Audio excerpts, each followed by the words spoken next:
Chapter 1, Spiritual Energy Revival. Linchuan City. Inside a shabby rental room. Level 16 Super Typhoon lands on Yunxiao City along the coast. Suspected supernatural body wind type magic beast appeared. Citizens, please take defense measures. 3 days later, the strongest Beast Master Academy, Wisteria Institute will enroll, only elites among elites. Demon hunting team found a suspected chasing yellow creature in the primeval forest. Looks like a fox, horns on its back, matches fossils of ancient divine beasts.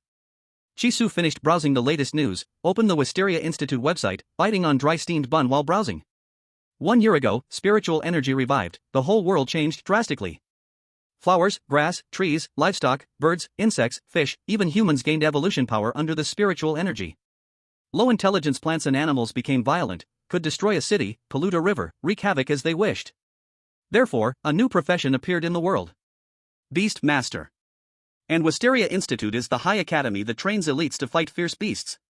Wisteria enrolls every half year, coming to small 18th tier city Linchuan. In the first half of the year, 100,000 boys and girls signed up eagerly, selling everything to take the exam.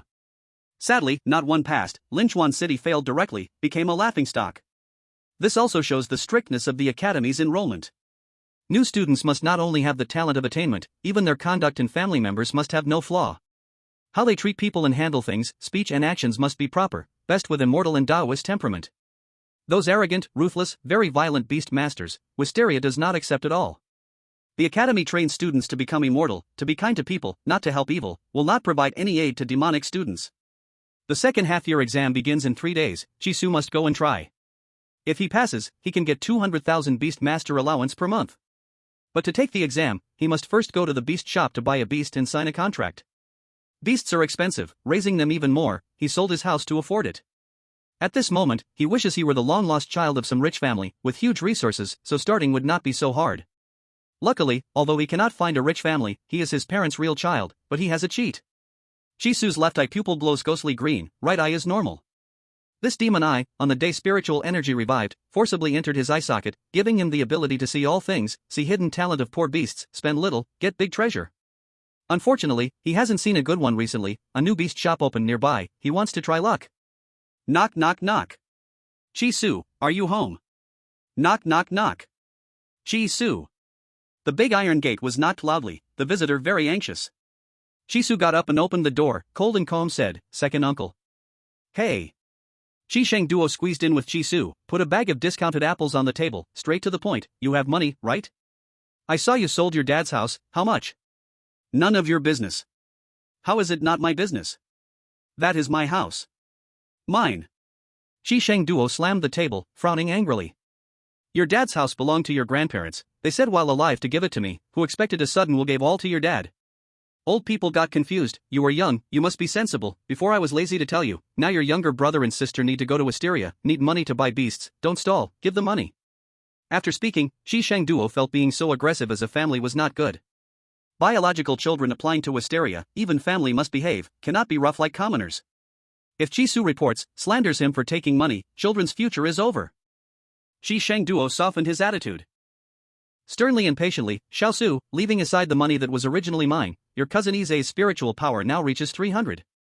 His tone was full of pride and satisfaction, lifting his 3 yellowed fingers and holding them up in front of Chisu's face. "What does 300 mean? You both attend the same high school, your ages are close. He is 300, and you? How much do you have? 100? His score is top in the whole school. And your cousin, 360. That firmly holds first place in the whole school. You know these things. They are the best among people, the best among people. Their future is limitless."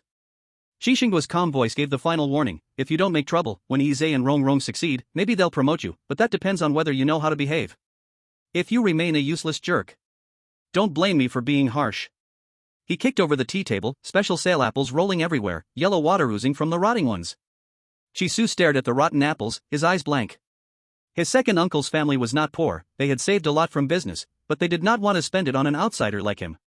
Since he was an outsider, no need to be polite. He silently looked around, gripping the broomstick. Chi Sheng duo, lowering his head to touch his cigarette, did not notice Chisu's small movement. "If you are not talented, don't hold back, give me the house money, I will give you 500 yuan every month to finish university." Whoosh, the broomstick cut through the air. Chi Sheng duo choked on his smoke, coughing violently and dodging. "Murder! Murder! You little brat, heartless thing. You ate and drank at my house for 5 or 6 years, stealing my money at times. I never argued. Now you rebel. You dare sell my house by yourself. I tell you. If you don't hand over the money today, I won't leave. Let's see who outlasts who. Qi Sheng Duo immediately lay on the ground, angry face staring at Qi Su, showing the look of a rogue. Hit me. If you injure me, you still have to pay more. Call the police if you want, I don't care. Hit. Qi Su slammed down the broomstick heavily, saying sternly, the money was stolen by your son. Acting rich at school to save face, throwing dirty water on me. You foolish pig still believed it. Lie as much as you want, I won't give you a single cent even until the end of time. He slammed the door and ran straight to the beast shop. Qi Sheng Duo scrambled up and chased him. Stop. Give back the money. Return the money. Catch the thief. Catch the thief. Chapter 2, Picking Up Bargains. On the street, the scorching sun overhead. Various passers-by were accompanied by different kinds of beasts, mostly common cats and dogs, generally small in size, without magical medicine nourishment, and like humans, their growth was slow. Catch the thief. Ho ho ho, catch, ho ho. Qi Sheng Duo was out of breath, his eyes blurred with sweat, almost unable to see the jerk's figure. He stomped angrily, pacing on the spot and raising his voice. Your younger brother and sister are talented. Training faster than normal without medicine. And you are trash. Trash. You useless thing. Can't reach the purple vine yourself but want to ruin others. Beast. I raised you in vain. Beast. I won't let you go. The scolding faintly reached Qi Su's ears, his expression darkened a bit. After his parents died, relatives from his father's side often came, competing to take care of him, but in the end Qi Sheng Duo took him in. He thought his second uncle was kind. During that time he worked hard to support himself, sometimes buying valuable things for his younger siblings, trying not to trouble the relatives. Unexpectedly, Qi Sheng Duo took him in because he wanted the house his parents left. Qi Su heard Qi Sheng Duo's drunken words himself. He wouldn't sell a daughter to buy a house for his son, he would sell his nephew. The younger brother and sister were little beasts, always blaming their mistakes on him. After high school, Qi Su immediately moved out of this suffocating home. Now he was grown up, qualified to enter Wisteria Academy. This chance must not be ruined by Qi Sheng Duo. Arriving at the beast taming shop door, Qi Su, panting heavily, pushed the door open. Because Wisteria Academy had begun enrollment, the beast taming shop was crowded, full of noise. All kinds of strange beasts were locked in cages, each with a different personality. Some bared teeth and snarled, some were calm and old-fashioned. Price tags were hung in clear positions, even the cheapest cost 200,000. Beast tamers were, without doubt, a profession for the rich. Although everyone had the ability to tame beasts, seeming to start at the same line, ordinary backgrounds could not compete with wealth, limited funds, few resources, could not buy or feed. If one wanted to catch up, they could only gather like-minded people to form a demon hunting team and venture into the sealed secret realm. Secret realms were usually remote places, glaciers, forests, deserts, filled with countless treasures. High-grade immortal herbs, unique beasts, if lucky, one trip in and out could mean sudden advancement. But most people were unlucky and died there. Qi Su patted his chest to calm himself, took out sunglasses, and put them on to hide the abnormality in his eyes. He activated his magic eyes, carefully observing each beast, peering at hidden attributes others could not see. Beast's growth system had 9 levels, from low to high. Baby form, growing form, mature form, complete form, transcendent form, dominant form, emperor form, beast god form, infinite form. Ordinary people, absorbing spiritual energy only through natural breath, had weak spirit power and could usually only sign a baby form. Beast quality was also divided into 9 types. Inferior, normal, good, excellent, elite, epic, legendary, myth, creation. Inferior infinite form and creation infinite form had a world of difference in power. Do not be fooled by the same growth level. Creation hitting inferior was like crushing an ant. The beasts before him, snakes, worms, mice, ants, all had their quality and level marked. Inferior baby form, inferior growing form, inferior baby form, normal baby form.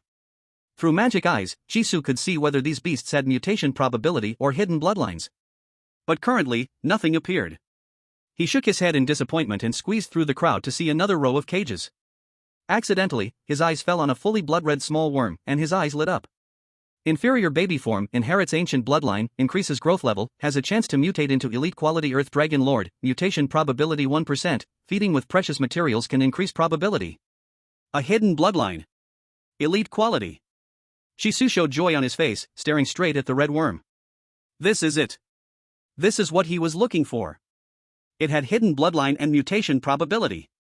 As long as fed precious materials, there was a chance to activate an elite quality beast. Precious materials, besides certain plants and trees, minerals, antiques, could absorb and store a lot of spiritual energy, made into pills, extremely nourishing for humans or beasts. But could not eat casually, must go step by step. Like taking ginseng or deer antler, a little was fine, but eating all at once caused blood vessels to expand and nosebleed wildly. Overuse of precious materials was dangerous, humans or beasts would be attacked back, even turned into dried corpses by the spiritual energy in the treasures.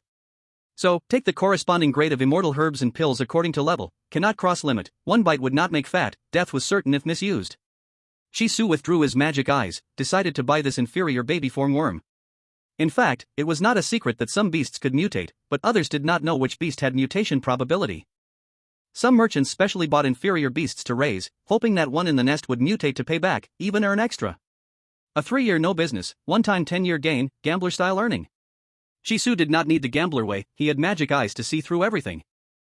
Now that he's finally found it, he lets out a deep sigh of relief, raises his head, and says to the busy boss, I want this one. 200,000, can you make it a bit cheaper? No. We're not making money off taming beasts, but off the hard work. The boss responds amidst the busy work. These guys start off fierce, but I risked my life to help you tame them. Don't bargain with me. Hey, kid, you're planning to take the Z-Tongue exam, right? Yeah. Shisu nods. Then low-quality ones won't do. It has to be at least a good quality. The boss reveals some insider information. The first half of the year had no requirements, but now that the Beast Master system has matured, the competition is fierce, and so many people are taking the exam. Z-Tongue naturally has to raise the bar. Otherwise, anyone could go to school and get 200,000. What's the difference from giving it away? It's 200,000 a month, the expenses are too high. Look, this white jade snake here, good quality, juvenile body, one price, 3 million. Before Shisu could open his mouth to refuse, someone beat him to it, I want it. I want it. Full payment.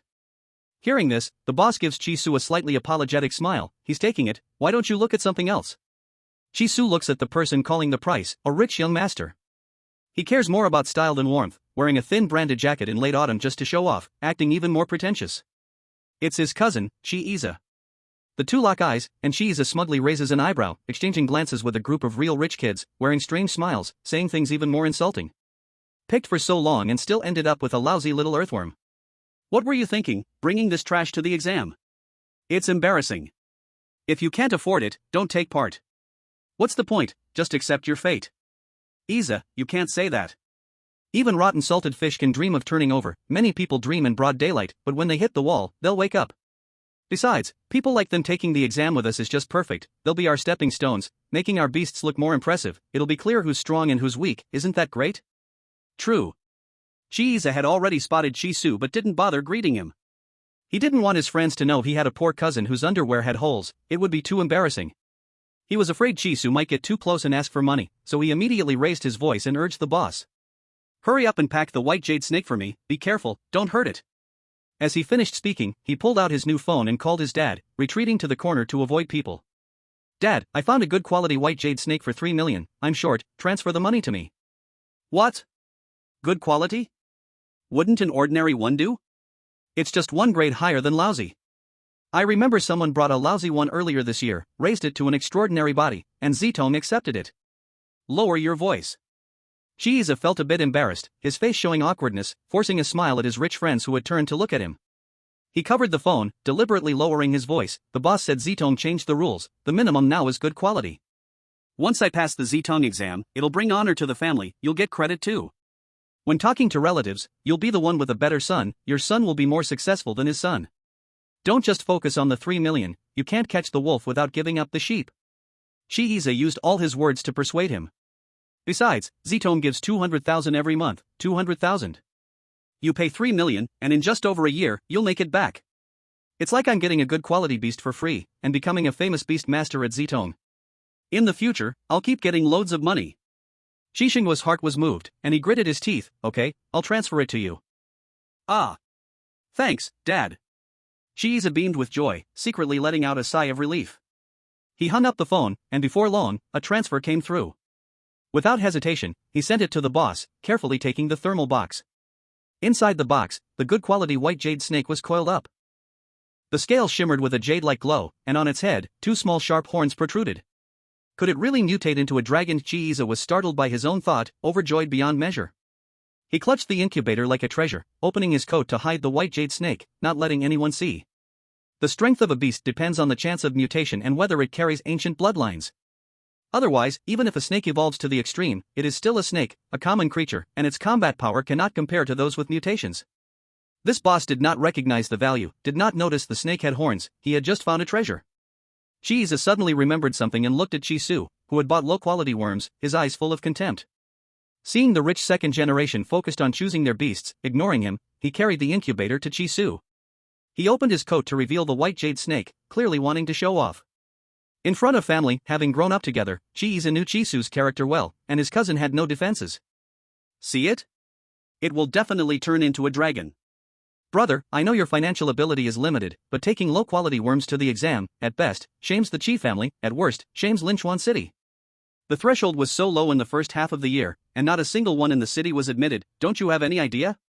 All of them just used low-quality juveniles to bluff, gambling on luck, as if the examiners were fools to fool. Have you seen the forum of Wisteria Academy?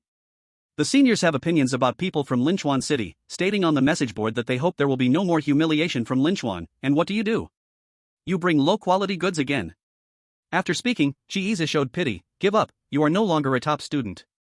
The university you are in now is good, graduate and be a small white-collar worker, at least have food to eat, why force yourself into a circle that doesn't belong to you? Since the world officially entered the new era of beast taming, it no longer depends on grades or brains, but on spiritual power and beast taming ability. Back then, Chisu always shined in front of relatives, ranking at the top, and he was often compared to Chisu. Luckily, he had a stable mindset, did not break down, and firmly believed he was stronger than Chisu. Now, with spiritual energy revived, it was clear who was the Qilin at a glance. Seeing Chisu fall from an excellent student to the lowest in spiritual power was pitiful, evoking sighs. Brother, let's go home, don't waste money, 20,000 on a worm, better to buy yourself some underwear, your shoe soles have holes too, haven't you noticed? Chisu turned to Chiiza and suddenly smiled. Pity is an emotion only from those standing above. That gaze from above, more than sympathy, was alms. Chiiza felt he was already on high ground, able to pity him. Ha, ridiculous. Chisu lowered his gaze, staring at the white jade snake in Chiiza's arms, activating his magic eye to observe. Evolution Path 1, Common Snake. Evolution Path 2, Silver-ringed Snake. Evolution Path 3, Albino Cobra. Although this snake was of good quality, its evolution path still led towards being a snake. No hidden bloodline, no mutation chance, it will not become a dragon, nor have the possibility of becoming the divine beast Xuanwu. Xuanwu, also called the turtle snake, as the name suggests, both turtle and snake have a chance to mutate into Xuanwu. Chiiza's snake was simply a snake, evolving toward the common snake path. Even without the magic eye, it was obvious. The horns on the white jade snake's head were the juvenile horns of a common snake. This beast was already set, no spiritual elixir could change this fact. Authoritative channels broadcast beast encyclopedias 24/7, if Chiiza had spent time watching, he wouldn't have bought a limitless common snake. It could be raised, and after continuous evolution its attack power was strong. But spending all his money and effort, exhausting all effort to raise a boundless royal beast is unnecessary. Chapter 4 Keep going. Chisu's pupils returned to normal, he took off his sunglasses and put them in his pocket, hiding the information, don't call me brother anymore, it's ambiguous. Hiss, then what should I call you? Chisu? Chiiza frowned, he didn't want his friends to know he was family with this loser. Chisu, your majesty. Your majesty won't do. Chiiza shook his head decisively, your majesty is inappropriate. Are you sick? Chisu took the earthworms from the little wooden box, scanned to pay, and headed to the shop selling immortal herbs and pills. Chiiza reacted belatedly, who's sick? You got sick first, making me call you your majesty. You're sick. Iza, who are you scolding? A rich second-generation friend asked, puzzled. Nothing at all. Chiiza nervously wrapped the white jade snake tightly. He hadn't even signed the contract yet, being stolen was impossible, he just said nothing was wrong. The rich second generation stared at the young tiger, straightened up, and told the owner, I want this 6 million fine-quality juvenile. Chiiza's eyes widened in shock. Wow, 6 million, his snake was only 3 million, same fine quality, but the price doubled. Thinking carefully, he understood. Putting a tiger before, it was always the king of beasts, how could a snake compare? Moreover, tiger had the title of one of the 4 great divine beasts, alongside Azure Dragon, Vermilion Bird, Black Tortoise, so naturally more expensive. Chiiza was not envious at all, when his snake turned into a dragon, what was a tiger? The pill shop had fewer customers than the royal beast store, only a few came. But the customers here were either rich or noble. Shisu stepped inside, a warm current rushed to meet him. The store smelled of flowers, selling all kinds of potted plants. Each plant was surrounded by faint white spiritual energy. Some thin as smoke, some thick like milk, showing the strength of the energy. Prices varied accordingly. The cheapest in the store was 500,000. There were also many pills made from spirit herbs, minerals, and cinnabar. Pills to increase human beast spiritual power, pills to accelerate energy absorption, pills to boost beast contract breakthrough chance, all starting at $1 million. Immortal herbs and pills only had 4 grades. Heaven, Earth, Mysterious, Yellow. Each small grade had upper, middle, and lower levels. Shisu looked around. His remaining 60,000 was only enough for a palm-sized lower-grade yellow immortal herb. The herb was in a ceramic bowl, lush and green, like the cat grass he used to feed his cat. Also called wheat sprouts, after absorbing spiritual energy, it grew fast and dense, could regenerate after being eaten, naturally absorbing and storing energy again, and increased a little spiritual power when consumed. Shisu called the owner and paid efficiently, leaving a balance of 10,000. It was now autumn, weather turning cold, so he bought a special warm nest for the earthworms and some food without spiritual energy. After deducting tickets to the big city, lodging, meals, this money would run out. If Chi Shang Duo came to cause trouble again, it wasn't that he refused, it was that he truly had no money. Shisu held the wheat sprouts and left the shop, resisting the urge to eat them himself, hurrying home. The front door was not closed, wide open, showing the inside completely. Luckily he had no valuable belongings. He locked the door with a flip of his hand. Shisu opened the wooden box holding the earthworms, took scissors, cut a half-span long piece of the herb, and placed it by the earthworm's mouth. Only eat a little every day, too much and you can't chew, you don't want to be sucked dry into a dried worm, right? The earthworm understood, moving its head left and right to show don't want to. It slowly pushed toward the herb, using its sharp mouth to nudge it, signaling Shisu to eat first. Shisu froze. His heart was mixed with feelings, a little touched. He raised his finger, gently sliding along the earthworm's thin body. I won't eat it, it's all yours. Do you want to become my royal beast? The earthworm struggled to lift its upper body and nodded. Shisu didn't delay, cut his finger with scissors, letting the fresh blood enter the earthworm's mouth. At the same time, he used up the thin spiritual power in his body to complete the contract for the juvenile body. In an instant, the soil-colored blood contract array lit up beneath the earthworm and disappeared not long after. With the contract, Shisu could see the earthworm's attribute panel more clearly. Beast name, Tortoise. Level, juvenile. Grade, poor. Element, earth. Loyalty, 100. Skills, plowing and loosening soil, improving soil. Evolution Path 1, ironworm, body becomes tough as iron. Evolution Path 2, worm shrimp, grows eyes. This is the basic panel of a poor Tortoise, data known to all, useless among the useless. Shisu looked at Evolution Path 2, worm shrimp. Folklore says, earthworms originally had eyes, shrimps did not, so the shrimp borrowed eyes from the earthworm and placed them on its head. Later, the shrimp loved the scenery too much and refused to return them, causing the earthworm to lose its eyes and see nothing, only able to burrow randomly. The shrimp's eyes are bulging because the eyes are not its own and do not match.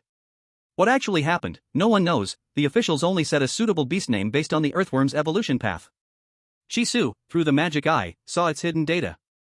Hidden initial bloodline, elite quality earth element Earth Dragon Lord, feeding heavenly materials can improve quality. Initial talent, can live even if cut in half, has regeneration, flesh contains high medicinal value, can cure tracheitis, rheumatoid arthritis, high blood pressure, heart disease, gallstones, hemorrhoids, baldness.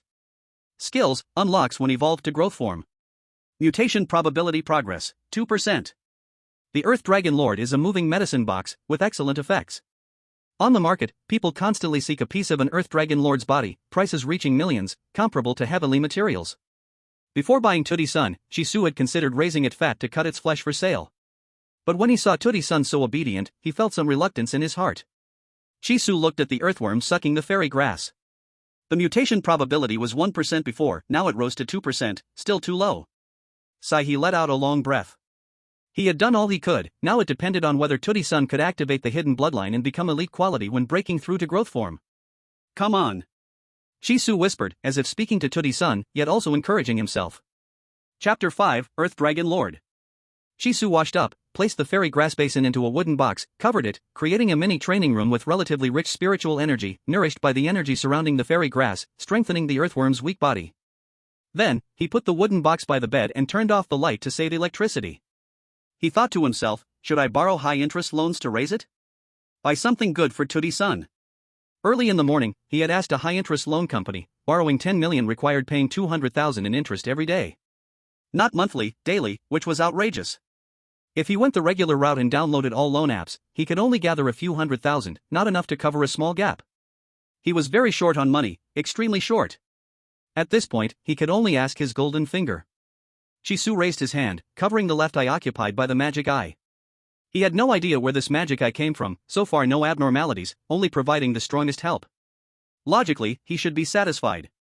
If he had a bicycle, why want a motorcycle? But he still could not help asking, "Can you get me some money? I will definitely repay you."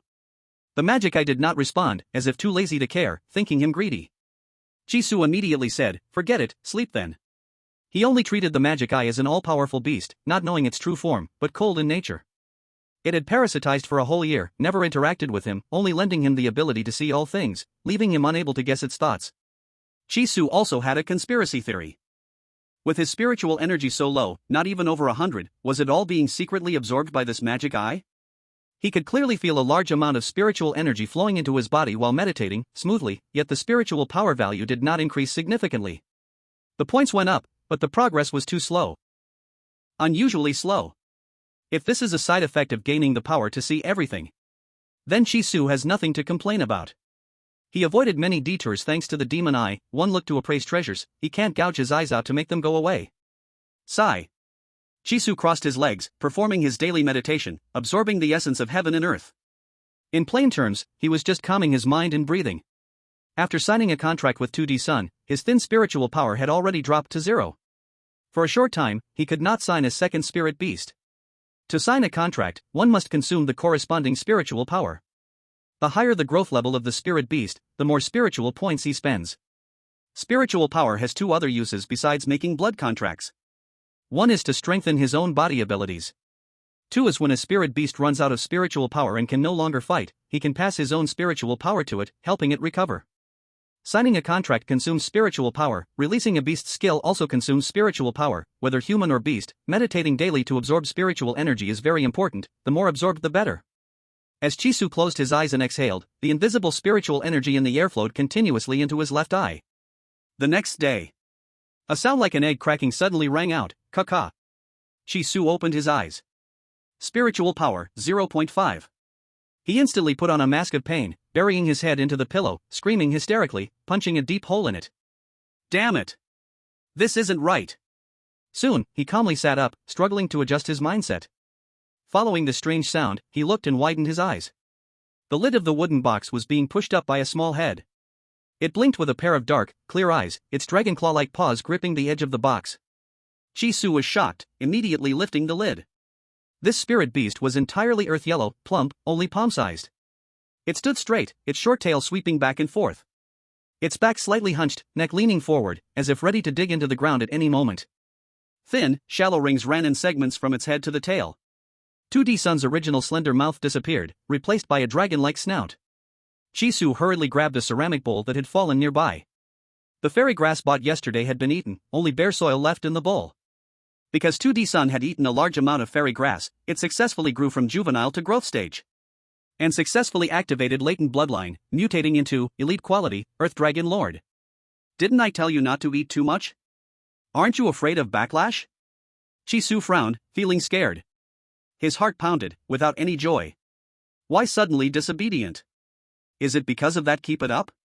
You think I was pressuring you? Jisoo thought hard. 2D Sun worked so hard because of these words, it didn't want to disappoint him. Its loyalty reached 100%, wholeheartedly thinking for him, it would surely work hard, work harder, and work hardest. Even risking its life. Earth Dragon Lord drooped its head, curling its body into a ball. Although it was previously juvenile, it was not newborn. It had been in the spirit beast shop for over half a year, unwanted by anyone. Like humans, it absorbed the essence of heaven and earth day and night, and by right should have broken through. But it was low quality, hard to cross the threshold on its own.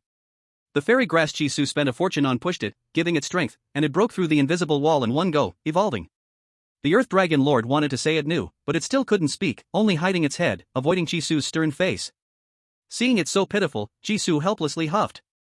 Spirit beasts all gain intelligence, had thinking ability, though still less than humans, but linked to life, they would carefully measure, none knew their own situation better than Earth Dragon Lord. Since it acted, it should be almost certain to succeed. Shisu no longer pursued, holding the hard, slightly cool ball. Keep it warm with the palms of your hands. I'll get you something to eat. After we finish, we'll head to the big city. When we get to the Wisteria Academy, don't be afraid, and don't run around. Be careful not to get eaten by another beast. The Earth Dragon Lord was elite quality, no doubt, but it was just a small growing body, easy to crush under someone's weight. At that point, it couldn't rely on him to protect it. The Earth Dragon Lord gave a soft grunt. It sensed that Chisu's anger had subsided, stretching comfortably, its eyes bright. Deep inside, a budding anticipation for the big city began to grow. Chapter 6, Wisteria Academy. After the spiritual energy revival, the country was divided into 5 major regions. Southeast, Northwest, plus a central authority point. Wisteria Academy was located in Longyang City, within this central region. Shisu boarded the train, entered a private compartment, and locked the door behind him. In just 1 year, the world had changed drastically. Previously, the train only had rooms in the sleeper carriages, with all other carriages just seats. Now, with Beastmasters, the entire train was divided into compartments. 1 person, 1 room, and ticket prices had skyrocketed, reaching over 1,000. Shisu placed his bag on the top bunk, then struggled to lift the half-meter-high beast's special warming nest, managing to get it onto the lower bunk.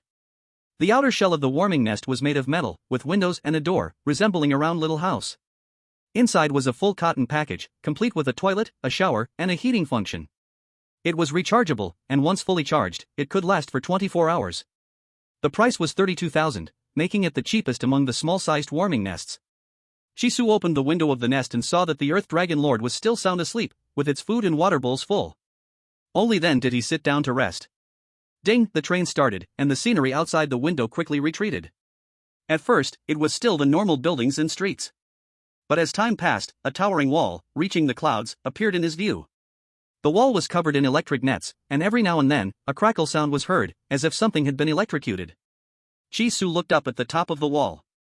A tree branch, outrageously thick, tentatively extended toward the track. The branch was as thick as the old tree trunks, with bark full of wart-like bumps, similar to a toad's skin. It was zapped by electricity, slowly retracting the branch that had crossed the boundary, disappearing from Chisu's sight. On the other side of the electric wall was the secret realm area. In this area, the magic-infused plants and animals were too dense, able to catch bullets with bare hands or flick their tails and slap nuclear bombs with ease. It was really hard to clean up. Though surrounded by walls, many of them still managed to slip through the electric net and wreak havoc on the city. There were many secret realms across the country, ranging in size, and they were classified into levels 1 through 9. Level 1 was the safest, while level 9 was the most dangerous. Wandering magic hunting teams were the main group entering the secret realms, and the government didn't stop them. They just needed to pay the required fees to enter. The lower the secret realm's level, the higher the entrance fee. The higher the level of the secret realm, the cheaper the entrance fee, but almost no one ever came back out. If you had credentials from a Beastmaster Academy, the fee for entering a level 1 secret realm was waived. It was the best place for students to gain experience. The uniqueness of Wisteria Academy was that, for all secret realms from level 1 to 9, the fees were waived. The government also provided some supplies and assistance. The benefits at Wisteria were so tempting that no matter what, he had to make it in. 8 hours later. Shisu, carrying heavy luggage, stepped out of the train station and deep into Longyang City. He walked slowly, resting frequently, his eyes unusually bright. Winter was approaching, but the locals here didn't seem bothered by the cold. Thin windbreakers, short kipeos, both men and women, young and old, all radiated a certain elegance. Shisu looked down at his own bulky hoodie and sweatpants. White on top, black on the bottom, with flashy patterns printed on them. He was afraid of the cold, so underneath the hoodie, he wore a big red sweater with a high collar. His pants were stuffed into cotton trousers, paired with brown snow boots. He found the brown too plain, so he hand-painted a design, a blue dragon on the left, a white tiger on the right. In Lichuan City, this outfit was quite popular, looking stylish.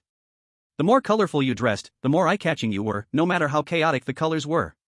But now, seeing the locals in Longyang City dressed so simply, Shisu still felt quite stylish, the brightest one on the street. He took out his phone, navigated to the location of the Wisteria Academy, and excitedly walked forward. In the bustling first-tier city, with people packed densely, examinees from all over the country had gathered, blocking the streets until no water could flow through. Looking around, there were so many heads of people and their beasts, it was almost like a sea of them. Shisu, carrying a backpack and holding a warm nest in his arms, struggled through the crowded people, sweating profusely. Through the window of the warm nest, the Earth Dragon Zune was sleeping soundly inside, drooling out the side of its mouth, exuding a faint herbal medicine smell. Shisu reached up to close the window tightly to prevent any malicious person or beast from smelling and swallowing this little meatball. At this moment, he no longer had to walk by himself, as a mighty current from behind was pushing him forward. His face was squeezed out of shape, his complexion turned dark purple, his breathing was difficult, and he felt like he was going to die. He didn't know how long it took, but he finally squeezed through the narrowest part of the street, and he immediately felt alive again, taking deep breaths of fresh air and quickly heading to Wisteria Academy to register. The academy was huge, covering 1/10 of the entire city. The outdoor plaza inside the campus was equally as packed, with people everywhere. The good news was, there was no risk of suffocation. The examinees naturally formed several endless lines, spaced 1 meter apart, with staff from the academy maintaining order. Various small beasts sat on top of the examinees' heads or were cradled in their hands, mostly of low quality or average quality, with only a few being good. As for the higher-level excellent ones, Shisu hadn't seen any yet. However, his elite Earth Dragon Zune was far ahead, leaving the thousands of competitors far behind. Shisu used his magic eyes to observe, feeling confident, and joined the long line to wait. Wisteria could have allowed the examinees to register online, but why did they insist on offline registration? Simply to test their patience. They were observing the candidates' temperaments, whether they were impatient, starting the screening from the queue itself. Some people, seeing how long the queue was and not knowing how long they'd have to stand in the cold, lost patience. Thinking about their beast's poor quality, they simply turned and left for another beast school, actively quitting. By making them queue, they could effectively filter out a lot of low-quality examinees. Woof! Woof woof! Ha! Cluck cluck! Although the examinees kept quiet, the beasts were restless, continually showing their animal instincts. The Earth Dragon Zune was awakened by the noise, rubbing its eyes and opening the window. Shisu asked, "Do you want to go into the beast space?" After signing the contract with a beast, the beast master would activate their personal beast space, allowing them to store and summon it at any time. But a qualified beast master would train their beast's adaptability and conduct desensitization training, so that it wouldn't panic or randomly attack when released after being locked away for a long time. The Earth Dragon Zune shook its head, its jet black eyes scanning everywhere, curious about everything. Having nothing else to do, Shisu started chatting with the Earth Dragon Zune. In the past, the city was full of greenery, but now the plants have become spirits, and we can only pull them out and use them as exclusive resources. Look over there at the lawn, it's plastic, fake. And those trees, cement infused, also fake. But don't be sad, when we have money, we can buy lots and lots of real stuff. Shisu suddenly remembered, he still didn't know whether the Earth Dragon Zune was male or female, so he grabbed its tail and lifted it, taking a careful look before silently letting it go. A male. The thought of a dragon maid quickly vanished. Male or not, it was fine.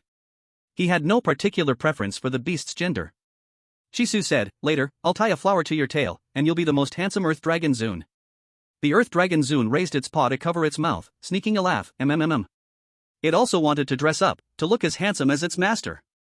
Chapter 7, Leave the female, keep the male. Roar. Suddenly, a young tiger's roar startled a large number of beasts, and the whole scene became chaotic. The Earth Dragon Zune stuck its head out, looking towards the back of the line, confused. Who was meowing like a cat? Stop squirming. Stop squirming.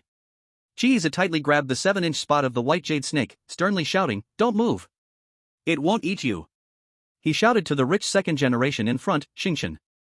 "Help, control your tiger, it scared us." Wang Xingqian snorted, lazily rubbing the tiger cub's head, letting it show its dignity. A beast that can be scared off by a few roars isn't worthy of entering Zetone, might as well go home now, don't waste time. Chiiza was speechless, glancing at Wang Xingqian with grievance, then looked back at his little sister. Chi Rongrong had a tall figure, wearing a soft white jacket, holding a red-eyed jade rabbit, her aura elegant, standing there like a fairy untouched by the mortal world. The jade rabbit did not react to the tiger's roar, calm like its owner, as if nothing concerned it, cold and distant. Chiiza knew his sister's true nature, outwardly pure and aloof, but secretly skilled in smoking, drinking, and gambling. "Switch places with me." He was about to lose control of the white jade snake, keep it away from the tiger, maybe it would stay calm. Chi Rongrong rolled her eyes and stepped forward. Chiiza smelled a refreshing floral scent, teasing, "Oh, even ate the body fragrance pill, I thought you couldn't smell your own tobacco stench, where did you get the money?" The body fragrance pill had no real effect, just gave a lasting smell. One pill cost at least 1,500,000, designed to harvest money from fairies. Chiiza knew exactly how much savings they had, after buying this white jade snake, not much would be left. How did his little sister get this beast and pill? Chiiza guessed, another gift from a sycophant? He showed rare seriousness. "I tell you, no man gives gifts for no reason. If you accept, it means you agreed to dual cultivation, understand?" "Shut up." Chi Rongrong frowned. She hated being lectured, Before Chisu often acted like the big brother, she hated it deeply. Chisu was gone, now her real brother nagged, also annoying. These gifts were forced by sycophants, not asked for by her. Besides, courting requires sincerity, giving something to earn her favor. No sincerity, why should she be with a stingy sycophant? Chi Rongrong didn't bother explaining, her eyes accidentally caught a familiar figure, surprised. Brother, look over there, is that Brother Tang? Why is he here? Does he have money to buy a beast? What beast did he bring? Not poor quality, right? Poor quality is no good. Chi Rongrong raised her voice anxiously. From the same city, embarrassment would be shared, especially as it was her relative. Chi's knew Chisu was coming, had seen him once at the beast shop. He glanced casually said, poor quality, thick-skinned. Cousin? Wang Xingchen put down the chubby tiger, swung his numb arms, your cousin? Call him over to chat, all familiar. Not that cousin, Brother Tang, Tang of Tang Dynasty, Tang family. Chi Iza explained calmly. Oh, Wang Xingchen suddenly understood. Tang family child, ugly face, low intelligence. He frowned, not disabled? School wouldn't even issue an exam card, lining up is useless. Chi Iza waved his hand, he looks fine, just poor aptitude, thinks he's great, strange confidence, an ordinary guy, you saw him last time, buying poor quality worms.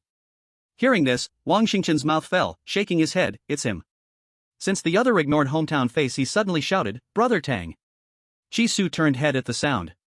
Which idiot dares to shout loudly? Tiska the three covered their mouths, snickering, pretending to look at sky and ground, avoiding eye contact. Chi Su saw three big fools, looked away. Decided to wait until registration finished, then invite them to the small forest for a beating. Brother Tang. This time Chi Iza shouted. Chi Su did not turn his head. Others, however, curiously glanced back. But Chi Iza and the others struggled to hold back their laughter, tightly pressing their lips together. So many people matched the descriptions. It's just too funny. The prank caught the attention of a Wisteria mentor, who quickly walked over. This person, named Chen Jingzhong, currently had the job of maintaining order within the group. Once the registration was over, he would be the assessment instructor. Chen Jingzhong looked at Chi Iza and, with an expression as calm as clouds, said, you, and you three don't need to queue. Upon hearing this, Chi Iza's smile faded, his face turning pale. He quickly bowed and apologized, sorry, teacher, I was wrong. I'll keep my mouth shut. I won't shout again. Please give me another chance, this is just a decent beast I have. I know it's decent. Chen Jingzhong interrupted, speaking slowly, I also know that your spiritual power is above the others here. You three don't need to queue, you're directly admitted, come with me. Across the country, all rising geniuses are being watched by the school authorities. But when it comes to snatching people, no Beastmaster school can compare to Wisteria, they only pick the inferior products rejected by Wisteria. Hearing direct admission, Chi Iza froze at first, then felt an overwhelming joy, excitedly hugging Chi Rongrong, Chi Rongrong pushed him away in disgust and said calmly, teacher, I don't want to be the exception, I want to queue, follow the rules. Chen Jingzhong showed a look of approval, very good, nice. He changed his tone, but you are wasting time, wasting your own time. You're occupying a spot, and wasting others' time in getting their admission notices.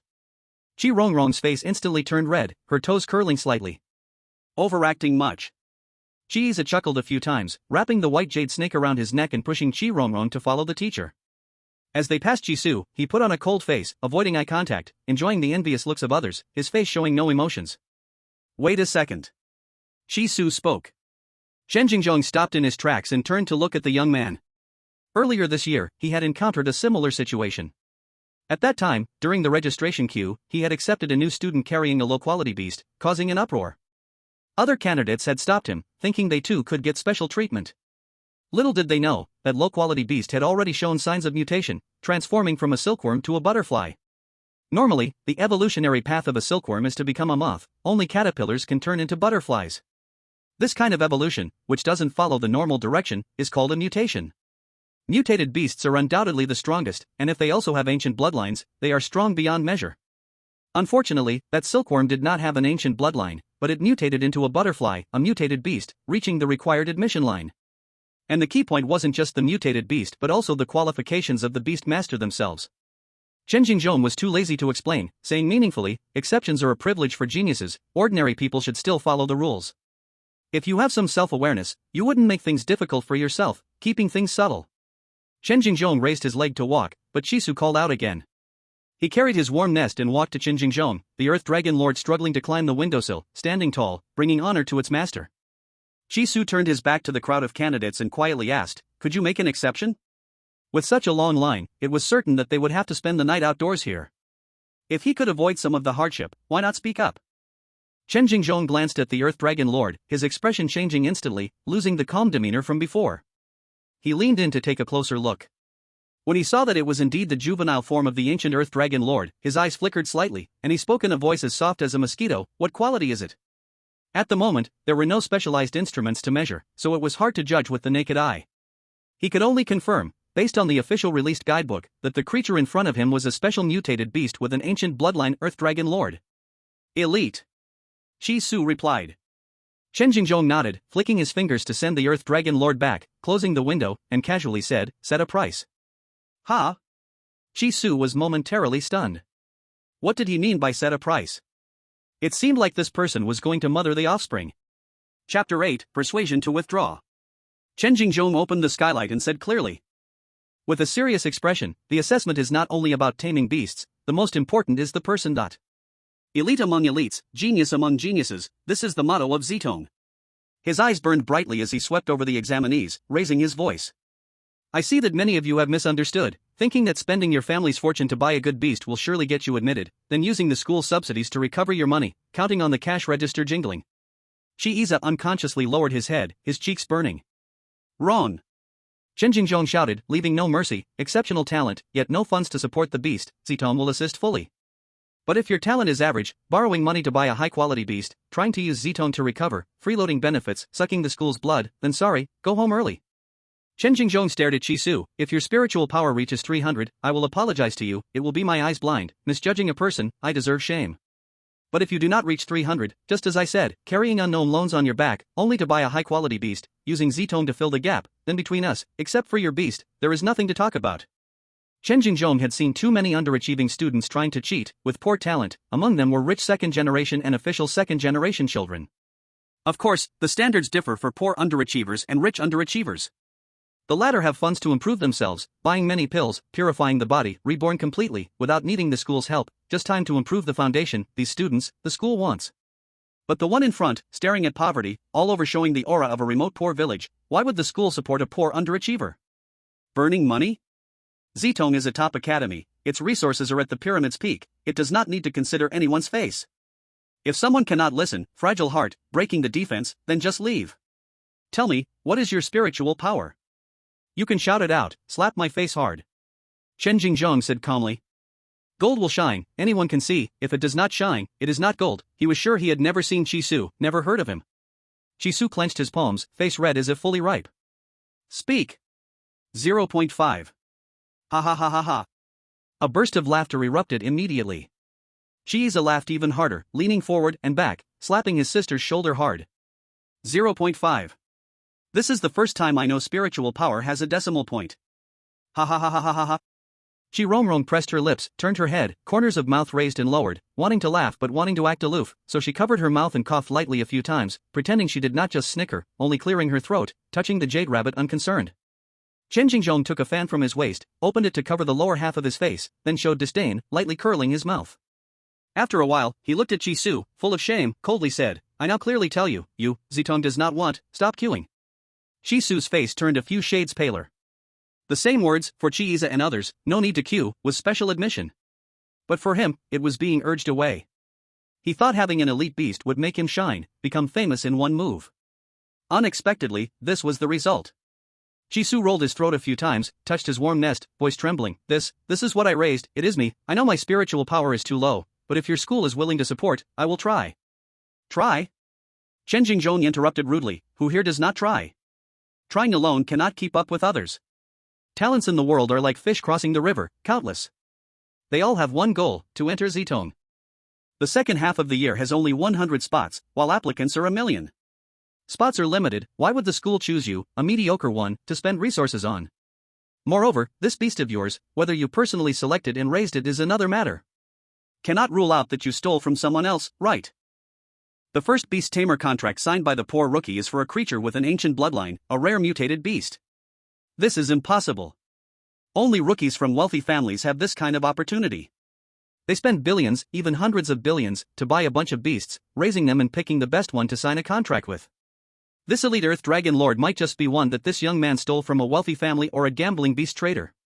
He might have stolen it before anyone else could sign a contract and claimed it as his own, hiding away in the purple vine to avoid the spotlight. What the truth is, Chen Jingzhong couldn't care less to investigate. He snapped his fan shut, each word striking deep. Don't argue with me. Even if you talk yourself hoarse, no means no, the purple vine doesn't want you. Hurry up and give a price, don't ask for too much. No matter how precious the Earth Dragon Lord is, it's not the only one in the world. Besides, it's just a small growth stage, and I'll need to invest a lot of money to raise it. You should think carefully about this. If it's too expensive, I won't buy it. Not for sale. Shisu's voice was hoarse as he silently shouldered his bag. Faintly, he heard the Earth Dragon Lord crying. He knew that the Earth Dragon Lord wasn't crying because it couldn't have a good life with that person. The loyalty was still at 100%, it was heartbroken for him, feeling sad for him. But tears are the most useless thing. If crying could change reality, he would cry until the end of time. Shisu reached into the warm nest, patted the Earth Dragon Lord to comfort it, and then looked up at the vast campus with its towering, cloud-reaching majestic emblem. Then, he picked up the warm nest and left the group, speaking calmly, I'll be back soon. Since there's an exception for admission, since there's no rule, lining up properly for the entrance exam became a joke.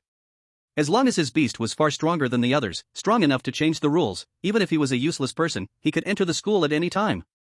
He would return to reclaim his dignity.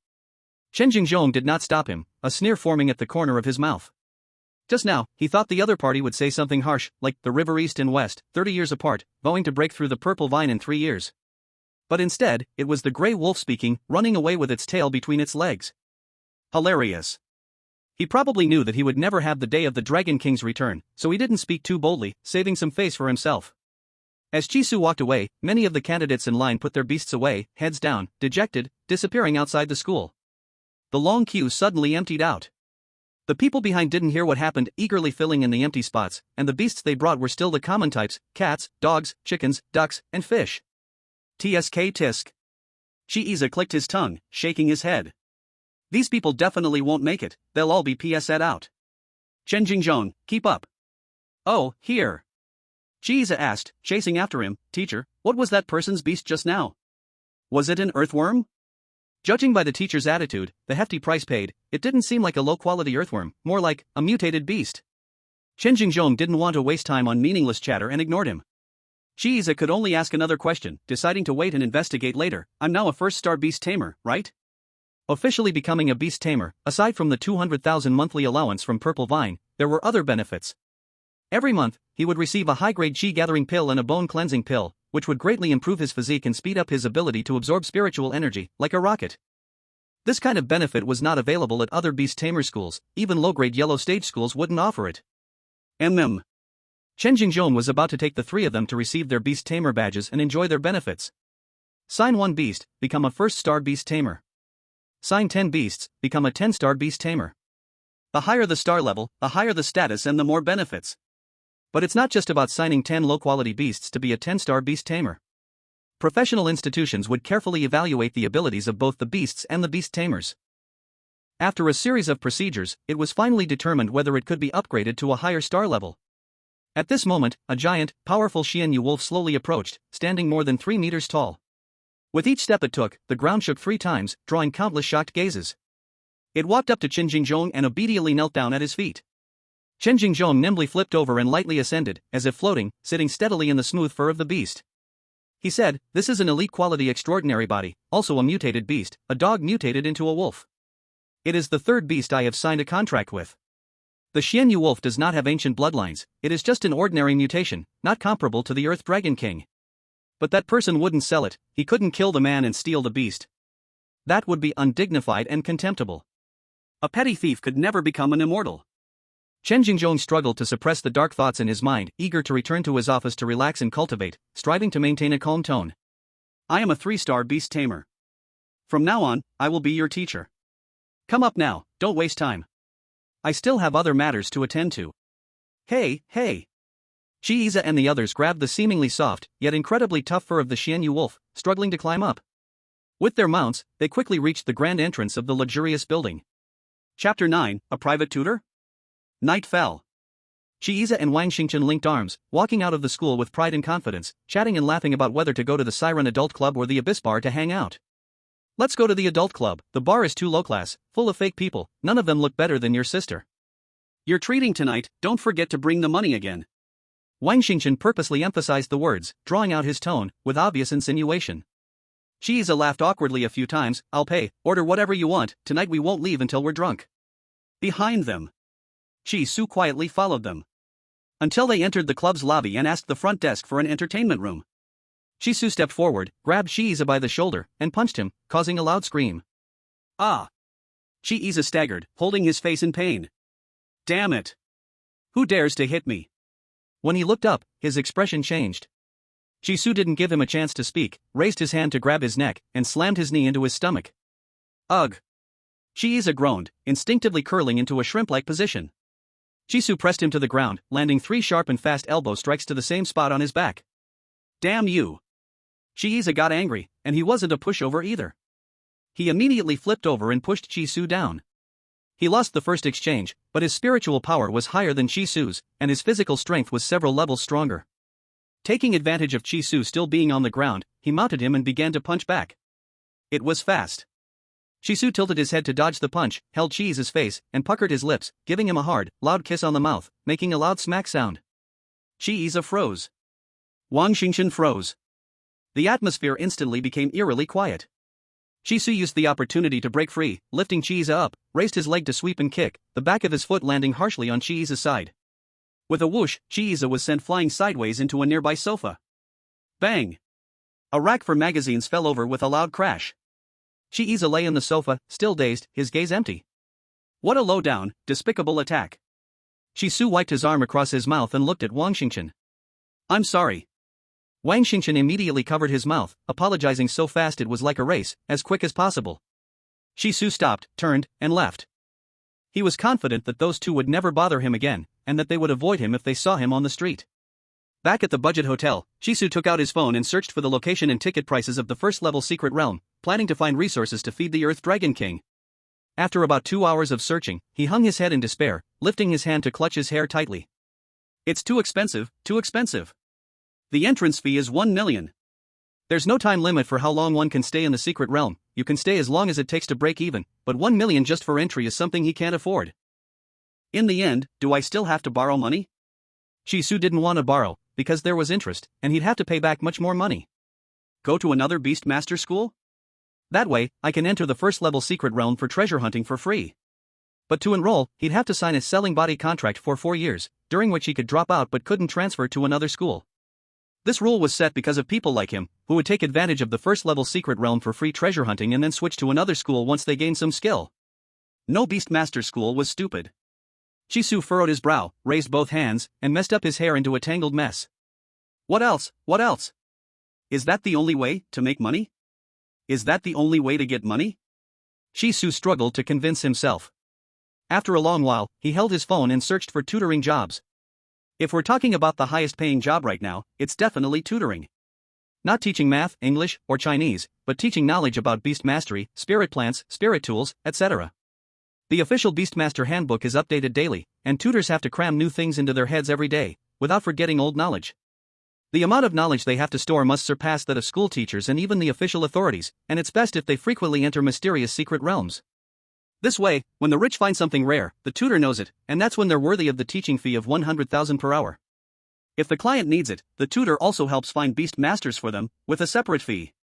And the information about beasts that the Magic Eye has is far more advanced than what the official authorities know. It frequently fills Shi-Su's mind with little-known beast knowledge. Some beast names Shi-Su has never even heard of, and the official hasn't discovered them yet.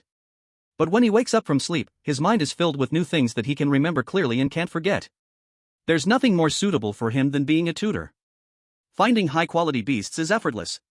But tutoring is similar to the master position in some novels, a high-risk job. Either you lose your virginity up front, or your morals later. It's scary. Most rich people are older. The client could be an elderly lady who's well-maintained, or a middle-aged coal boss who's halfway in the grave.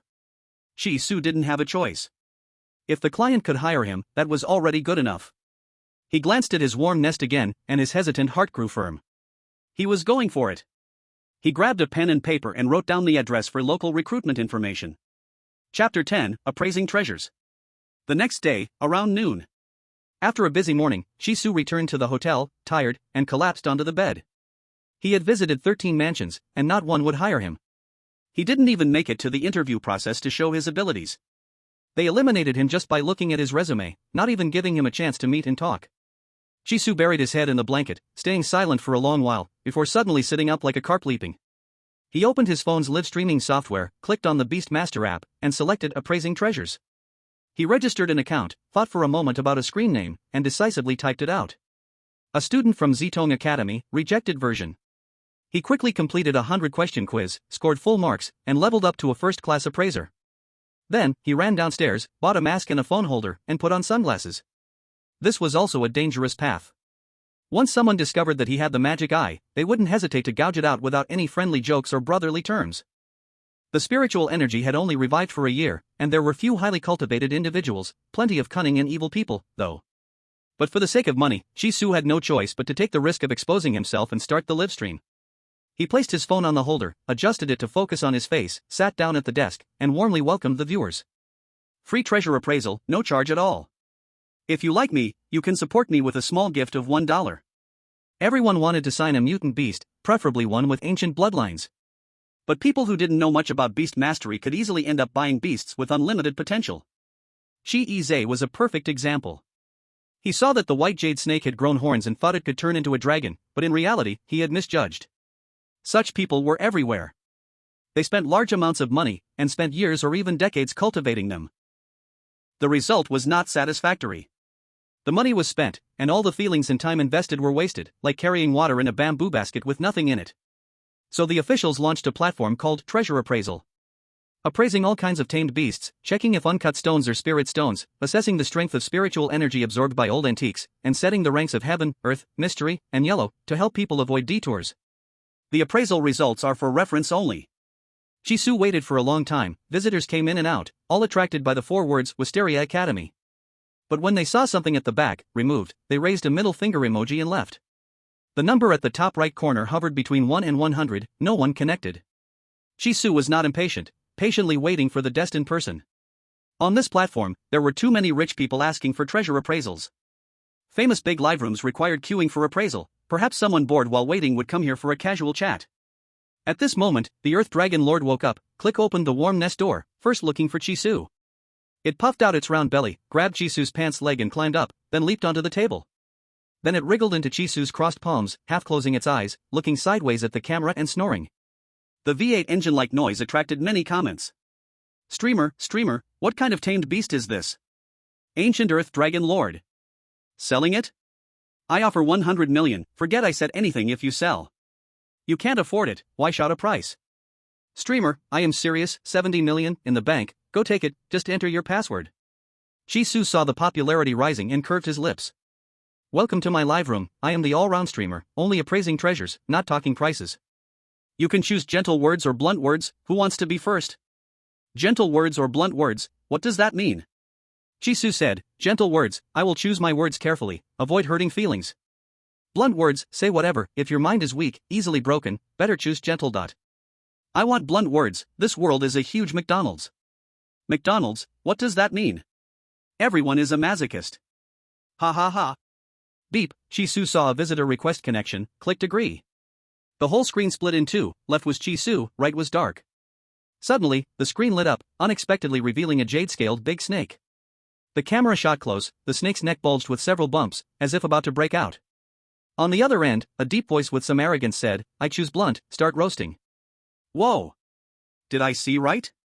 This is ancient fierce beast Xiangyo. Wait, brother, how do you pronounce that character? Xiang what? The person upstairs, stop acting cultured, Shangliu is Shangliu, Xiangyo Yao, just deal with it. Look at this jade-scaled snake, it already tends to grow 9 heads. Shangliu did not escape. Comments flew, most people believed the snake owner got a real treasure. The jade-scaled snake owner urged, open your mouth, are you dumbstruck? Shisu did not activate the magic eye, asked calmly, how much did you pay for this snake? 112 million, the man said loudly. When you bought it, it already showed mutation signs, right? Of course, if it didn't show mutation, why would I spend so much and even sell my company to buy it?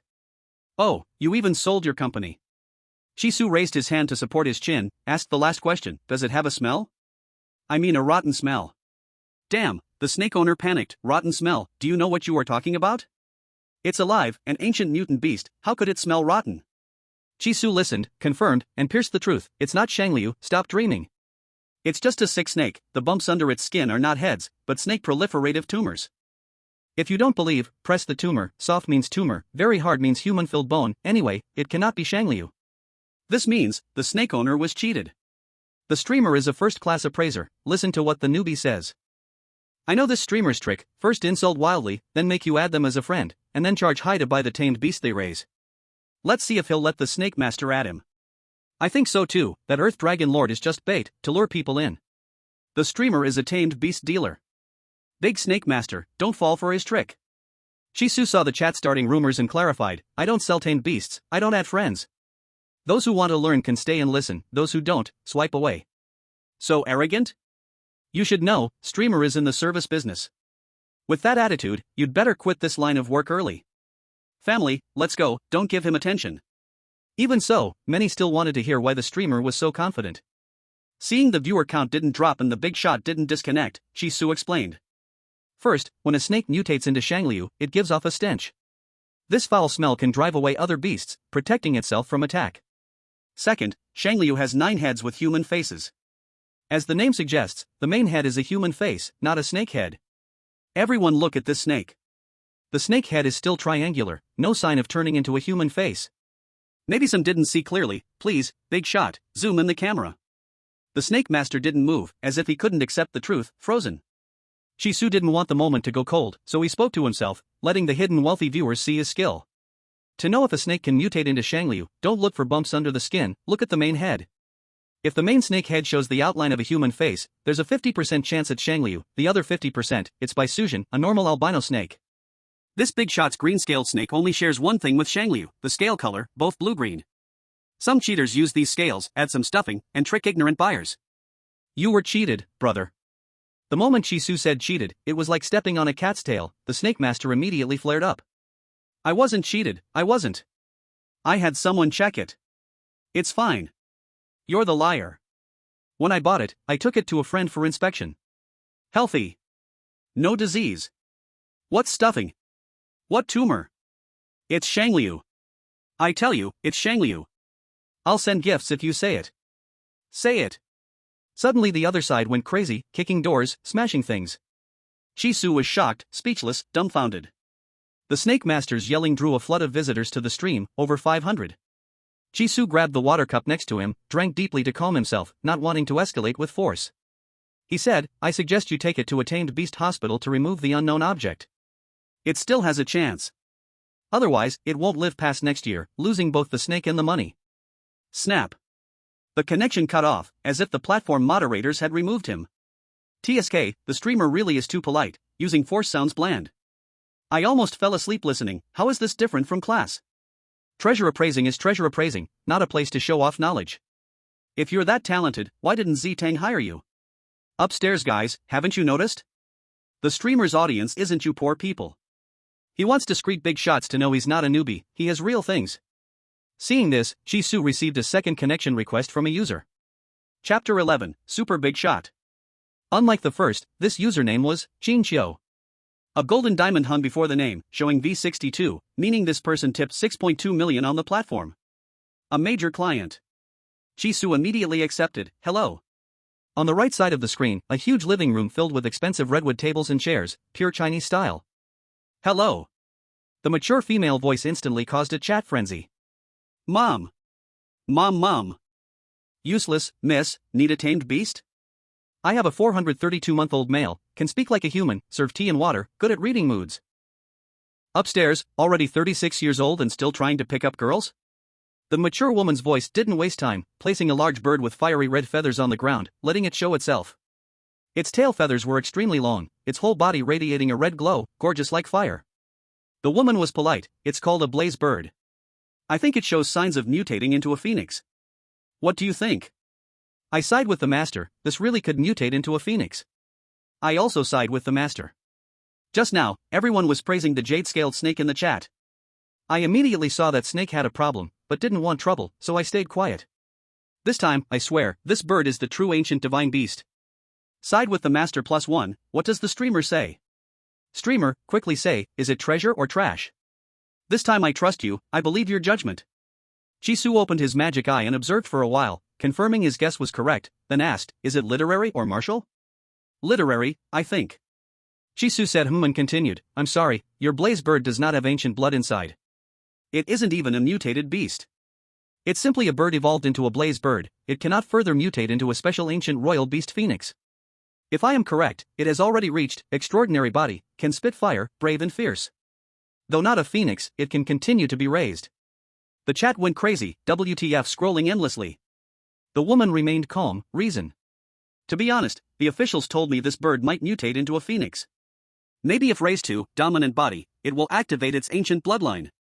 I haven't asked in the big live room yet, need to wait in line.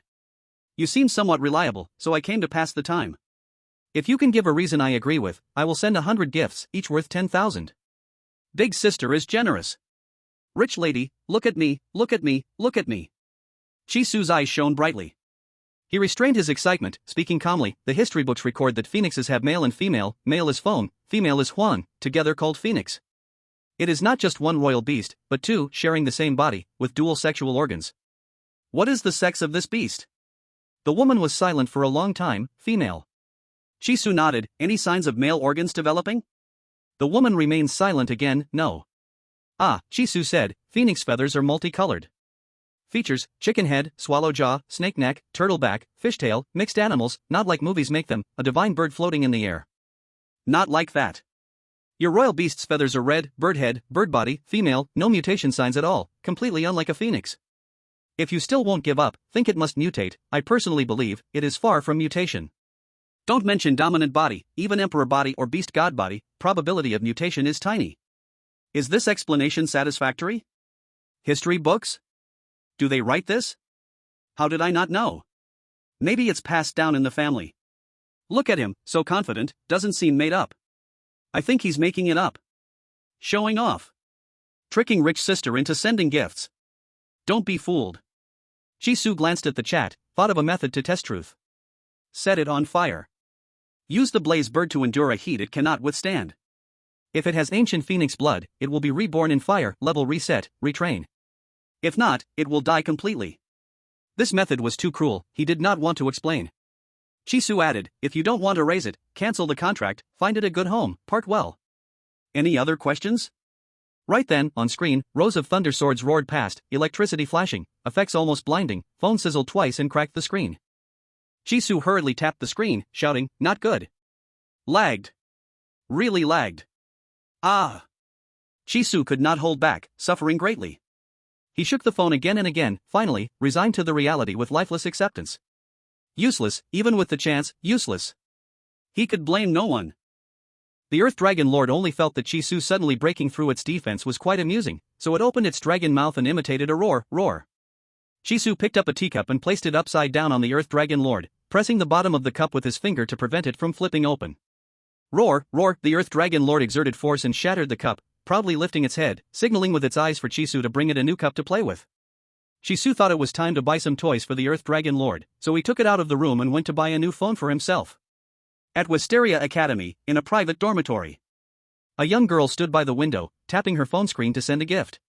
She wore a well-tailored purple school uniform, with 2 badges on her chest reflecting a cold light. The one at the top was the school badge, with a silver background, and the school logo, a wisteria flower, was engraved in relief. The lower badge was smaller but more exquisite, a circular badge in a deep starry color, with 2 diamond-shaped stars protruding. This was the emblem of a 2-star beast tamer. She saw the live broadcast suddenly cut off, stunned for a moment, then exited the live room and clicked on the host's profile. There was no one by that name. The host had been reported by someone and had been banned. No need to think, it was the Public Relations Department of Wisteria handling it. The Academy didn't allow anyone to profit by using its name or play word games. LV Qingqiu casually put down her phone and looked at the now gloomy Phoenix Firebird, comforting it, don't be afraid, I won't abandon you. I chose you personally, and even if you can't become a phoenix, I will raise you. Hearing this, the Phoenix Firebird brightened up and happily flew to the redwood bird stand. LV Qingqiu called the butler over and wrote down a string of ID numbers. Go investigate, make sure to bring it over. My brother's wish can come true now. Yes. Chapter 12, 30 million in rewards. Late at night. Longyang City was brightly lit, bustling with activity. Wisteria Academy had officially closed its registration, and candidates who successfully obtained their admission tickets were everywhere, each with a smile brighter than the last. Whether they could stay in the top-tier university and gain residency in Longyang City depended on the upcoming Beast Tamer battles. The losers would go home, the winners would keep fighting until they entered the top 100. The snack street was crowded with candidates from ordinary families. My exam is tomorrow morning, number 78, I'm up against number 77. I'll come watch you after my match, cheer for you. By the way, what number are you? 77. The two who had once been close fell silent. For a long time, they didn't greet each other, quietly going their separate ways, even ignoring the braised pork elbow the vendor had packed for them, disappearing into the crowd. Give it to me, I'm their friend, I've already paid. Chisu swallowed nervously, his eyes darting around. It was the first time he had lied, and he was anxious, fearing he'd be exposed, constantly looking around. Afraid the two would return, afraid the vendor would expose him right there, feeling extremely uneasy, each passing second seemed unbearably long. Here, be careful, it's hot. The vendor handed the braised pork elbow to Chisu, swiftly serving the next customer with a vegetarian pancake. Chisu grabbed the food bag and left, walking swiftly. Inside his pocket, the Earth Dragon Lord was rolling around excitedly. Free pork elbows. Over 100. Master is so clever. At that moment, Chisu suddenly stopped, a look of hesitation on his face. After a while, he slowly turned back, scanned the code, paid for the food, and before the vendor could speak, he turned and ran. He ran all the way to the nearby budget hotel, looked up, leaned against the wall to rest for a moment, hey.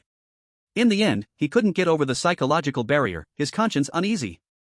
He had spent 4,000 to buy a new phone, it was smooth, but he couldn't log into his treasure app, and the gifts from the rich woman couldn't be cashed out. Every day he stayed in Longyang City, he was spending without earning, so to save money, he subconsciously lied to the vendor. But when he got the free pork elbows, he realized he wasn't happy. Poverty doesn't crush the spirit. Now, he could calmly open the bag, smell the rich meat aroma that belonged to him, and feel much more at ease as he headed to the hotel. Seal his account, he just registers another one, no big deal. Chisu did not forget to teach Di Longzuan, we can be poor, as long as we have backbone, do not lie, do not brag, do not bully others casually, do not take pay for no work, even if poor, everywhere will respect us. Di Longzuan poked his head out of his pocket and nodded solemnly.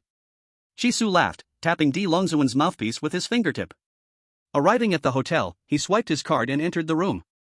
Inside, more than 10 strong men in black tight outfits stood on both sides. At the end of the line was an old man with white hair, smiling at him. Chisu stepped back half a step, lifting his eyes to check the room number. No way, such a welcome for a young master, what is this about? Wrong person, right. Who are you? Chisu asked calmly. Are you the student of Wisteria Academy who got wiped off the list? The old butler asked back. Chisu shook his head like a rattle drum, dodging. I don't understand, if nothing important, please leave, I want to rest.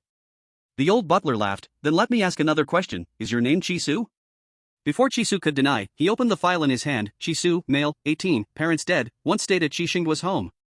Wisteria freshman Chi Iza and Chi Rongrong are your cousin and cousin, your relationship is not good. Yesterday, while queuing to register, you were humiliated and urged to leave by teacher Chen Jingjong of Wisteria. This morning, you applied for tutoring jobs at 13 places, your resume listed skills as specialty. The old butler paused, you failed the applications, that afternoon, you started a live treasure appraisal with your beast Di Longzuan, and your account was banned. He closed the file, kindly saying, correct? Chisu had no words. He knew his ancestors for 3 generations had been dug up, they just picked the main points. A wise man adapts, facing so many, he couldn't be sure to knock them all down. The key was there was an old man, if he fell on the ground and shouted, he'd be in big trouble, words wouldn't explain him. I am Chisu, what do you want from me? Chisu gave up pretending. My lady invites you, her name is Qingqiu, follow me. So it was a mature woman, Chisu understood in his heart. He took Di Longzuan back to the beast space, elbow couldn't fit, so he hugged him to keep warm. In the underground garage, he got in a black car, after about an hour, arrived at Wisteria Academy's private dorm area. In the duplex apartment. Chisu looked at the girl quietly brewing tea, a blush rose on his cheeks. She was bare-faced, oval face, sweet-looking, completely harmless in appearance. Most recognizable was her voice, mature and steady, with a hint of sexiness. Chisu, living in a small 18-line city, had never seen such an elegant and noble girl. Among peers, almost all he saw were like Chi Rongrong, opening mouth to say curse words, acting wild. Seeing LV Qingxiu come closer, Jisoo instinctively crossed his legs, hiding the big toes poking through his torn socks. He raised both hands, taking the blue-on-white porcelain teacup LV Qingxiu handed him. Thank you. Before leaving, he didn't expect her to be so young, guessed around 20. By voice, he thought she was an aunt, so didn't notice details. But if same age, that would be different, very awkward. Relax, I don't want Longzuan, LV Qingxiu smiled, I just want to ask a favor. Speak. Jisoo drank the tea in one go, good taste. LV Qingxiu laughed softly, moved the paper with the address to Jisoo's hand, going straight to the point. This is my brother's address. He is picky, teachers picked beasts for him but he is not satisfied with any. His spirit points reach 3,000 plus, yet hasn't signed a beast. His demands are high, must be a mutant beast, and must have ancient bloodline, also. Also? Jisoo raised an eyebrow, already sensing this job was not simple. LV Qingxiu counted on her fingers, must be water type. Gentle in nature, loves cleanliness, and has no body odor. Don't look too strange, must be pleasing to the eye, best if a bit divine. Clingy and overly warm is bad, too cold and uncommunicative is also bad, pick the middle ground. Even though it's water type, don't cry all the time, he hates it when someone cries, I have to take the blame for this. No wings, because when the beast flaps them, dust flies everywhere, very dirty. No swimming in the sea, see the first rule, body will smell fishy. She laughed suddenly, sorry, my brother's requests are too many, very annoying. Yes, no. Jisoo rubbed his nose, thought for a long time, and honestly said, ancient mutated beasts aren't common like cabbage, with so many requirements, it will be hard to find quickly. Be patient, don't rush, when found I will contact you, you pay for the beast. Of course. Lu Qingxiu nodded, offered reward, if you can do it, 30 million is hard work fee. Wow, 30 million. Jisoo covered his mouth, trying not to laugh, Lu Qingxiu, also, I give you a chance to take the Wisteria exam, beast battle. Whether you enter top 100 in the end depends on your own ability. You can prepare for the exam first, then find my brother's beast, 2 months deadline, any problem? Jisoo jumped up upon hearing he could take the exam, you have the say? Lu Qingxiu smiled, my dad is the principal, I am not, he is. Although principal, father's power is limited, board above him still controls. But with Jisoo's excellent beast, father could convince board to give this poor student a chance. Lu Qingxiu emphasized, I only give the chance, if your beast loses in battle, don't ask me for a redo, accept bet and loss. Jisoo smirked, put away the address, I won't lose. That confident? That confident. Lu Qingxiu smiled knowingly, I will text you exam time and number later, be on time. She politely sent him off, go back, it's late, rest early. Jisoo waved at Lu Qingxiu, left apartment quickly. Outside school gate, he jumped in place and punched the air excitedly. Most important now is not preparation, but to find the beast his brother wants and get 30 million reward. With 30 million, buy elixirs, Longzuan can fight stronger and stronger. Jisoo returned to hotel, took out warm pork elbow to eat with Longzuan, planning not to sleep tonight, visit 24-hour beast store. If not in Longyang City, go to other cities, find it as soon as possible. Chapter 13 Jisoo vs Lion Cat. 2 days later. Wisteria Academy, Beast Battle Special Arena, full of people. Audience seats circle around, in center, a ring sealed with transparent bulletproof glass. On left and right of ring, one person and one beast each, facing each other. Battle 713 vs 714. Start. Wrong. Player 713 waved arms wildly to audience, letting his good beast beat normal rookie. He had a tin nose, thick lips, freckles on face, boldly expressing love to Chi Rongrong. You look so good in purple uniform. Below stage. Chi Rongrong felt embarrassed, red face, hit on lap pretending not to see. Battle ended quickly, not same level at all, no suspense. Loser 714 picked up badly injured beast, frowning tightly, it's just an exam, must go so hard? Host was about to calm down, Judge Chen Jingzhong took mic. He coldly said, you sign waiver before battle, since signed, no right to complain. In exam, death and injury inevitable, take a low-level yellow stage blood pill home. Also, Wisteria's bar keeps rising every year, I see you and your beast are average, never make it, don't come next year. Hearing this. Number 714, face red and ears hot, took the blood pill and stuffed it into the beast's mouth to heal it, sobbing as she ran off the stage. The next group of students match began. Host, number 715 versus number 716. Number 715 is ready, number 716, are you there, 716? 716. Countdown 1 minute, if not here it counts as forfeit. In the audience, LV Qingxiu took out her phone to contact Jisoo, tapping her toes on the floor unconsciously. She knew Jisoo had gone to find a beast for her brother, 3 hours ago in the next city. Now the match had started, could he make it in time?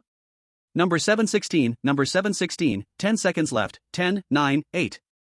Seeing Chisu not answering, LV Qingqiu hesitated, then got up and walked toward the principal's father. Just as she was about to ask for help. Here. Number 716 has arrived. Huff, huff. Chisu ran onto the stage, panting uncontrollably like a broken bellows, sweat pouring down like rain. Traffic jam on the way, he ran from the train station, throat dry, not even a sip of water. He hurriedly opened the beast space, a small meatball appeared at his feet, not even half the size of his palm. The host squinted for a long time, pale with shock, looking helplessly at Chen Jingzhong. What is happening? The big shot is messing around? Is this fair to the other students? Looking at number 715, face full of disdain, confident, clearly not knowing what he was facing. What a fool! Chen Jingzhong's face changed too. He never expected number 716 to be the thief he had kicked out. He raised the pause gesture, took the microphone. Who told you to come? Is this where you belong? I have never seen someone so shameless. Security? SECU. Teacher Chen. The principal interrupted loudly, calmly sipping his tea. Continue the exam. Chen Jingzhong's face immediately fell, eyes moving between Chisu and the principal. Then, he tore up the original number 716's profile, eyes cold. Continue. Both present, match begins. Suddenly, a lion-like cat the size of a Tibetan mastiff attacked, moving extremely fast, only the small magic circle under its feet increasing agility could be seen. Chisu raised his hand to cover his left eye, activated his golden finger, peeking through narrow gaps of his fingers. Beast name, lion cat. Level, mature form. Grade, normal. Attribute, wood. Loyalty, 65. Skill 1, double movement speed, footsteps silent while moving. Skill 2, fluffy long hair can resist some damage. Skill 3, extraordinary instinct for danger. Evolution 1, 9 lives cat demon, survival type. Evolution 2, moon shadow spirit cat, agility type. Evolution 3, houseguard lion cat, defense type. Not a mutant beast, no ancient bloodline. At first glance Di Longzuan seemed to have the advantage. But Di Longzuan was currently growing form, lion cat 1 growth level higher, advantage not big. Also, Di Longzuan's skill 1 is just a medicine box, no attack. It would get skill 2 after evolving into mature form. Creates a swamp 2 meters long, wide, and high, making soil and magic circles soft as water. But Chisu had not seen skill 2's power, did not know suction strength, or if the opponent could get out. Even if strong enough, hard to trap such a fast beast in the swamp. Seeing lion cat getting closer, Chisu stood in front of Di Longzuan. Wait for my order to strike. Since victory was not guaranteed, he could not just watch calmly. To deal with a fast-moving beast was simple. Use his body as bait, lure the attack, then hold the cat tightly to restrain it. According to lion cat's skill 3, extraordinary instinct for danger. It would not go for Di Longzuan trouble, would definitely, without fail, attack him first. In a flash, lion cat faked an attack at Di Longzuan, suddenly turned to pounce on Chisu. But Chisu had expected this, grabbed the pouncing lion cat firmly. His body fell back from the huge impact, back of his head hitting the mud with a thud, eyes seeing stars. But his hands did not let go. Straining every muscle to adjust his stance, he created a chance for Earth Dragon Lord to strike with deadly force. Rip. His clothes were torn to shreds, deep scratches appeared on his skin as he and the lion cat clawed at each other. At a glance, someone who didn't know might think two wild beasts were fighting. Teacher! Teacher! Contestant number 715's eyes were wide with shock. This is allowed? Isn't this supposed to be a beast duel? He's cheating. Taking shortcuts. The opponent was clever, using his own body to wear down the lion cat's energy first. He wouldn't dare use this trick himself and could only report it. Chen Jingzhang's face darkened as he said, if your beast runs out of energy but the opponent hasn't fallen, will you lend your spirit power or not? Of course I will. Then it's fine. Beast Master and Beast are one. The test never limited the master, you can act too. Chen Jingzhang said firmly. Upon hearing this, 715 rolled up his sleeves and rushed straight at the crying Earth Dragon Lord.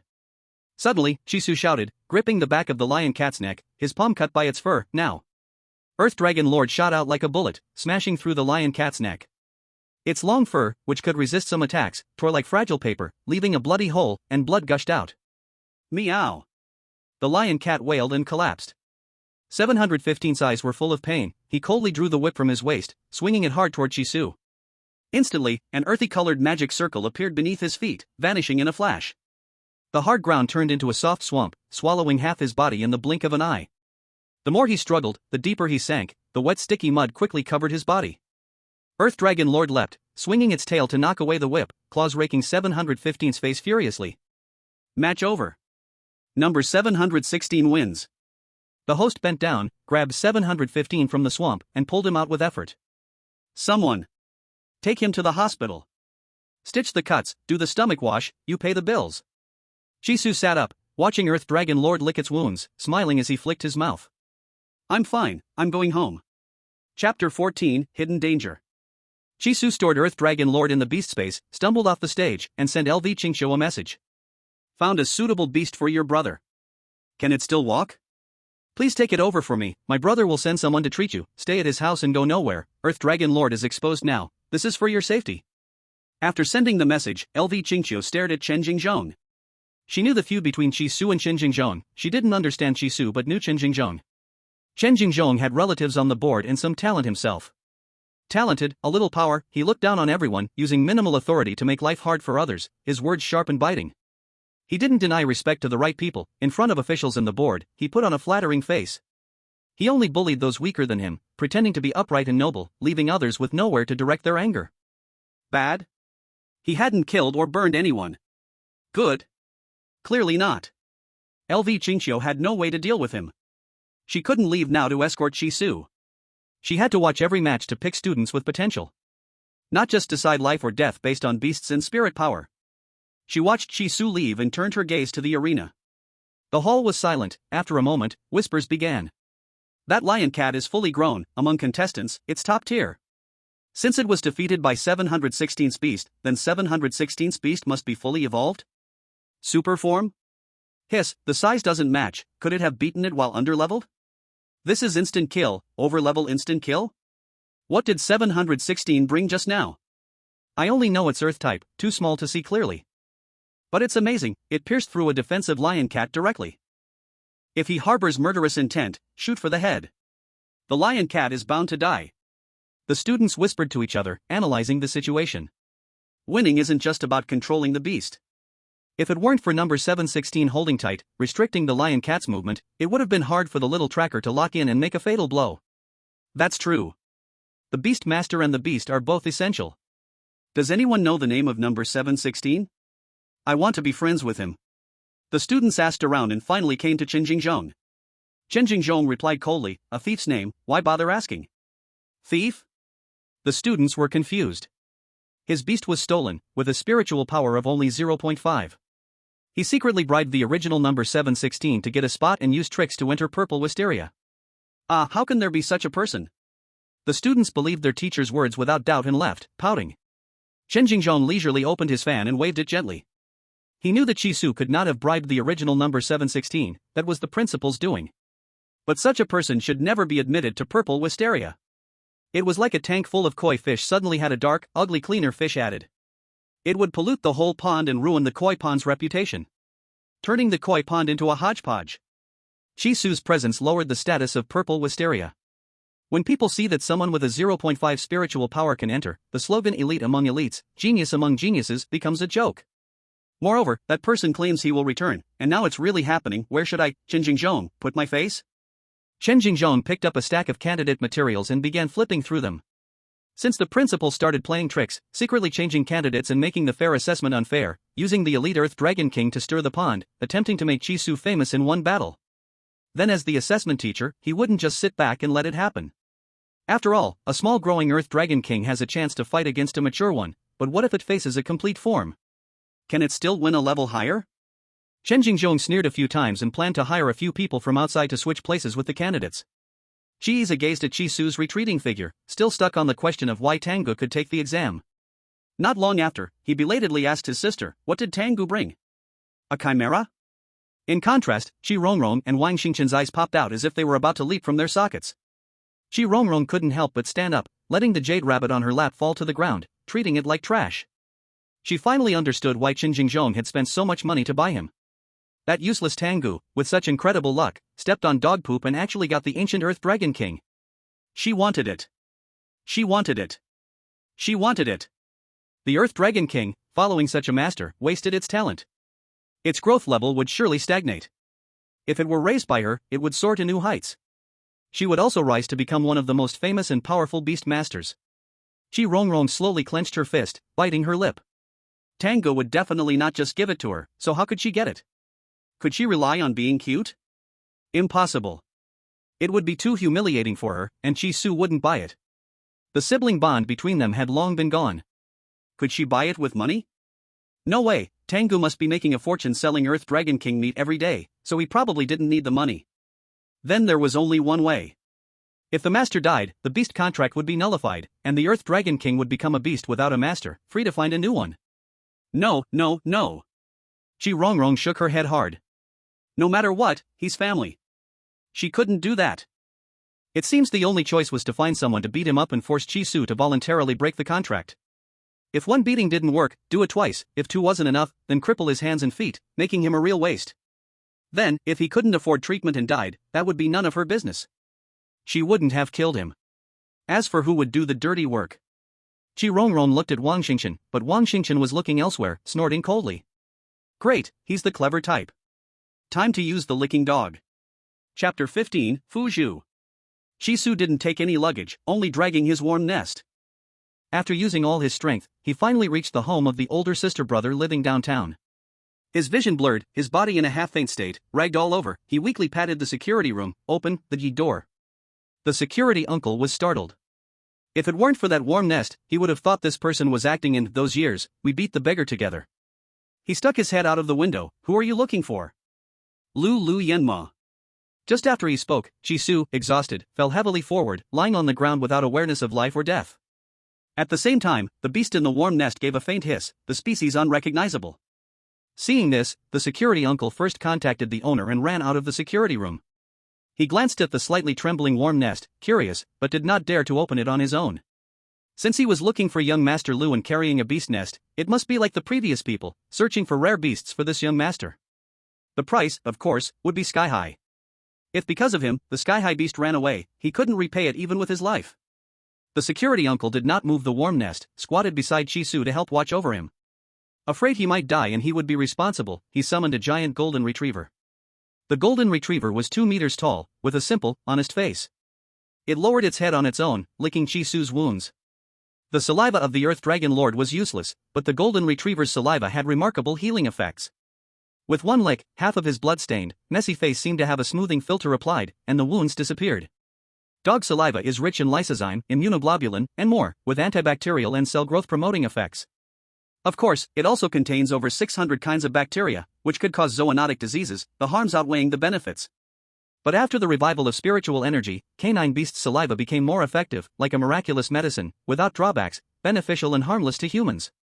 At an advanced growth level, even licking regrown limbs was not a dream. The security uncle's eyes were full of pride as he lightly patted the golden retriever's butt. The next second, the fluffy tail swept over, circling his neck and playfully pressing for a moment. It was an ordinary quality complete form, easily healing wounds caused by mature forms. Licking from head to toe, the injured person was renewed, like being pulled from a pool of water. If there was a side effect, its saliva did not smell nice. At this moment, a team of bodyguards marched in step. The security uncle put away the beast, pointing at Chi Su, it's him. The bodyguards spoke little, clear in division of work, for held Chi Su's arms and legs, one carried the warm nest, heading to the apartment. The apartment building was 3 floors high, with an added loft, front yard, pool, and garage. In the whole community, if you want to know who is the richest, don't look at how many luxury cars are in the garage, look at the front yard. The larger the lawn in the yard, the more powerful and rich the owner, smaller, slightly less so. But some do not follow the rules. Some big shots like to be low-key, nothing planted in the front yard, only fake mountains, pavilions, and cement ground, seeming poor, but actually as rich as a kingdom. Unconscious Chi Su was placed on the cement ground, and one person picked up a water hose and sprayed him. The water pressure was strong, wherever it hit, it turned red, painfully stinging. Chi Su frowned, waking up, but could not open his eyes. After some unknown time, the water stopped, and the whole team of bodyguards went back inside to report. Achoo! Blown by the cold wind, Chi Su sneezed violently, shivering as he got up. The first thing he did was look for the warm nest. Inside the warm nest was not the Earth Dragon Lord, but the beast picked for the older sister brother. Low quality, juvenile, a deer. He had picked it up from the street. It was said this deer had a bad temper, hard to provoke, sold cheap for 50,000 but no one bought it. The beast store owner did not want to raise it, wasting food, so just threw it away. After Chi Su observed, he found the deer was not bad-tempered, but highly self-respecting. It could not bear buyers pointing and laughing. Who would stand there and call you trash face to face? Criticizing every part of your body and even giving the lowest score, are you mad? Chi Su put himself in the situation and thought, he would surely go all out to smash that group of people. The deer is fine. But, what about the warm nest? Are you looking for this? The young Sika deer was brought in front of Chi Su, the little deer's eyes timid, black and shiny, looking very pitiful. Chi Su followed the hand that held the deer's neck to lift his sight, not very high, the other party was only a little taller than him. Maybe 6, 7, 8, 9 centimeters taller. Definitely wearing height-increasing shoes. Chi Su ignored the other's flat slippers, took the trembling Sika deer, staring at the elegant young man in front of him. By appearance, about 25 years old, wearing loose casual clothes. Upper body beige knit sweater, lower body straight trousers, without many bright color decorations. As for looks, his sister is very beautiful, those who know. Chi Su noticed all the injuries on his body were gone, as if he had never bitten the lion cat, only the red marks from the water gun. He thanked first. Thank you for saving my life, I will repay you one day. My name is Chi Su, your sister hired me. I know who you are, no need to repay. Lu Yenmo's attitude was friendly, tone gentle. From what his sister said, this person possessed the ancient earth dragon, being watched by others, needing to stay here a few days, saying it's saving a life is not wrong. He glanced at the Sika deer, returning to the topic, this is the beast you found for me? A deer? As he spoke, the butler presented a wet towel with both hands. He took the towel, carefully wiped his palm, the hand that had held the deer. Then sprayed hand sanitizer into the palm, rubbing slowly. Finally, holding the air freshener, spraying everywhere, never mentioning inviting Chi Su inside. Chi Su. What kind of girly fuss is this? Is it necessary? Is the other despising the deer, or despising him? Not important, in any case, it's annoying. Chi Su's voice hoarse, still not had a sip of water. It's not an ordinary young Sika deer, but has ancient bloodline, with probability to mutate into master of the marsh, the divine beast Fuju. Initially, elite, how to refine and improve quality, is not his worry. Lu Yenmo lightly said as if he heard this kind of thing many times, without any emotion. He lightly flared his nostrils, no longer smelling dog saliva, feeling comfortable, invited Chi Su to the pavilion to chat. He politely asked, what would you like to drink? Coffee? Tea? Or Coca-Cola? Orange juice. Chi Su blurted out. Lu Yenmo smiled slightly, having someone fetch it. He honestly thought, the person Xingqiu found online was unreliable. But for his dear sister, he gave a little patience. Lu Yenmo, calm and humble, said, to be honest, I master all kinds of beast taming, while collecting the latest beast information from Wisteria, official, and freelance demon hunting teams. I could be Wisteria's top mentor if I wanted. Divine Beast Fuju, Master of the Marsh, Cleanliness Spirit, I read about it in old books I found, that's exactly what I want. He could directly say what he wanted, but Fuju only exists in ancient books, no real body found. He can't just wait for the word Fuju until death, had to look for a similar substitute. Now seeing the real body, it's very different from what he imagined. Lu Yenmo said, Fuju mutates from a deer, good, for horns, all white. Also likes gold and jade decorations, making itself dazzling, this is Fuju's trait. He hid this clue, continuing, but your brown Sika, 2 horns, no matter how you look, is an ordinary beast, no sign of mutation. No sign of mutation, how are you sure it has ancient bloodline? I want to know why. These words seemed like friendly curiosity, but actually a bit impatient questioning. Having lived under others' roofs, reading situations carefully, Chi Su was very sensitive. He held the Sika deer closer to Lu Yenmo, you continue first. Its characteristics are a bit abstract, you'll have to be patient. No. As Chi Su approached, Lu Yenmo stepped back several steps, lightly covering his mouth and nose, saying, just speak from there, I can hear you. Oh. Chi Su set down the spotted deer and let it get familiar with its new home, saying, Fuju is a creature of water, a sign of water. It can sense when its master is about to face an attack related to the water element. I bought it and took care of it, it is grateful to me, so when it sensed that I was about to be hit by a water gun, it made a sound to warn me. Before I passed out, I clearly heard a few cries from the deer, that was the warning. But at that time, I really didn't have the strength to avoid it, and I was unconscious. Though I didn't spend a dime, it was a free find, but I still have to charge the average price of 200,000 for a poor quality one. Look at me, I was indeed attacked by the water element. Chi Su shook his soaked, torn clothes and squeezed out water onto the ground. I also showed the fading red marks on my arm, caused by the water gun, proving that what I said is not false. It's abstract, I know, it sounds like I'm making it up. Chi Su then switched methods to prove it, speaking confidently. Ordinary deer are associated with fire, and have nothing to do with water. Their skills are related to longevity and strengthening the body. Deer antler is regarded as the essence of flesh and blood, made into wine. It's a great tonic. Historical records say, deer antler wine, drink 1 cup, live for 1,000 years. Shisu raised his hand and pointed to the spotted deer. Fuju is different. Its skills are related to water. It purifies polluted water sources, generates water, can't summon wind, but can call rain, overturn rivers and seas. If you want to know whether it has ancient bloodlines, simple, just give me a piece of gold, or a fine jade. Shisu then explained the reason. In ancient times, places where Fuju appeared often had abundant jade and gold. Fuju loves these treasures, often collects them and hangs them on its body. It has a very high sense of aesthetics, as picky as you. Now, gold and jade can absorb spiritual energy. They are precious items. All beastmasters want to devour them the moment they see them, to boost their growth levels. The difference with Fuju and other beasts is that it doesn't eat them, it just hangs them on its body to look good. Hearing this, Lu Yanma's expression shifted slightly. Fuju's skills were unknown to him, but this statement about its love for gold and jade matched the ancient records he had read. This was enough to show that the person his sister introduced him to indeed had some knowledge. He had someone bring in a palm-sized gold bar and placed it in front of the spotted deer. He didn't know if it was an illusion, or perhaps because of Chisu's words that gave him a filter, but he suddenly thought this deer stood tall and graceful, transcendent and divine. Upon seeing the gold, the deer's eyes immediately lit up with excitement. It lowered its head, using its young antlers to nudge the gold, trying to hook the gold onto its antlers as decoration. Seeing this, Lu Yanma's lips curved into a faint smile. This was the first time our young master smiled. For some reason, Shisu suddenly thought of this phrase. This person appeared gentle and cultured, always wearing a faint smile, but his eyes showed no joy, just putting on a show to display his high upbringing. But this time, it was a real smile. Finally found a beast he liked. Shisu thought to himself for a while, then said, "So, will you pay the 30 million, or should I ask your sister for it? By the way, there's also the 200,000 fee for buying a beast." Lu Yanma acted as though he hadn't heard it, or perhaps he was too lazy to respond, not caring at all, his attention solely on the spotted deer. He picked up the gold and easily split it in half, using his fingers to firmly poke holes in it, hanging one piece on each side of the deer's antlers. The spotted deer was thrilled, bouncing around a few times, rubbing against Lu Yanma, and then happily went off to play, showing off its new horn decorations to everyone. Not clingy, but not aloof either. Lu Yanma was very satisfied, and then spoke, "Go to the steward to get the keys, you'll stay in the attic from now on." Shisu quickly declined, No, I'll find a place to stay myself."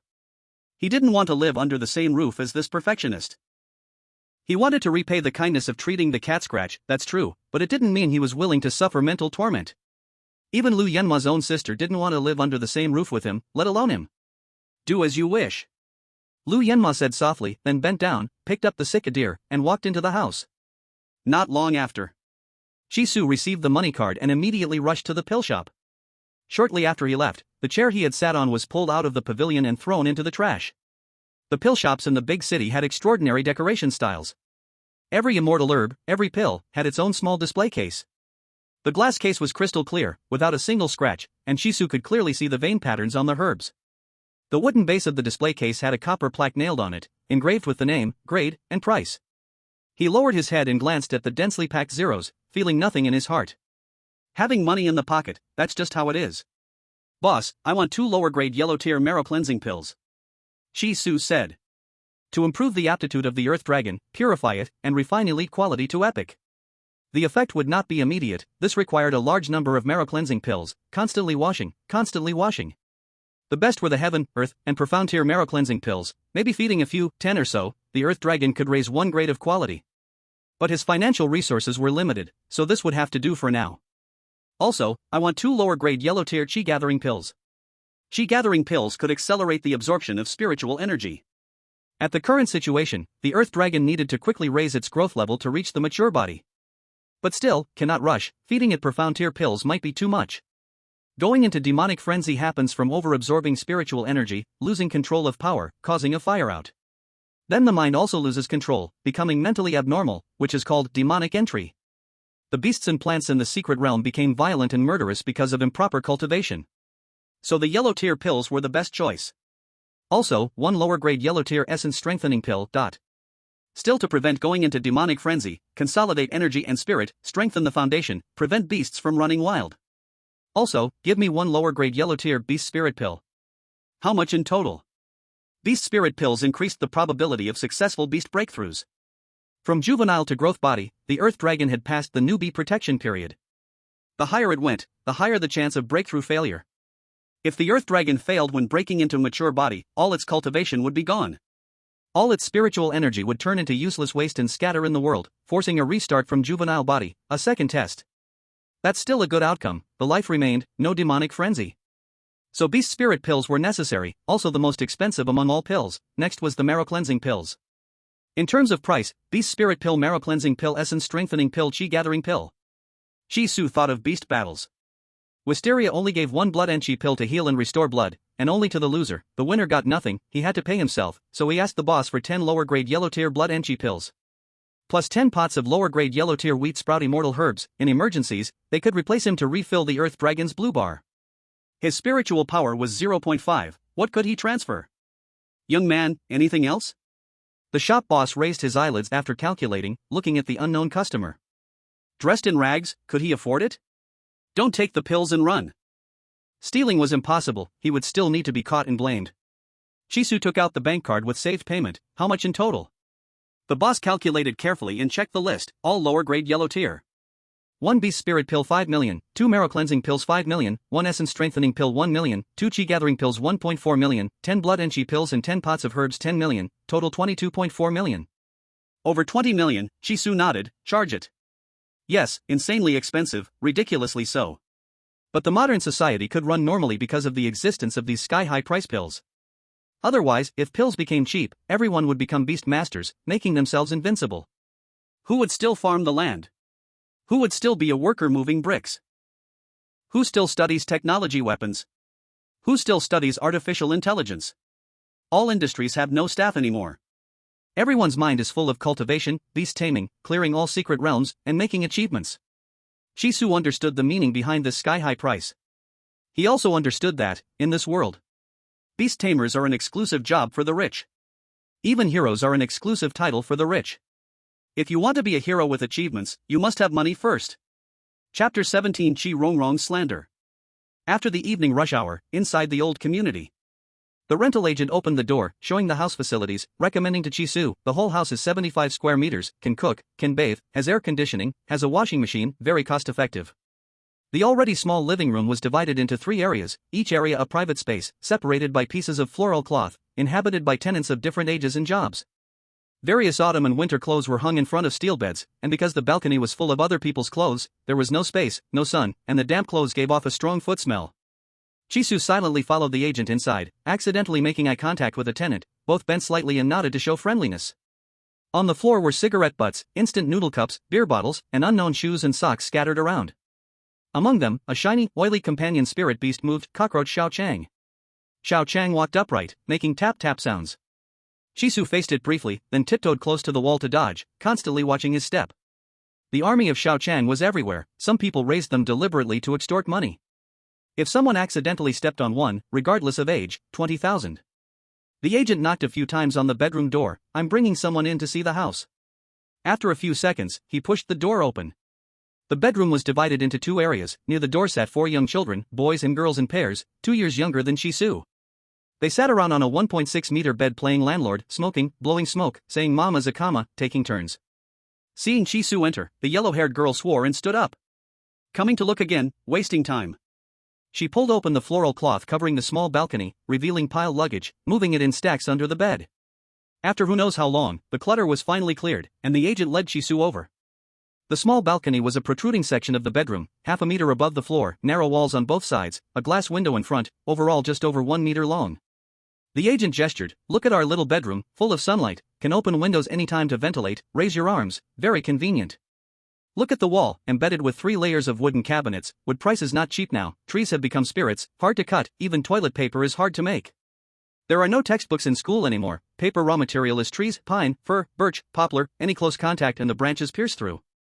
Now, a piece of white paper costs like luxury goods, more expensive than crocodile skin, mink skin. To record something, you have to open your phone notes.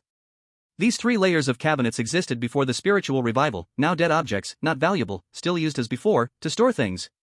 Because their old living relatives were very valuable, wooden items in the old house are a plus.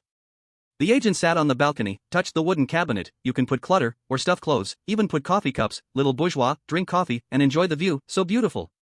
Later, invite 3 to 5 friends, meditate here together, can sit close, being near can deepen feelings. After speaking, the agent quoted the price, 500 a month, 500, with bathroom, can bathe, can cook, air conditioning, washing machine. You won't find this anywhere else. If you agree, deposit 1 month, pay 3 months. The washing machine is just a washing machine. There is no drying function. More than 20 people fill the whole room. Whoever grabs it first uses it. Chi-Su twitched the corner of his eyes. Invite 3 or 5 good friends? More like 3 or 5 useless friends. He is nearly 1 meter 80, once he shrinks here, it is already full, even his legs cannot stretch out. What makes people helpless is that what the agent said is right, this configuration, this price, is truly tempting. Right now the money is there, but houses are hard to find, there are not many listings. Many people rush toward the big city for high salary, like a swarm pouring in, normal houses were already picked away, what is left are all crooked melons and split dates. Chi-Su has already looked at many, this place is the best. Staying in a hotel costs 280 yuan a day, no matter how rich you are, you cannot spend like this. First stay for now, later when there is a good one, just move. Deal. After Chi-Su signed the contract, he returned to the hotel and used his old quilt to cover the warm nest, wealth should not be exposed, then moved the few pieces of luggage to the group rental house. The Earth Dragon Lord had taken a pill and was cultivating inside the beast-controlling space. Chi-Su also did not want to release it and attract attention. He sat cross-legged on the balcony, closed his eyelids to store energy and build strength. Ring ring ring. Hello? Big brother, what's up? The red-haired roommate answered the phone. Work came, release your cockroaches, find me a person called Chi-Su, I sent you the photo, after finding do not act rashly, you are not his opponent, you just report the address. Alright, hanging up, I'll take a look at the photo. The red hair opened the chat software. The phone lagged for a long time, the screen still a blank white patch. At this time, someone patted his shoulder and handed over a phone. Chi-Su calmly said, call your big brother, say you found him. Ah? Found what? Chi-Su smiled and pointed at himself, found me. The fight location was set inside a free park. Chi-Su was brought by the red hair to the fitness equipment area. One by one, fat-headed big-eared thugs stopped playing, picked up the sticks and machetes beside them, released their own beasts, and cast their gaze toward the gold master gently swinging on the swing. Boss, start? The ugly man stopped swinging, his eyelids drooping, looking like he had not woken up. That listless gaze is the fatigue revealed after all desires are satisfied. Brother Tang, we were high school classmates for 3 years, I also do not want to bully people by relying on power, but what you did is too shameless. Rong is your cousin, you can even lay hands on her? If she did not tell me herself, I would still be kept in the dark, not knowing you were such a low and dirty thing. Chi-Su did not understand, what? Touch what? Touch who? When the ugly man Xue Baoyu saw Chi-Su not admit it, he coldly smiled and nodded. He took out his phone and turned on recording mode, aiming at Chi-Su's face. He raised the phone, as if raising justice, speaking with firm certainty. When you stayed at her house, every time you took advantage of no adults at home, broke into the room and touched her. Her face is thin, she is embarrassed to speak, she hid the unspeakable scar in her heart for so many years, told no one. If you did not chase to the school and force her, relying on the Earth Dragon Lord, insisting to go to Zeton together with her, forcing her to no way out, I am afraid she still would not tell me this secret. You shameless. You low and cheap. Xue Baoyu's teeth itched with anger. If someone like you who ignores human ethics enters Zeton school, and is trained into a high-star beast controller, Rong will never escape your evil hands in this life. I will only say this once, in front of me cancel the beast contract, withdraw from the assessment, give the Earth Dragon Lord to Rong to express apology, then I will let you safely and whole return to your hometown. If you refuse the toast only to drink the punishment wine, I will spread your ugly deeds. The one who loses face is not Rong, it is you. The one who should feel shame is not Rong, still you. Do not think a girl's thin face means she cannot deal with you. Justice lives in people's hearts. No one will laugh at her, no one will say she seduced you, everyone knows, you are the scum. You are the one who should be spat on. Chi-Su suddenly laughed so much he could not stop, even making Xue Baoyu stunned, and felt this person is even more arrogant. I touched her. Ha! Chi-Su laughed until tears came out, mocking, she Rong is a liar. She wants the Earth Dragon Lord, but can't get it herself, so she asked you to help. Taking someone else's beast is too despicable, you definitely wouldn't do that. If it gets out, it'll ruin your reputation, and it will affect your future. So she made up a lie, slandering me for touching her. That way, you'll naturally step in to teach me a lesson, and take away my beast contract, making it all look justified. You've been used, fool. Xue Baoyu froze for a moment, then said, stop reversing right and wrong. No girl would lie about her own purity. Upon hearing this, Chi-Su's face showed helplessness. He decided not to argue further and swiped Xue Baoyu's phone away with his hand, his eyes showing no fear. Stop talking nonsense, all of you come at me together. Shui Baoyu's face darkened as he picked up the phone and took a few steps back, continuing to film. I know you're good at fighting, and you're a parkour expert, you might escape if you can't beat me. But whether you hit me or run, it just shows you have a guilty conscience, you're panicking, feeling guilty. Beat him. Beat him until he breaks the contract. As the words fell, sticks and knives came flying toward him. Chisu clapped his hands with a smile, not even dodging. In an instant, beams of light lit up behind him, and black-clad police rushed out. Put down the weapons. Don't move. Get down on the ground with your hands on your head. Did you hear that? If you move again, I'll shoot.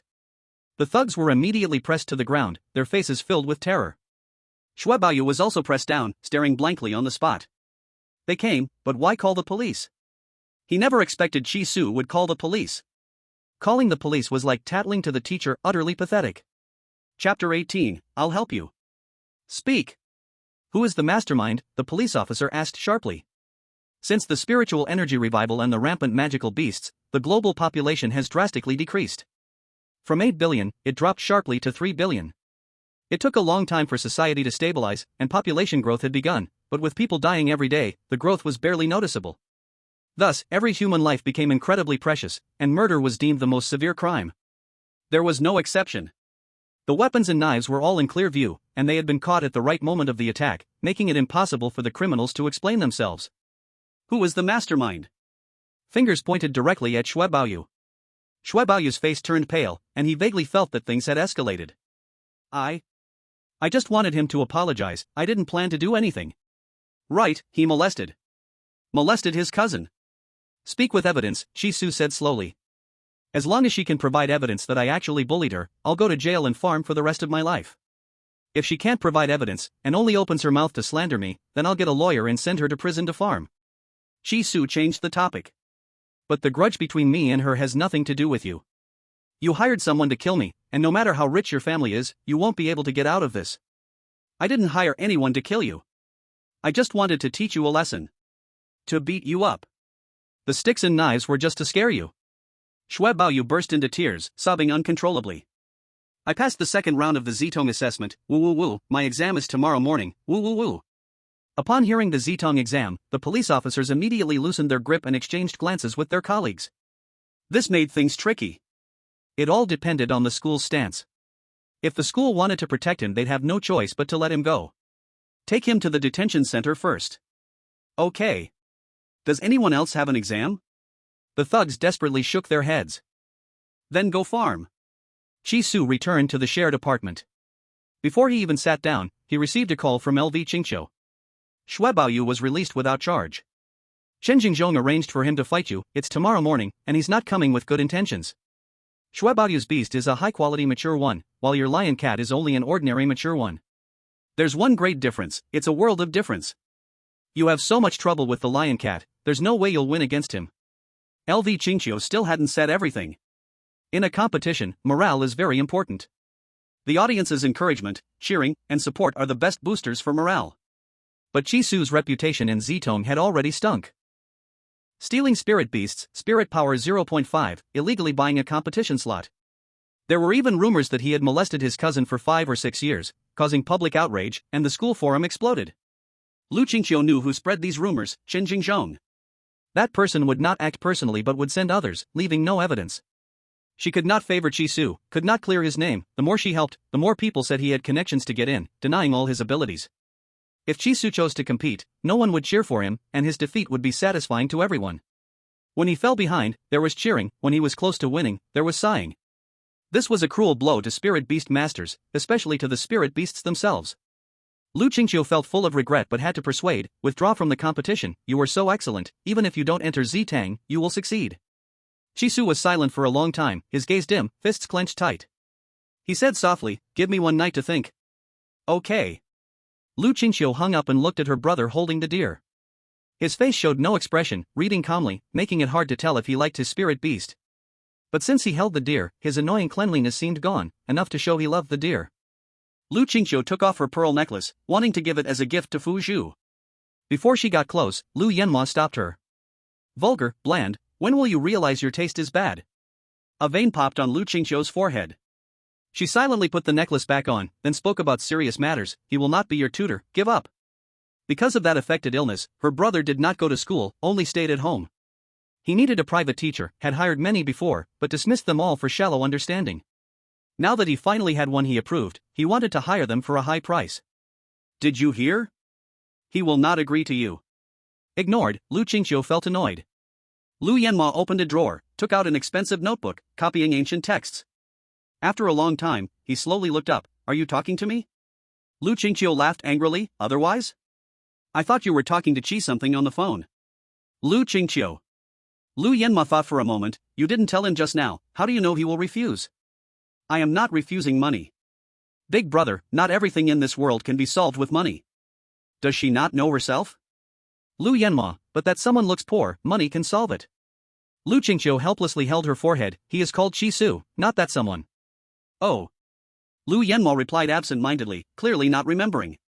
His head was for remembering spirit beast names, not human names. He said calmly, I sent you a message this afternoon to contact that someone to come talk, why didn't you reply? I replied, read, and not replying is my reply. Lu Yanma stopped writing, stared at his little sister. Next time don't do this, I really don't want to go to school to catch you. Lu Qingqiu felt like she was suffering 10 great tortures, legs sore but could not sit.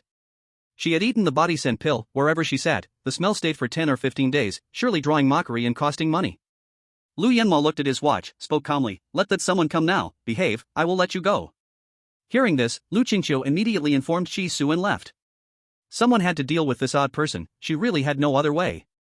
If they could negotiate, even better, with money, maybe Qi Su would voluntarily withdraw from the exam. Half an hour later, past midnight. Qi Su was led by the butler into the front yard, still the old place, the pavilion. He noticed the previous rattan chair had been replaced with a metal chair. Lu Yanma had been waiting for a long time, white shirt, black pants, still simple style. Qi Su felt a sense of awe. No wonder he was rich, clothes never repeated every day. Even the chairs were all different. He leaned forward and sat opposite Lu Yanma, with orange juice and pastries pushed over. Lu Yanma said gently, I want to hire you as my tutor, 2 hours a day, 10 million a month. Qi Su didn't even think, I won't do it. Why? I don't know how, I've never taught anyone. Don't know how? Then do you know how to receive a salary? Yes. Then you can teach. If you couldn't teach, you wouldn't get paid. You want money but don't want to work. Am I wrong? Qi Su? Wait. This way of thinking is wrong. Lu Yanma curved his mouth, I'm joking with you, because we are friends. Qi Su. He remembered Lu Yanma sent people to treat his wound, and out of gratitude he said, I won't be your tutor, but if you have questions in the future, you can ask me, and I will reply from time to time. Also, if you ever want a second beast, I'll help you find one, no service fee, but you pay for the beast. Lu Yanma's expression shifted. No money, but still working. Does he want something? Probably about tomorrow's beast battle. He wants him to help remove Shuebao Shui? Impossible. He won't illegally erase a life just for a small favor. But this small favor made his heart stir, he didn't want to give it up. It seems he has to follow the proper way, to push away the Shuebaosher blocking the way for that person. Lu Yanma decided, he will join the match. He is not a student of Wisteria, he is a freshman, so he can join and go straight to the battle assessment. Since Meng Jingzhong abused power to replace that person's original opponent, letting Shuebao Chuan fight that person. Then he can also swap places with that person, he will fight, and kick the fake Baoyu out of Wisteria. Lu Yanma planned for a while in his mind, then smiled at Qi Su.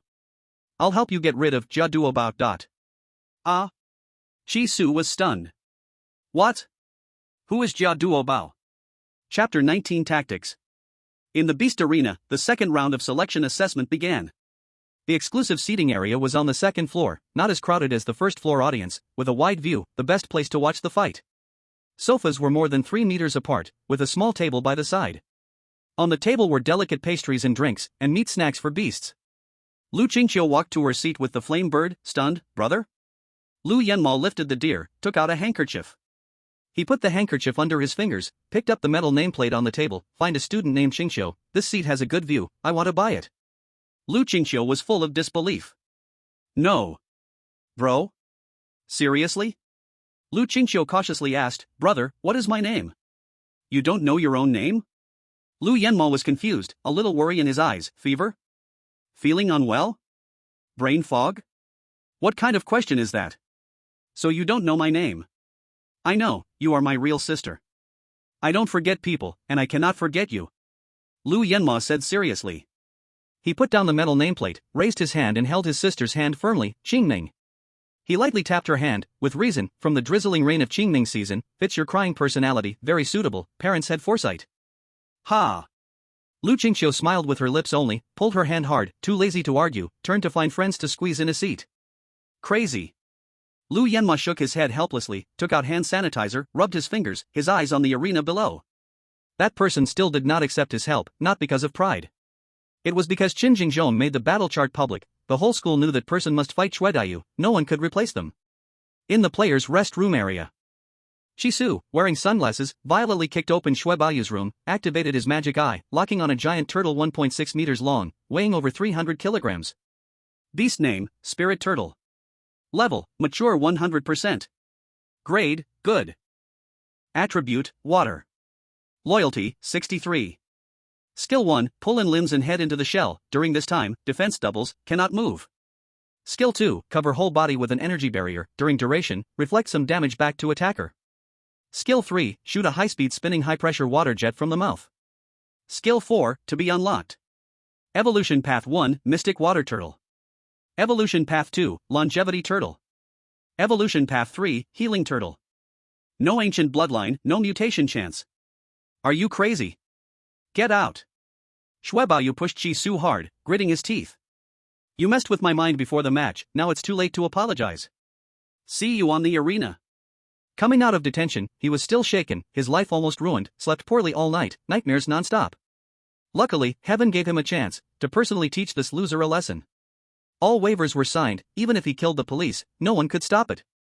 Shuebaoyu feared Qi Su might give up and not fight, not letting him vent, so he provoked, if you have guts, don't chicken out, running makes you a coward.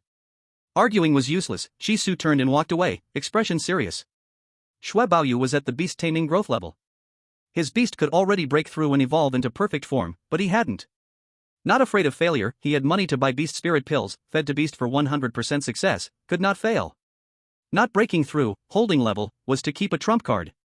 Hidden skills and true power, playing dumb, wouldn't show it until the last moment, to avoid enemy beast tamers targeting him. Everyone must fight to the end, only 100 slots in Z-Tome, spirit power and beasts aren't enough, strategy matters. This is Shuebaoyu's strategy. Growth form vs perfect form, give up? Qi Su didn't want to. Earth Dragon Lord still had a chance to win. The first two skills of the Spirit Turtle are defensive, as long as you don't attack, it can't make waves. The tricky ones are skills 3 and 4. Skill 3, shoot a high-speed spinning high-pressure water jet from the mouth. If Earth Dragon Lord gets hit by this, his brain could spin out. This assumes he can withstand it, if not, his body would be shredded by the water jet.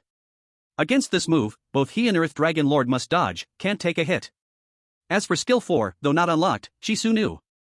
Based on Spirit Turtle's skills, its evolution direction is Mystic Water Turtle. Official data says Mystic Water Turtle's Skill 4 is Mystic Water Cannon. Mystic Water Cannon, compress water flow with some spirit energy, shoot highly concentrated water ball from mouth, hits target and explodes, creating violent water shockwave, knocking back nearby enemies, strong attack and stun effect. Even if dodged, the residual force could knock him 8 jun away, not to be underestimated.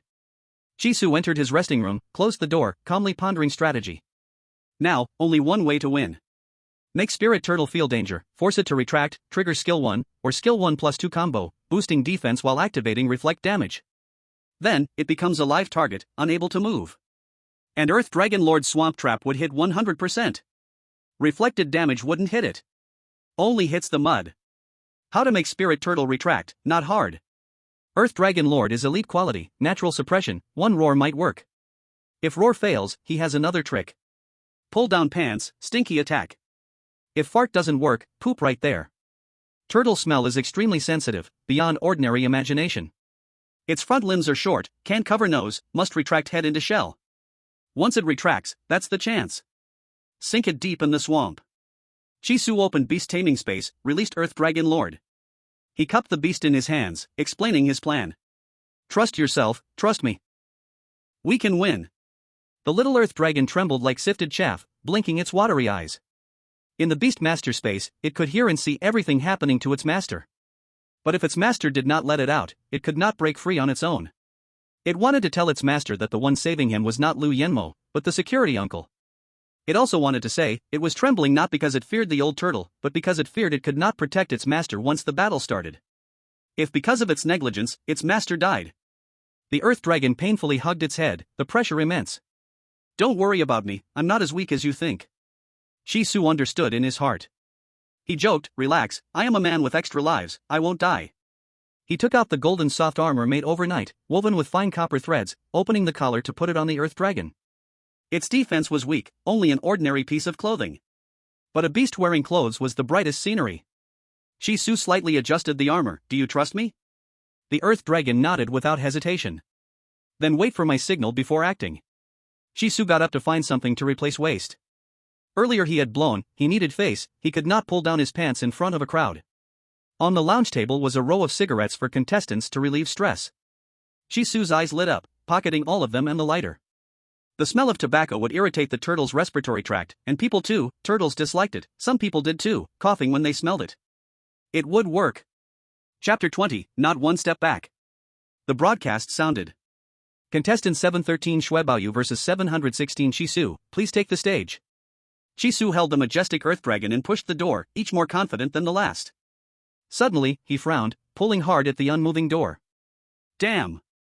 Who locked his door? Shisu lifted his leg and kicked fiercely. Bang! Bang! Bang! Contestant 713 Shuebaoyu is present, 716. Tisk, why 716 again, 716 are you there? 716. If you don't arrive in 1 minute, it counts as forfeit. 716. The Earth Dragon rushed out, hitting the door to make a small hole, landing outside. It lifted its head to the keyhole, stiffened its neck, and hit the lock, making another hole. The lock was destroyed, and Shisu finally left the lounge, grabbing the Earth Dragon and running wildly to the arena. With the host's countdown, he arrived just on time. 716 is here. As soon as the words fell, the whole venue hissed and snickered. They said nothing, strangely united in silence. Host, Blue Side, 713 Shuebaoyu, Beast, Good Quality Spirit Turtle. Applause echoed. Red Side, 716 Shisu, Beast, Elite Earth Dragon. The applause stopped abruptly. This time the silence carried whispers. Using an elite beast to show off at the fish pond, shameless, thinking you're dragon overlord. That beast was stolen, I heard some traitors are looking for it. Even after exposure, still dares to fight on stage, really shameless. The voices grew louder, forming a buzzing wave. The Earth Dragon, already leaning forward, slowly drooped its head to the ground, completely losing fighting spirit. It trembled as it tried to speak human words, to explain. It was bought by its master, not stolen. But all that came out was a sobbing tone. The Earth Dragon knew in its heart. If it won, it would just be showing off, annoying people. If it lost, it would be useless, elite quality watered down, dragging its master into trouble. It no longer knew what to do, tears like beans soaked the soil. Whether losing or winning, the result was bad, so why fight at all? Might as well not fight, so the master wouldn't be hurt anymore. But if it didn't fight, between it and its master, one would have to shout the shameful forfeit. It didn't want its master to lose face, so it quietly crept under the stage, showing retreat, signaling surrender. Ha ha ha. Look at that beast. It's scared and wants to run. A growing form versus a mature form. The size difference is obvious here too, running away is normal, but isn't it supposed to have elite quality? It actually retreated without a fight. So cowardly. That's why the importance of a beast master is clear. If you don't train it well, this happens. A beast master is trash, wasting its talent. The Earth Dragon Lord heard this, slowly straightened up, and looked up at Shisu who quietly followed him. No, no. Master is very good. If you don't want to fight, I won't force you, Shisu bent down and said. Sweat streamed from his forehead and nose, clearly under great pressure, but he tried hard to stay calm. The Earth Dragon Lord remembered how confident his master looked before the match, and suddenly realized that what he was doing was wrong. Roar.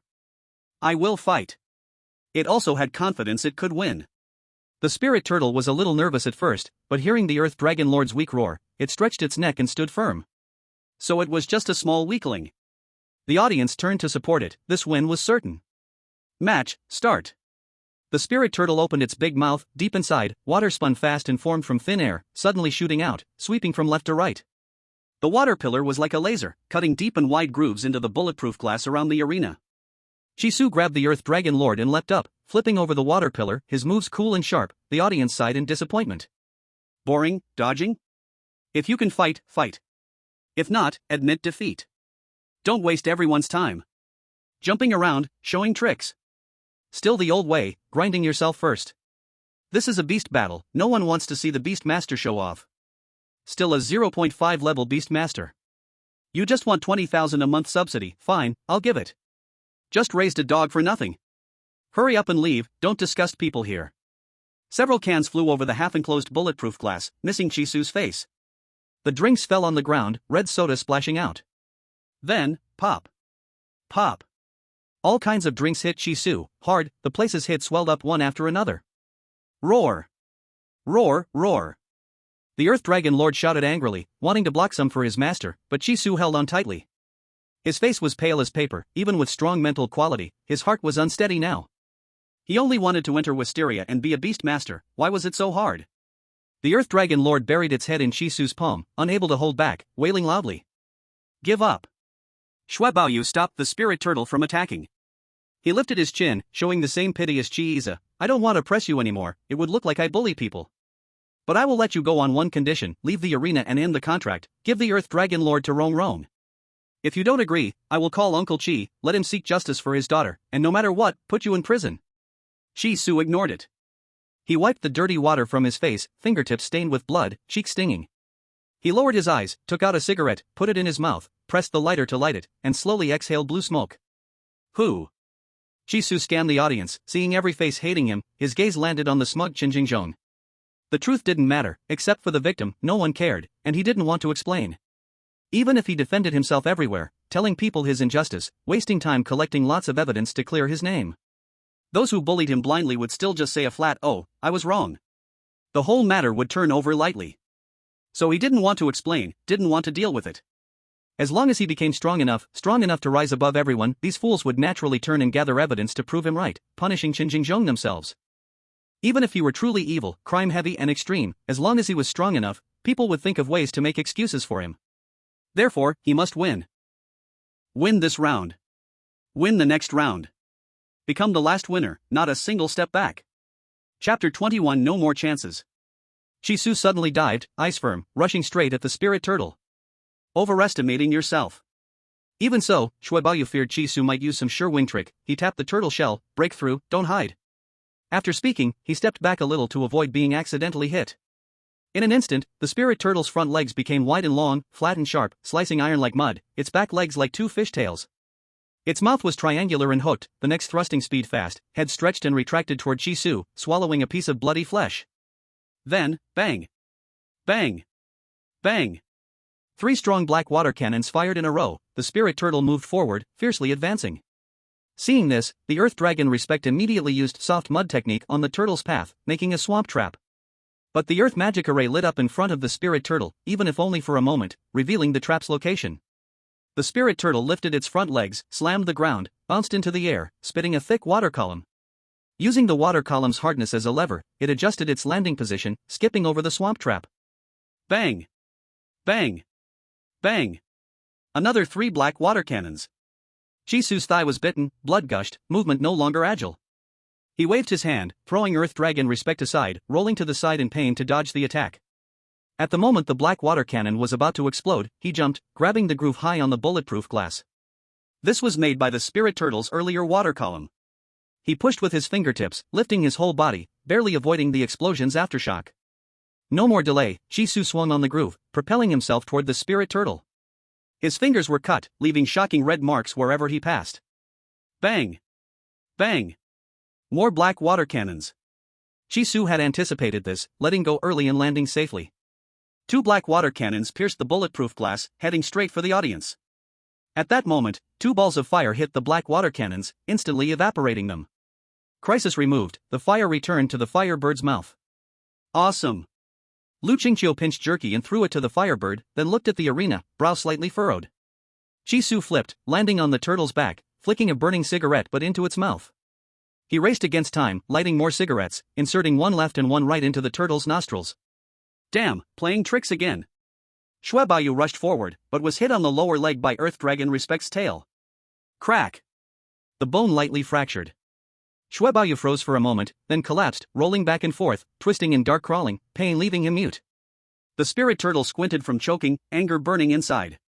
It raised its neck, trying to bite Chisu on the shell to death. But its neck could only bend 90 degrees, not 180 degrees. Bang! Bang! Bang! Black water cannon shot up, then fell straight down, aiming right at Chisu. But it forgot, under Chisu was itself.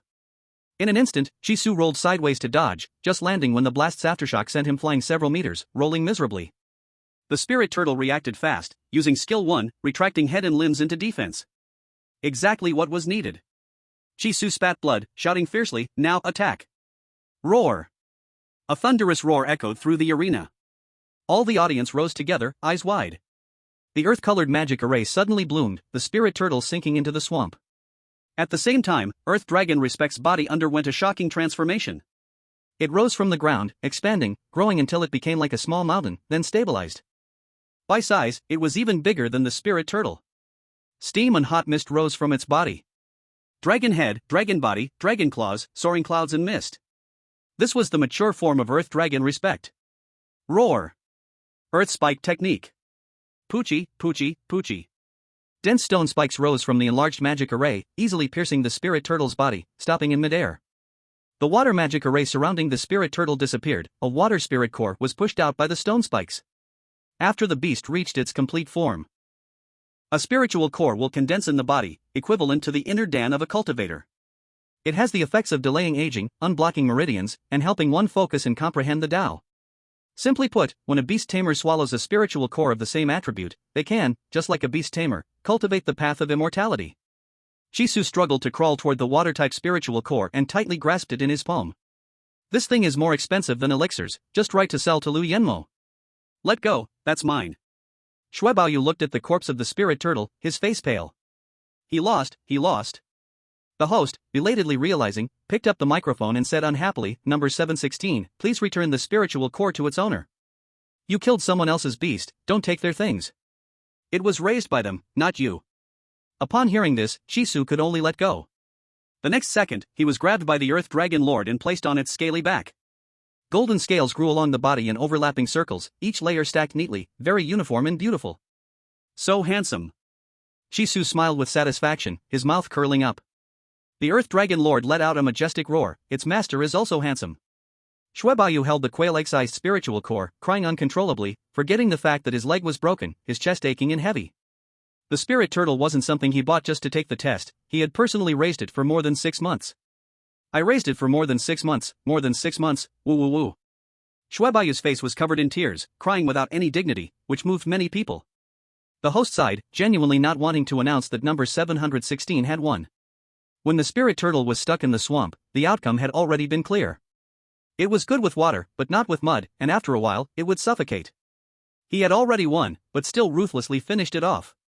In the end, it was all for the water-type spiritual core. He thought that after defeating it, he could take it for himself. This person's character is too bad, even the beast under him is learning bad things. The host raised his eyebrows at Chen Jingzhong, signaling him to make a stance. The mature body with elite quality had a clear destructive power. Let's not mention the lion cat, the spirit turtle, that had real defensive skills, yet was killed in one blow. At this rate, Chisu, stained with marks, will definitely get into Zitong Academy. Chen Jingzhong's face was grim as he picked up the microphone. Well, intercepting from outside the school probably wouldn't work, they wouldn't be able to stop it. He simply said, "Chisu, you know what you've done, right?" Chisu lay on the dragon's back, responding weakly, "What did I do?" Chen Jingzhong didn't bring up the theft of the beast. He could tell that the Earth Dragon Lord was very loyal to this person. If they used the excuse of beast theft to expel him, it would end badly for them in the end. The incident of replacing the original number 716 is not something Chisu did. So, only the unclear family matters remained. Chen Jingzhong said, "Shi Rongrong, don't be afraid, tell everyone what he did to you." At this moment, the venue was so quiet you could hear a pin drop. Whether it was a rumor or not, it would be completely clear now. Shi Rongrong's face turned red, her clothes wrinkled from how tightly she was holding them.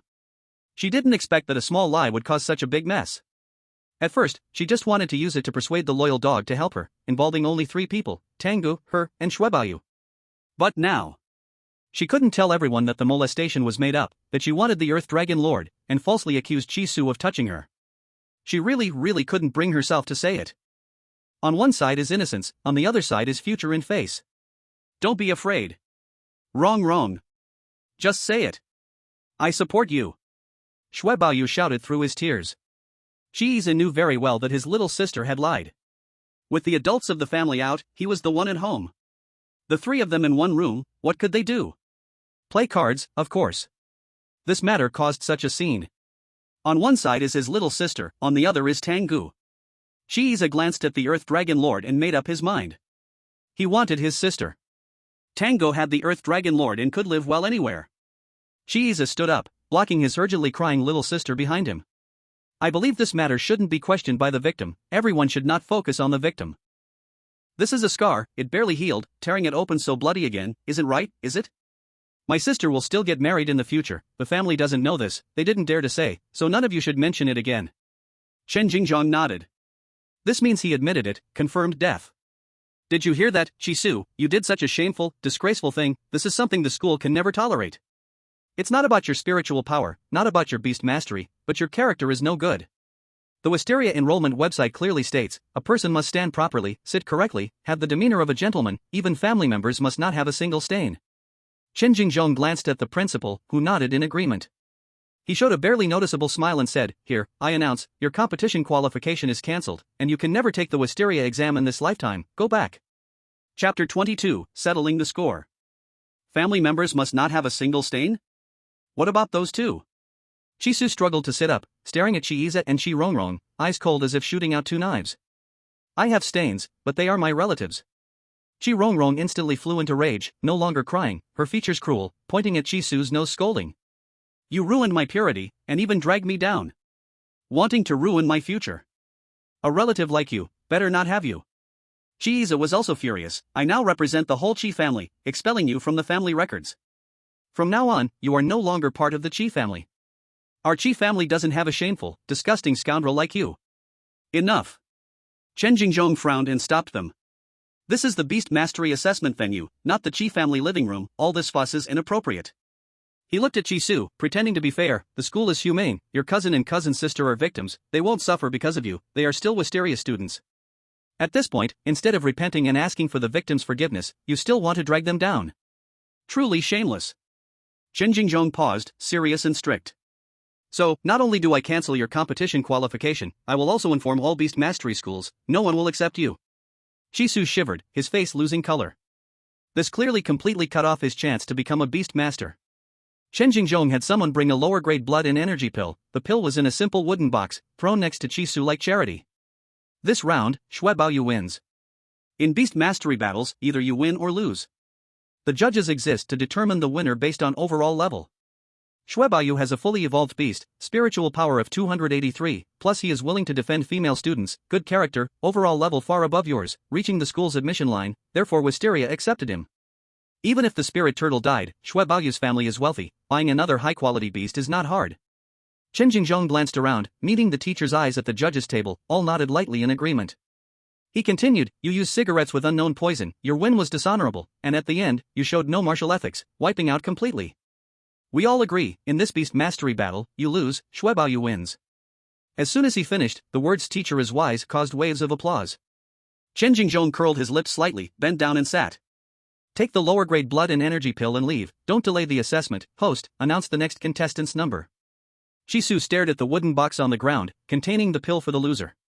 Lower grade, selling it would also make a fortune. He slowly stretched out his arm, wanting to pick it up. In the end, he curled his fingers and pulled back his arm. Chisu looked up, eyes full of blood vessels. He said slowly, word by word, I didn't lose, I won, I will not take this pill.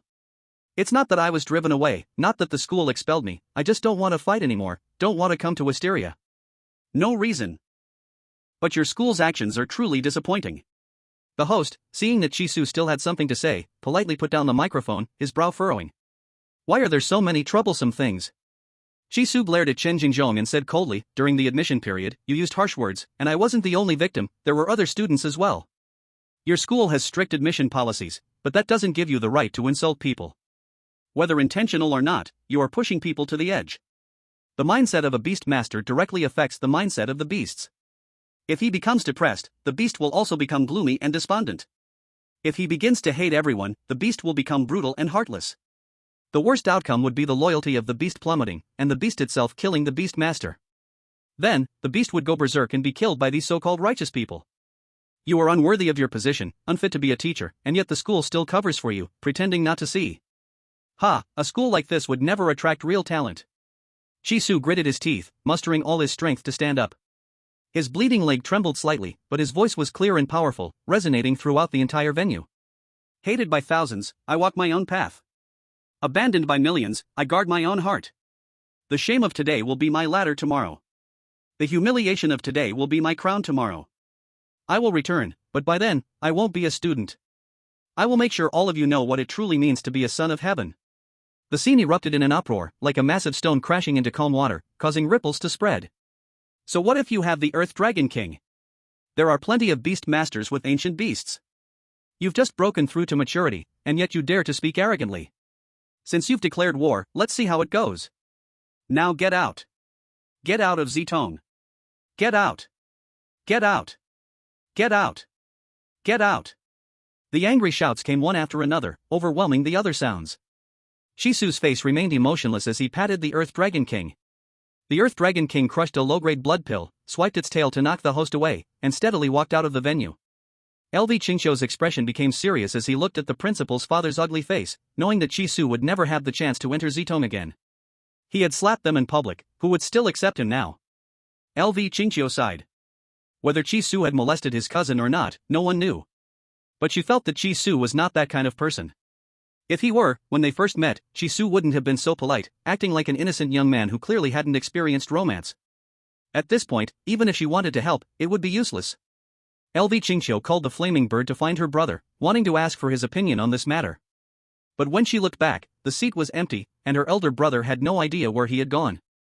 Outside the school gate, Chisu suddenly coughed up a mouthful of blood and collapsed onto the Earth Dragon King's back.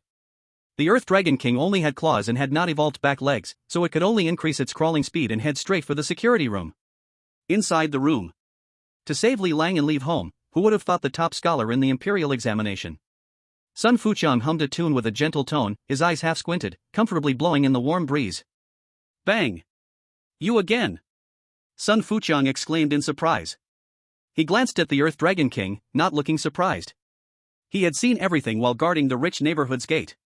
Calling out his golden retriever, Sun Fuqiang picked up a thermos and poured a cup of hot water, handing it to Chisu, who was awakened by the licking. Little brother, what do you do for a living? You have the Earth Dragon King but are still so badly hurt. That job must be dangerous. How much do they pay you for risking your life? Chisu took the water, looked at his healing thigh, and then looked up at the security booth. Only then did he realize that he had seemed to mistake his savior. Chapter 23, The Battle for Dominance. Chisu pursued rigor. Are you working for LV Yen? Sun Fuqiang, with full force, replied, I am a security guard, working for all the residents. What I mean is. Oh, I get it, they don't want me, Sun Fuqiang chuckled awkwardly. Earlier, I came here to apply as a family doctor, running from apartment 1 to apartment 100, but no one hired me. Later, the property management said, why don't you work as a security guard? We're short of people, and the owners here are difficult to deal with. We offer 10,000 a month. Of course, I agreed. Chisu nodded, secretly cursing Lu Yenmo for being shameless, taking advantage of others' gratitude. He pulled out all the cigarettes from Shun's pack, roughly estimating there were 7 or 8 boxes, each costing 10,000 yuan. Sun Fuqiang's eyes instantly lit up.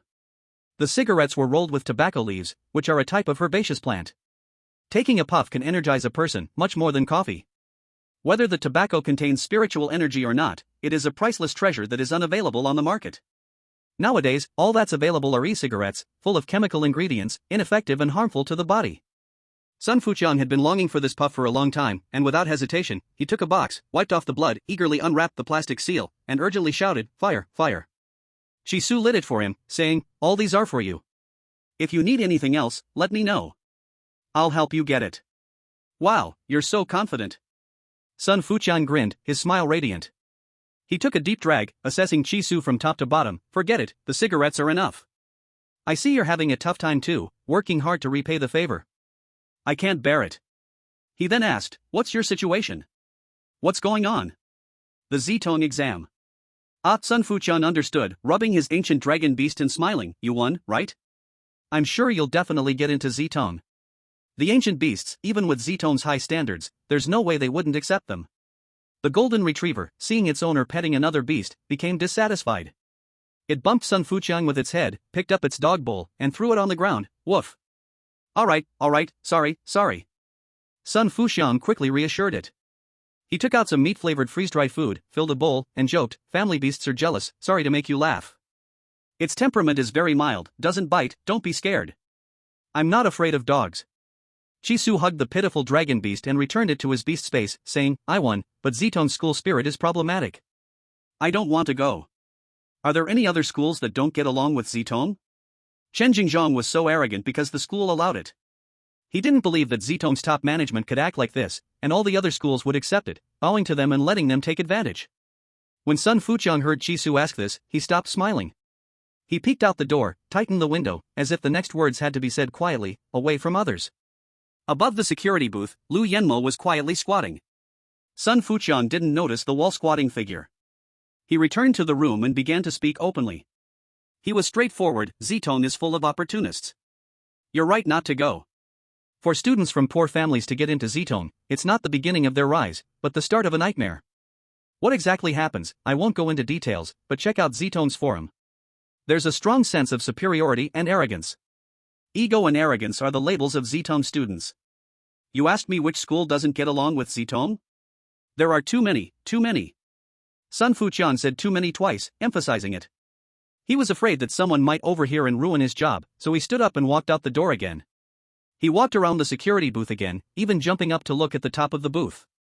Lu Yenmo had anticipated this, landing soundlessly, crouching low. Sun Fuqiang didn't see anyone. After another round around the security booth, Lu Yenmo bent low, silently circling with him, without making a sound. On his shoulder hung a pure white deer, equally silent. The white-tailed deer, during the competition, underwent a mutation, almost at the same moment the dragon beast evolved, becoming an ancient beast, the Fuzhu, reaching its grown form. Fuzhu's initial skill was breath seal. Numerous sparkling, tiny bubbles, smaller than morning dew, scattered around, forming a membrane that covered the beast's scent. The golden retriever could not smell it. Skill 2, environmental camouflage. A dense layer of bubbles creates a faint visual distortion, making Fuzhu's figure appear blurry and unclear. If in a damp environment, like rain or fog, or in water, the effect is greatly enhanced, achieving brief invisibility. With just these 2 points, Lu Yenmo and the Beast Masters are killers in the rain. After Sun Fuqiang finished patrolling, he completely relaxed. He went back inside and continued, the Board of Wisteria is made up of official government officers, so most domestic resources are given to Wisteria schools. Other school principals cannot compete, they just cannot win. When resources are insufficient and benefits are low, capable people naturally will not go there. Over time, beast schools have been divided into 3 types, top exclusive Wisteria, average, and third-rate wild schools. And students in Wisteria schools are far stronger than students in other schools, not even on the same level, they get knocked out at first glance. Do you know about the contention match? Chisu shook his head in confusion. From the sound of it, it seems like a sparring match between schools. But this is meaningless, Wisteria will obviously win. What's the point of sparring? Just a waste of time. Sun Fuqiang said, the contention match is a competition between schools. Held every 2 months, students enter a level 3 secret realm to see who kills more magical beasts and brings out more resources. It lasts for a week. So it's that kind of contention match. Chisu nodded unconsciously. That's right. It shows the school's strength and removes magical beasts to get things done. If one can find a few treasures, it's a huge boost for all participants. Of course, this comes with danger. However, level 3 secret realms are not very dangerous. As long as you are not too weak, there is a 90% chance to come out alive. Seeing Chisu's little reaction, clearly unaware of the match's danger, Sun Fuqiang spoke seriously, in the secret realm, there are no laws, no moral limits. In past matches, those who left the contention match first were all Wisteria students. All returned fully loaded. And the little geniuses representing other schools were either beaten badly, killed, or lost their high-quality beasts. What exactly happened? No one could find out no matter how they asked. No one is stupid. Isn't it just the Wisteria participants doing it? But without evidence, those principals can only swallow their anger. The danger is not the level 3 secret realm, but people. The Wisteria students. Sun Fuqiang changed the topic.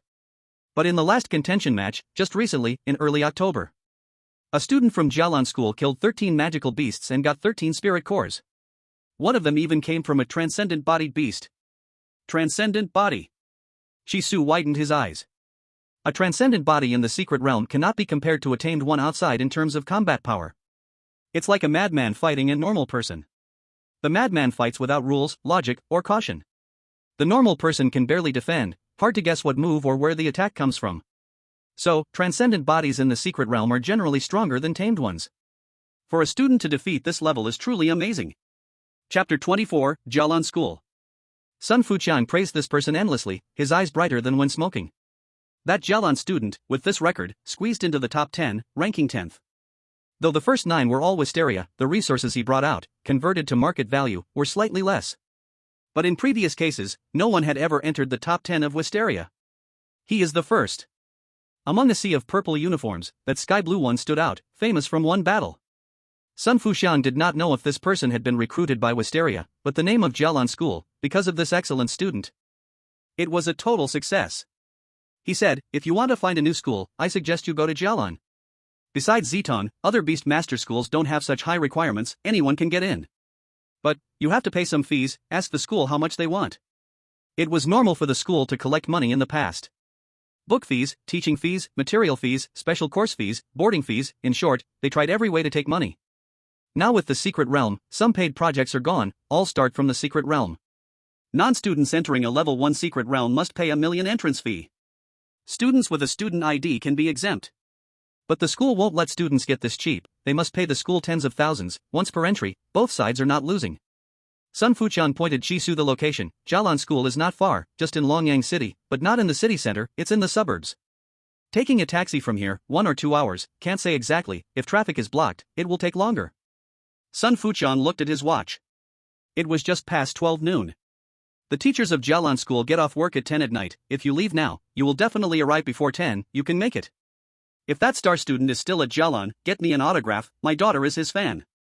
No problem. Chi Su agreed immediately. He searched for Jialan, stood up to leave, and went without stopping. He didn't plan to take a taxi, he would run to exercise. LV Yenma did not hide, immediately followed. Why do you have to go to school, isn't being my tutor good? Chi Su was startled, furrowed his brows, find someone better. Since there was no life-saving favor, his attitude reversed, strictly business. Also, before I said I would help you find a second beast, I will, but it's not free, I want a hard work fee, every question you ask me later will cost money. LV Yenma smiled softly, I never bullied you, blaming others is not the way of a gentleman. I am not blaming you, I just realized I mistook the person. Chi Su explained fully. I thought you sent someone to save me, and you didn't deny it, taking someone else's favor without shame. Since I never owed you anything, why should I help you for free, am I kind? Am I bored? Chi Su said a few cryptic words, didn't want to talk too much with LV Yenma, increased his speed. LV Yenma followed slowly, hands behind back, like taking a walk, breathing easy, leisurely said, so, you can't blame others, you thought you were wrong. I didn't guide you to make a promise, you said it yourself, now you deny it, what is it if not blaming? Chi Su pouted, frustrated. He really couldn't confidently say no, now he just wanted to stay away from Zitong. Don't follow me, or I will scream. Chi Su threatened. Scream what? LV Yenma asked with interest. Scream that you are following the sunny boy, intending evil. LV Yenma sneered, your behavior is no different from your cousin framing you. Hearing this, Chi Su slowed, surprised, you believe I am innocent? Yes, I think your taste is not that bad, if you wanted evil, why not choose someone pretty? Chi Su was silent a moment, even someone not pretty can be attacked. LV Yenma paused, breath slightly blocked, so you really attacked. I did not. Chi Su panicked and defended, she is my cousin, impossible. I knew it. LV Yenma's expression returned calm, speaking of serious matters. We are friends, but Zitong is my father's heart, since you and Zitong are incompatible, we will be opponents in the future, see you at the early December contest. But public and private matters are separate, opponents and friends can coexist, as long as the line is clear. I admire you, we can have academic exchanges. When you arrive at the new school, if things do not go well, I am willing to help you. Chi Su fell silent. Chen Jingzhong boldly said that no beast taming school would admit him. Though the security uncle explained that other principals were unhappy, very few would openly defy and oppose Zitang. Whether Jialan would want him was still unknown. Chi Su looked at Lu Yenma, you are following me to help me enroll? I don't need that. If you don't need it, fine. I am not going to help you. I want to see that star student. Lu Yenma said honestly. He had heard of this person from his sister. The person had rejected Zitang's olive branch and was still in Jialan. Many people from Zitang were already planning to give this person a harsh lesson in the next contest. Naturally, he wanted to see who the second strong opponent was. Passing by a drink shop, Lu Yenma politely asked, "Hey, do you want some water?" Chi Su looked around confused. Who are you asking? You. What is my name? Chi Su asked again. Lu Yenma. He hesitated a long time, then said, Xiao Qi. Xiao Qi what? Aren't we friends? Friends can't remember each other's names? Lu Yenma changed the topic, taking out his phone. Let's add each other as friends first. Chi Su silently did as told, staring at Lu Yenma. Lu Yenma opened his profile in friends circle, browsing for a long time, finding no clue about his real name. Then, an even cheekier move came. He set a note with 4 words for him, Top Beast Tamer, showing a smile like spring wine but extremely annoying, trying to bluff his way through. This is what you are in my heart. Lu Yenma said sincerely, then turned to the shop owner for an orange juice, scanned to pay, thinking this should close the matter. Chi Su took the orange juice, stubbornly asking, What is my name? Lu Yenma immediately used another trick to shut him up, his voice a bit impatient. Baby. The effect was obvious. Chi Su got goosebumps and ran away fast.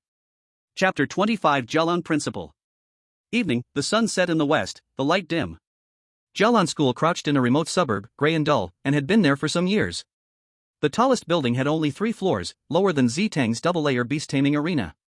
The outer wall paint was probably once beige. Too many messy graffiti were drawn on it, further stained by rain and moss, some parts dark, some light. Chi Su could not tell. The ground was muddy and wet, a few wild grass grew slanted from cracked gaps. The leaf edges were dusty, drooping, looking weak. The whole school was a scene of ruin and decay. At this moment, a dull, heavy breathing sounded in his ear. Chi Su looked at Lu Yenma, suffering worse than giving birth, his face twisted beyond recognition, feeling strangely relieved. Go back, don't look. Lu Yenma did not respond, but took a deep breath. He released a poor little beast, curling up, trying to sit on it. Fuzhu also did not dodge, thinking it could support a person over 80 kilograms, standing straight on 4 limbs, still shorter than Chi Su's calf.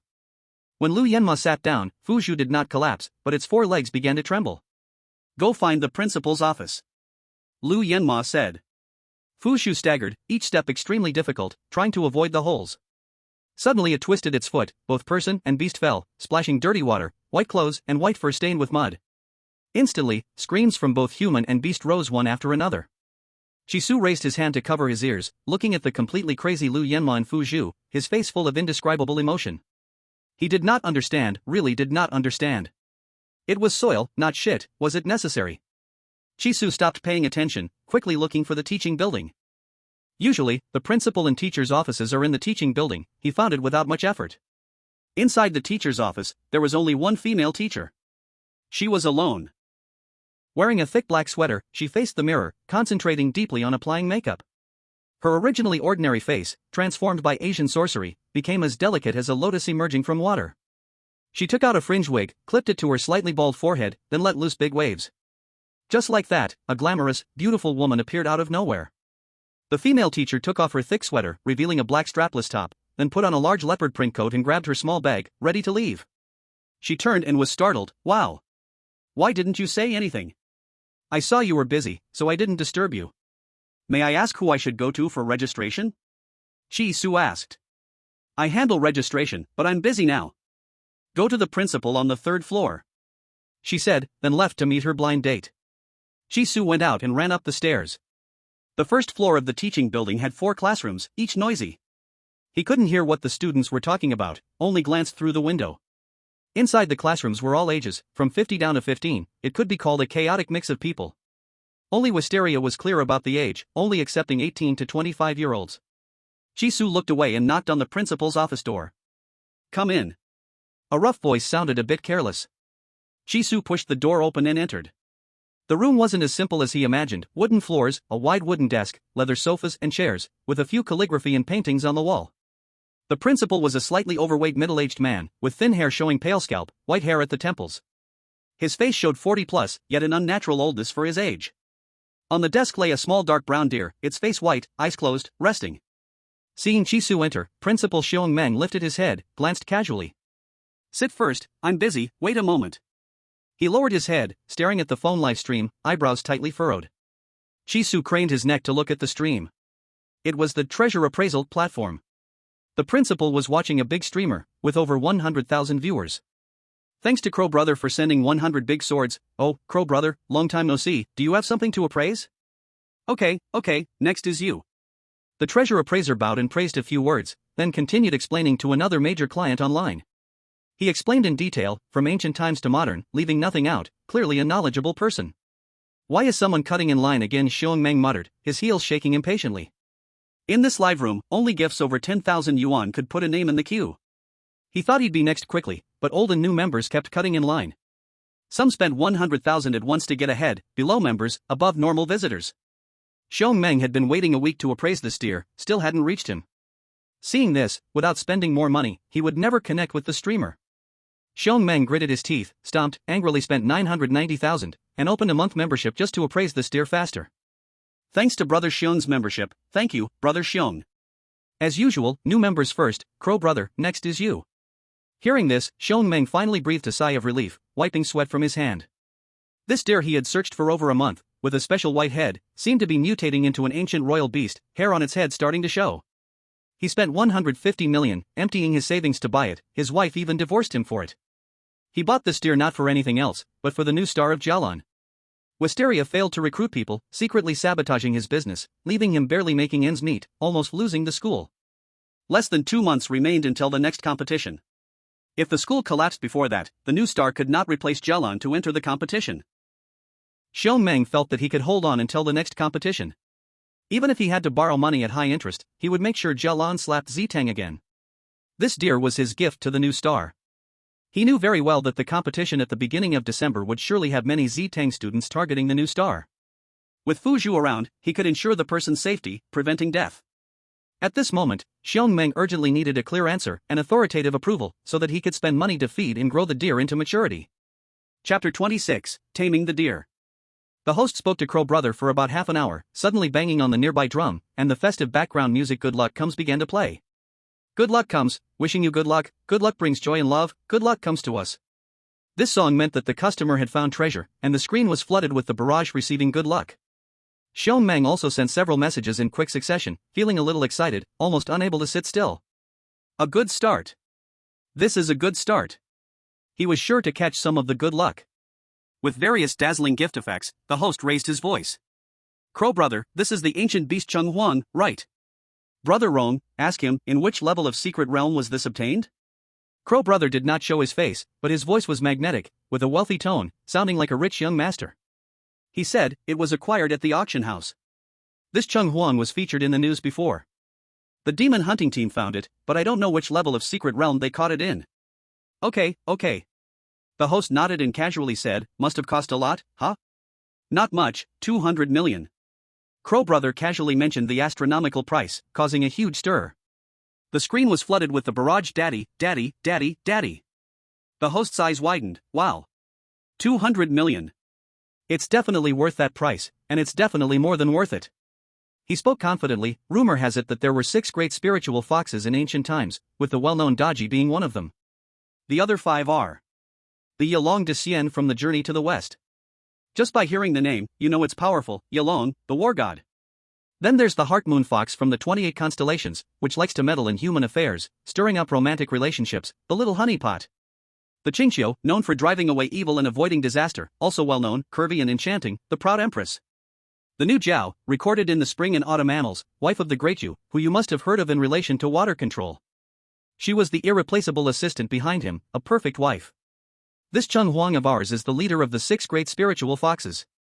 It is said that as long as you ride it, you can add 2,000 years to your life. But it has horns on its back, and only powerful people can ride it. And this unique appearance of Cheng Huang is very popular among women, you understand, hee hee. The host gave a lewd smile. Crow Brother, do you have any questions? Beep. The other side said nothing and cut off the connection, as if feeling that the previous descriptions were vulgar and did not want to engage. Seeing this, the host's face showed no change, still wearing a careless smile, but inside he was a little annoyed, secretly cursing, what a show-off.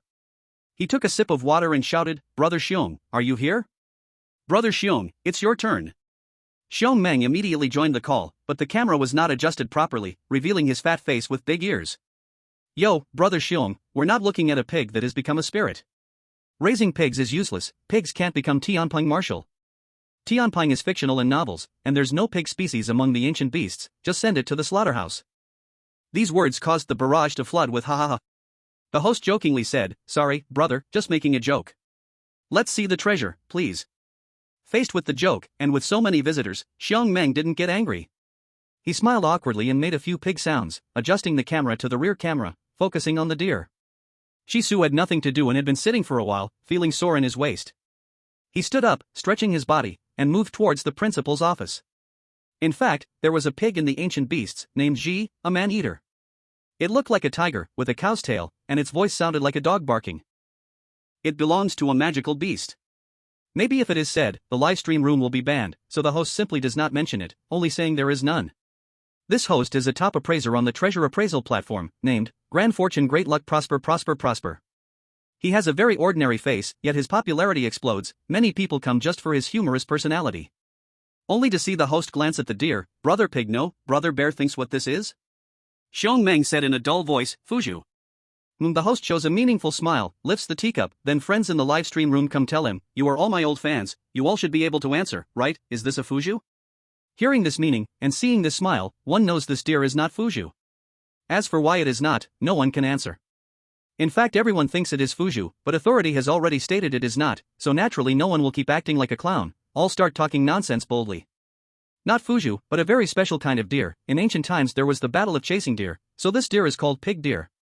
This deer is just an ordinary beast, only the baby hair on its face has not fallen off completely.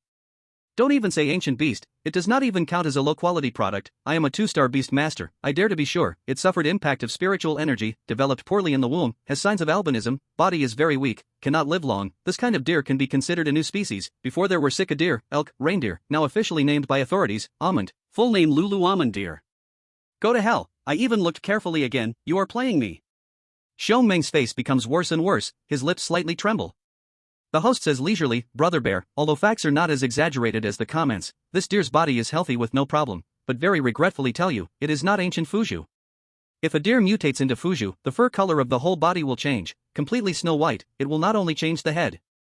This deer of yours, very likely was dyed by someone, using pigment that is not easy to wash off. Since it is pigment, I advise you hurry and think of a way to wash it off, in case after long time it produces something cancer-causing, leading to the deer's face rotting, you will also suffer." Next one, "Goodbye Brother Bear." Xiong Meng's eye sockets instantly turn red, unwilling to accept reality, hurriedly pulls the camera closer. "Look carefully at this deer again, 150 million, the hair on the face is not bleached, I checked." "Bro," the host cuts him off, "I know you are anxious, but don't be anxious first. There are many people who are cheated when buying beasts. Think on the bright side, you are not the stupidest one. You at least know deer can mutate into Fuju, better than some people holding old turtle asking me if it can mutate into ninja turtle. But if it is not artificially bleached, but it itself evolved into this, then it proves even more that it is not Fuju. I already said just now, if it changes, the whole body fur will change color. If only the face changes, then it is not. Can you understand what I mean?" The host rubs his chin, eyes full of contempt.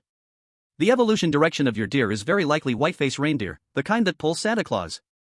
The face of reindeer is either black fur, or mixed with some white. Your beast belongs to too much white mixed in. It is not even a normal mutant beast. You don't believe me? Fine, just swipe away, find someone else to look. Maybe others take money, will go against their conscience to say what you want to hear, comfort you a bit." Xiong Meng immediately switches the camera to front, urgently says, "When you look for others, it starts from half an hour. That is looking very carefully, even letting the caller interact with the beast for a long time, then making a conclusion. Why when it comes to me, just a few words then next one. Your beast can be determined in one glance, bro." The host is also not polite, drops the smile and frowns. "If it can be determined in one glance, why waste time?" Xiong Meng's voice carries heavy nasal tone, with a hint of crying. "I searched in beast shops across the whole country for more than a month. I am a principal, I can see it is not an ordinary deer. I know about spirit beasts. I spent over 100 million. The streamer waved his hand irritably, staring straight at the camera. "How long you searched, how much you spent, has nothing to do with me. So what if you're the principal? You're not my principal, you never taught me. What, you still want emotional service? I'm not that kind of flirtatious streamer, it costs extra." The chat exploded with laughter. "Ha ha ha ha, costs extra." The streamer turned his face, took a few drags off camera, speaking as he exhaled. "Let's just look at the facts. Just judging this spirit beast of yours, you can't force me to say it's an ancient mutated beast. My words are authoritative. Don't speak nonsense, big brother, don't trap me." Shisu spoke slowly. "It is an ancient mutated beast." Chapter 27. Welcome to join. The streamer fell silent, squinting at Xiong Meng, thinking the clear voice just now could not have come from this rough man. Who is it? The principal's son? A student. Shisu stayed out of view to avoid being seen by Zetone, to prevent another unstoppable quarrel that would leave him at a loss. He saw the principal crying uncontrollably, held his shoulder, and spoke clearly. It is an ancient mutated beast, but not a Fuju, it is another kind, called Lu Shu. At these words, the streamer's face changed. Lu Shu? That was beyond his knowledge, he had never heard of it. Xiong Meng looked at Shisu with tearful eyes, joking on words, really? Really? Shisu had already seen it with his magic eye, thinking the principal would recognize the treasure. But unexpectedly, the top appraiser on the official appraisal platform did not recognize it. Shisu switched his phone to the rear camera, aimed at the growing reindeer, and explained, Lu Shu protects the home, brings many children, prosperous descendants, successful careers, attribute wood. Its feature is white head, tiger stripes, you've already talked about the white head. Look at its brown fur, see closely, there are a few black stripes. Shisu moved the soft fur, tiger stripes. Then he cupped the reindeer's short tail. Dark brown with red, corresponding to Lu Shu's red tail like fire. He held the phone and walked to the window, looking at the row of potted plants, picked up a pot where the fairy grass had not yet grown, and said to the reindeer, Good, make a sound. The reindeer opened its mouth, the cry clear and melodious, like a song. A shocking scene occurred. From the bare ceramic pot, tender green sprouts appeared, growing taller and taller. In less than a second, a lush pot of wheat fairy grass appeared in everyone's view. Shisu smiled and returned the pot to its place. Once the fairy grass absorbs some spiritual energy, it can be eaten. Lu Shu's skill can accelerate the growth of spirit plants, which most spirit beasts cannot do. Upon hearing this, the live room seemed frozen in time. The streamer sat stiffly, and on the public screen, no new comments appeared for a long time. Silent. After an unknown time, the streamer gritted his teeth and forced out, Little brother, which sect sent you? You clearly know what kind of ancient mutated beast that deer is, why even appraise treasures? He took a deep breath, looking at the camera. Friends in the live room, my knowledge is limited, I admit that, but it is far beyond most people, otherwise so many rich people wouldn't come to me for appraisals. No one is all-powerful. Today I made a mistake, but over there, they deliberately picked a fight. They found a rare beast that even the official records haven't collected, just to ruin my show. So this person isn't lying, there really is an ancient mutated beast called Lu Shu? Of course, are you blind? They even showed their unique skill, and you still ask? Does he have an account on the appraisal platform? I want to add him as a friend. Don't add yet, he's here to ruin FAGE's show. Adding him will just help them attract viewers. Is FAGE's moderator here? Kick him out now. Wait. The streamer's face darkened. If he kicked them out now, he couldn't turn the situation back. Completely lost. This was his first time hitting a wall, it would definitely be edited into a video, spreading on the appraisal platform. At that time, this brat's name would surely spread through the whole beast tamer circle. If he wanted to save face, there was only one way, send a challenge. I give you 3 choices. First choice, fight me PK online, we both appraise the same beast, see in the end who was right and who was wrong, start at 10 in the morning the day after tomorrow. Second choice, fight me PK offline, literal meaning, the win or lose result will be pinned to the top, still the morning the day after tomorrow, I will go find you. Third choice, give up and admit defeat. The streamer narrowed his eyes, right now there are more than 100,000 viewers in the live room, if you give up, everyone will just treat it as a joke and let it pass. If you take it, then the scene will far exceed your imagination, young people should not be too hot-headed, think carefully before you answer, losing a small face and losing a big face are not the same. Provocation method, Shisu fell for it. He had no fear at all, if not hot-headed then still called young people? I take it, I choose the first one, the account name will be Demon Eye. Good. We will not miss each other. As soon as the streamer's voice fell, the principal's account was kicked out of the live room. Xiong Meng was not angry at all, his mood was extremely good. He smiled and looked over Shisu, came to Jelon to register? Yes. Registration fee and such I won't charge you, the school has no dormitory, there is a cafeteria, you can eat freely, the meal money also not needed. Xiong Meng then added a sentence, your appetite is not big, right? Shisu knew deeply the principal feared his appetite was big, making Jelon's financial situation even worse, so he said, normal appetite. That's good. Xiong Meng let out a breath. After that, he twisted awkwardly and laughed foolishly, you helped me a big favor, by right, I should also waive your fee to enter the first level secret realm, but the school's situation. I understand, how much money? Shisu asked. 100,000, I give you half price, 50,000. Okay. Shisu nodded, looked at the reindeer, is it to sell to your precious student? I mean the one who squeezed into top 10 of Zitting in the competition. Not sell, is give. Xiong Meng used fingers to hold a pen, replacing a cigarette to ease smoking addiction, said with regret, he brought honor to the school, and also refused Zitting's invitation, I cannot show nothing. Luckily this deer really has ancient bloodline, otherwise I would want to jump down from upstairs, it scared me badly. The teaching building only had 3 floors, falling would not die, he also did not plan to die. Life's still there, everything all has possibility. Life gone, then really no chance. Giving for free, Chi Su could not help but feel good toward the principal. Giving an ancient beast must be for the next competition. But giving the Lu Shu was not appropriate. Chi Su said, Lu Shu is not combat type, not suitable to enter secret realm, its skill may even make trouble, let demonic plants regain momentum. Keep it yourself, let it increase your fortune, you have money, then the school can continue, not true? Xiong Meng hesitated, after a long time, I think again, if Shaowen does not accept, then I can only keep it myself. What is your name? Chi Su. Xiong Meng froze. He received Zitting's notice, but he did not care about Chen Jingzheng at all. Zitting made his Jialan become like this, the grudge already formed, still care this one more. Especially this one's staring eyes looks like another genius. He must have him. Xiong Meng stood up and held Chi Su's right hand, the strength very big. Welcome to join Jialan Academy. Chapter 28 Become a 1-star beast tamer. Chi Su still remembered to help the security uncle ask for a signature, asked about this rising star. Shaowen went to the first level secret realm, usually once he goes in he stays 1 week, count the days, also almost coming back. Xiong Meng smiled. He watched at all times, as long as the rising star lost contact, he immediately called people to search. Xiong Meng picked up the car key, let's go, I take you to get the 1-star beast tamer badge, the appraisal hall is just 5 streets away, not far. Okay. Arrived downstairs. LV Yen Mao and Fu Zhu both disappeared, not knowing went where. Chi Su thought, probably they returned home, went back to take a bath. Any hotel outside is not as clean as home, especially those shower head connection leaking water. If shit pours on the head. Next year, he could go to give LV Yen a grave offering. Not an exaggeration at all. Chi Su walked down a street with the principal, looking at the vehicles parked along the roadside. He wanted to ask which one was the principal's car but held back. What if the principal said it was a Yadi electric bike? How awkward would that be?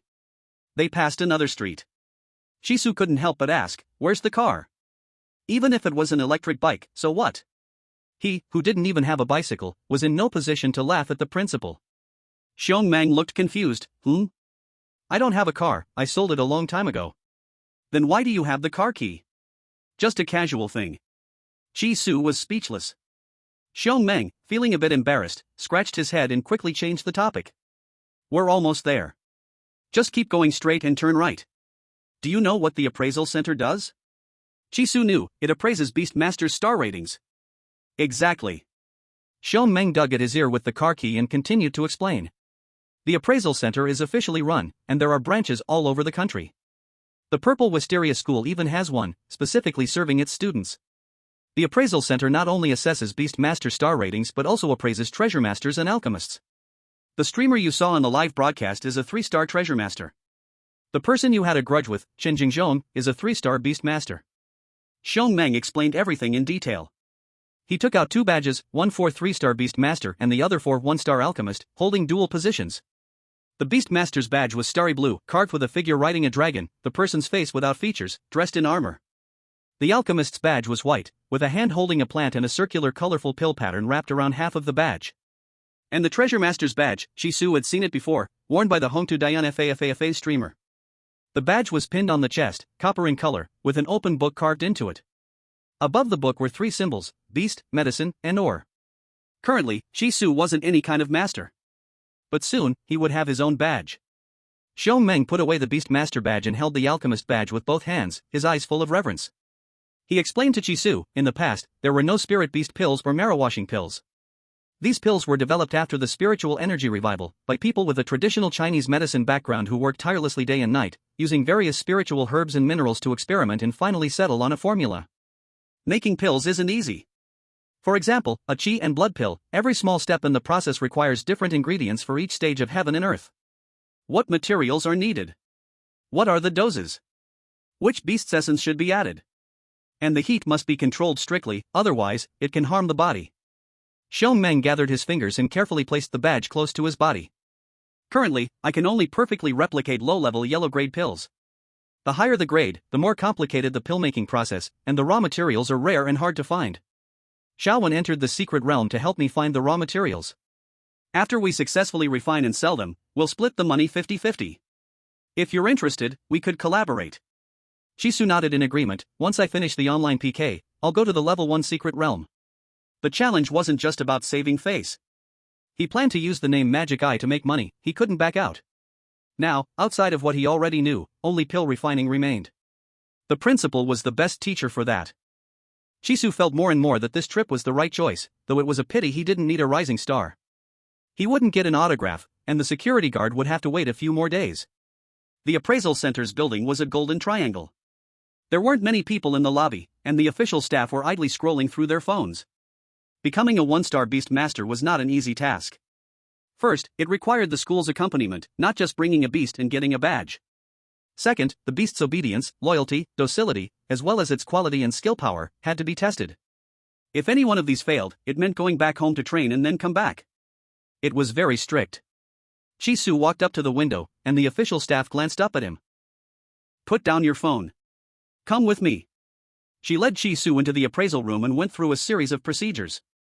With Principal Jialan Xiongmeng's guarantee, he smoothly got the badge. At this moment, Shisu truly understood how good the benefits for a one-star beast master were. Going anywhere to play was 5% off, buying anything too, including magical pills. As for the 200,000 allowance, the pill benefits, that depended on the rules of the Beast Master Academy. Jialan clearly had nothing, but Shisu was satisfied. 5% off, he could save a lot of money in the future. Shisu was about to leave the appraisal hall, but Xiongmeng grabbed him, forcibly pulling him to the wall by the display counter. Xiongmeng looked at his watch and mumbled, "Wait, just a little longer, at 9 o'clock sharp, the last batch of premium snacks will arrive." 9 o'clock? Shisu was startled. It was only 8 now. He was a little confused. Wait an hour, just to buy snacks? Xiongmeng said seriously, "These are not ordinary snacks, but high-end snacks for beasts, called hypoallergenic rabbit meat freeze-dried, which can effectively increase loyalty. The key is, it's not expensive, you can afford it." Not expensive? How much? Shisu knew well, his spending view was different from the principal's. What the other called not expensive could be 10,000 yuan per bag. With that money, he would rather take Di Longzun to a restaurant. In the market, there were still farms, as long as the animals were not inferior quality, low intelligence, poor talent, weak body, or deformed, they would be sent to restaurants as human food. The price was about the same as before, less than 100 yuan, and you could eat a big plate of spicy rabbit meat. In other words, the inferior products sold in the Beast Master shop were already the best in the animal world. Moreover, he didn't need to increase Di Longzun's loyalty, 100 points was the limit, and it had never changed. Xiongmeng saw Chisu's reluctance, not knowing Di Longzun's loyalty, he clicked his tongue. "Why are you so stingy? That's your own beast, not someone else's. Don't think that over 50 loyalty points it will be devoted. If you don't raise it to 100, in danger, it can abandon you." Chisu just opened his mouth, but Xiongmeng interrupted. 210 yuan, 240 G per bag, using 8:1:1 raw bone meat formula, that is 80% muscle, 10% bone, and 10% organs. Xiongmeng emphasized, "Note, this is not ordinary rabbit meat. The raw material comes from rabbits that absorb spiritual energy. The frozen meat contains a little spiritual energy, very little, but it's there." Hearing this, Shisu's attitude reversed completely. He decisively sat on a nearby chair, guarding the counter, waiting for the rabbit. Even though Di Longzun's loyalty was full, the snack was only 210 yuan. And contained spiritual energy. Not buying it would be a loss. Xiongmeng smiled and leaned down to sit, taking the front seat, chatting casually with Chisu. "Wisteria told me about your that cousin, is it true?" Xiongmeng ignored it as nonsense. Wisteria wanted to bring someone down, she would say anything and do anything. He himself was the victim. It was just that he refused to be undermined. Seeing his Jialan like this, he was supposed to rise to fame in one battle, but ended up on the verge of closing. His wife divorced him, not just because of buying an expensive beast, but because he offended people he shouldn't. For the child's future, she had to draw a clear line with him. Xiongmeng believed Chisu was wrongly accused, but he wanted to hear him deny it with his own mouth, so he could accept the student with peace of mind. Chisu slowly said, "You already said it's a cousin, blood-related, what can I do?" He looked down, picked at his fingers, mouth tinged with bitterness. "I've lived this long, never thought the one stabbing me the hardest would be family." "Then your parents? Did they report to the police?" Xiongmeng asked. "They passed away early, I'm the only one at home." I see. Xiongmeng was silent for a long time, then put his arm around Chisu's shoulder. "Although you can't compare who suffered more, your situation is actually not bad, free and easy, no sickness, no debt, light and easy." Xiao Wen is different. His father is a big gambler, his mother is biased, and he has a younger brother who spends money like water. His grandparents are both bedridden, and the whole family relies on him to support them. Have you heard about the 13 Beastmaster spirit cores he brought out from the secret realm? Chi-Su nodded. I've heard about it. He sold them all. Sold for nearly 8 million, but it still couldn't fill the holes in his family. Xiong Meng sighed as he spoke. His father owes a mountain of debt, and the hospital wants money too. Let's not mention the hospital. They're humane, letting him delay a few days. But the casino and the loan sharks won't give him any time. They have a bunch of extraordinary beasts under their control. How can you fight them? He can only pay back the money. If he can't pay, it's not his father or mother who will suffer, not his useless brother, but him. With his talent, if used to the extreme, he could make people rich. Xiong Meng clenched his knees, his head drooping. I'm useless too. I can't help him. As long as his father is still around, his family is a bottomless pit that no amount of money can fill. I can't even advise him to go to Zitong. Zitong is not a place for poor families. If he goes there, it's just more losses, and he won't even be able to survive. Chi-Su was stunned. He didn't expect that there would be someone in this world worse off than him. His gossipy cousin and his gambling father were nothing compared to Xiao Wen's situation. When it comes to horrible family members, Xiao Wen wins. Chi-Su felt a sense of wanting to help, thinking about donating some money. But just as the principal said, once gambling is involved in the family, it's a bottomless pit. No matter how much you donate, it won't help. Xiao Wen can only rely on himself to fight for a better life. As time passed, workers from various industries finished their shifts. More and more people gathered in front of Chi-Su, all coming to buy low-sensitivity rabbit meat. Before long, the staff from the appraisal center wheeled over several large boxes. They opened empty cabinets and swiftly filled them, packing them full. Scan to pay, no limit on purchase, cabinet doors open at exactly 9 o'clock. Chi-Su planned to buy 20 bags, giving 2 bags to the principal's Lu Shu, and, when he saw Xiao Wen, he would exchange a bag of rabbit meat for a signature. When the time came, he immediately stood up, bought the snacks, and handed them to Xiong Meng. When Xiong Meng saw the rabbit meat being handed over, he happily took it, saying, "You're thoughtful." "It's nothing," Chi-Su said with a smile on his lips, stepping out the door, only to freeze in surprise. A stretched Lincoln was parked in front of the appraisal center.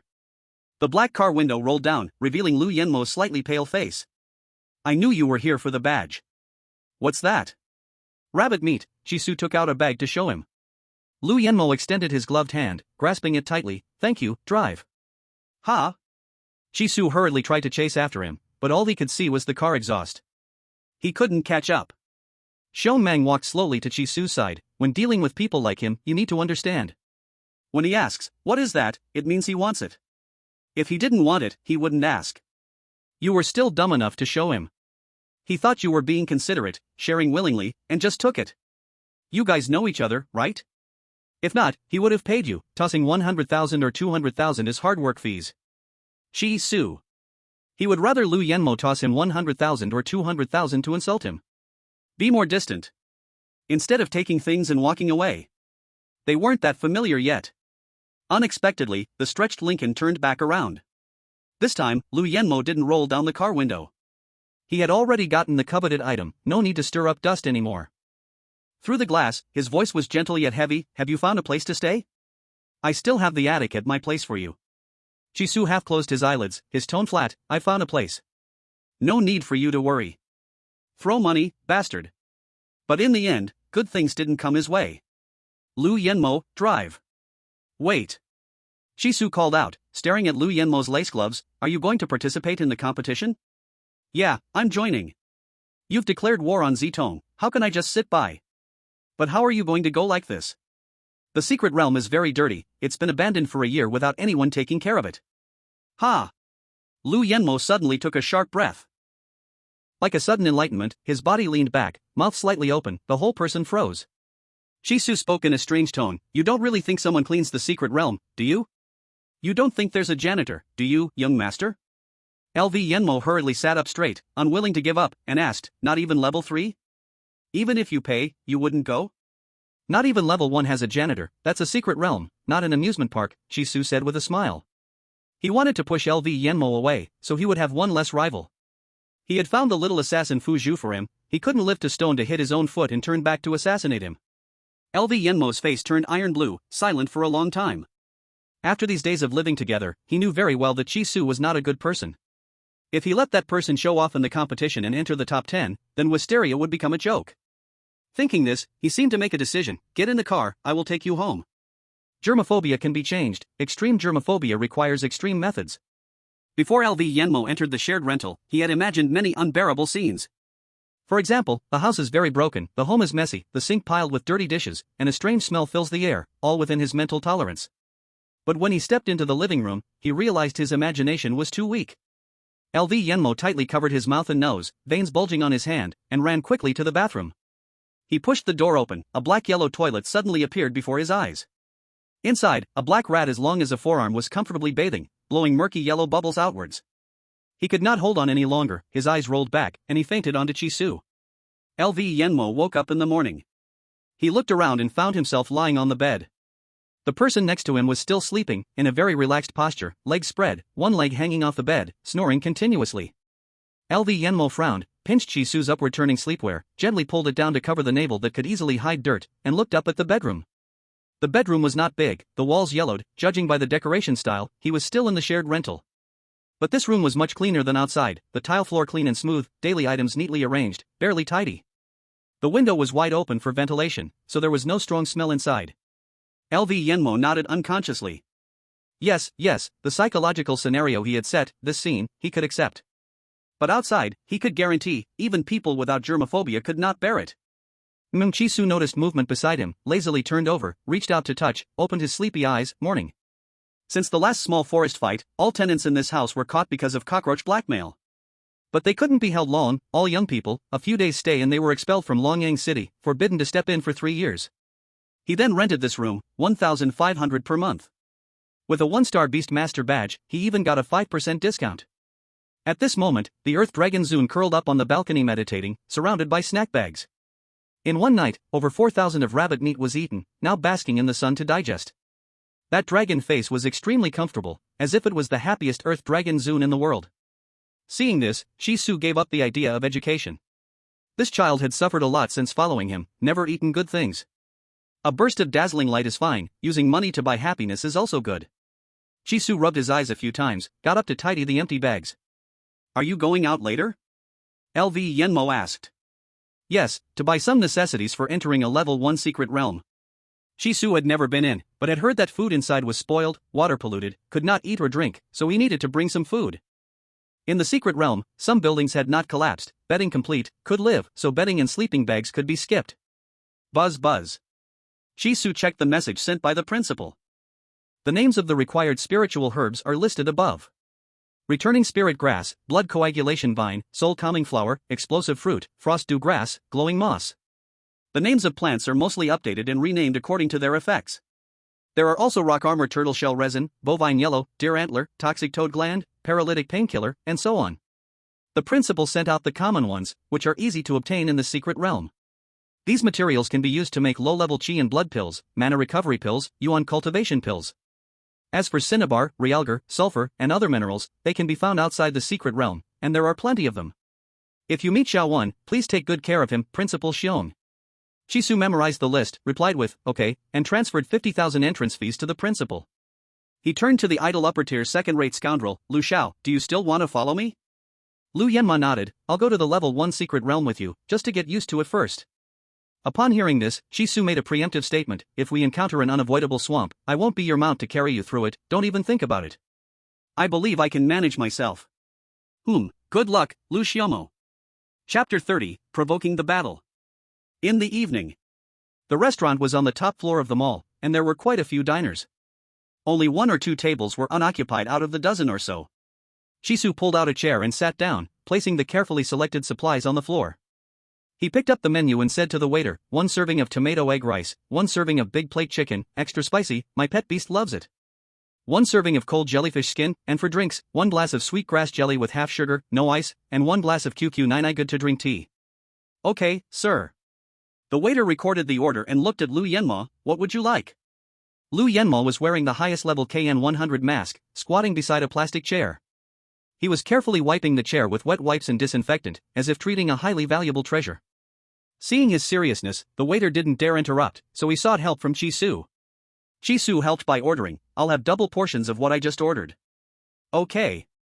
The waiter quickly left. Before dinner, Chi-Su and Lu Yanma had already had lunch together. He found that this young master wasn't as difficult to serve as he imagined. He had average tastes, with the only requirement for food being cleanliness. The dishes and drinks he ordered were all popular ones, so it seemed Lu Yanma liked them too. Chi-Su's gaze fell on the supplies Lu Yanma had selected, which didn't contain anything overly expensive, but rather the most cost-effective items from the affordable range. This person wasn't a big spender throwing money around but pursued quality and practicality. He didn't buy those flashy, overpriced brand-name products. He was a very low-key person. After wiping the chair, Lu Yanma opened the shopping bag, took out a transparent raincoat, and put it on. He grabbed a powerful stain remover spray and walked straight to the kitchen. Chi-Su wasn't surprised anymore and didn't ask anything. The person was going to be the restaurant's free cleaner, ensuring that the kitchen was spotless. But if he kept doing this, who knew when their food would arrive? Maybe in 2 hours. Breakfast took 2 hours, lunch took 2 hours, and now dinner would take 2 hours. The whole day passed just like that. Chi-Su felt like he hadn't done anything, but still, he felt tired. Mentally tired. Out of boredom, he opened his phone to watch the live stream of Home to Diana Fafa. The PK match was scheduled for 10 a.m. tomorrow, and he wanted to see what his opponent was up to now. Coincidentally, Fafa was also chatting with his fans about this, and the popularity had reached over 300,000. Welcome to the new friends joining the live stream, welcome. Because of the popularity, the message, Magic Eye enters the live stream, was folded, and Wang Defa didn't see it. He continued talking to himself, there won't be any treasure appraising today. As everyone knows, I have an important PK match tomorrow at 10 a.m. family, set your alarms, and please support me a lot. Boiling, I'm a newbie. What are the PK rules? Is it about gifting? Wang Defa glanced at the barrage. The person asking was a visitor with a system name. If a name doesn't have a V mark in front, it means on this platform, this person's total tipping history hasn't even reached 100,000 yuan, maybe not even a single cent. He shook his head and hummed with a smile, the treasure app isn't like this, it's not an entertainment app. Other apps pose and flaunt to see who can make money faster, we compete with knowledge.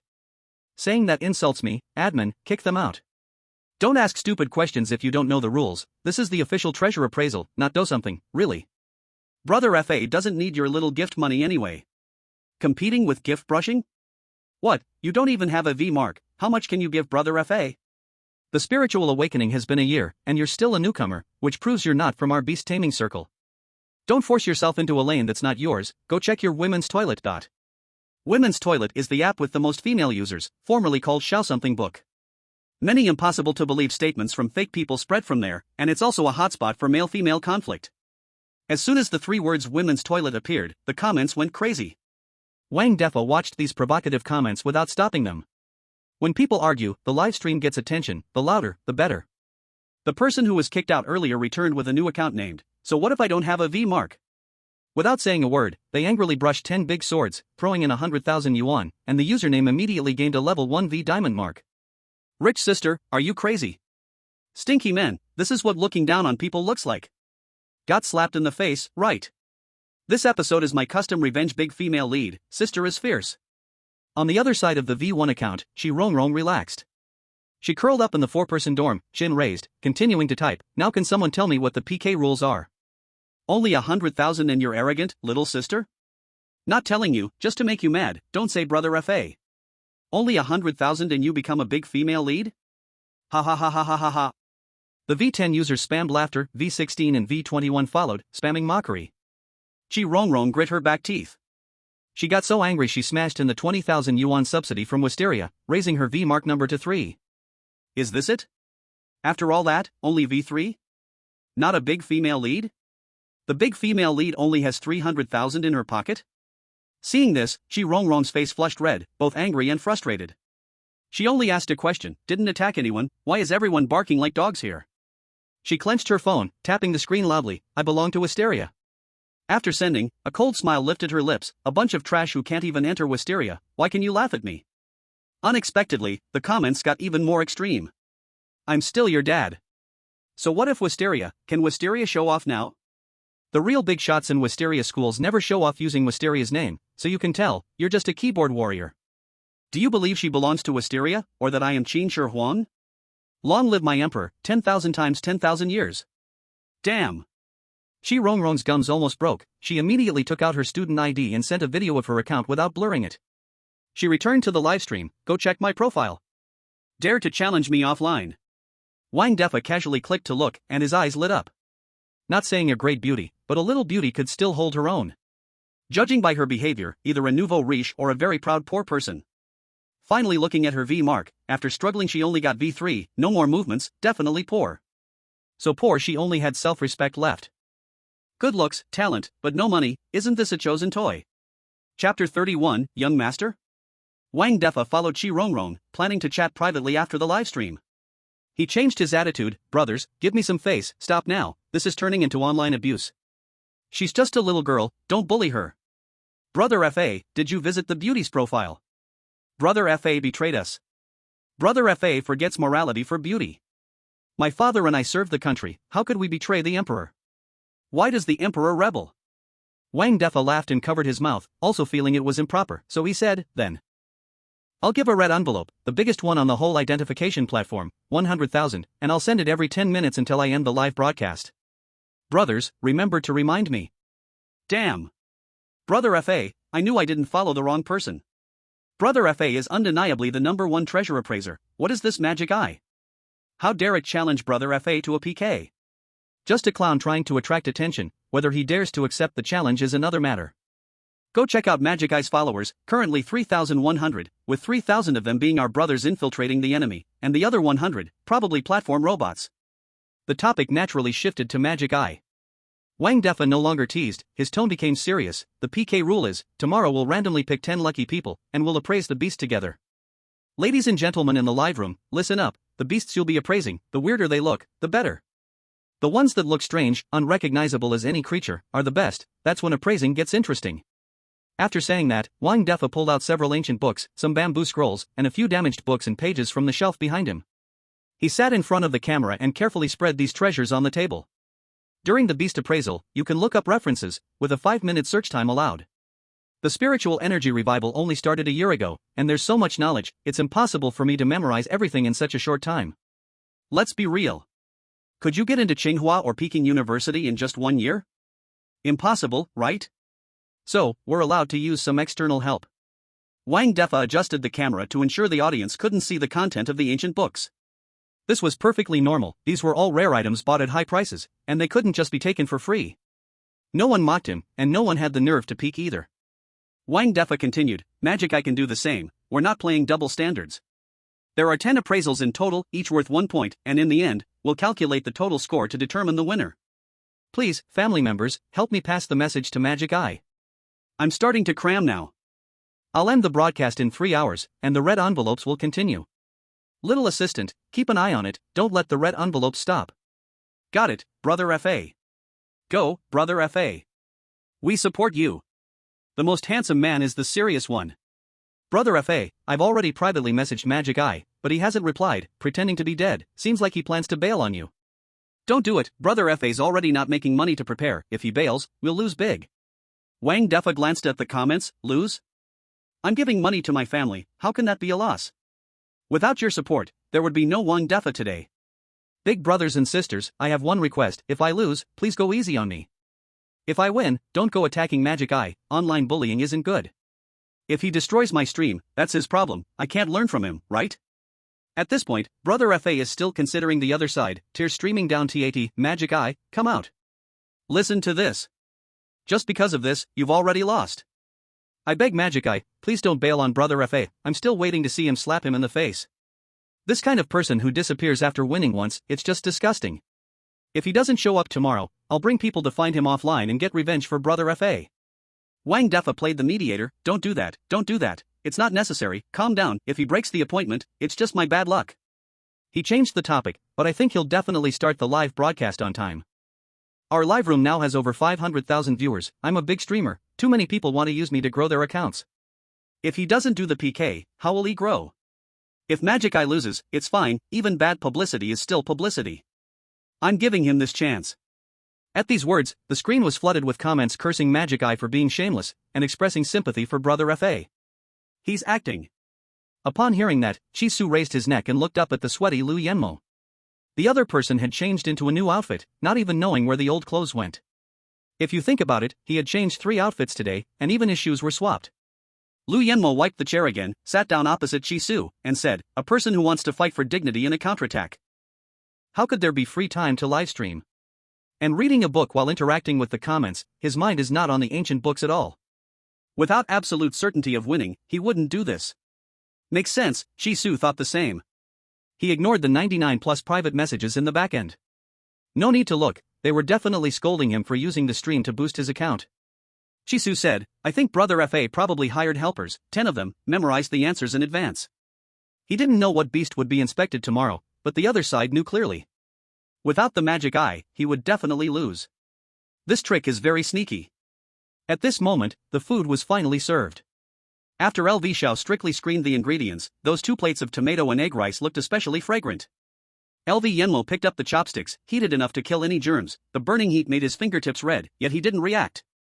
He held chopsticks in one hand and a spoon in the other, scooping rice with chopsticks into the spoon, bringing it to his mouth, chewing slowly, bite by bite. Chi-Su was not so particular, he picked up his plate and ate happily, finishing in less than 5 minutes. He put down the empty plate, staring at LV Yenmo. If you had the magic eye, would you go to the appointment? This PK again, no matter who won, neither side would get a good outcome. If he won, it would be because the big streamer boosted his account, a small person taking advantage. Although he really thought so, having it exposed by FAFAFA, openly, passed from 1 to 10 to hundreds, those entering his livestream for inspection would probably be mostly troublemakers, not to mention sending gifts. Without gifts, he couldn't make money. Making money is hard, eating shit is hard. LV Yenmo swallowed the rice in his mouth, then spoke, I am not the magic eye, your hypothetical question is meaningless. Besides, I don't like that streamer. I watched his livestream only once and blocked him. He explained the reason. That day, some countryside person held a piglet. I hadn't looked closely, he already said he would send it to the next person at the slaughterhouse, making me not finish inspecting it, only glanced quickly. Whether the piglet would mutate or not, I hadn't finished watching. Why could he just take it? So annoying. What I can't understand more is, this kind of person actually accumulated tens of millions of fans. What kind of people are they? LV Yenmo shook his head while speaking, pursed his lips. Chi-Su. So LV Yenmo meant, he entered someone else's livestream as a guest, and just because this guest didn't finish inspecting a piglet, he blocked the streamer. Okay, makes sense. Chi-Su perfunctorily agreed, I don't like him either. I support the magic eye to take him down. Which side do you support? At this moment, he already had a plan in mind. Even if the other side hired helpers and memorized answers, the outcome could still be distinguished. Chi-Su saw LV Yenmo suddenly stop talking, lowering his head quietly to eat. After LV Yenmo looked up, he didn't meet Chi-Su's gaze, turning his neck to look into the distance, as if something strange there caught his attention. Chi-Su thought LV Yenmo hadn't heard and asked again, I support the magic eye, which side do you support? Who do you support? At the same time, the light above Chi-Su dimmed. At some point, the surrounding guests all stood up, gathering around him. Each person summoned a beast, staring at him fiercely. Clearly, these were FAFAFA's crazy fans. Chi-Su's eyes widened, looking again at LV Yenmo who was still eating. That man lowered his eyelids, quiet like a deaf mute, as if he hadn't just complained about FAFAFA, ears ignoring the world outside. LV Yenmo raised a hand to his forehead, blocking Chi-Su's burning gaze, pretending they were strangers, muttering, add a little more salt, it will taste better. And the tip of his index finger lifted slightly, pointing at Chi-Su. Chi-Su's eyes grew even wider, full of disbelief. No, he's betraying him now? Among the onlookers, a tall and mighty man stepped toward Chi-Su. Don't disturb the other guests, come with us. Sharing a table is very common. It is mealtime now, so many people are eating, it is normal to eat with strangers. Chi-Su did not move a muscle, and with his eyes like knives, he cut LV Yenmo several times, summoning the Earth Dragon Lord. Once the Earth Dragon Lord appeared, the man immediately stepped back a few paces, and the others casually returned to their seats. Chi-Su saw the waiter bring a large plate of chicken, placed it in front of the Earth Dragon Lord, and coldly said to LV Yenmo, I want to break off with you. If you follow me again, I will beat you to death. Not loyal at all. Sorry, I am clean freak, I do not like fighting. LV Yenmo apologized very fast, his tone full of innocence. Besides, I see you can handle it yourself, you do not need me. Chi-Su. LV Yenmo was masterful at the apology routine and pulled a gold ZC ingot from his pocket. Chi-Su politely refused, no reward without merit. LV Yenmo then switched to a small bag of mint candy, pushed it to Chi-Su, looking for forgiveness with wide eyes. Sigh, Chi-Su sighed, accepted the mint candy, eat quickly. LV Yenmo sped up eating and asked, when do we go to the first level secret realm? Tomorrow afternoon, I have already bought the bus tickets. There is a bus that goes directly to the first level secret realm, the journey is almost 3 hours. To be honest, Jisoo felt a bit nervous, being alone without a partner. LV Yenma's spiritual power is over 3,000, which can protect him while collecting herbs. Maybe. Anyway, it is a comforting thought. Chapter 32 Live PK. After dinner. LV Yenma refused to go home with Jisoo no matter what, and the two parted ways. Jisoo woke up, sat cross-legged on the balcony, and placed his phone on the wooden cabinet. He switched to the front camera, showing only below the neck, and wore a mask just in case. What he feared most now was someone like LV Qingqiu digging into his ancestors, so he contacted a knowing principal in advance. The principal had wide connections, and the treasure app hid his new account ID, so no one could see it. Magic Eye Live started. Followers all received pop-up notifications and swarmed in. The livestream popularity soared. 500, 1,000, 3,000, 5,000, the number kept growing. Bad news, the public chat was unbearable, full of trash talk, mostly verified accounts. Clown Demon, how much money did you take from FA Go? Did you think about the consequences? Using FA Go to start your account, who gave you the guts? FA Go is live too, go. Support FA Go. Once the comments appeared, all the verified accounts left, leaving only unverified small black accounts spamming. Jisoo ignored it. It was not that he did not want to reply, but he was high class, he would not insult, if possible he would use hands, not words. Top popular streamer 3-star treasure appraiser Great Luck FA sent a request to join the live. Jisoo clicked agree, and the screen immediately split into two. Then Wang Defa used his privilege to split the whole screen into three. He and Jisoo were on the left and right sides, the middle black screen was for treasure friends to join the live. Above the two accounts, there was a gift progress bar. Wang Defa's was red, Jisoo's was blue, and the friends' gifts decided the length of the bars. At this moment, red completely crushed blue, pushing it to the edge, almost invisible. FA Go, you were right, he really started on time, trying to ride your popularity. Even black red is still red, look at his livestream viewers, 4,000 plus, if not for FA Go, I would swipe away small streamers like this. 4,000 plus are all friends. Do not hit by mistake. Same people. Just here for fun. Wang Defa's livestream was already filled with cool gifts. V53 sent 99 big swords. V47 sent 99 big swords. V67 Crow Brother sent 666 big swords. Thanks to my Crow Brother for the gift. Thanks Crow Brother for 666 big swords. Wang Defa jumped up excitedly, wanting to kowtow on the spot. 6.66 million. Oh my god. Today really opened my eyes, this scene will go down in history. Our class tutor skipped class, using the big screen in the classroom to watch the livestream. Our boss also said he had a meeting, did not expect it was to watch livestream. This livestream is clearly full of good content. The rare beast appraisal, Brother FA teaching for free, who could miss this? On the other side, Jisoo's stream was quiet, leaving aside the chat full of asterisks, no movement, very calm, but not without attention. Those who had been embarrassed over at Wang Defa's place were frantically giving him free likes, among them was Principal Xiong Meng. Wang Defa controlled the scene effortlessly, raising both hands. For fairness, the lucky draw of treasure friends will not be done by me, Wang Defa, nor by our Wang family army admins, nor by our little assistant, but by the special guest I invited, Master Zitong, 3-star beast trainer Chen Jingzhong, Teacher Chen. The next 10 treasure friends will be drawn by him personally. Remember what I said yesterday? Treasure friends applying to voice chat must appraise beasts that look strange, impossible to tell what they are. This tests the knowledge reserve of me and the clown demon. Do not apply to voice chat if you have nothing, taking up space. This live stream is watched by everyone, anyone who wastes time showing off will bear the consequences. Knowledge reserve, Jisoo tilted his lip like the Dragon King's mouth. The key to winning lies in this knowledge. The opponent memorized the answers, but the answers had concise version and detailed version. The detailed version had more words meant more impressive. But you can't talk just for talking, can't go off topic, or it will backfire, you have to find the right chance. Wang Defa wiped his forehead, showing his wet fingertips to everyone, forcing a smile. I'm sweating, everyone can see my pressure, I never took the college entrance exam so seriously. So I hope the clown demon also shows strength, goes all out, even if you can't answer one, stick to the end, this respects everyone's attention, and is the basic quality of a streamer. No more nonsense, please everyone stand up, no matter what you are doing, put down your work, open recording software, and witness together Wang Defa defending the glory of Beast Appraisal King. Please welcome, the first treasure friend. Show your beast. On the screen appeared a shiny blade about 1.2 meters long. At first glance, it seemed like a sickle, but the handle was 2 bent hind legs. The chat was full of question marks. Wang Defa cleared his throat. Stay calm everyone, this treasure friend is not messing around, this beast is called Sickle Mantis, also known as the living sickle. Look at the blade tip, use 2 fingers on your screen to zoom in, can you see the beast's triangular head? Zoom further, you will see a compound eye made of thousands of hexagonal crystal surfaces. Whoa! It really is a beast. Alive. Its eyes are glowing. Why is the magic eye quiet? Confused? He doesn't even know what it is, can't say a thing, still shamelessly trying to get attention here. What's the point of attracting attention? No one is sending gifts, ha ha. Wang Defa laughed, pointing the spear tip at Chi Su. Clown demon, last time you tricked me with the deer shoe, then you knew, I didn't, I let you win. Now, we are fair in beast appraisal, treasure friend show beasts no one knows, you don't know, I don't know, fairness couldn't be more fair. This is the real test of skill, I have finished speaking, your turn.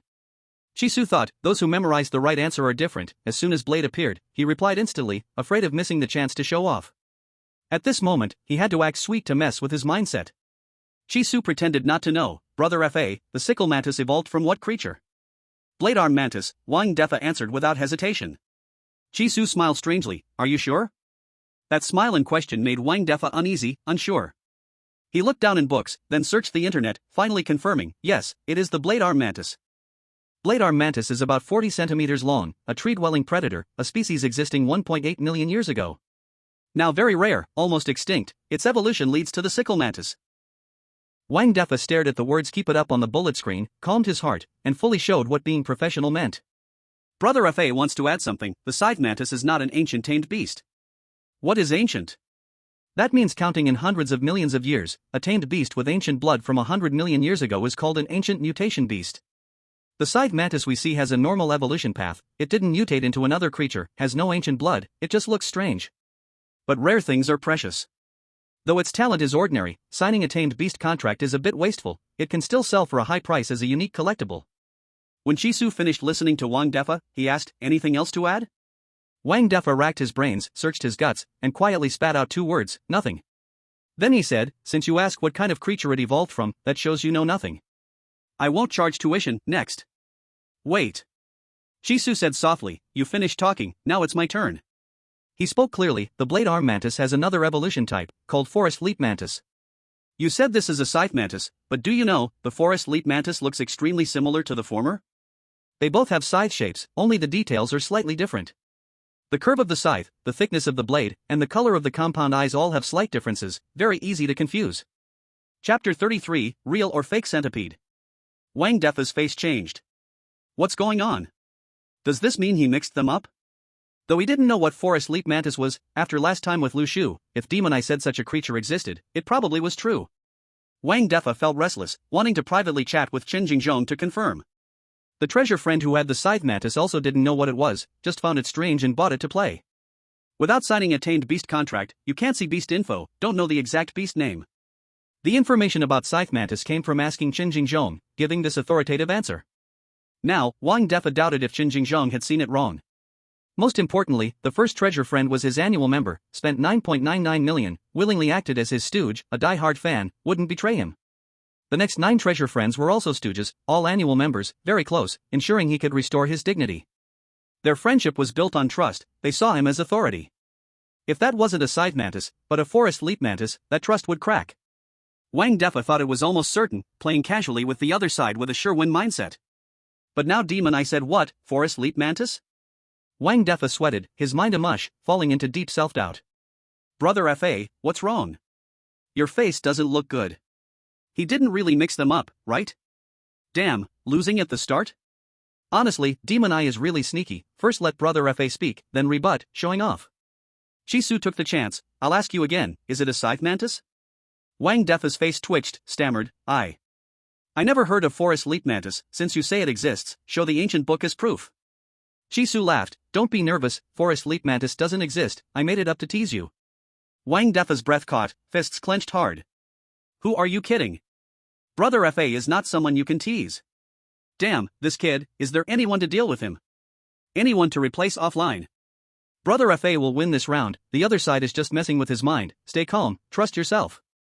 Wang Defa took a deep breath, drank more than half a bottle of Red Bull gulp gulp, regained courage. Next. On screen appeared a completely black chain.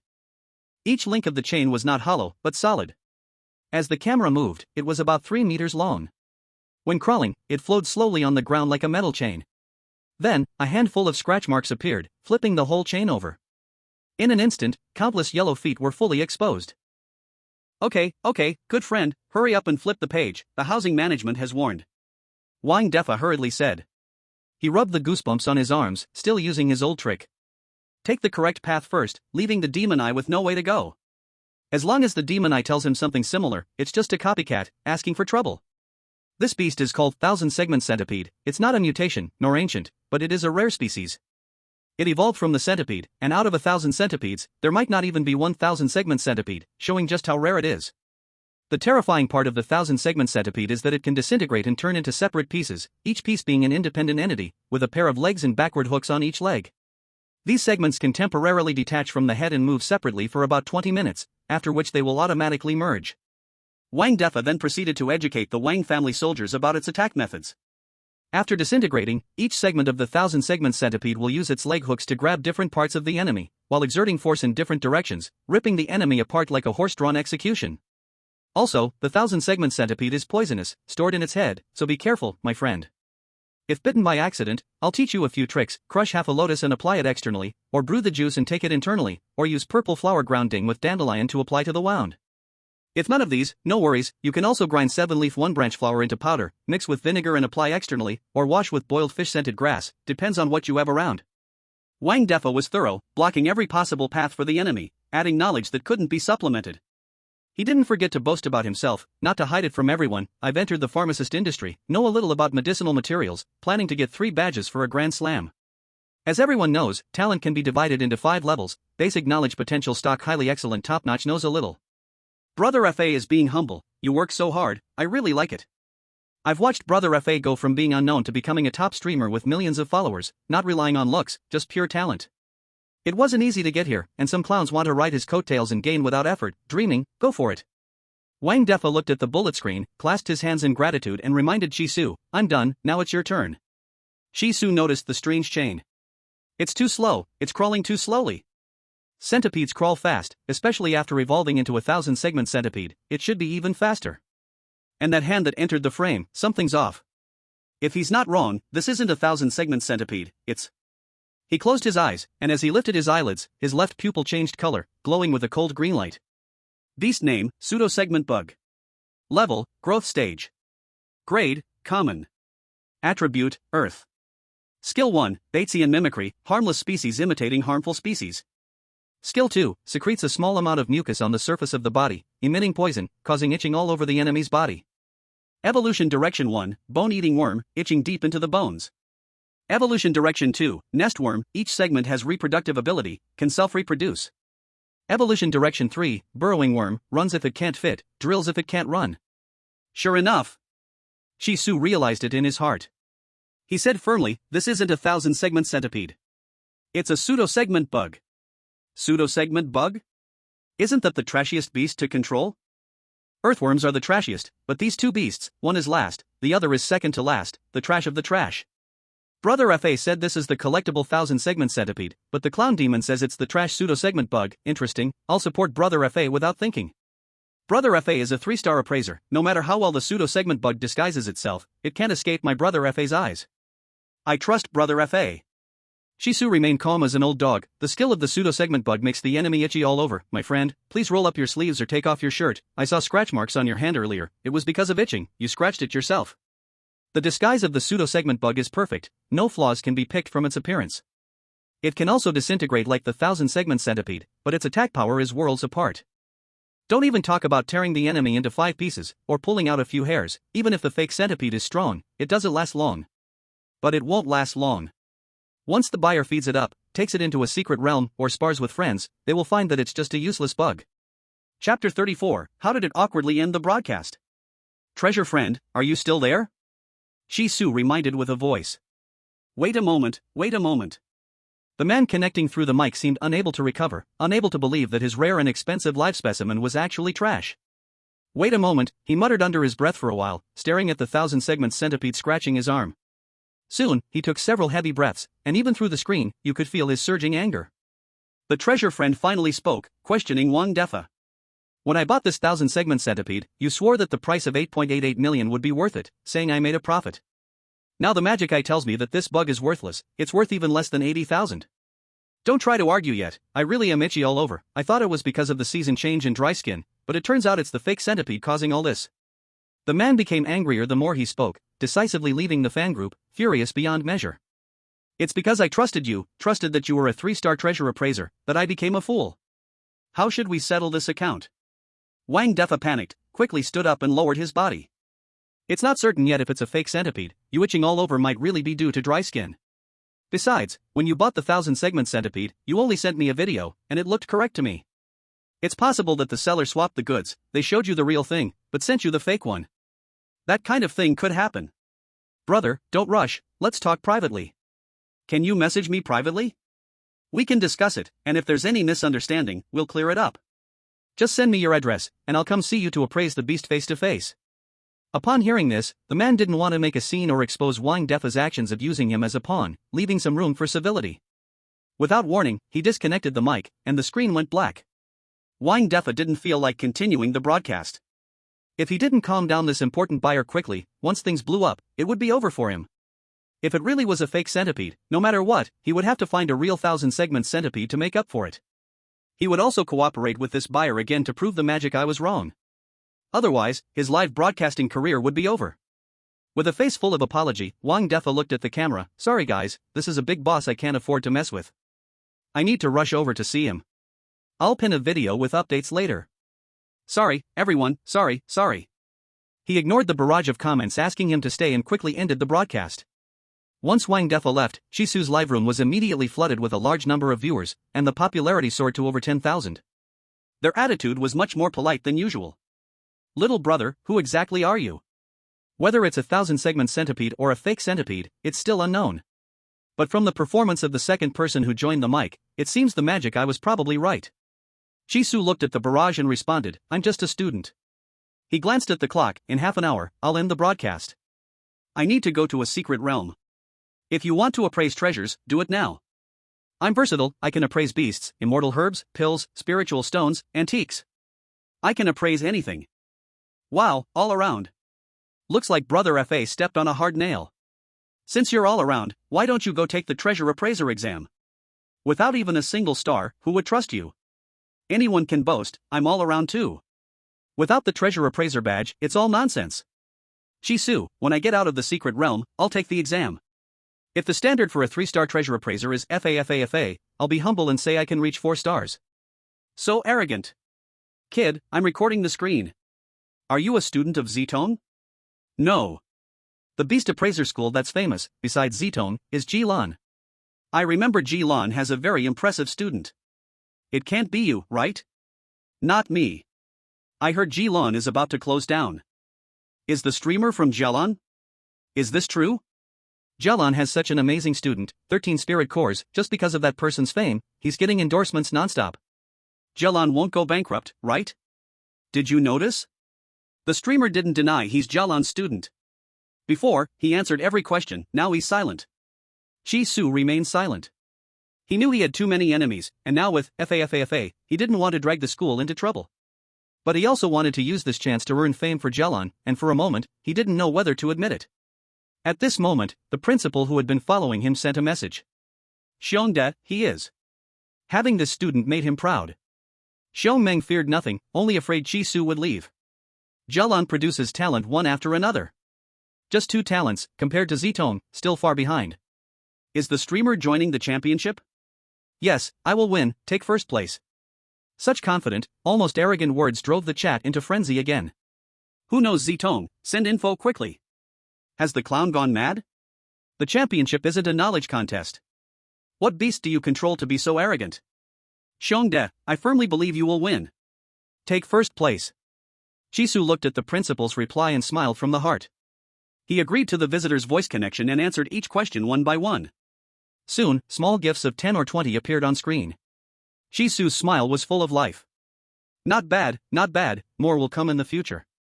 Meanwhile, in the first-level secret realm, insect and bird sounds echoed endlessly.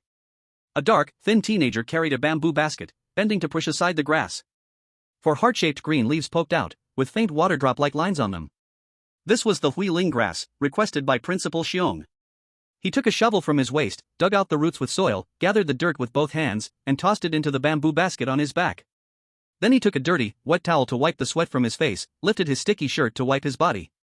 His skin was especially rough, uneven, covered with scars of all sizes. Some scars twisted like purplish-red centipedes, lying crookedly. Burns from cigarette butts were dense all over his body, the worst on his face. It looked like acid had been poured, flesh twisted, facial features deformed, truly horrifying. Buzz buzz. The teenager took out his phone and looked at a message. When will you come back? A new student joined the school, I think very good, cheerful and energetic. You have a friend now, Principal Xiong. The teenager's face showed no expression, he didn't care who came to the school. He turned to the nearly full bamboo basket and replied simply. Tomorrow, Su Hongwen. Chapter 35, Crouching Dragon, Young Phoenix. Long Distance Bus Terminal. Baby, I'm in the VIP lounge, when will you arrive? LV Yenmo. It's okay if you can't remember names, just call me Dad later, I'm in the waiting hall, Jisoo. Jisoo stepped into the noisy waiting hall. Looking around, many travelers were heading to the first-level secret realm, shouting non-stop. Windfire Will Demon Hunting Team needs one strong attacker. Spirit value 180 plus preferred. Any beast. Antarctic Demon Hunting Team needs support. Who has support-type beasts? Detox skill preferred. Anyone can give whole team buffs. Hurry up. Team provides meals. For a one-star beast master, the first-level secret realm is easy. But for civilian wandering cultivators, it's different. Average spirit value just over 100, beasts mostly low quality. Their beasts' growth levels are mostly juvenile, very few growing. Going into the secret realm with this talent is very dangerous. Jisoo with 1 point spirit value was no exception. These wandering cultivators go to the secret realm partly to let beasts eat well, free low-level immortal grass. Also to find resources, collect medicinal materials to sell. Forming teams is for safety, all monsters in the secret realm evolve. Today juvenile, tomorrow might break through, power surging. The third reason for entering the secret realm was to capture wild beast taming, replacing one's old useless beasts. Forming a team was the safest choice, but also the most dangerous, there was no trust between teammates. Of course, if the cooperation happened often enough, a tacit understanding would form, and there would be no need to find other partners. With a phone call, everyone could be gathered to explore the secret realm for treasures. Jisoo had no intention of forming a team, having Lu Yenmo was enough. This time, he was going to the secret realm to find herbs, not to split 50-50 with the principal. He wasn't in it for the money. His collaboration with the principal was different from Xiao Wen's. He provided the raw materials and labor fees, handed them over to the principal, and all the elixirs made were fed to the Earth Dragon King. The principal only charged 100,000 for refining a low-level yellow-grade elixir, regardless of the type. Although the principal didn't offer a 5% discount, this price, combined with the costs of entering the secret realm and buying minerals, was much lower than the prices at the elixir shop. But it did mean he had to work a little harder. Jisoo saw Lu Yenmo walk out of the VIP lounge and waved his hand. Here. Lu Yenmo was carrying large and small bags, still dressed in his usual outfit. A transparent raincoat, a KN-100 mask, and black lace gloves. At this moment, a bearded man walked over and asked, Our team lacks a main force, what's your spirit power level? Jisoo, 1. 1? You heard me right, it's 1. The man rolled his eyes and then asked Lu Yenmo, what about you? These two seemed to be familiar with each other. If the spirit power of the young man in front of him was high, he wouldn't mind bringing along a 1-point weakling to just lie flat. I have 3,124 points, Lu Yenmo stated truthfully. Don't bluff, man, the bus is about to leave. I don't have time for this. The man thought that since Lu Yenmo could report over 3,000, his real spirit power wouldn't be too low, so he could chat a little longer. What are your names? Jisoo cupped his hands and said loudly, Wulong. Lu Yenmo slightly nodded and said gently, Fengchu. He went straight to the point. We're not teaming up. TCH. The man flicked his hand and turned to leave. Lu Yenmo signaled with his eyes for Jisoo to follow, grabbing his luggage, and swiftly leaving the waiting room. Outside, several buses were parked neatly, their dark green shells printed with the important notices for entering the secret realm and emergency contact numbers. Jisoo glanced over briefly. The main rule was not to create trash in the secret realm. If you see trash, pick it up and bring it out. Otherwise, the stench from the realm, filled with bacteria and viruses, would directly affect the city's air quality. When the bus door opened, a mixed smell of gasoline, sweat, and the sour smell of fermented items hit them in the face, like a heavy punch slamming into Lu Yenmo's cheek. He swallowed hard, forcing the saliva back down, and boarded the bus. He slowed his breathing, lowered his head, and stared at the aisle, stepping lightly on the rubber floor with only the tips of his toes, moving to the back row by the window. The seats in front of him weren't plastic but cotton cushions. The seat was covered with a layer of yellowish white cloth, with the faint smell of scalp oil. Lu Yenmo seemed to have anticipated this, crouching down, taking a basin, water, and laundry detergent from his luggage, transforming into a diligent housewife. Chisu couldn't stand it anymore, pulled off the seat cover, and slapped it a few times. "Sit here, I guarantee your butt will be the first to touch it." Lu Yenmo frowned. "Why are you slapping it? It was clean before. You haven't washed your hands since you left home, right?" Chisu simply tore off his own seat cover. "You sit here." "Oh." Lu Yenmo put away the basin, placed his luggage on the overhead rack, and sat down. He sat straight, not fully leaning against the backrest, his buttocks only touching 1/3 of the seat. His heels were off the ground, and he only used the tips of his toes to touch the floor, trying to reduce the contact area as much as possible. Soon, the bus was full, and it started driving. He maintained this posture, completely still, like a mannequin placed in the seat. Every time the car jolted, his body swayed slightly, then immediately returned to its position. Chisu could not help but say, "It must not have been easy for you to live this long." "How do you know?" Lu Yenma's eyes lit up, as if he had found a kindred spirit. To outsiders, he was rich and powerful, surely living comfortably, but no one knew the pain in his heart. When he spoke of his suffering, others just thought he was being pretentious and ignored him, especially his sister. Chisu looked at Lu Yenma's posture, exhausted in body and mind, suddenly aged a lot. He put on his headphones, turned to look out the window, and said no more. Chapter 36, Super High Combat Power. After an unknown amount of time, someone tapped his shoulder. Chisu turned his head, and Lu Yenma had a thick stack of playing cards in his hand. They seemed homemade, thicker than normal cards, with a black back and white pattern. "Want to play Do Diju?" Lu Yenma opened a folding table he carried, everything ready, just waiting for Chisu to agree. "How can two people play?" Chisu asked, puzzled. "Why can't two people play?" Lu Yenma skillfully shuffled the cards. "Win one hand, 10,000, you in?" Chisu quickly agreed, "Play. Red you start first, black I start first." Lu Yenma drew a card randomly and showed it, "You start." Chisu reached for the cards, his eyes suddenly brightened. "Oh, lucky start, big joker." He felt secretly pleased but showed no sign, and freed a hand to mark Lu Yenma as moneybringer. Soon, he drew the little joker as well. Whoa! Double joker. He would start this hand, and with a double joker in reserve, Lu Yenma was bound to lose. Chisu glanced at Lu Yenma secretly, showing a confident smile. But when he drew a club 11, his smile froze instantly, and he was stunned. Wait. He rubbed his eyes with his hand. What the hell is this? He opened his eyes and looked carefully again. Club 11? Shouldn't it be Club J? Chisu pressed his lips into a straight line, picked up the next card, and widened his eyes. Heart 12, Diamond 13, Spade 14, Heart 17, Club 18. Chisu was shocked. After a long time, he held up the big and little jokers to show Lu Yenma, "What is this?" "Hey! You drew the joker cards, huh?" Lu Yenma clapped his hands, "Drawing a pair of jokers counts as a loss, bang. You are blown up, you lose, pay up."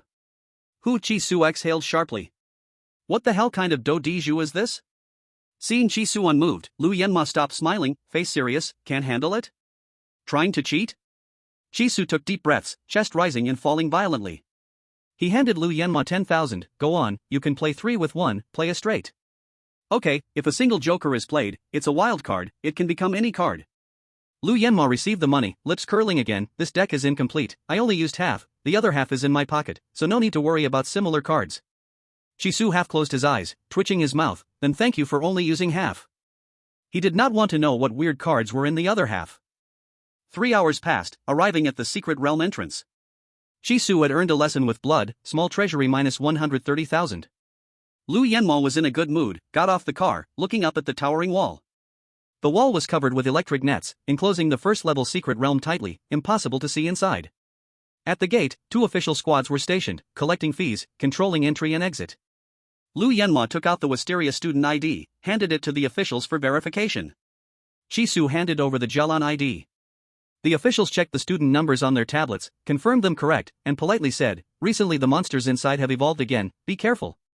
"Yes, you all be careful too," Lu Yenma replied politely, stepping into the unknown area with the crowd. After entering the secret realm, there was still a stretch of wide, straight, muddy road, with walls on both sides, and at the base, various stalls. Selling weapons, low-grade pills, daily necessities, bamboo baskets, shouting so loudly it hurt the ears. Cheap, cheap.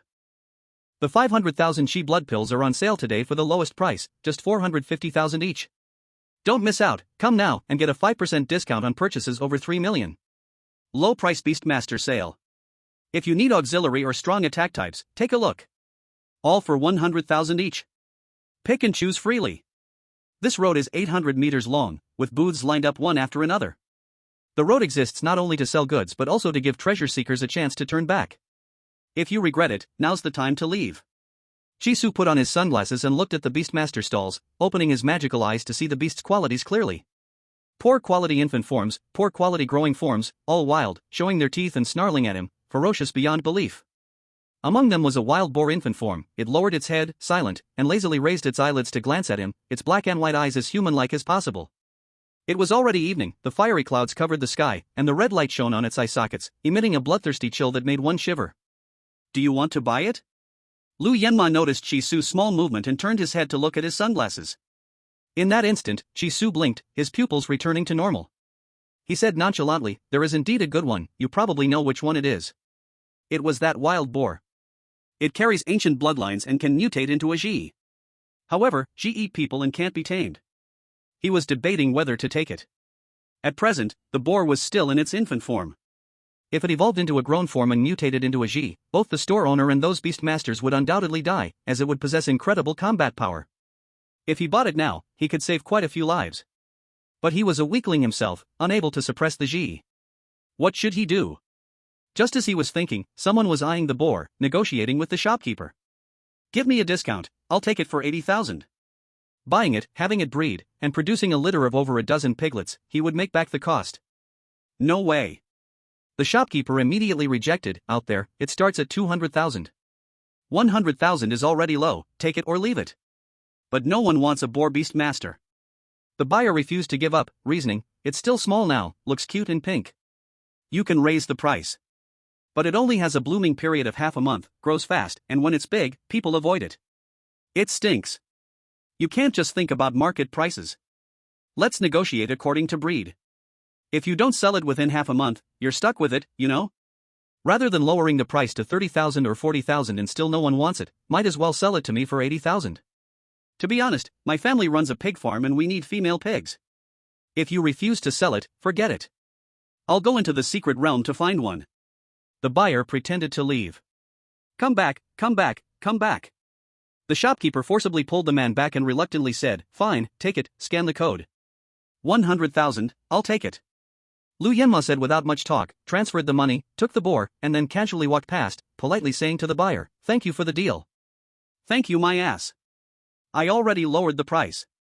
Give it back." "Here, take it, hold it well." Lu Yenma automatically filtered out the vulgar language and placed the piglet in the buyer's arms. The buyer was stunned. Lu Yenma pulled out a black and white paper card from his pocket, stepped back a few steps, and a mischievous grin appeared at the corner of his mouth. He flicked his wrist and with a swift motion, the paper card, as fast as lightning, pierced the pig's skull, killing it with a single blow. Buyer. Shopkeeper. Chi Su. He knew Lu Yenma was impressive, he knew it from the start. But when he saw that person effortlessly eliminate a beastmaster, even an ancient mutated beast, he was truly shocked. For most people, even if it's a Ji, it would be an incredibly precious beastmaster, rare and hard to get, and highly sought after. People would rush to sign contracts. Even Chi Su was thinking about how to tame it, making it his own. But Lu Yenma killed it without even blinking an eye. "Did you bring a light?" Lu Yenma casually asked Chi Su. "Just relying on my phone's flashlight, I'm afraid it won't last long." Chi Su looked at the boar's corpse, his breath coming out in a deep sigh. He strode toward the small gate at the end of the road. "I brought it." "Why are you suddenly wearing sunglasses?" "It's night." Lu Yenma asked while chasing him. "I wanted to." "Are you angry that I killed your precious pig?" Lu Yenma noticed Chi Su's tone was not friendly and said softly, "It was a pig, you couldn't raise it, it would die. I completely ended your thought, saved your life." Chi Su bought a bamboo basket and held it in his arms, helplessly saying, "Well, thank you, my friend." "You're welcome, just a small favor." He stepped over the small gate and finally reached the true secret area. A fresh scent hit his nose, mixed with a sticky, faintly fishy smell. The scene in front of him did not look like an abandoned city, more like a primeval forest, with no trace of the past. As far as Chi Su could see, it was all trees, all kinds of crooked neck trees, with completely different faces growing on their trunks, eyes tightly shut. The tree spirits, if not attacked, were too lazy to pay attention to humans like ants. Anyone who dared to chop them would instantly become furious, killing gods when meeting gods, killing demons when meeting demons. Shisu, cautious, moved around the trees. Gradually, vague outlines of tall buildings appeared around him. The building clusters were all entangled with branches, some collapsed ruins covered in rust and moss. Shisu tightened the bamboo basket in his arms, steadied his heart, and stepped deeper into the forest, step by step. Chapter 37, Parting Ways. Night fell, and a light rain drizzled. Shisu, wearing a headlamp, crawled on the ground, soaking wet. He shivered from the cold, occasionally wiping his running nose. Under the sunglasses, his heterochromatic eyes flickered with strange light. On the lawn, several thin red vines were slowly moving. Blood-clotting kudzu, shade-tolerant and likes moisture, mostly seen in dark, damp valleys, rock crevices by streams. In the rainy season it climbs dead wood or tall rocks, bathing in rain. This was a holy medicine for external wounds.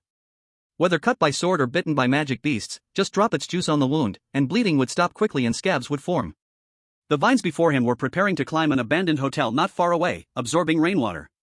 Shisu lifted his shirt to wipe the rain blurring his vision, followed the roots of the vines, dug into the soil with his hands, revealing the tubers of the blood-clotting kudzu. There were many tubers, deep red, like beating large lumps. He took out a syringe and a 500 milliliters infusion bottle, and pierced the tuber with the needle. PSSHH. The few blood-red vines twitched a few times, then turned back to attack. Slap! The Earth Dragon Lord raised its claws to hold the vines, making them unable to move.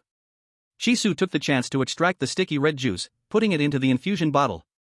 Soon, the bottle was full, and the round lumps became shriveled, leaving only a little juice. He scooped the soil and pressed it back over the tubers. You can let go now. Although the plants had gone mad, humans still needed their power, and could not wipe them out completely. Leave them alive to continue growing, so they could be harvested again later. Shisu put a large bottle of blood-clotting kudzu into his bag and looked around. The pills he bought before had all been eaten by the Earth Dragon Lord, only the chi and blood pills and wheatgrass remained.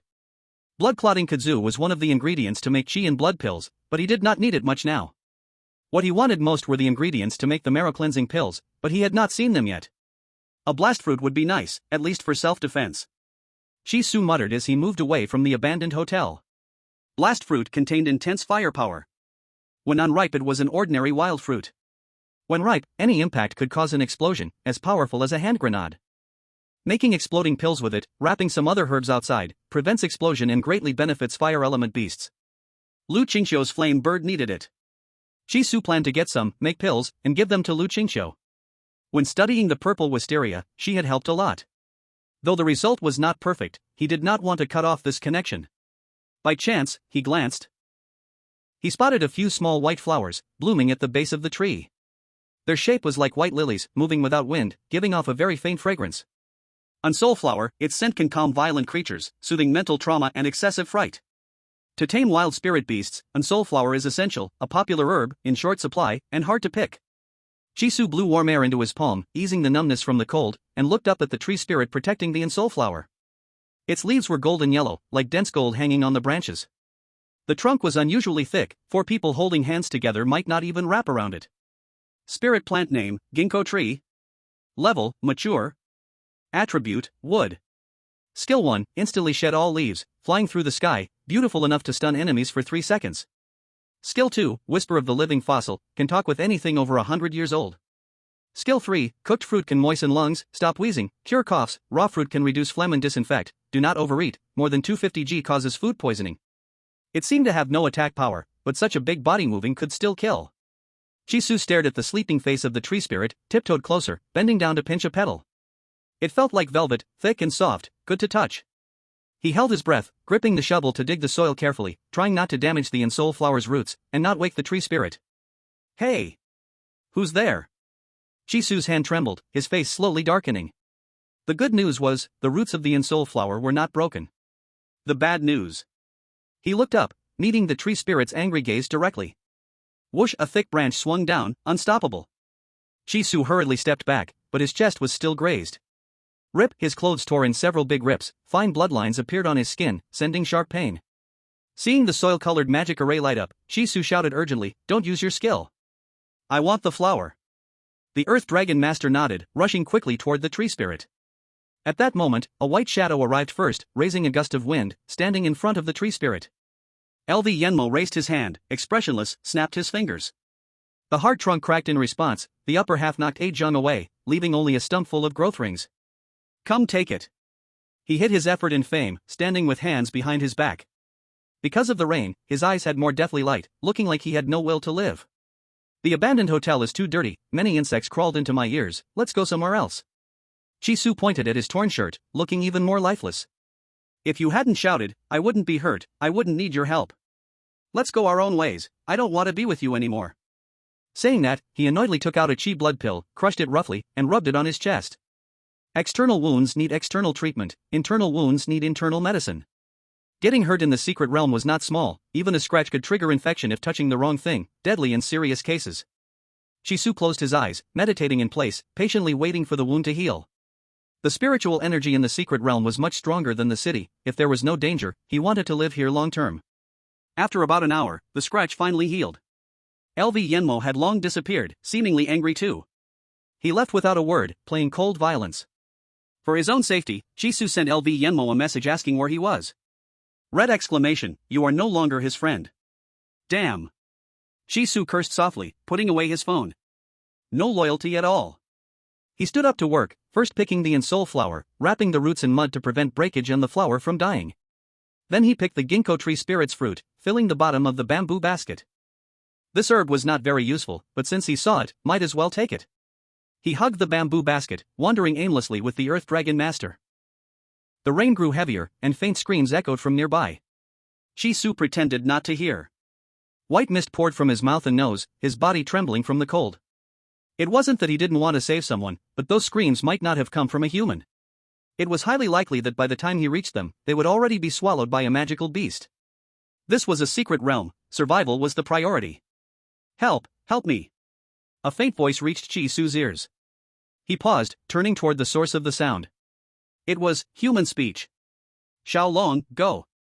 Chisu didn't hesitate and rushed toward the cry for help. The rain poured down relentlessly, battering his face and blurring his vision. He raised his hand to wipe it away, just as an eerie black shadow lunged at the tree. The Earth Dragon respected Chisu's command, reacting quickly by swinging its tail, but missed. Before it could see clearly, 3 cold flashes appeared, and the dragon's face instantly bore 3 deep blood-red gashes. Its eyes were also severely damaged, it could see nothing now. Roar! Xiaolong! Chisu was horrified, his pupils changing instantly, staring at the moving black shadows. Beast name, Violent Ape.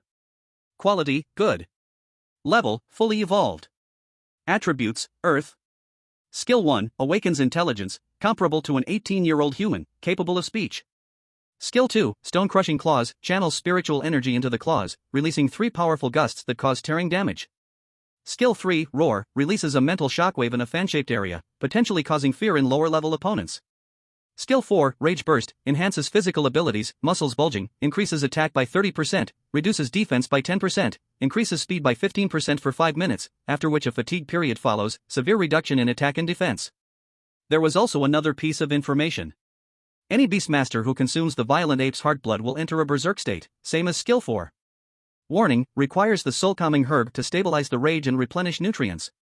Roar, the Earth Dragon, guided by its bond with its master, despite being unable to see, still sensed Chisu's position, swinging its tail to wrap around his waist, running blindly. The sound of wind howled past his ears. Chisu turned his head to look at the relentless violent ape, his fists clenched tightly. A fully evolved beast in a level 1 secret realm. The probability of this was tiny. It was almost impossible. Many beastmasters entered and exited level 1 secret realms, but the chance of a spirit plant or magical beast growing to such a level was extremely rare. Here, a mature beast was already considered top tier. That violent ape had clearly consumed some kind of celestial herb that greatly boosted its strength. And that herb had been hidden in some obscure corner, never before discovered. It seemed that they wouldn't be able to escape now. Suddenly, several low bushes rushed past Chisu's eyes. Stop! Let go of me! At the sound, the Earth Dragon quickly braked, releasing Chisu, then it was forcefully shoved. Keep running! Blood tears flowed from the Earth Dragon's eyes, and it shook its head repeatedly. Hurry! Chisu shouted, then pulled an axe from his bag and charged at the violent ape. But it was just a feint. After drawing the beast's attention, he changed direction and sprinted toward the bushes, his legs leaving after images. In the midst of the low bushes, there hung several clusters of bright fruit, looking like grapes dyed fire red. A grape about the size of a thumb, its skin tight and shiny, covered with fine golden veins, showing the flow of spiritual power. From a distance, it looked like a string of firecrackers that could explode at any moment. This was the explosive fruit. Shisu reached it, holding the explosive fruit in one hand, while using the other to cut the tough stem connecting it to the fruit. In his ears, the Earth Dragon's mournful cry rang out, but the next moment, more angry roars followed. It hadn't abandoned its master, instead engaging in a fierce battle with the violent ape, constantly unleashing mud techniques and earth spike techniques. The violent ape had already activated its trump card, Skill 4, Rage Burst, starting with a powerful attack, skillfully dodging its opponent's strikes. It had gained a 5-minute boost in power, leaving the Earth Dragon's body covered in wounds and blood. Flesh and skin rolled up.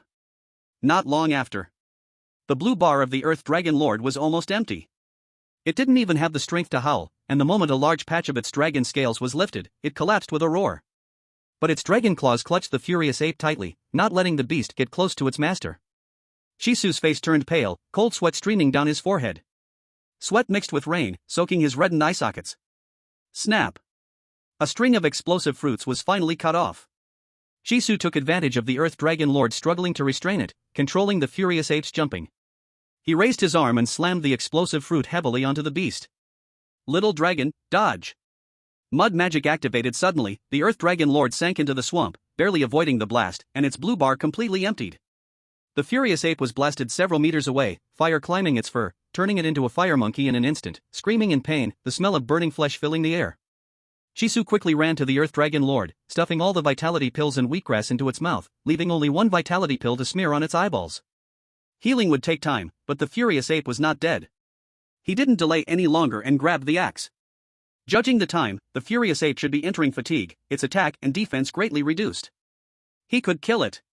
Ha! Shisu raised the axe and struck down with force. Suddenly, a heavy kick hit his lower back. He was thrown into the air, slammed onto the grass, spitting out old blood. The attacking youth had no beast with him, his face repulsive, as if burned by fire. Ugly didn't describe it, his features were twisted, crumpled, all in a heap, he was a deformity. Shisu gasped heavily, struggling to hold the axe. He shook his legs to stand, blood uncontrollably spouting from his mouth and nose. He felt that kick had shifted all his internal organs, the force was extraordinary. This person's spiritual power must have broken 1,000. Even so, he could not retreat. Shisu wiped the blood from his mouth, coldly spat a word, go. The furious ape was captured by him and the Earth Dragon Lord, Earth Element, compatible with the Earth Dragon Lord, taking its Earth core would greatly boost his cultivation. Most important, the furious ape's heart blood. Give it to the principal to make pills, and the students of Jelon would all gain counterattack ability, winning against Zitong in the contest would not be a dream.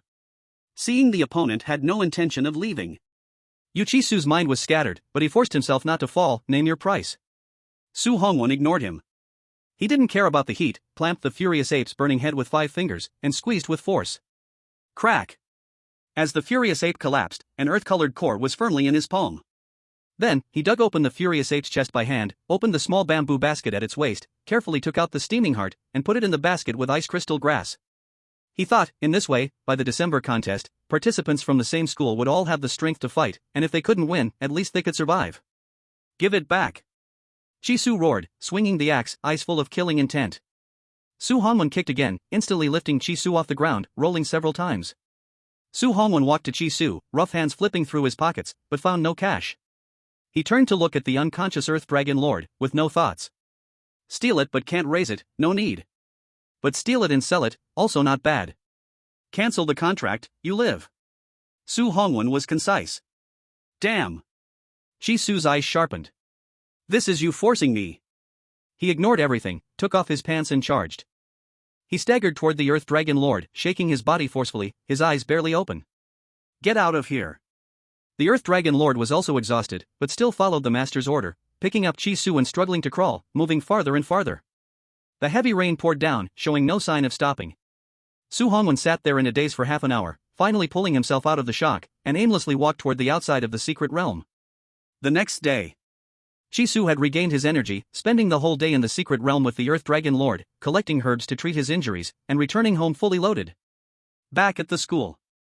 From a distance, he saw Principal Xiong Meng, who was talking to a student wearing a sky blue uniform. The student had his back to him, and Shisu didn't know who he was, nor did he care. He raised his arm vigorously and waved, "Brother Xiong. Look what I found." He raised the bamboo basket high, showing the violent ape heart inside. Xiong Meng stretched his neck to take a look, overjoyed. He quickly walked over. You found this in the level 1 secret realm? You're so lucky. A violent ape. This thing is rare and hard to catch. Chisu nodded repeatedly. It's really hard to catch. It took me and Little Dragon a lot of effort. You have no idea how hard it was. I almost died, but it wasn't the violent ape's fault, it was because I met a fool. He stopped mid-sentence, staring blankly at the student who turned around. The two locked eyes. Xiao Meng cheerfully introduced, Sir, you two haven't met yet, this is Xiaowen, Su Hanwen, whom I've mentioned. Xiaowen, this is Chi Su, I've told you about him too. He's outgoing, strong-minded, and has great mental resilience. You two, do you want to shake hands?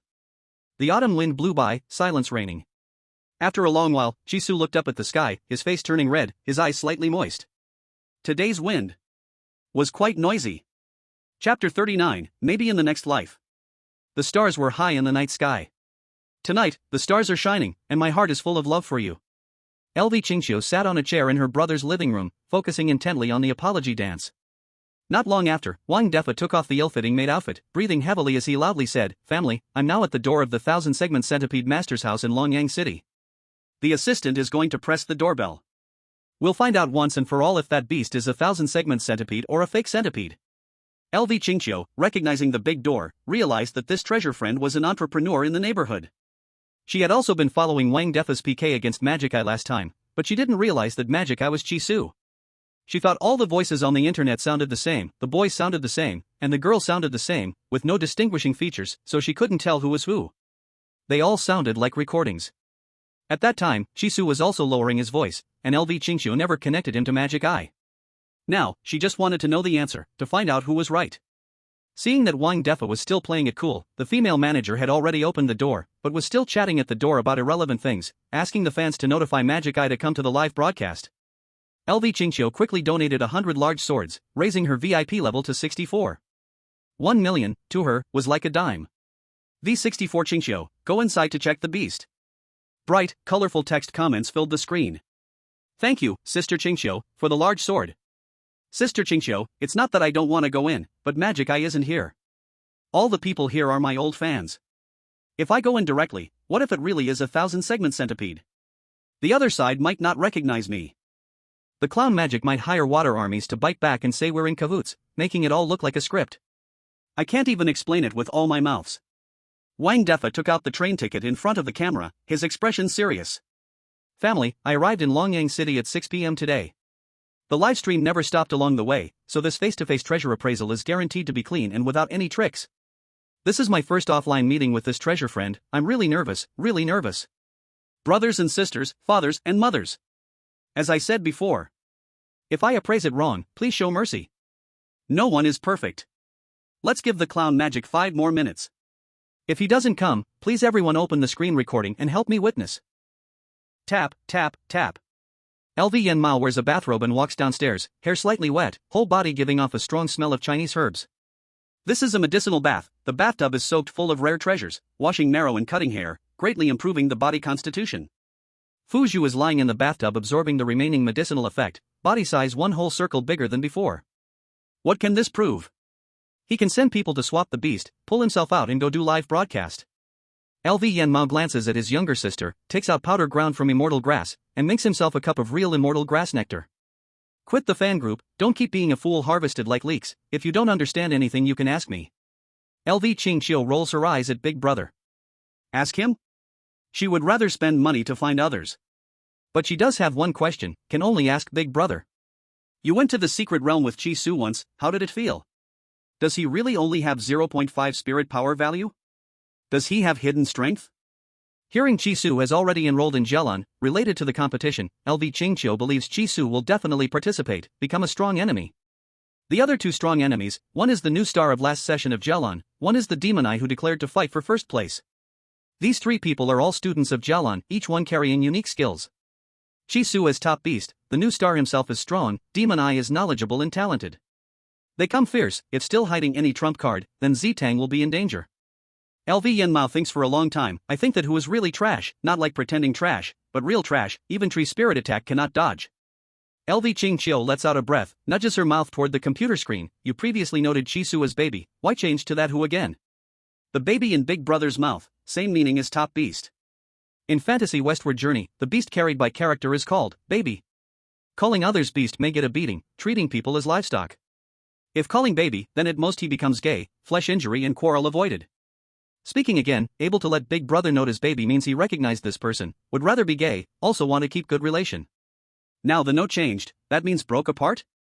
LV Yen Mao keeps a straight face and does not respond. LV Ching Chiu shrugs shoulders, sees Wang Dfa finally enter the room, focuses on staring at the 1,000-segment centipede sleeping curled on the sofa. The camera shakes briefly, very perfunctory, filming the body length of the 1,000-segment centipede, then moves to the head and freezes, by Wang Dfa using professional method, identifying the beast. Not right. LV Ching Chiu spits out 2 words. Although the camera passed very fast, she still caught abnormal. Body length not right, in PK showed about 3 meters, this one about 2.7 meters. Body length will expose flaw, but the cameraman still has to shoot. If not shoot, will be caught handled by opponent, very obvious. If shoot, can still fool many people. LV Yen Mao does not even look, must be real goods. LV Ching Chiu quits fan group, searches Demon Eye to follow. She already sent people to open account early, wanted to know who was opposing Wang Dfa, but the ID number is hidden. Brother, Z-Tang will be slapped in the face. LV Ching Chiu looks full of worry. Slapped in the face? LV Yen Mao raises eyebrow and lightly smiles, eyes curved. You think too much, with big brother here, no one can slap Z-Tang's face. Besides, Z-Tang still has many heaven's proud sons, their talent compared with him, not less but more. Just they disdain to join competition as wild people, do not like to show face. So that who wants to slap Z-Tang's face, wait next life. Chapter 40 Trash. Inside the street-side big stall, business is booming. Xiao Meng rich and bold, says to boss, first bring 50 skewers lamb, grilled fish, spicy crayfish. After he orders meat dishes, looks at vegetable price list and pauses, 6 skewers baby cabbage. 1 skewer 50 yuan, only 2 leaves, already considered cheap. This meal is to celebrate Jialan got the violin A part, also to let 2 genius youths know each other, at competition help each other, so just these dishes are not enough. Also bring 3 boxes water beer. Bear Meng folded the menu, exchanged a few words with the owner, and bent his head, counting the meal cost on his fingers. Xiongshi is the cheapest mint cigarette, 2 yuan a pack. But that was in the past, now it costs 20 per stick. Bear Meng felt dazed, as if he had returned to his early middle school days. Back then, there was barely any money in his pocket, he couldn't afford a whole pack at the small shop, only buying 1 stick at a time. 50 cents per stick, shared with brothers, each taking a puff. Standing at the school gate, feeling so mighty. Now, middle-aged, still barely any money, living even more pathetic than in youth, could only afford cheap yellow paper cigarettes. The kind used for rituals at graves, the same kind used to wipe ass. Each year worse than the last. But perhaps because of getting Lu Shu, Bear Meng felt his luck had arrived, fortune at its peak, life had direction. He bent down, took beer from the box, opened it, first toasting Su Honwen, sitting silently to his left. You are my Jialan student and my benefactor. Since you are determined not to choose Lu Shu, I'll keep him for you. If you change your mind, I'll give him to you any time. He gulped down a whole bottle, burped long, took the second bottle, toasting Chi Su on his right. You once said Lu Shu brings fortune to descendants, now you are my son, Xiaowen too, so that makes you brothers, he. Bear Meng chuckled foolishly, leaned close to Chi Su, lowering his voice. This is really my fault, I didn't explain clearly before, it's hard to say, I thought you didn't care about appearance, you. Just pity him a little, even if not a true bro, a simple greeting when meeting, just face saving. Now you stay silent, how awkward for him. Chi Su lowered his head, left hand covering his face, red almost bleeding, looking like a drunk fool. Awkward? The most awkward is him, right? He trusted his secret technique, gave Su Hongwen a huge shock. Maybe it would be a shadow over the other's life. And that signature. That damn signature. Chi Su didn't expect a simple thing to become the hardest task, he couldn't open his mouth. Even though Su Hongwen first ambushed and stole, even threatened to break the contract. But that was a secret realm, survival of the fittest, no right or wrong, only strong and weak. He was weaker, admitted defeat. The other was harassed from afar, also had to admit. No blaming anyone. Any grudge or debt, next meeting, old and new counted together. The problem is how to count this debt? Completely a flood washing the Dragon King temple. A big misunderstanding. The principal insisted on treating them to a meal, even bringing Xiaowen, made him sit like on needles, all uncomfortable. Click. Su Hongwen opened the can, drank more than half. He wore a hoodie, hiding strange looks from others. In high school, he was splashed with acid, scalp corroded, full of wrinkles. Few hairs grew back, thin and sparse, like a red old potato with yellow hairs. Walking on the street, everyone turns to look. Bear Meng sighed, lightly patted Su Hongwen's shoulder, whispered to Chi Su, strong acid damage, the culprit didn't mean it, really not intentional, just waving a bottle to scare people. Such pranks common at school, boys throw spiders or caterpillars at girls to scare. The more scared, the more excited. But acid was too serious. The day it happened, Xiaowen was in chemistry class, the guy dangled the acid bottle over heads, staring anyone to not move, for fun. He spent the most time on Xiaowen, and in the end, it backfired. Bear Meng counted on his fingers, 800,000 in compensation. He ruined Xiaowen's whole life. But that money, it was all taken by his gambling father, not a cent left, and he even owes several times more in debt. When Xiaowen came to Jialan, he didn't have a beast, but his talent was extremely high, his spiritual power reached 890.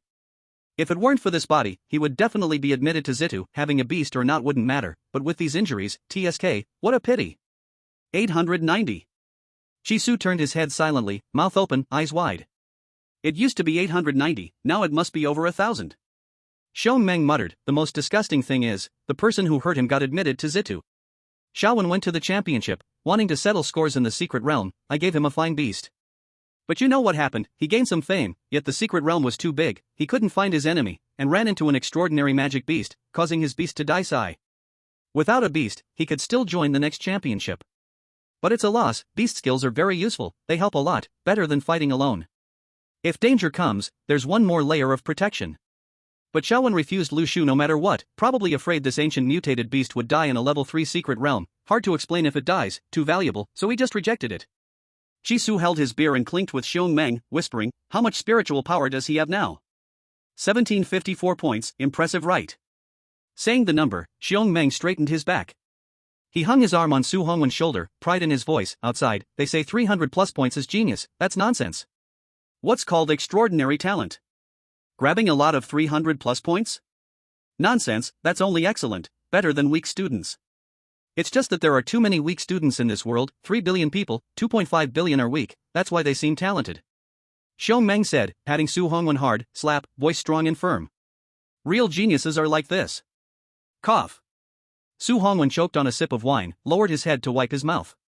Seems shy, can't handle so much praise, embarrassed, delayed raising his head. Xiong Meng turned into a salesman, spit flying, trying to make Chi Su accept Xiaowen. You've been to Zitu, how many students have over 1,000 points? Yes, many, but they have resources, the school provides, the government even adds support, how many pills does it take to get that result? My Xiaowen has nothing, he can only go into the secret realm to strengthen himself, if he comes back alive, that's already amazing. Xiong Meng suddenly remembered, I haven't asked, how many points do you have? At first he was impressed by Chi Su's knowledge, plus Zitu revealing the Earth Dragon Lord. But Chi Su's own spiritual power, he hadn't measured, assumed around 200 points. Chi Su moved his lips, finger brushing his nose, hummed a number. How much? I didn't hear. Xiong Meng leaned closer, even Su Hongwen paused, glancing at the weirdo with his eyes. 100 something? Doesn't matter, say it boldly, Jialan doesn't require much, just asking to know roughly. Xiong Meng encouraged.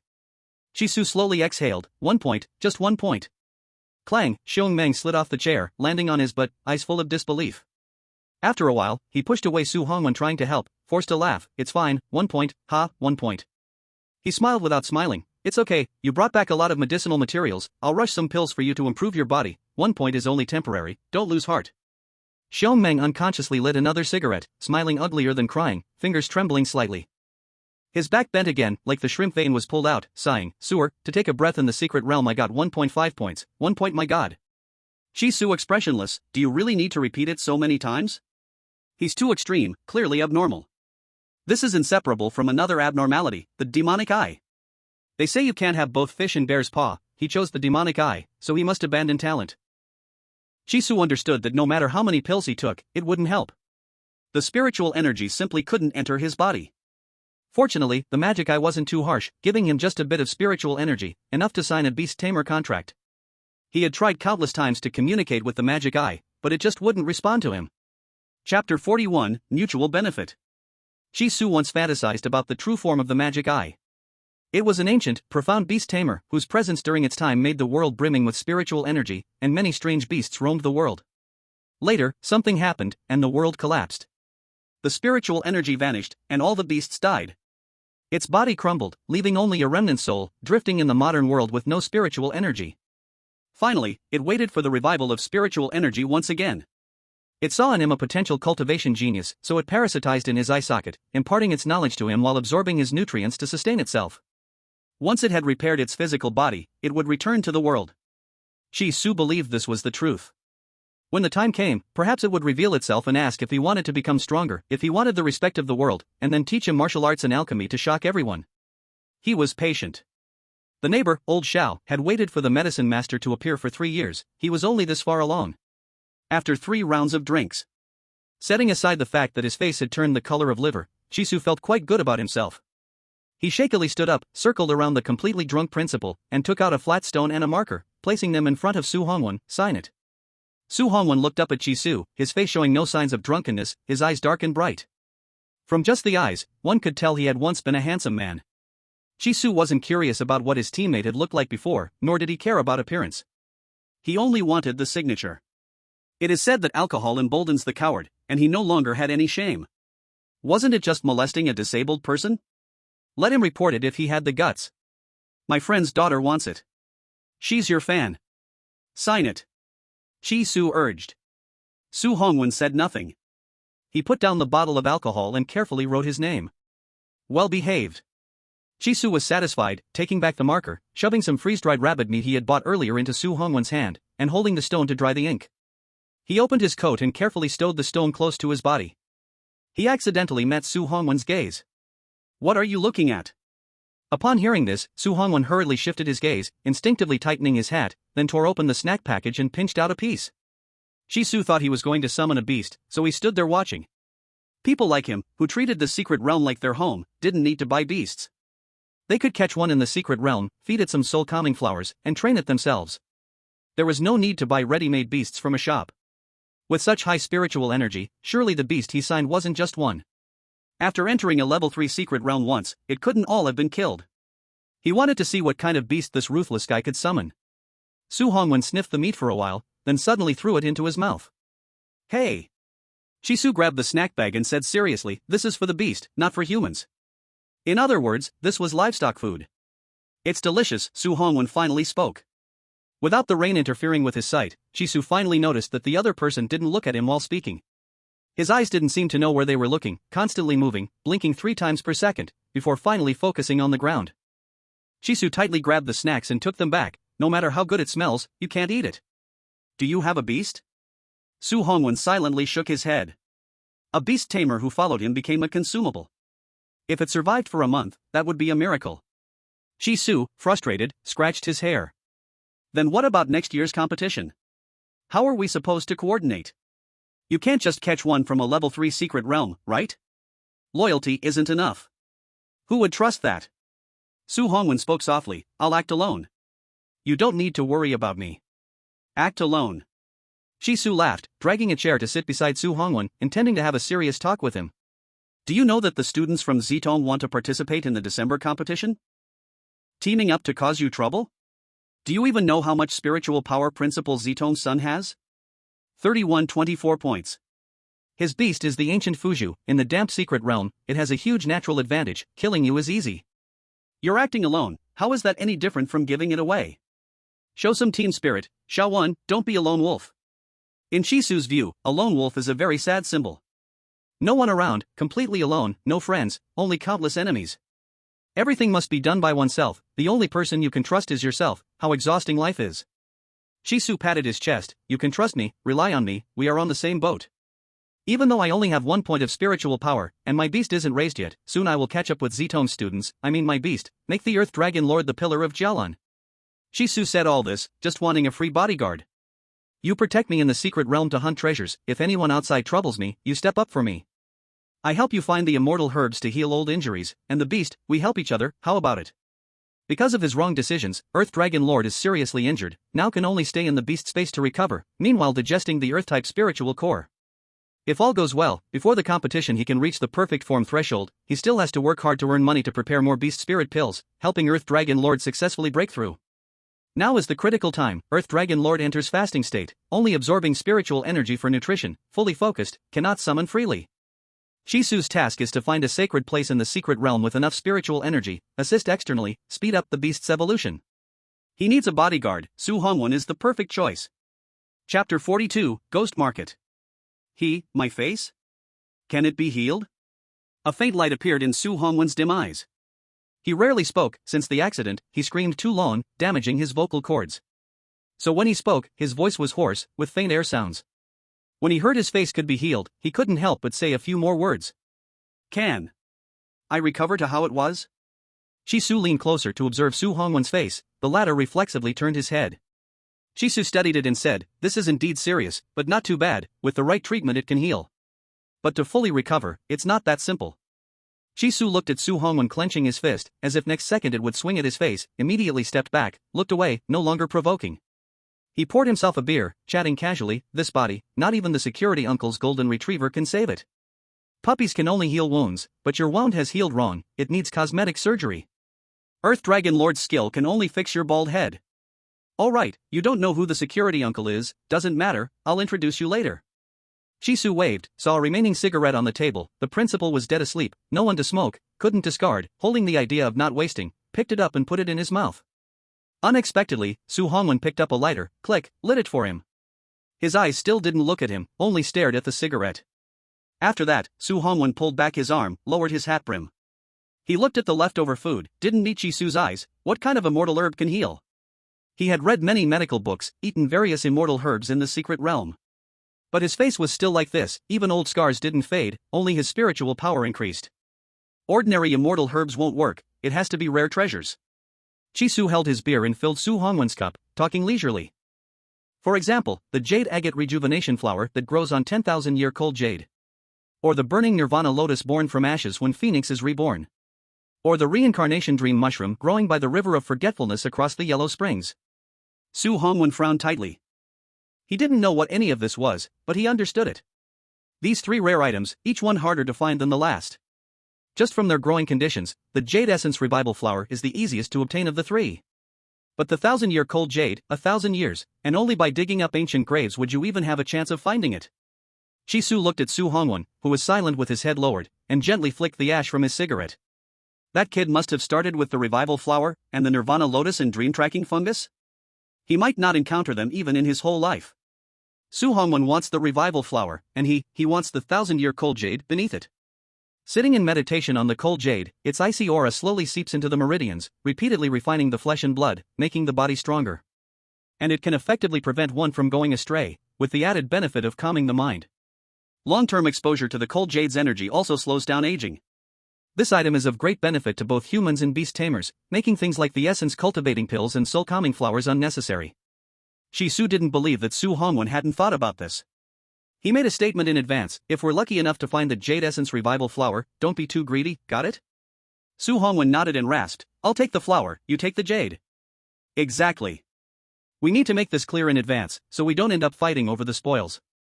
Shisu extinguished the cigarette with his fingers, staring at Su Hongwen. "I'm a useless person, but if you push a useless person to the limit, I'll do anything." "I know, I've seen it." Su Hongwen unconsciously glanced down at Shisu's crotch and then raised his hand to rub his forehead. The earlier scene was burned into his mind, it was mentally torturous, and he didn't want to experience it again. Shisu extended his right hand. "From now on, we're partners. Let me introduce myself again, I'm Shisu." Su Hongwen glanced at him sideways but didn't move. "All right."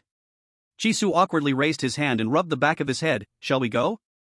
I'll pick out a beast for you, but the cost is on you." "Huh? Beast?" Xiong Meng suddenly woke up, yawning and asking, "What were you guys talking about? Buying a beast?"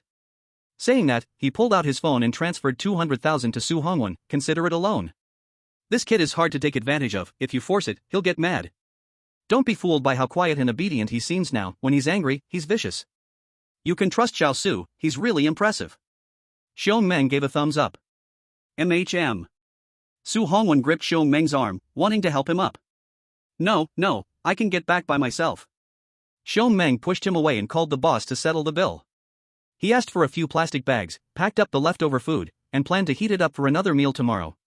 Su Hongwen silently helped Xiong Meng clean up, while Shisu moved a chair to the side, making space for the two of them. It wasn't that he was lazy, but he had drunk too much and didn't feel like moving. Xiong Meng picked up the food, giving instructions, "Just go to the beast shop to buy it, don't go to the ghost market." "Ghost market?" Shisu paused, his face full of confusion. "Is that a place for cheap finds?" Yeah, it only opens at night. Xiong Meng explained, before you entered the secret realm, you saw a lot of vendors, right? After midnight, they moved to the treasure plaza, setting up stalls outside the mall. Xiong Meng lowered his head, rummaging through the plate for his leftover cigarette, mumbling as he spoke. The stuff sold outside the mall is cheap, but inside the mall, it's rare, high-end stuff. The ghost market is a place where all kinds of people gather, all sorts of people, and if you really find something valuable, whether you can safely bring it out of the ghost market is uncertain. So neither of you try to go for cheap deals and get yourselves killed. I don't want to see you two in the morgue. Xiong Meng knew Chi-Su was well-read and knowledgeable. That kid could definitely find treasures. But Chi-Su was useless. With only 1 point of ghost power, he could protect a few things at most, and would have to rely on Xiaowen to take action. But as he said earlier, the ghost market is a place for all kinds of people. There are both useless people and experts, and Xiaowen might end up at a disadvantage. If they were experts, they would definitely have strong backing, and even if they killed someone, they wouldn't bear any responsibility. The law only restrains the poor. So it's better not to go, just buy from a regular beast shop instead. Where is his cigarette? He clearly left one. Chi-Su raised his hand. Stop looking, I smoked it. TCH. Xiong Meng stared wide-eyed, suddenly lifted his palm. Quit it for me. Be careful or I'll beat you. Chi-Su shrank his neck, stood up and said, let's go, brother Xiong, we two send you back to school first. Get lost, you damn guy, need you to send me? I am not drunk. Xiong Meng did not wait for Chi-Su to speak, summoned a giant bat, making the surrounding guests all look over. The bat's huge skull hung above Chi-Su's head more than 10 zhang high, its 2 ears stood straight like sails, inside the earshell 3 people could lie side by side. Its eyes were open, pupils vertical, reflecting Chi-Su's shadow. He was as small as a grain of dust. Beast name, Shadow Bloodbat. Level, Extraordinary Body. Grade, Good. Attribute, Water. Loyalty, 74. Skill 1, emit ultrasonic waves to detect the surrounding environment, can see everything in complete darkness, and can sense the energy fluctuation of living beings. Skill 2, let out a sharp scream, cause mental interference to a single target, with a chance to make it briefly lose focus or shrink back. Skill 3, condense ultrasonic waves into invisible crescent-shaped sharp blades, cut the target. Skill 4, draw the enemy's blood, restore its own stamina and blue bar. Skill 5, summon a thick dark fog, block light. In the fog, the shadow bloodbats all attributes slightly rise. Chi-Su covered his face and peeked, thinking the principal really hides himself. Extraordinary Body. Xiong Meng patted the bat's claw, his eyes full of doting love. It is my first tamed beast, also my most presentable treasure. I poured all money and resources, only then raised it to this level. He could only afford one, the other 2 tamed beasts are both complete body. At present, except the magical beasts in secret realms, almost everyone's tamed beast is stuck at extraordinary body, not daring to break through easily. If it fails. Xiong Meng did not finish his words, feeling it unlucky, but Chi-Su understood, beast and money both gone. If mental endurance is low, find a rope and tighten it on the neck, then it becomes person, beast, money all gone. I'm going. Xiong Meng waved his hand. The bat gathered its claws, loosely held his body and flapped its wings. Xiaowen, tonight do you want me to leave the door for you? Xiong Meng asked loudly. The school office is their bedroom, he lies on the sofa, Xiaowen lies on the office desk. No need, he sleeps at my place. Chi-Su thought after buying tamed beasts, who knows how late it will be, disturbing the principal's rest is not too good. All right. Xiong Meng whistled, the bat flapped wings and flew high, disappeared into the night. Chi-Su saw the person leave, turned his head to Su Hongwen, excited, let's go to the ghost market. Su Hongwen was stunned, lowered his head to avoid the gaze, but the principal said. All the tamed beast shops in Longyang City have no good things, I checked before. Chi-Su cut off his words. That was when helping Lu Yanmao choose a tamed beast. Only a few days passed, what new good goods can there be? Chi-Su urged, we just go to the ghost market to walk around, whether to buy or not is another matter, just strolling, what are you afraid of? Su Hongwen hesitated for a long time, then all right. Chapter 43 Narrow Road Meet. Chi-Su smiled, crossed the road and entered Mishue Ice City shop. 2 cups lemon water, room temperature.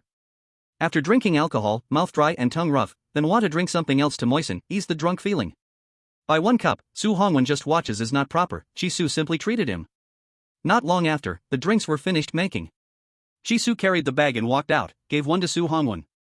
Su Hongwen shook head and pushed away, I'm not thirsty. This time he did nothing, he cannot take it for free. Chi-Su forced it into his hand, don't be polite. Su Hongwen took the lemon water, turned and stepped into the small shop, planning to return at equal price. Do you drink tea water? Chi-Su said helplessly, what are you doing? Hurry up, I am not a buffalo, why buy so much water? It really matches the true famous saying. Poor people are all twisted and shy polite, only rich people have fearless thick skin. Back then Lu Yanmao took rabbit meat for free but was righteous and confident, completely not embarrassed at all. Then tea water. Su Hongwen was quite stubborn. He took out coins from his pocket, and they were all tiny pennies. Chisu sighed, tugged at Su Hongwen's clothes, and pulled him out of the small shop. Forget it. Su Hongwen pushed Chisu's fingers aside, his eyes still wandering. Don't look down on me. Although I don't have much money, I still have enough to treat you to tea water. Chisu snorted, Xiaowen, it's just a cup of lemonade. We are classmates. You don't need to be so careful about counting. Exactly, because we are just classmates, I need to count it clearly, Su Hongwen said calmly. You give me lemonade, I give you tea water, exchanging our feelings. Chisu thought of those tiny coins and Su Hongwen's miserable family background, and patiently said, forget the feelings, let's go to the ghost market. After speaking, he stepped forward, but Su Hongwen moved sideways to block his path, speaking more words. Just because my family owes a huge debt, does that mean I don't even have the right to treat someone? I don't need anyone's sympathy or pity, and I certainly don't need charity from anyone. Su Hongwen said this and left. He returned to the small shop and counted the tiny coins with the shop owner. Chi Su frowned. Sympathy? Pity? He has 1 point of spiritual power, pity a person with 1754 points? Nonsense. He helplessly said, I'm not pitying you, you think too much. I'm just simply treating you. Then I can treat you too, Su Hongwen replied in the busy moment. Chisu could not bear it anymore. It's just a cup of lemonade, what are you arguing about?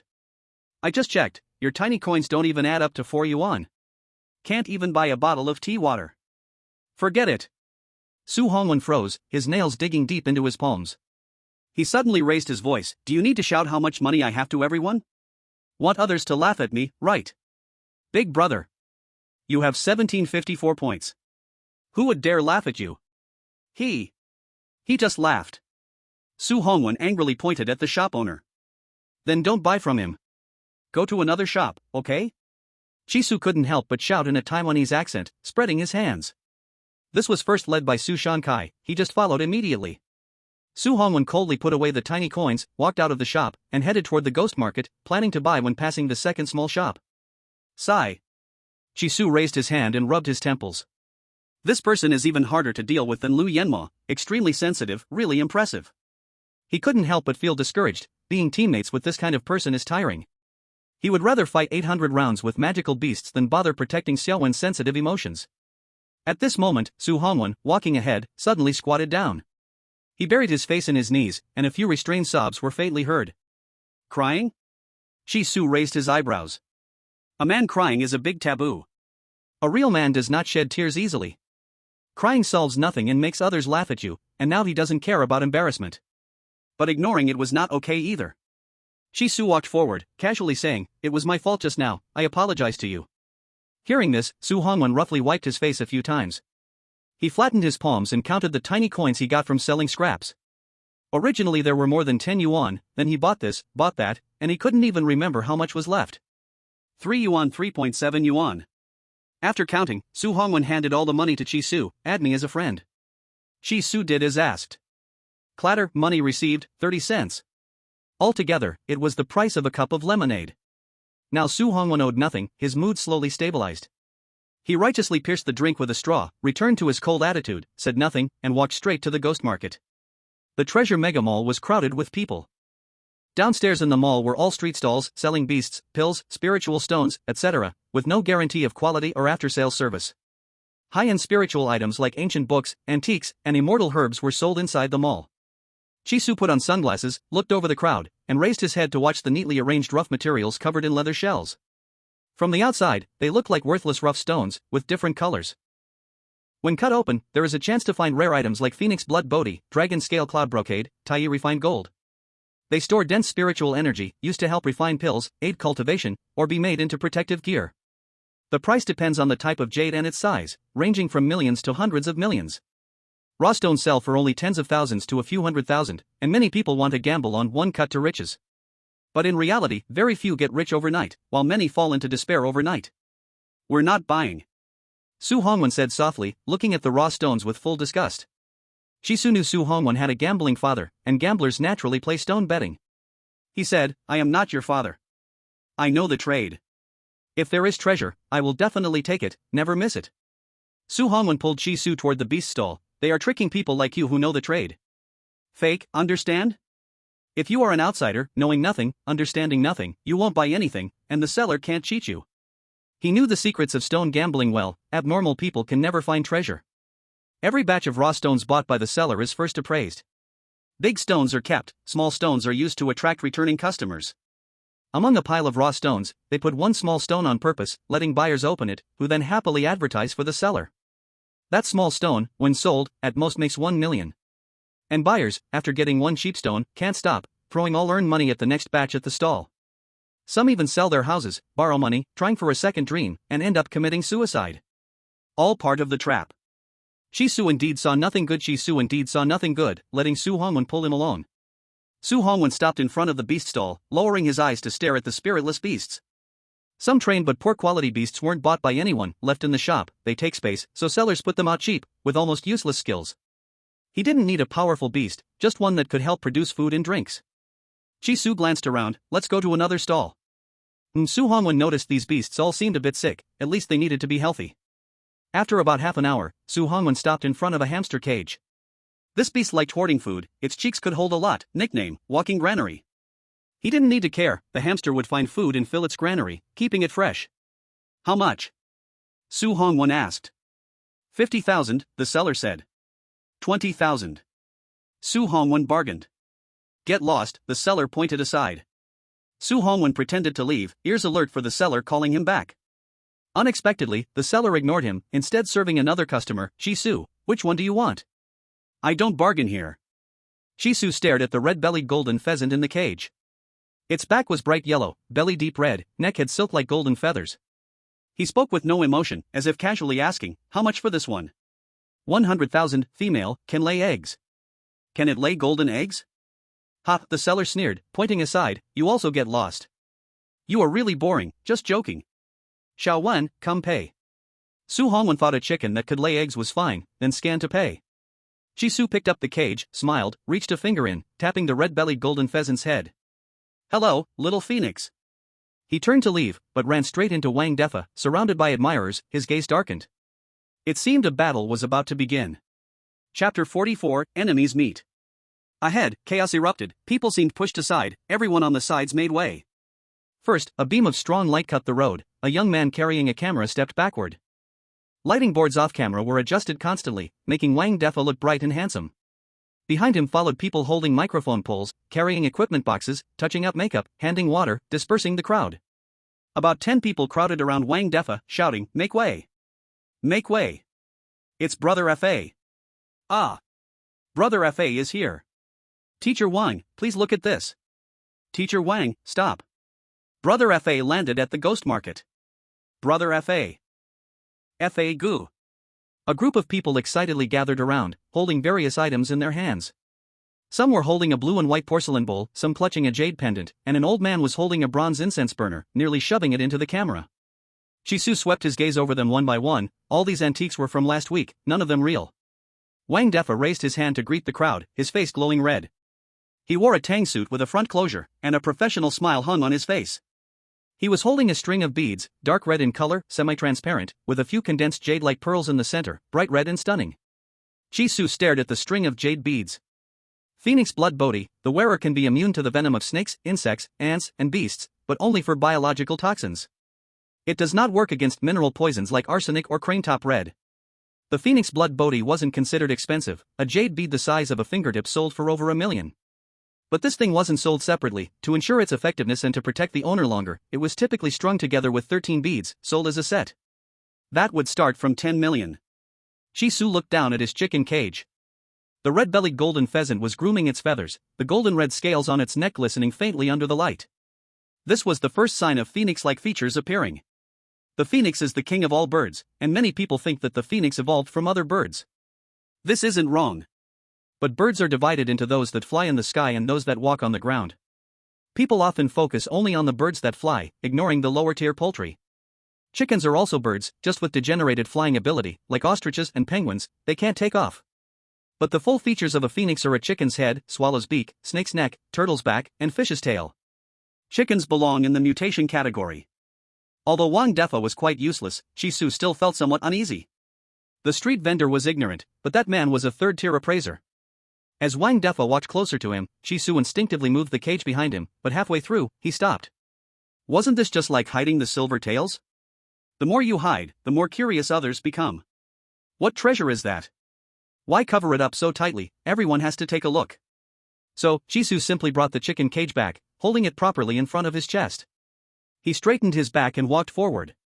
The chicken in the cage shook a little, clucking twice. Shoo! Shisu softly whispered one word. The live broadcast team came bustling from the opposite side, while Wang Defa casually glanced at each stall, checking for good items. The two sides brushed past each other. Shisu didn't glance sideways, only focusing on the path ahead. Wang Defa suddenly paused, turned his head. Wait. Shisu took a deep breath and turned to meet Wang Defa's gaze. To his surprise, Wang Defa wasn't looking at him but was staring at Su Hongwen, whose head was lowered. You, hiss. Aren't you the 10th place from the Beast Tamer Academy's competition last year? Zitong had fully exposed his photo, and the popular pin post on the forum was his. This face, once seen, would never be forgotten. Su Hongwen dodged the camera, pulling up his collar to cover his mouth and nose. You're mistaken. How could I be mistaken? I've heard so much about you. Wang Defa's flattery came effortlessly, signaling the photographer to follow him with his eyes, walking briskly towards Su Hongwen. The audience in the live broadcast room loved this kind of curiosity. Unexpectedly, halfway through, a figure suddenly rushed out. Without saying a word, Shisu kicked the photographer down, sent the camera flying, and knocked over the assistant with a spinning kick. The phone that was live streaming clattered and shattered into pieces, cutting off the broadcast. These moves seemed to stir up a hornet's nest, and Wang Defa's underlings angrily pushed toward him. Don't make a move. Don't make a move. Wang Defa immediately stepped in as the peacemaker, opening his arms to block his underlings behind him. What a commotion. I've already said. That disabled person is the 10th place in the competition. Why go fight him with that stupid face? Do you really think you can win? And Shisu was just counting on Wang Defa not daring to act. He didn't mention compensation at all. Instead, he smirked and gave a middle finger, tightly wrapping his arm around Su Hongwen's shoulder. Let's go. At that moment, the dense crowd was suddenly split open by someone bigger than Wang Defa's entourage, the bodyguards clearing the way wore suits and ties, pushing people aside with cold brutality. Shisu was shoved too, staggering a few steps. If Su Hongwen hadn't grabbed him, he would have fallen flat on his face. Before long, the main person appeared. The young man had narrow eyes, the corners slanting upward, his face full of pride, giving a feeling of cunning and ruthlessness. His messy hair was styled neatly, the purple school uniform striking under the lights. On his chest, the badge of a 2-star beast tamer shone brightly. Shisu whispered to Su Hongwen, this kind of show-off should be arrested for disturbing public order. Haha. Su Hongwen breathed heavily, his eyes bloodshot. His gaze fixed on the wisteria student, the chicken cage in his arms being gripped tighter and tighter. Snap, the iron wires kept breaking. Shisu sensed something wrong, turned Su Hongwen's body back to the young man. Are you the one who threw acid? Su Hongwen was drenched in sweat, his face pale. He was dazed, hearing nothing but his heartbeat pounding like a drum. His legs trembled as he stepped backward, then suddenly moved forward, like a headless fly searching for an exit. Shawan, I heard your spiritual power is 890, guaranteed entry to Wisteria. I pinned you before, fed you for 3 whole years, but this backstab, what is it? You were first in school, I was second. Wisteria only takes 1. If you are determined to go and won't give up, then you took my spot. All those meals I gave you were wasted. I know it's not easy for you, but poor or not, loyalty matters.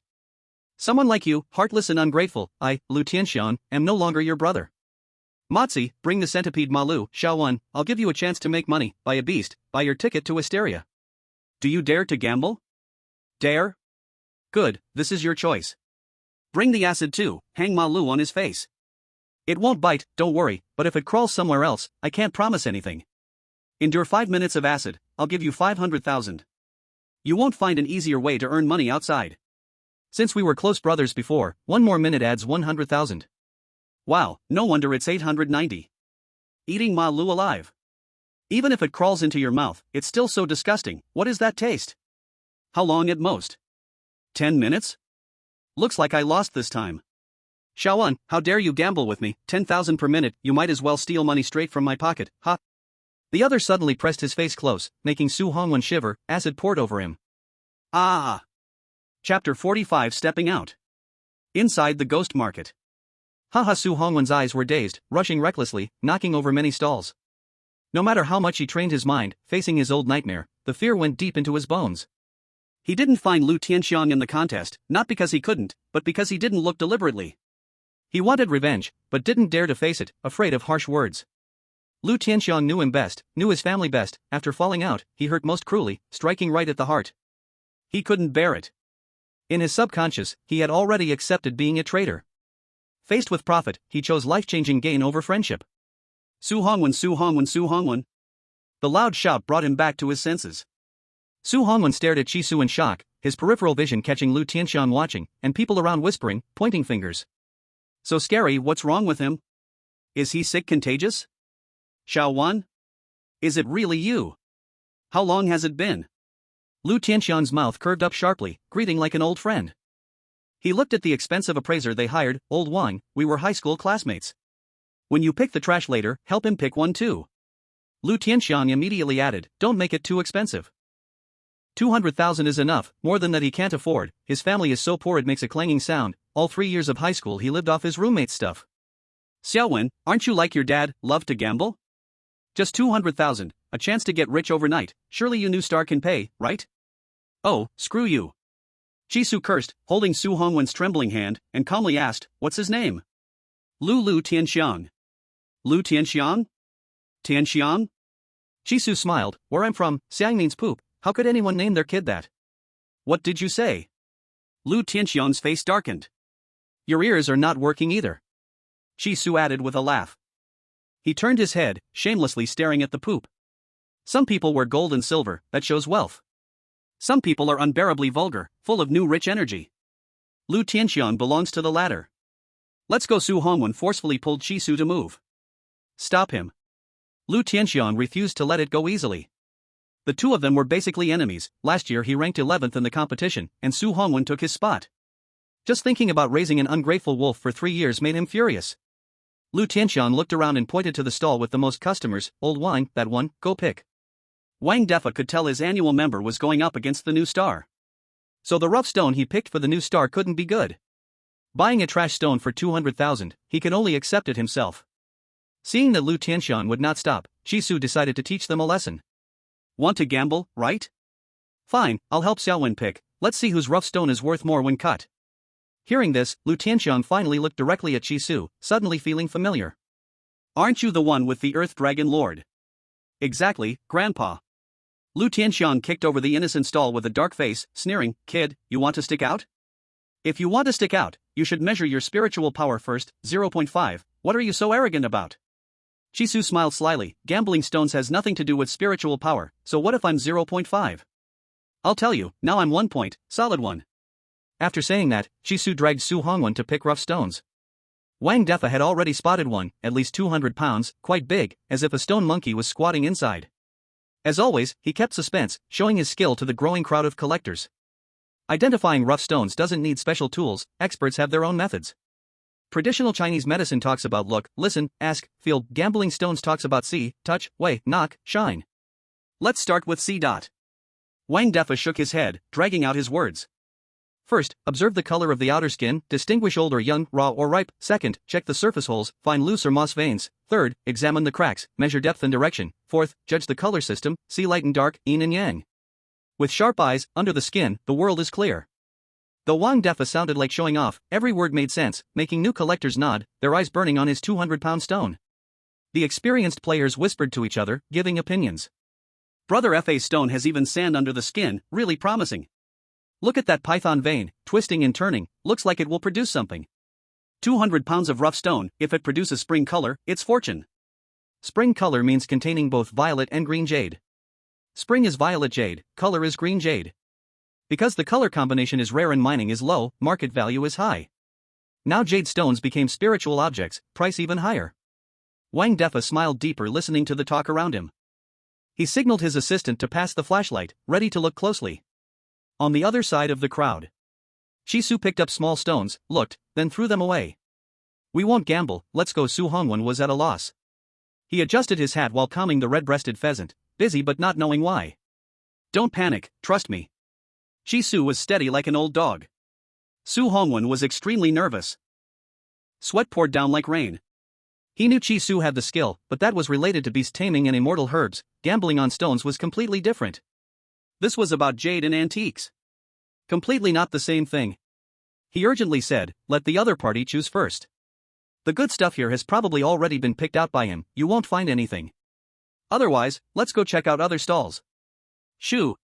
Jisoo interrupted, holding the dull, grayish material. The material was the size of a palm, its surface grayish-white and yellowed, covered with fine cracks, looking just like weathered broken stone. This kind of material, known in the trade as rough shell, is a 90% loss in gambling, and no one would even pick it up if it were thrown by the roadside. Jisoo let out a light laugh, this one, I'll take. He knew that before selling rough materials, the stall owner would first evaluate them. Good stuff would be kept, while the worthless ones were sold off. But now was a different time, with the revival of spiritual energy, all jade had spirits, and if one didn't want the instruments to detect them, there were ways to hide it. The better the jade, the deeper it was hidden, and no one would notice. That's why treasures could be found at the ghost market, and overnight wealth was no dream. Seeing that Jisoo had chosen, the older treasure hunters around shook their heads repeatedly, their mouths making a tisk-tisk sound. That material is full of cracks. Even if it has green, it'll be fragmented and won't even make a ring face. Young people are just young people. Let's go to FAG's place, at least we can learn a few things. Jisoo's expression remained unchanged as he asked the stall owner, how much for the one I chose? 10,000. Jisoo didn't expect it to be so cheap and said to Su Hongwon, pay up. Su Hongwon helplessly made the payment, taking the unremarkable stone and spacing out, escaping from the reality that awaited him. Young Master Lu. Wang Def pointed at the 200-pound large material and made his decision, this one. Lu Tianxian nodded, give me the price. The stall owner said, 70 million. Cut it. Lu Tianxian paid swiftly, deliberately staring at Su Hongwon's face to make him uncomfortable. Xiaowen, to be honest, you look much better now. Back when you called me bro and didn't know your own weight, just a little praise from me and you'd think you owned the world. Now you're in the right state, I'm not someone you can stand on equal ground with. Even as a brother, you should keep your head lowered in front of me. You're just my underling, don't put yourself on the same level. Considering our 3 years of friendship, I'll make a concession. You two apologize to me, promise to be humble in the future, and remember that the purple wisteria students are your parents. After that, you can go. Chapter 46, Sarcastic Remarks. Jisoo treated it as barking, turning to look at the lightning-fast cutting machine. Before long, Wang Def's large material was cut open, causing an uproar in the crowd. The smooth-cut surface was grayish-white, looking like a pile of dog poop. But there was a small part, the size of a bowl, showing an oily, warm luster, similar to sheep-fat white jade, with a few golden veins attached. This is Tai Jing Jin. Tai Jing Jin. It opened Tai Jing Jin. It's small, but it's worth 7 to 8 million. That young master only paid 700,000. Add another zero to that. This was a material for refining weapons, and just adding a grain-sized piece could greatly improve the properties of ordinary iron, making it cut through like mud, rust-proof, and not easy to break. Su Hongwon's face turned ashen, his hand almost crushing the rough material. Calm down, why are you so anxious? Jisoo pried open Su Hongwon's fingers and handed the palm-sized material to the stall owner, polish it, just remove the skin. Zzzzz, the sound of the grinding wheel was sharp and piercing. Everyone stretched their necks to look. The grinding wheel's sound suddenly stopped. The stall owner froze. A thread-like dark red vein, resembling blood vessels, appeared. Jisoo spoke slowly, blood-stained jade. Blood-stained jade, top-quality Hutyan jade. After it drips blood and recognizes its owner, it can sense the position of family or enemies within a 10-jiang radius. The closer, the stronger the sense. This is a rare red jade. I remember in the 2017 auction, a piece of red jade was sold for 200 million. Although my piece is smaller, with the addition of spiritual energy, its price will far exceed 200 million due to its unique effects. Jisoo reached out his hand, secretly squeezing hard, prying out the bloodstained jade held tightly by the stall owner. Thank you, this is mine. Su Hongwon's tense body completely relaxed at this moment, revealing a smile for the first time ever. No wonder he's a weirdo, the jade he offers is expensive like a weirdo. Jisoo shook the red jade at Lu Tianxian, full of malice, thanks to you, De Xiang. If you hadn't blocked us, we wouldn't have played this. Gambling on stones is just gambling, it's unlucky. To be honest, I don't want to get rich overnight.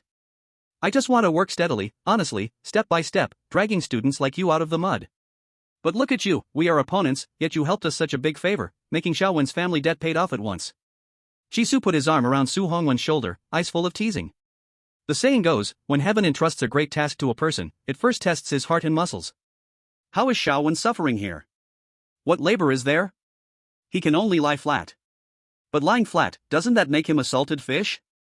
Xiaowen, even if we have money, we can't be salted fish, people will become lazy. Alright, Big Dung Xiang, bye-bye. Finally, the silent scene was broken by a furious shout. Stop!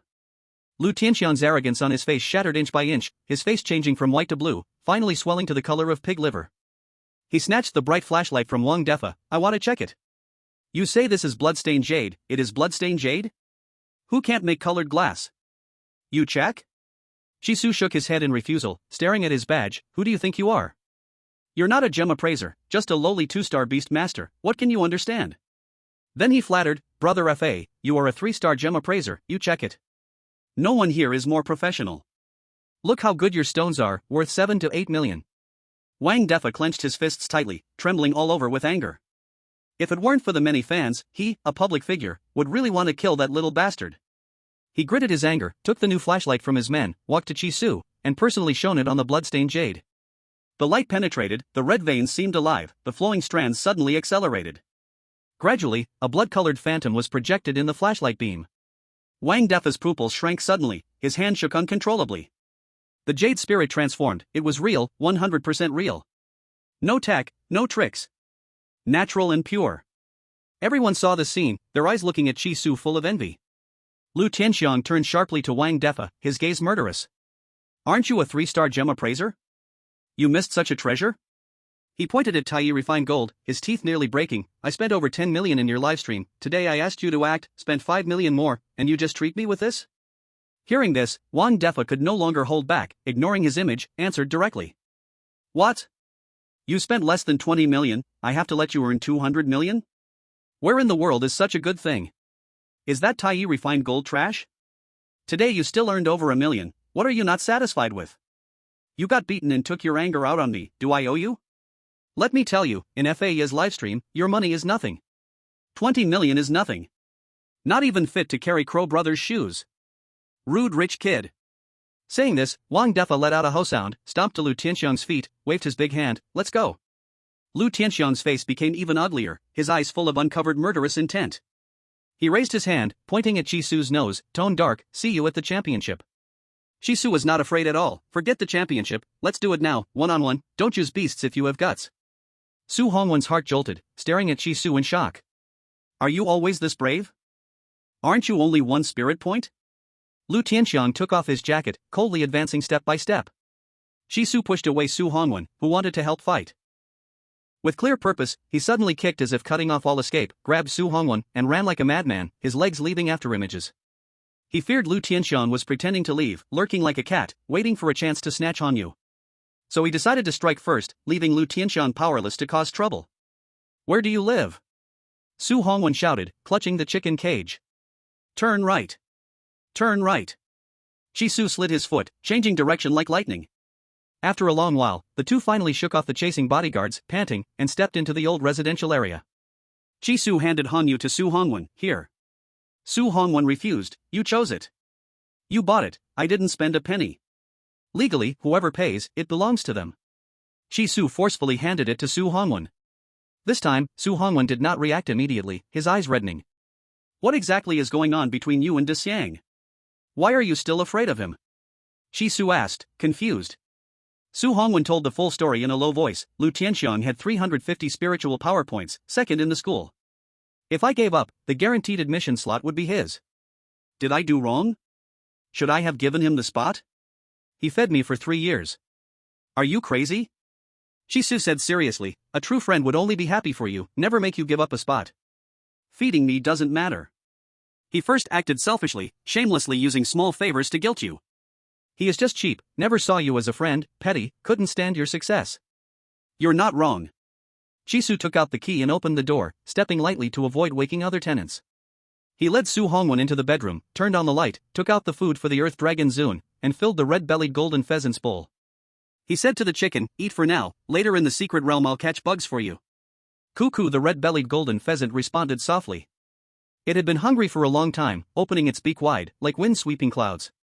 Shisu waved for Su Hongwen to come closer, voice soft as a mosquito, it's a phoenix, quickly make the contract. Su Hongwen was shocked, staring at Shisu, but the next second hurriedly looked away. Shisu looked at the red-bellied golden pheasant, even though it's a phoenix, we still need the jade carnelian rejuvenation flower. The phoenix reborn, its cultivation reset. Other people's phoenix could die, but not his own. So this burning sky nirvana lotus, growing from ashes, could basically end all attachment. Tomorrow we'll go to the auction, sell the jade, the day after try the first level secret realm, and let the little phoenix eat well. Shisu got up, took a basin, went to the toilet to fetch water for brushing teeth, washing face, and feet in one go. How much does your family owe? Interest on interest, almost 1.2 billion. Su Hongwen, after making the contract, held the extremely expensive bloodstained jade, face dark, even selling it, can't cover it, the hole will never be filled. One day it will be filled. Shisu looked at Su Hongwen, wrinkled his nose, and smiled mischievously. As long as you protect me, I make money faster than compound interest. Chapter 47, Soft or Hard Doesn't Work. All was silent.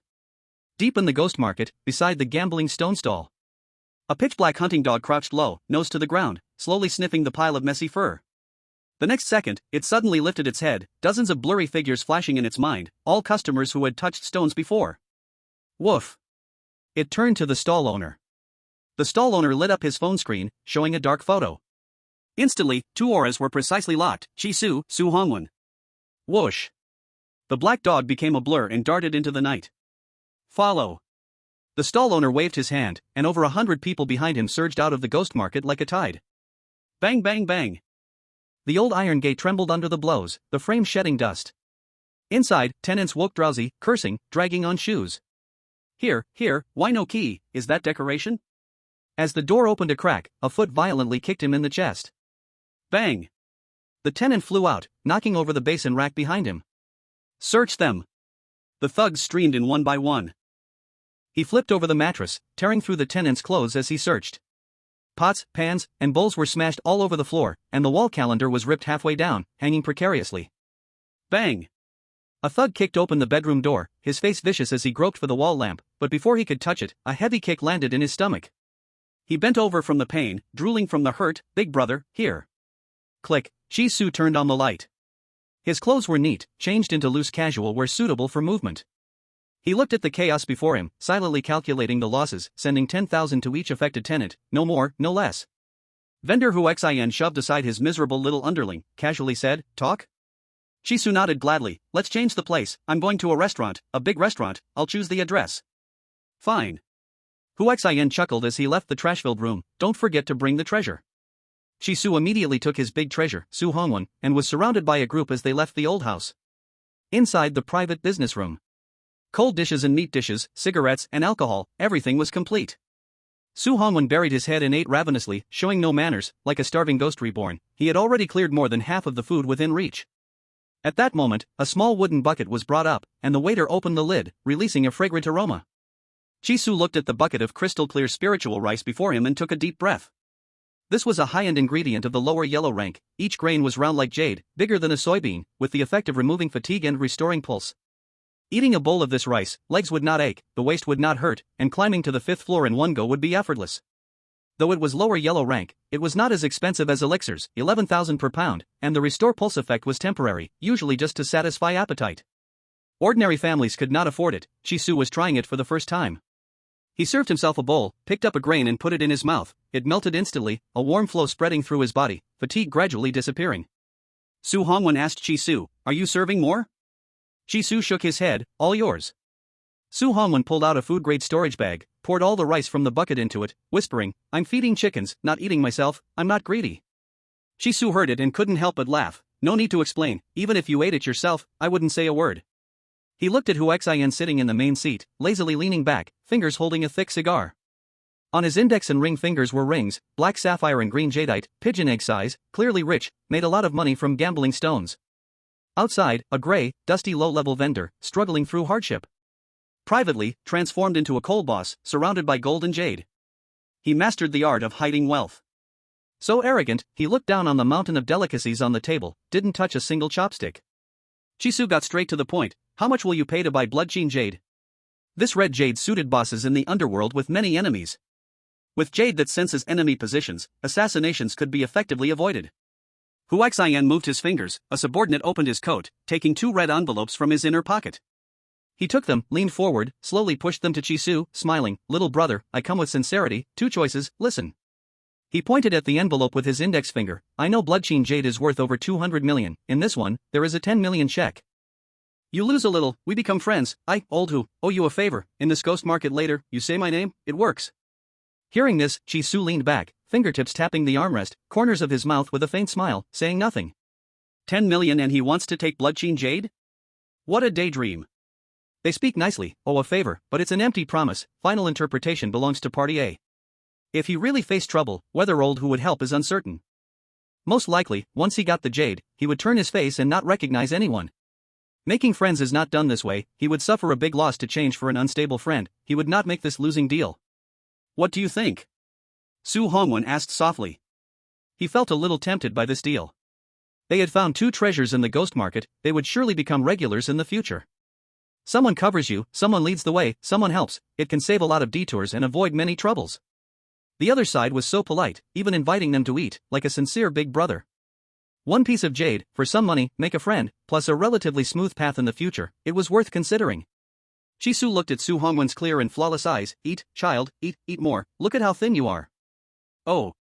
Su Hongwen continued clearing the table, not wasting a single dish. What does the second letter say? Chi-Su asked. Huaxian saw he was unmoved, his smile faded a little, showing 2 fingers. The second choice, 20 million check, silver and goods all settled. This is a normal transaction, I am not your friend, next time at the ghost market, don't greet me, be careful walking. This statement was a bright and clear threat. In fact, both choices were bullying with power, one soft, one hard. Chi-Su would not eat either soft or hard. He stood up, rubbing his itchy neck, looking down on Huaxian from above. Boss Hu, you can't do business, no vision. Since I could open Shuachin Jade, it proves my ability, don't think I rely on luck, you won't think it's just luck, right? I could help you keep the big goods, so you won't lose treasures again, but you want to save money, treat us like beggars, throw 10 million to brush us off. You overestimate yourself and underestimate me. Chi-Su looked at the mud on his fingers, casually rubbed it, and flicked the leg kick-eye pill into Huaxian's wineglass. He smiled lightly, thanks for the meal, Xiaowan, let's go. Chapter 48, The Strongest Male Soprano. Crash. The whole table was overturned. Huaxian's face darkened. You don't drink toast, you drink punishment wine, fine, you have guts, then let me see what ability you have to talk such big words. He waved his hand, get them. The door was kicked open, countless thugs rushed in. Colorful magic circles lit up, various beasts appeared from nothing. Most were growing forms, a few mature, and 2 fully grown. Huaxian shouted, releasing the store's guarding beasts. Wind Lion Beast. A male lion filled half the room, nearly pushing a hole through the ceiling. It had 8 legs, a pair of bird wings on its back, a mutant beast, extraordinary type. Huaxian slammed down a cigar, staring at the kid wearing sunglasses and acting cool, coldly said, since you don't give face, don't blame me for ruining you. Now hand over the treasure, roll with that deformity, don't think about money, not a cent, let's settle this, otherwise. Noisy. Chi-Su raised his hand, opening the beast's face, the Earth Dragon Lord roared and leaped out of the circle, biting the extraordinary male lion on the neck. But its skin was tough, the sharp teeth could not pierce, it flicked away unimportant small minions, then retreated to cast soft mud technique. The lion kicked the wall hard, jumped over the swamp, rebounded, pounced on the Earth Dragon Lord, moving so fast it left an afterimage. Chi-Su caught the moment of the lion's counterattack, recalled the Earth Dragon Lord, narrowly avoiding it. He nimbly climbed elsewhere, reopening the beast's space. The Earth Dragon Lord raised its sharp claws, cold light on the tips, sneaking in attack from behind the lion's rear. Unfortunately, the power gap was too big, the lion sensed the sneak, turned violently, all its hair stood up, each strand distinct, like a giant porcupine, touching it would pierce. The Earth Dragon Lord couldn't stop from the momentum, about to get pierced, Chi-Su decisively recalled it to the beast's space. He grinned slyly, hey, I took it back again. And now I release it again. I'm back again. How is it, how is it, how is it? Come at me, you fool. The Earth Dragon Lord seemed to have a bug, flickering in and out, and the lion couldn't catch it at all. Huaxian was furious, his anger rising to his crown, taking a few steps and leaping into the air, aiming to kick Chi-Su. In an instant, Su Hongwen attacked from the side, lifting a wooden chair and smashing it heavily on Huaxian's leg, the chair instantly shattered into pieces. He fought for every second, crashing through the window with his body, grabbing Chi-Su, and throwing him out. The private room was on the 2nd floor, and this height caused no harm. Chi-Su landed steadily, looking up and shouting, stop fighting. Come with me. There were too many people on the other side, and his fists couldn't beat their 4 hands. So, he left himself a backup plan, but he had to run a few steps first. Su Hongwen jumped out of the window, blood dripping, and Chi-Su raised his arm to meet him, and the two of them grabbed each other and ran wildly. Where are we going?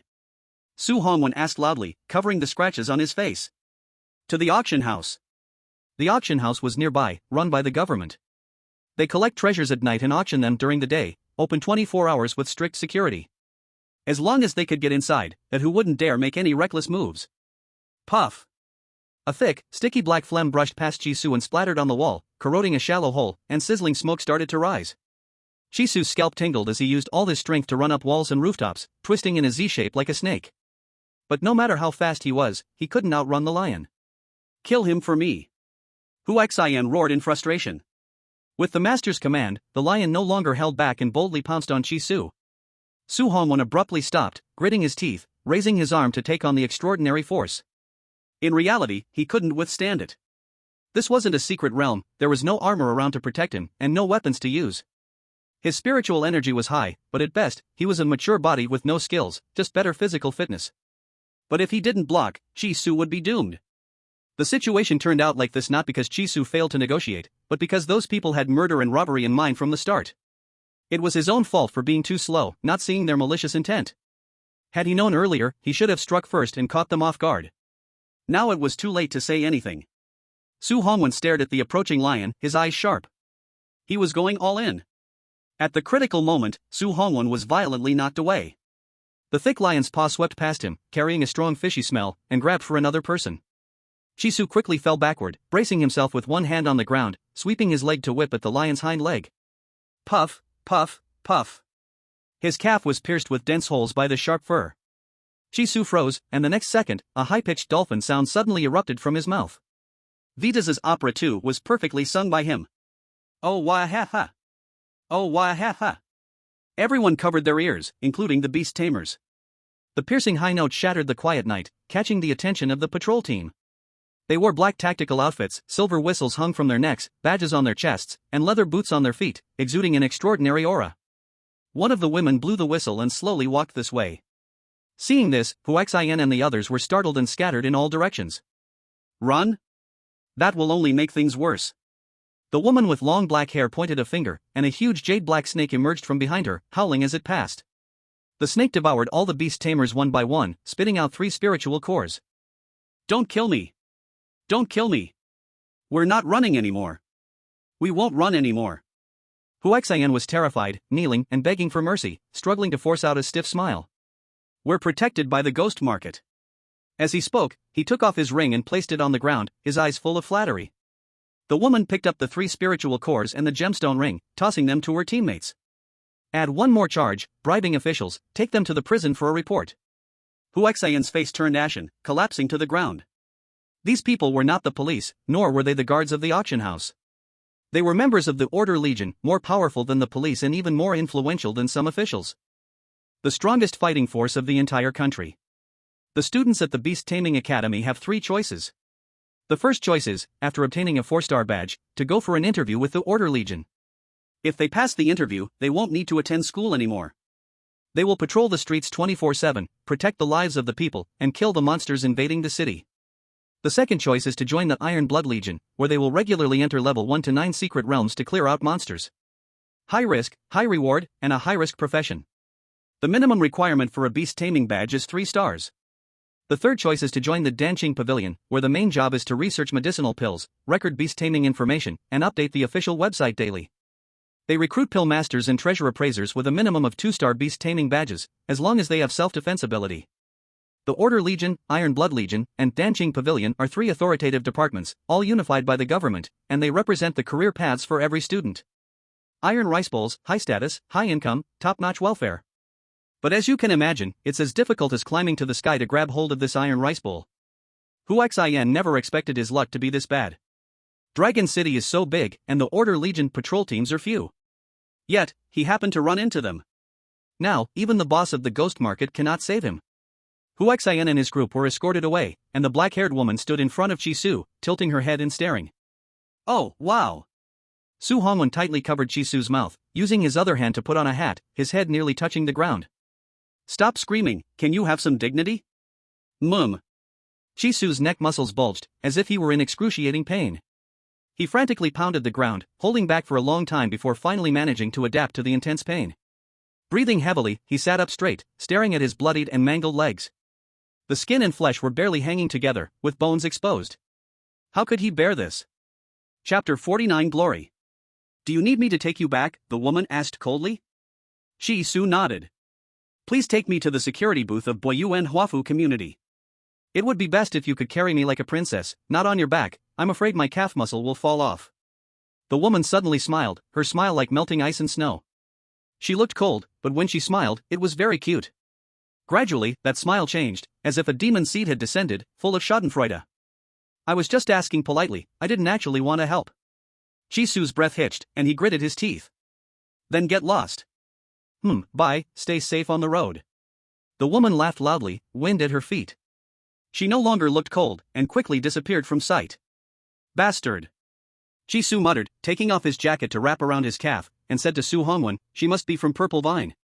Once I join the Order Legion, I'll make her regret it. Su Hongwen helped Chisu up. Are you going to the Order Legion? Chisu gritted his teeth and walked forward, trying to put most of his weight on his good leg. He said truthfully, I don't have any lofty ambitions. I became a beast tamer just to make money and become someone important. Stay in a relatively safe place, and do some things within my ability, save a few lives. What about you? Su Hongwen lowered his eyes and touched his face. His appearance destined him to walk alongside the ugly monsters. Moreover, once in the secret realms, whether it's vampires or debt collectors, no one dares to barge in and ask him for money. Su Hongwen said, I want to join the Iron Blood Legion, to live in high-level secret realms. In that Iron Blood Legion, there are many like him, freaks. Some monster-inflicted injuries are irreversible, and no one discriminates against anyone. Chisu fell silent for a long time. What rank are you as a beast tamer now? Su Hongwen shook his head. My previous beasts all died, so the appraisal hall took back my badge. I have to retake the exam. Without beasts, he is not a beast tamer and cannot enjoy the privileges the badge offers.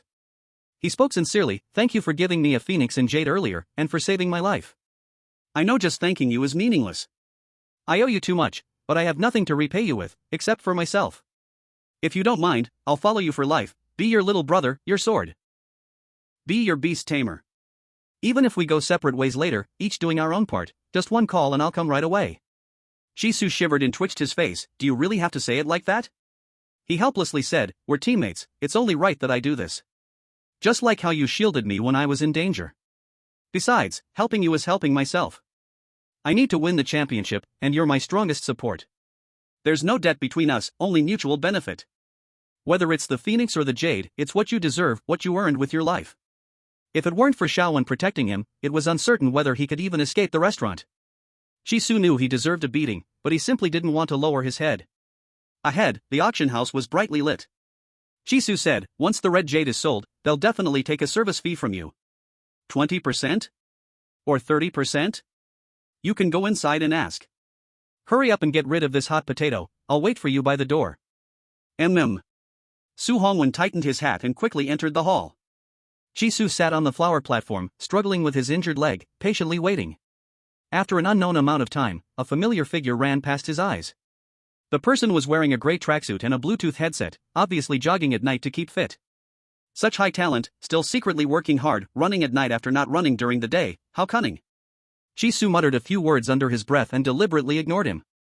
LV Yenma lifted his legs high, stepping backward. He jogged in place, glanced at Chisu sideways, and asked calmly, does someone know their mistake? Chisu replied, young master, the madam passed away 3 days ago, her body has already started to stink, can't recognize any mistakes. LV Yenma responded, without my permission, how dare she die? Chisu said, she left a last message, told this old servant to deliver it. LV Yenma said, tell me. Chisu said, save my leg. TCH. LV Yenma chuckled lightly, stopped jogging, and walked up to Chisu. What happened? Just joking with you, no need for you to save it, keep running. Chisu looked dejected, his vision blurred, feeling like his soul was about to float away. Then I'll go. LV Yenma made a gesture to take a step. Go ahead. LV Yenma did not leave. Instead, he walked toward the auction house. At that moment, Su Hongwen ran out of the auction house, holding a few bottles of the cheapest coagulant and pain-relieving powder. Because of that terrifying face, LV Yenma instinctively turned back to look. This person seemed to be a rising star from Jiayan. Su Hongwen crouched in front of Chisu, gently unwrapped the jacket around his leg, applied the medicine simply, and then wrapped it back up. Then he stood by the roadside, flagged down a taxi, and helped the half-conscious Chisu into the back seat. Driver, take us to the Boyuan Huafu community. Su Hongwen still remembered where Chi Su was headed, opened the front passenger door, and got in.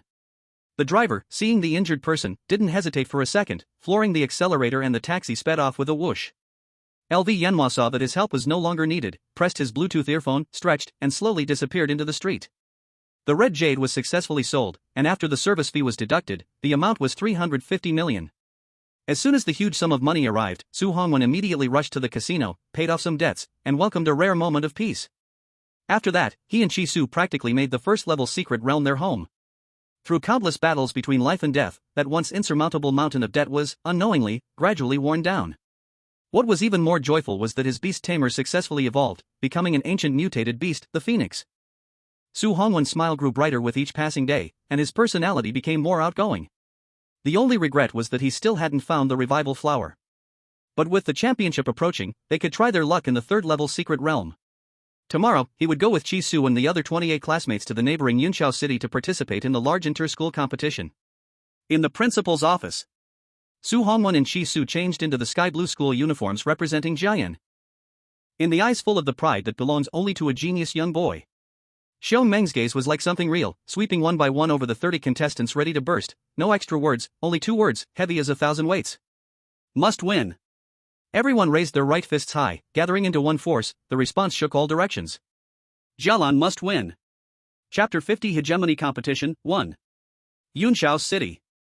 The morning fog had not yet fully scattered. The square outside the level 3 secret realm was already surrounded so tightly that not even water could pass through. There were 3,000 beast taming schools participating in this competition. Each school sent 30 students. In this competition, 90,000 beast masters bravely rushed into the level 3 secret realm. In the end, only the top 10 would be remembered by the world, and their schools would also rise in fame. Almost all contestants sent by beast taming schools were without doubt the top students ranked at the front of their schools. Only Zaitan was the exception. For Zaitan, this kind of small competition did not need a big move, just a level 3 secret realm. If they really sent excellent students, that would be using a bull knife to cut a chicken, wasting great talent. Therefore Zaitan every time sent bad students, the last 30 at the bottom of the whole school. But this time, there was a slight change. At the center of the venue, a huge display screen hung in midair, rolling and playing the top 10 of the last competition. Zaitan alone took 9 seats, firmly pressing above that touch of blue at the bottom. The contestants talked in many voices, noisy and chaotic. Our school is on the same level as Jialan. Jialan squeezed in, we can too. This competition I prepared fully. I don't seek 8th or 9th, the 10th I must get. Get your ass. Losing dog don't bark here. The harsh voice caused much dissatisfaction. Everyone looked toward the abrupt fan group. They came specially for Zaitan, holding high signs printed with wisteria flowers, mocking and ridiculing the contestants of third-rate trash schools. Most of the spear pointed at Jialan, especially the ace new star. Zaitan sends all bad students, luckily won once and already don't know who they are, still dare to come compete. Daring to come compete is good, just afraid he doesn't dare come, giving Zaitan no chance to step on him. Now, the anger I held for 2 months finally feels smooth. If Jialan this time doesn't get any rank, they will completely close down, deserve it. Who told them to push our Lord Tianxiang down? Lord Tianxiang? Chi Su laughed and raised his arm, hooking Su Hongwen's neck, even shit his fans, huh. He used to mix on Quai Something app, gathered some fans. Su Hongwen said in a low voice. Lu Tianxiang's videos mostly filmed dorm life, bringing roommates to shoot some short bits. He also appeared a few times. At that time he was not disfigured. He liked to look at the praise in the comment area, looking again and again, secretly feeling pleased in his heart. Now those videos are not deleted, but he does not dare to look again. When I see shit Xiang, I will beat him into real shit. Chi Su said like a joke, then raised his head to look at the big screen. The peeled cooked potato in his hand seemed to become fruit. He ate with great relish. Do you think this time 10 blue has any possibility? No, add this, and taste. Su Hongwen tore open a small opening of the salt pepper powder bag, evenly sprinkled it on the bite marks of the potato, and used the other hand to hold the bottom, so the powder would not fall to the ground and be wasted.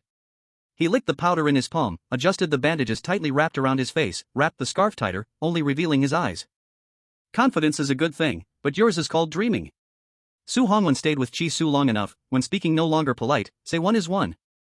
The level 3 secret realm is much more dangerous than level 1, we barely can keep our lives, not to mention fighting Zaitan for resources. Chi Su felt a bit dissatisfied. Why are you so good at pouring cold water? If you can't talk then shut up. After adding salt pepper powder, the potato was no longer hard to swallow. He finished it in a few bites, only felt the mashed potatoes in Western restaurants were probably this taste, extremely fragrant. Are you cold? Su Hongwen could not stay idle, asking this and that. Did you bring warming patches? Tisk. Chisu frowned and clicked his tongue. Can you stop acting like a little wife? I'm not a fool, I not only brought it, I even stuck it on. He rolled up the pant legs of his cotton trousers, revealing the warming patch on his knee, and raised his hand to pat it, a warmth magic tool. Now that the temperature had dropped, already below zero, according to old senior Su Hongwon, in the level 3 secret realm, even broken houses that people could live in were gone, and all the buildings had collapsed. They had to carry tents, sleeping bags, cotton clothes, and quilts, each person with big and small bags full of stuff. If they didn't bring them, going in light, hoping to gather materials inside the secret realm, the result would be stiff death in the wild. Chisu looked around. Almost every contestant was dressed like a fat dumpling, school uniforms all covered in various cotton clothes. It was impossible to tell which school they belonged to. This was troublesome. What if someone got hurt by mistake? Here they come. The people from Wisteria are here. The crowd stirred. Media reporters picked up cameras and video cameras, gathering at the entrance of the square, pointing lenses at the red carpeted path in the center of the venue. Several black business cars stopped precisely at the entrance, and the doors opened in unison. 30 young people in matching purple team uniforms stepped out in single file, their school uniforms thin and stylish, with the Wisteria flower badge on their chests shining in the morning light. On each person's wrist was a golden crow warm jade bracelet, providing endless heat to the body. The bracelet was made from rare jade. Looking at it, it seemed like a blazing sun trapped in translucent fat.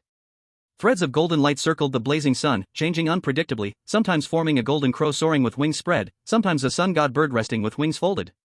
The golden crow seemed alive, slowly breathing, and with each breath, a wave of warmth radiated from the bracelet, forming a faint, fleeting mist in the cold air.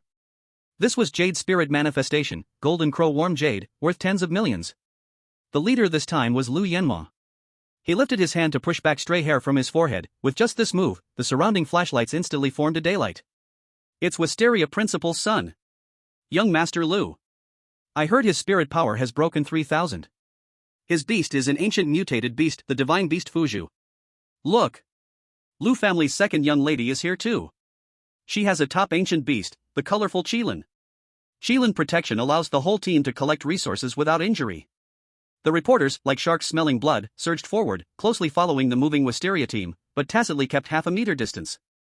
It was caution, but also respect for the king. Lu Yenma kept walking, only turning his head to say something to his sister, that casual gesture, as if the surrounding noise had nothing to do with him. But this caused even louder screams. So handsome, so handsome. This year's Wisteria will definitely be the champion. Wisteria. Go. Wisteria. Go. 10 purple. 10 purple. 10 purple. Other schools can only fight for 10th place, so sad, I feel sorry for them. After the Wisteria team appeared, teams from the Beast Taming Academy also arrived one by one. But the reporters only glanced quickly, not even raising their cameras. The people from St. Laurent Academy passed by, no interviews. The people from Tianshu Academy passed by, a few intern reporters took photos. When they wanted to shoot Jialan, Su Hongwon waved his hand, and they could only awkwardly lower their cameras. At this moment, an accident happened.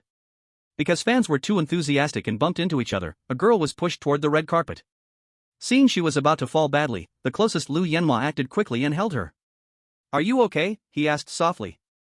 The girl shook her head, biting her lip silently, stepping aside, her heart pounding wildly. This scene was captured on camera, and everyone praised the neat freak young master for his manners. Lu Yenma calmly changed into a new pair of gloves, handing the old ones to his sister. I warmed it up for you, so wear it. LV Qingqiu's face darkened, and he reached out to take it. Thank you. No need to say that between siblings. LV Yenma held a faint smile, lifting his eyelids to search the crowd for Jialan's 3 strong rivals. But the participants were dressed too messily, without clear markers, and he couldn't find them right away, so he called Qi Yizet and Qi Rongrong over, since. The bloodstained ring was taken by LV Yenma and made into 2 rings for them. The purpose was to sense Qi Su's location through family bloodlines. The 2 human detectors dispersed, and soon Qi Yiza released a massive scaly snake, laughing as he shouted, Brother LV. Here it is. Although the white jade snake didn't suddenly turn into a dragon, he hugged its leg. As long as he built a good relationship with LV Yenma and became close, he could sign a truly mutated beast himself. Qi Su stared at Qi Yiza's ring, expressionless. Damn it, relatives, and yet they treated him like a joke. Qi Yiza, Qi Su said seriously, once we enter the secret realm, I am no longer your cousin. If you and Qi Rongrong withdraw now, I'll spare your lives, we'll settle scores later.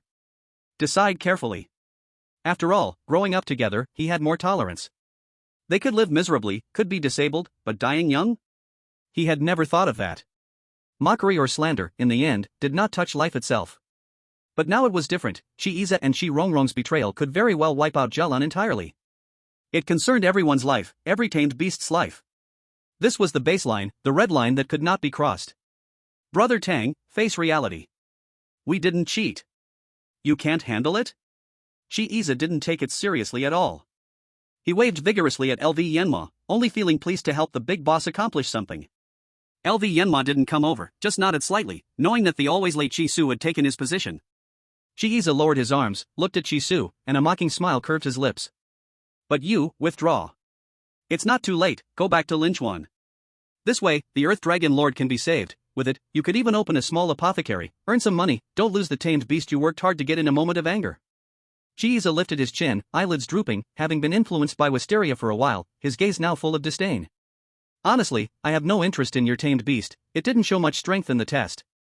The worst mutated worm is the worst mutated beast. But Rongrong likes it, she thinks highly of it. The Earth Dragon Lord's temperament means it won't harm its master, suitable for a gentle girl like her. Just feed it a forgetting fruit, and it will forget who you are and turn into Rongrong's arms. Chi-Iza suddenly laughed, gripping Chi-Su's shoulder. Forgetting fruit is expensive, but it's ready, a gift from Teacher Chen. So, you are the one who must think carefully, Tang, brother. After speaking, Chi-Iza snorted and stepped into Wisteria's team. At that moment, a louder cheer came from the front. The crowd automatically cleared a path as women carrying prizes walked gracefully up to the stage. They stood by the crystal-clear display cases, placing treasures one by one inside. These were the prizes for this year's top 10. Then, a woman in a short black dress appeared. She held a microphone, her smooth black hair falling to her waist, delicate features with just the right amount of makeup. As one of the strongest in the Order Legion, she served as the host. Senior. It's Wisteria's school beauty senior. Senior, look at me. Senior. Chi-Su had seen her before, the woman who abandoned him. He squinted at the badge on her chest, Yi Linchuan. He noted her name and looked at the prizes in display cases 1 to 10. At this moment, sunlight hit the cases, refracting brilliant light. The championship prize was an egg. It lay quietly inside a temperature-controlled box. The entire egg glowed with a faint reddish-gold color, and faint, flame-like patterns could be seen slowly flowing beneath the eggshell. Ancient Baifeng, Yi Linchuan timely said. It looks like a crane, with one leg, red markings, a white beak, and is a harbinger of fire. It will hatch soon. This egg was laid by 2 mutated Baifeng Beastmasters. One Baifeng is already rare, but for 2 to appear at the same time and, crossing bloodline barriers, produce a single offspring, shows how precious this egg is. The Iron Blood Legion found this egg deep within the level 7 secret realm. To secure the Baifeng egg, 47 elite soldiers were lost, countless others wounded, and they only managed to decapitate 2 demonized Baifeng. This is the champion's prize. The one who contracts it must remember, this egg has absorbed the blood of many heroes. It does not belong to you alone. It belongs to the fallen souls in the level 7 secret realm. You must use it to slay 10-fold, 100-fold more beasts to honor their blood. Yi Linchuan said this firmly, raising her hand to introduce the second prize. A low-grade earth-level marrow-washing pill, with elite-grade Beastmaster armor underneath, can help you shed your old self and reach the epic level. This is a rare elixir developed by the Danqing Pavilion. Its ingredients are unique spirit plants found only in the level 6 secret realm, priceless and hard to obtain. Although it's hard to get, anyone with enough money or strong enough strength could easily venture into the level 6 secret realm to acquire it, far less precious than the Baifeng egg. The third prize is an awakening fruit. It turns an ordinary Beastmaster into a mutated beast, but whether it becomes an ancient mutated beast depends on whether there is ancient blood within the Beastmaster. On stage, each prize was enough to make any Beastmaster's heart race. Lu Yenma was no exception, staring intently at the Baifeng egg. Sis, I'll get you a new bird. Lu Qingqiu, however, politely declined, the firebird is fine, I don't plan to switch. Besides, this egg is from a demonized Baifeng. Its loyalty might only be 10 points, and most people can't control it, it could easily backfire. Lu Yenma pondered. Then I can't let Jialan get it. He didn't want a fire-type beast. Fire-type beasts were too fiery, and he didn't like their nature. Since his sister had no opinion, the only option left was to win the championship, then hold a competition in the wisteria to decide who gets it. Su Hongwen's gaze lingered on the Baifeng egg for 2 seconds, then silently moved to the 10th place beast spirit pill of the middle Shin tier. The Earth Dragon Lord hadn't broken through yet. Without full confidence, if he had this pill, breaking through to complete form would be assured. At this moment, a hand gripped his face, turning him toward the Baifeng egg. Look at this, Shi Su said in a deep tone. We need to take first place. The champion's prize was what mattered, the rest were too ordinary. If he couldn't get the egg, he'd find a rope and hang himself at Lu Yanma's door, making that person live a lifetime of nightmares. After Yi Lingchuan finished the introductions, she lowered the microphone, and the door to the secret realm slowly opened. A dense primitive forest, a deep canyon, and faint beast shadows could be seen. There was no corridor to turn back, no rescue teams. Just like the palace gate, once you go in, you can only come out a week later. Everyone's attention was drawn toward it, their bags tightly gripped, waiting for the signal. Yi Lingchuan summoned a black serpent, leaped onto its head, and stood steadily, holding a flare gun. The 6th Realm Championship has officially started, I wish you all a victorious start. With the firing of the flare, a loud bang echoed, and green smoke spread in the air. Various beasts were summoned out of their space by their masters, and humans and beasts alike surged into the secret realm, shaking the ground slightly. Chisu rode on the Earth Dragon Lord, his hair tousled by the fierce wind. His gaze locked firmly on Chi-Iza ahead, as if he had become a different person, whispering softly. Kill. Chapter 52, The Championship, Part 3. The Earth Dragon Lord was unstoppable. With a rustling sound, the dead bushes were scraped by its scale armor, and any beastmasters in its path were knocked over, horses and people alike. It's the Earth Dragon Lord. Move out of the way. No. It's not attacking us, it seems to be heading for the Wisteria. The Beastmaster of the Earth Dragon actually dared to provoke the Wisteria contestant on his own. What? A shout exploded, everyone looking shocked. Everyone followed the rampaging figure and saw the boy on the dragon's back. His coat flapped wide open, revealing the unique sky blue of Jialan. Not as dazzling as blazing red, yet stood out among the dark cotton coats. Jialan. It's the Jialan contestant. Last year's top 10 of the academy. Damn. So brave. Chisu crouched on the Earth Dragon's back, eyelashes squinting against the wild wind. His cousin ran slowly, the lizard under him moving sluggishly, as if on purpose, matching its master's proud hunter posture, enjoying the weak prey's escape. That leisurely, careless attitude made him seem like a peerless expert. Chi-Iza heard the noise and looked back. He was not afraid at all. Tang, why are you chasing me? Want revenge? Do you have that power? Around him were all Wisteria teammates, strong and mighty. He couldn't believe Chisu could hit him under their eyes. A sudden whoosh of wind exploded. The Earth Dragon let out a deep, painful roar, its huge body dragged by a massive force, Chisu flying off from the forward momentum. He looked back midair. Lu Yanma gripped the Earth Dragon's tail, fingers sinking deep into its scales. Then, effortlessly, he swung it away, the weight of the mature beast seeming unreal. Chisu fell uncontrollably to the ground, rough gravel scraping his cheek, burning painfully. Yet he did not try to steady himself, instead, he used the momentum to surge forward. His hand pressed on the hilt at his waist, like a cannonball shooting straight toward the mocking Chi-Iza. Lu Yanma moved too.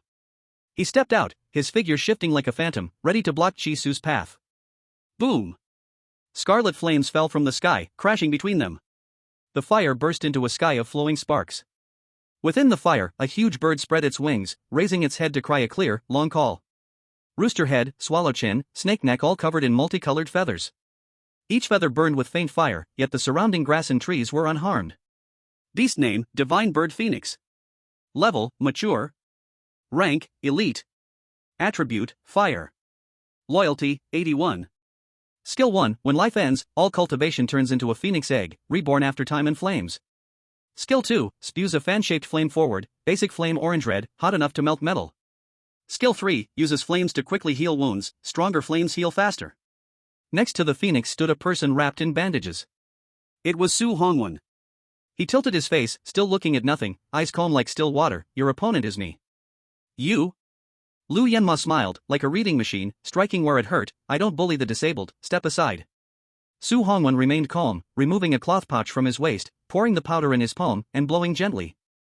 Lu Yanma instantly smelled a foul stench, covering his nose and stepping back several paces. What is this? Su Hongwen replied off-topic, I do not know your character, but I've heard of your cleanliness obsession. So what is this? Lu Yanma had a bad feeling. Powder made from donkey dung, you inhaled quite a bit just now. Lu Yanma swayed, holding a tree, suddenly losing all strength and control, his spirit low. At that moment, a beast larger than the phoenix leapt over, supporting his half-collapsed body. It was not Fuju. It had deer antlers, dragon head, lion eyes, tiger back, bear waist, snake scales, horse hooves, ox tail, its scales red gold. Each scale reflected different light, shimmering brilliantly. Transcendent body. Colorful Qilin. LV Qingxiu stood beside the Qilin, staring at the true phoenix, showing her desire without any disguise. Without a word, she drew the long sword behind her, rushing straight at Su Hongwen, her moves fierce. Qing Dong. Hit Chi Su first. LV Yenma used all his strength, trying to shout out all the stinking gas in his chest. Speaking of filth, his body went soft, completely unconscious. LV Qingqiu gritted her back teeth, unwillingly ordering the colorful Qilin to protect her big brother. She spun on her feet, bypassing Su Hongwen, but after just a few steps, someone circled her neck and knocked her to the ground. Her spiritual power was 1800 plus, but Su Hongwen, already over 2000, was slightly stronger. Flame Bird. LV Qingqiu shouted, summoning a second tame beast. As soon as she spoke, the Earth Dragon Lord and Phoenix joined the battle together. They roared and fiercely tangled with the extraordinary Flame Bird, and thanks to their excellent ancient bloodline, neither could gain the upper hand in a short time. LV Qingqiu gripped the sword handle tightly, using her superb sword skills to contend with Su Hongwen, unable to free herself or summon the colorful Qilin for help. They were in a secret realm, with countless monsters watching and waiting. The life of her useless big brother was most important. Suddenly, a scream came from afar. LV Qingqiu turned sharply, her pupils shrinking. Impossible. Chi Su had already pounced on Chi Iza, a flash of blade light, blood mist sprayed. The latter's hand was cut off brutally, the golden crow warm jade and ring were all taken. Chi Su did not waste time on Chi Iza, stepping towards the stunned Chi Rongrong. Killing was not the goal, grabbing treasure was the point. The 2 blows delayed by teammates had to hit useful targets. Not a second could be wasted. What even Chi Su did not expect. He cut Chi Iza, yet not a single Wisteria student came up to stop him, all watched from afar. Wang Xingchen looked at the painfully screaming Chi Iza, smiling at Lu Tianxiang, a poor guy pretending to be rich, freeloading, another ruined by Sugar Brother. These kinds, wearing Wisteria uniforms to bully others, show off, so shameful, I never liked them. We stay put first, let them fight each other. When Shisu clears the path for us, we take back the golden crow warm jade and Shuachin ring. Lu Tianxiang stared at Su Hongwen, eyes cold. Take back the Shuachin ring for whom? That bootlicker Xue Baoyu, isn't he more useful than those 2 wastes? Wang Xingchen said naturally. Once he learns the goddess died by Chi Su's hand, with enemy sensing, he can find Chi Su's location too. Wang Xingchen knew what Lu Tianxiang meant, adding, the other ring is yours, we don't need it, you and Xue Baoyu are the best choices. Lu Tianxiang faintly said That's better. Chapter 53 Competition, 4. Chi Rongrong listened to the cold words near her ear, her legs shaking uncontrollably. She looked around in panic, but could not find Xue Baoyu, scattered by the crowd, only Sugar Brother closing in. Now, she had no strength to resist. She and Chi Iza, having successfully entered Wisteria, had 20,000 monthly subsidies, spending without limit. They even sold welfare pills, returned to Linchuan hometown to hold grand feasts, showing off in front of relatives. Also using Wisteria's fame and good beasts, solved many tricky problems for relatives and friends. 300 plus spiritual power, in less than 2 months, all exhausted by the tame beasts. Relying only on natural meditation, she now had just over 50 points, arranged to participate in the competition. Chi Rongrong thought this time she could return with the Wisteria team, improving both spiritual power and tame beasts. Unexpectedly, these rich second-generation kids never treated her and Chi Iza as teammates. Only as jokes. Her and Chi Iza's tame beasts, Jade Rabbit and Toadskin Snake, loyalty below 100, were scared off by the ancient mutant beasts present, whereabouts unknown. Ah! Chi Rongrong did not even have time to utter a word. The whole body was thrown to the ground. The violent impact made the back of her head hit the gravel hard, stars flashing before her eyes. Shisu sat on top of her, his left hand squeezing her neck, his right hand holding a bloodstained kitchen knife, the blade pressed against Chi Rongrong's wrist. In his dark eyes, there was no anger, no hatred, not a trace of extra emotion. Only cold. 2 clear tears slid down Chi Rongrong's face, her hands curled on her chest, her voice trembling. I am in a relationship with Wang Defa. Do you know who Wang Defa is? Big anchor, you can't touch me, you can't. Hand. Chi Su interrupted her, as if chatting casually, put your hand out. Whoa whoa. Chi Rongrong cried, tears streaming down her face, clutching the golden crow warm jade on her wrist, sobbing uncontrollably. This is a treasure worth tens of millions, she did not want to give it. I am pregnant. Chi Rongrong forced her strength, if you touch me. Defa will make you pay. Chi Su straightened up, eyes downcast, whose child? Tell the truth.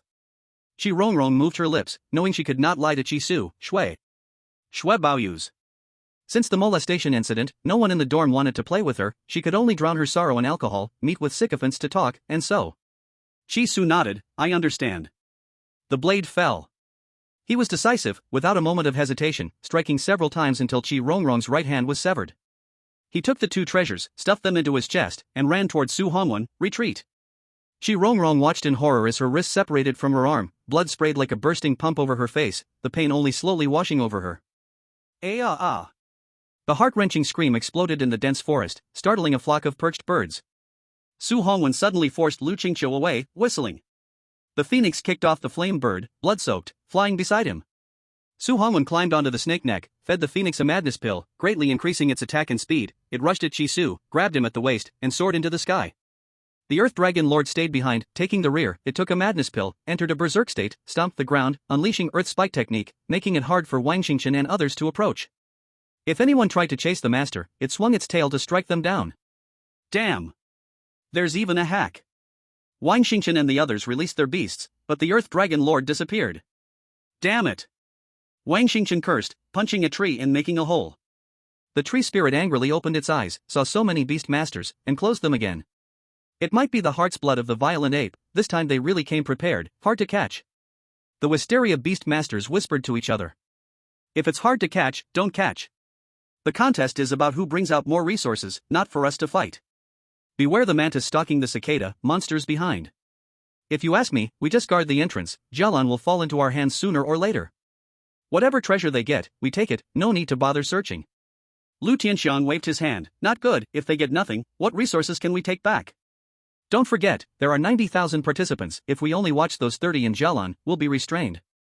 Then other participants get space to grow safely. When counting resources later, what if they exceed us? These words caused many to agree. Indeed, we cannot guard the entrance, there's nothing good nearby, the contest has been held for several sessions, treasures are long gone, we need to go deep into the secret realm. Where is Lu Xiao? Asked the captain's opinion. Wang Xingqian turned, eyes passing over Chi's curled twitching body, landing not far away. Lu Qingqiu supported Lu Yanma, slapped him several times without hesitation. Wake up! Lu Yanma opened his eyes, a clear slap mark on his cheek. Lu Qingqiu immediately told what had happened. Currently, 3 people in the team are alone, 2 seriously injured.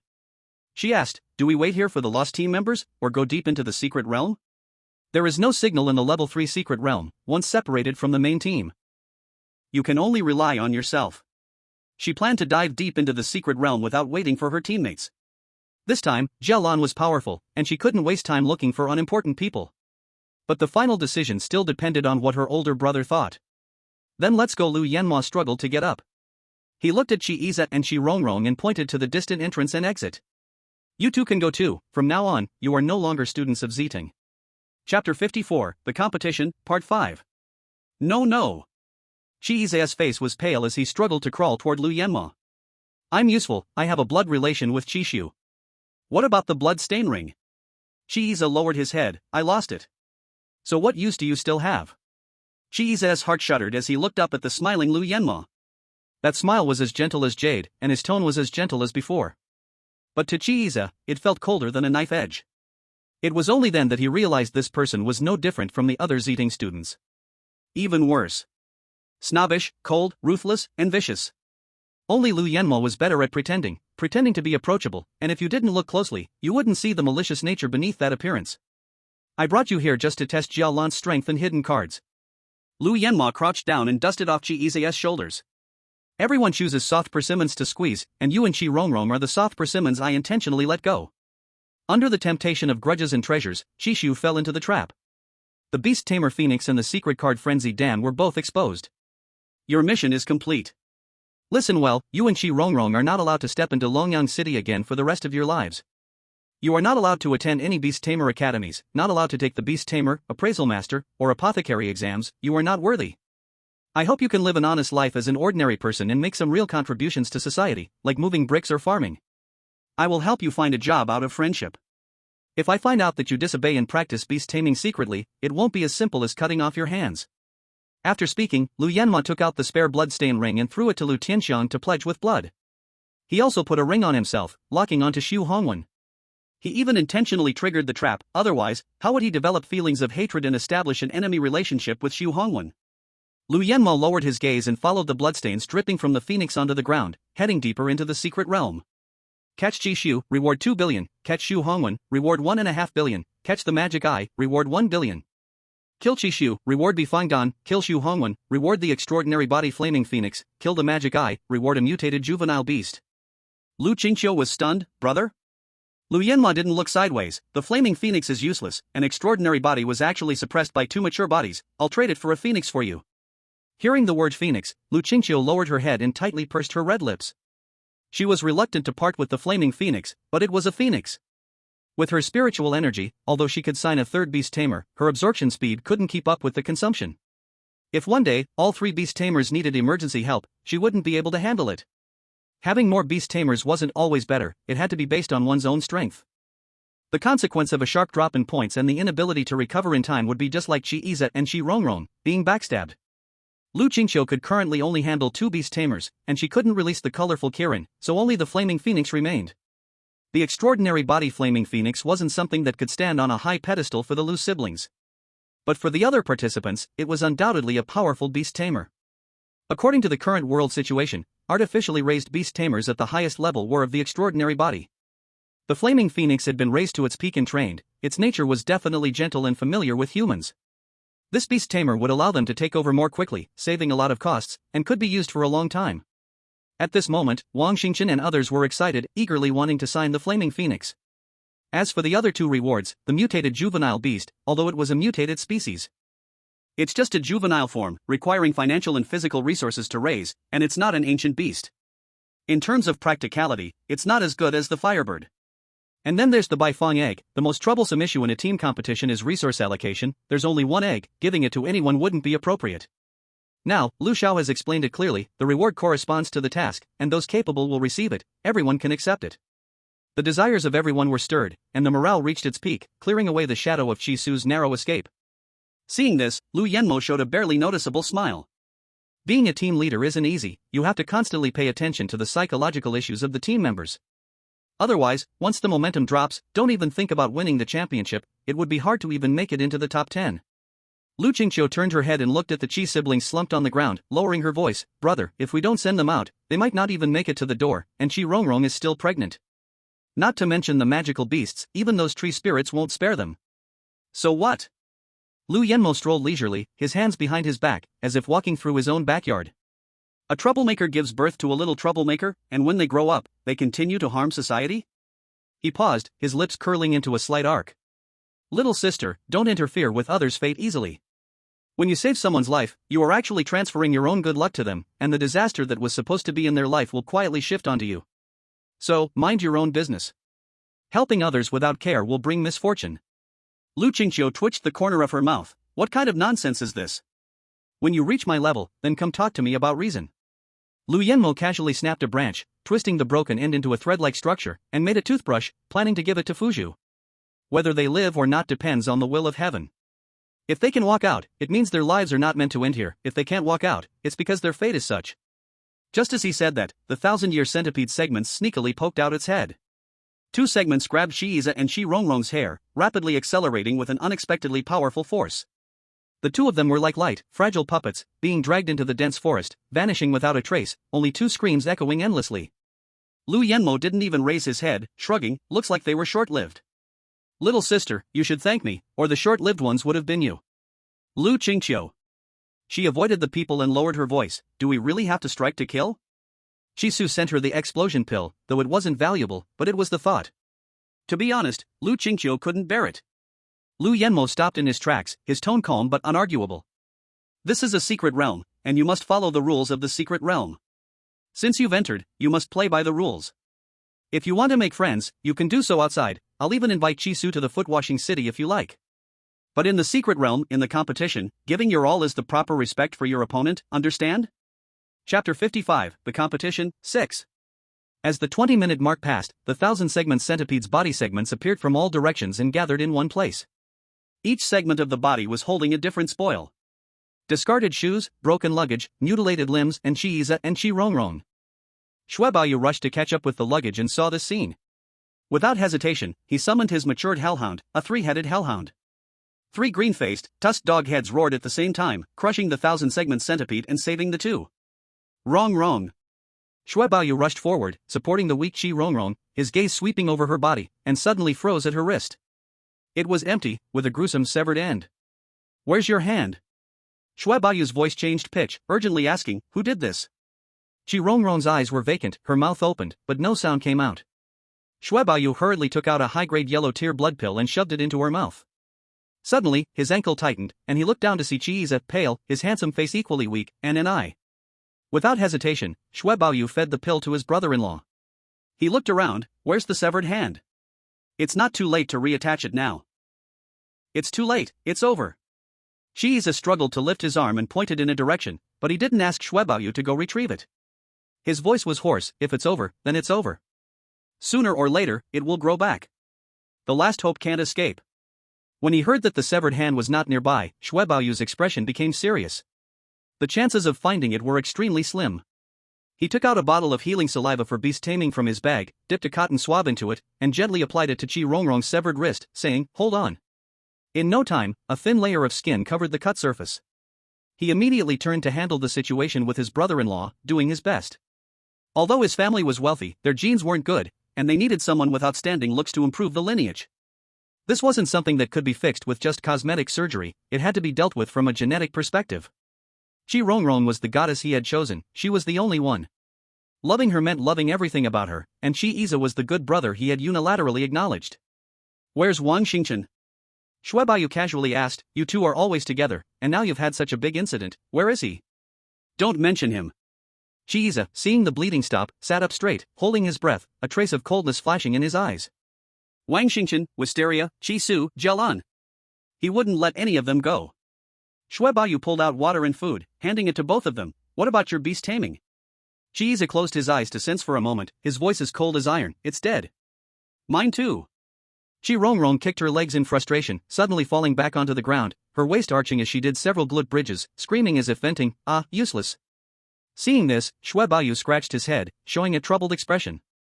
"Well, I did sign 2 beasts, a steel needle hedgehog and a hellhound with 3 heads. But I can only lend you one. Let's go with the steel needle hedgehog." He stressed, "Lend. Once you find a new beast, you have to return it to me." In the secret realm, beasts and spirit plants were abundant, and with some training, they could become one's own. It wasn't about money, the problem was that he had developed feelings for the beast, and couldn't easily give it away. "The hedgehog is fine." Chi Rongrong muttered, "Hurry up and lift the contract, what are you waiting for?" She hadn't told Baoyu that she was pregnant yet. This was her bargaining chip to blackmail Wang Defa. The child was definitely Baoyu's, but she planned to lie to Wang Defa, saying it was his. That playboy surrounded by beautiful women would never want a child, he would just give her a sum of money to handle it herself. Abortion was now a serious crime, second only to murder. If she was pregnant, she had to give birth. The cost of an illegal abortion was, of course, sky-high. Good days were just ahead, piles of cash waiting for her. Chi Rongrong's will to survive grew stronger. She absolutely couldn't die. She grabbed the chi-gathering pill Baoyu gave her and stuffed it into her mouth, gulping it down. Baoyu, shy, leaned closer, cautiously saying, "Rongrong, when you've rested, could you cough?" Chi Rongrong choked, staring at his flushed, ugly face with a trace of disgust in her eyes. Men were like that. When desire took over, they would ignore the situation, not caring about the other's physical state, just thinking about their own pleasure. This wasn't love, it was treating her like a tool. Chi Rongrong swallowed the chi-gathering pill and suddenly flashed a seductive smile. Her gaze passed over Baoyu, who was looking down and picking at his fingers, and she gave her brother a look.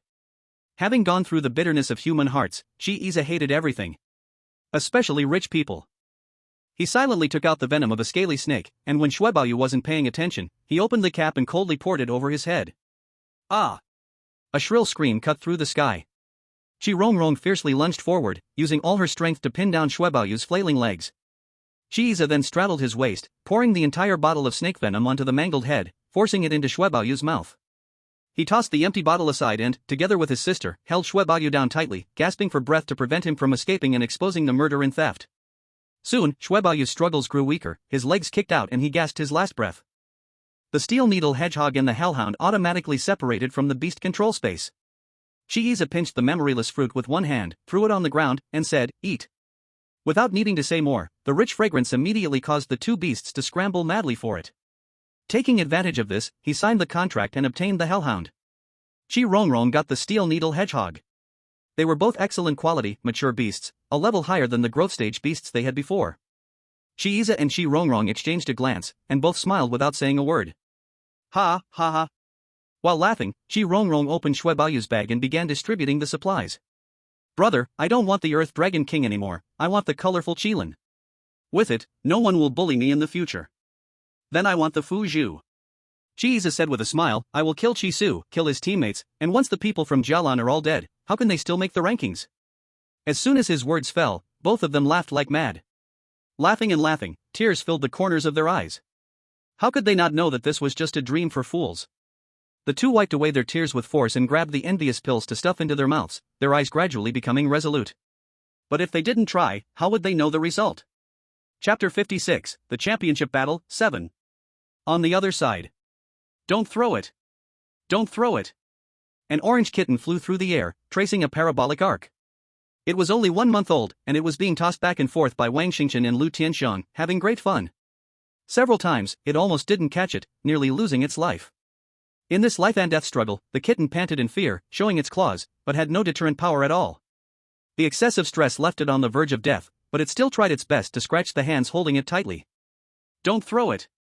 I promise you. Once we find Chi-Su, I will immediately report the location. Please, tell them to stop throwing it.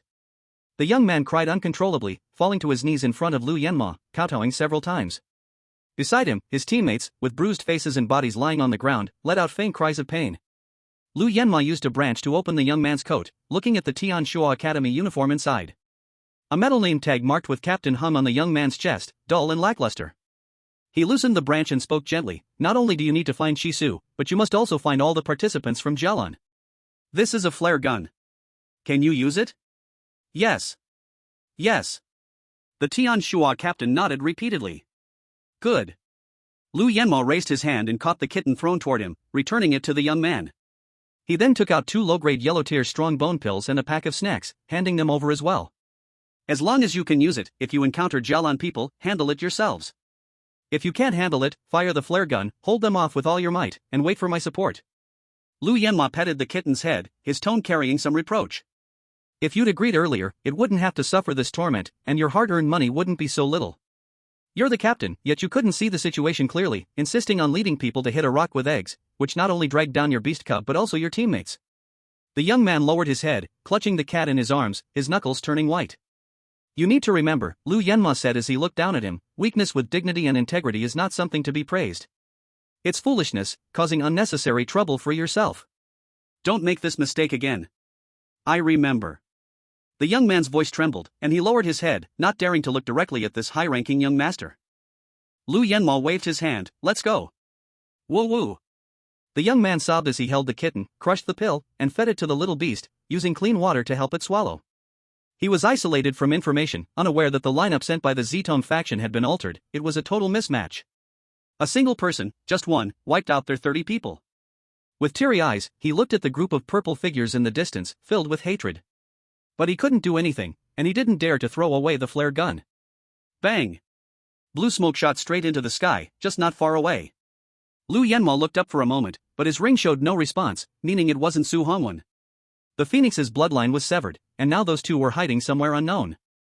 But it wasn't a big problem. The blue smoke meant the discovery of the participant from Jialan. First, capture these small fries, don't give them a chance to develop. And use this to force Chi-Su and others to appear, directly taking them down.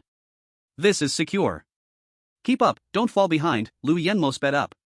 He wouldn't give Chi-Su a chance to grab someone alone. If they needed support, it would be team support, to prevent Chi-Su from using the flare gun to set any traps. Currently, there are 25 people left in Purple Vine. Aside from him, his sister, and Lu Tianxiang, there are 22 poor students. Though they are poor students, the supplies they carry are far more than those of the country folk, and they are valuable. They must not fall into others' hands. Especially Jialan. At this moment, Lu Yanma was full of excitement, in peak condition, completely immersed in this game. Chi-Su, oh Chi-Su, what will you do?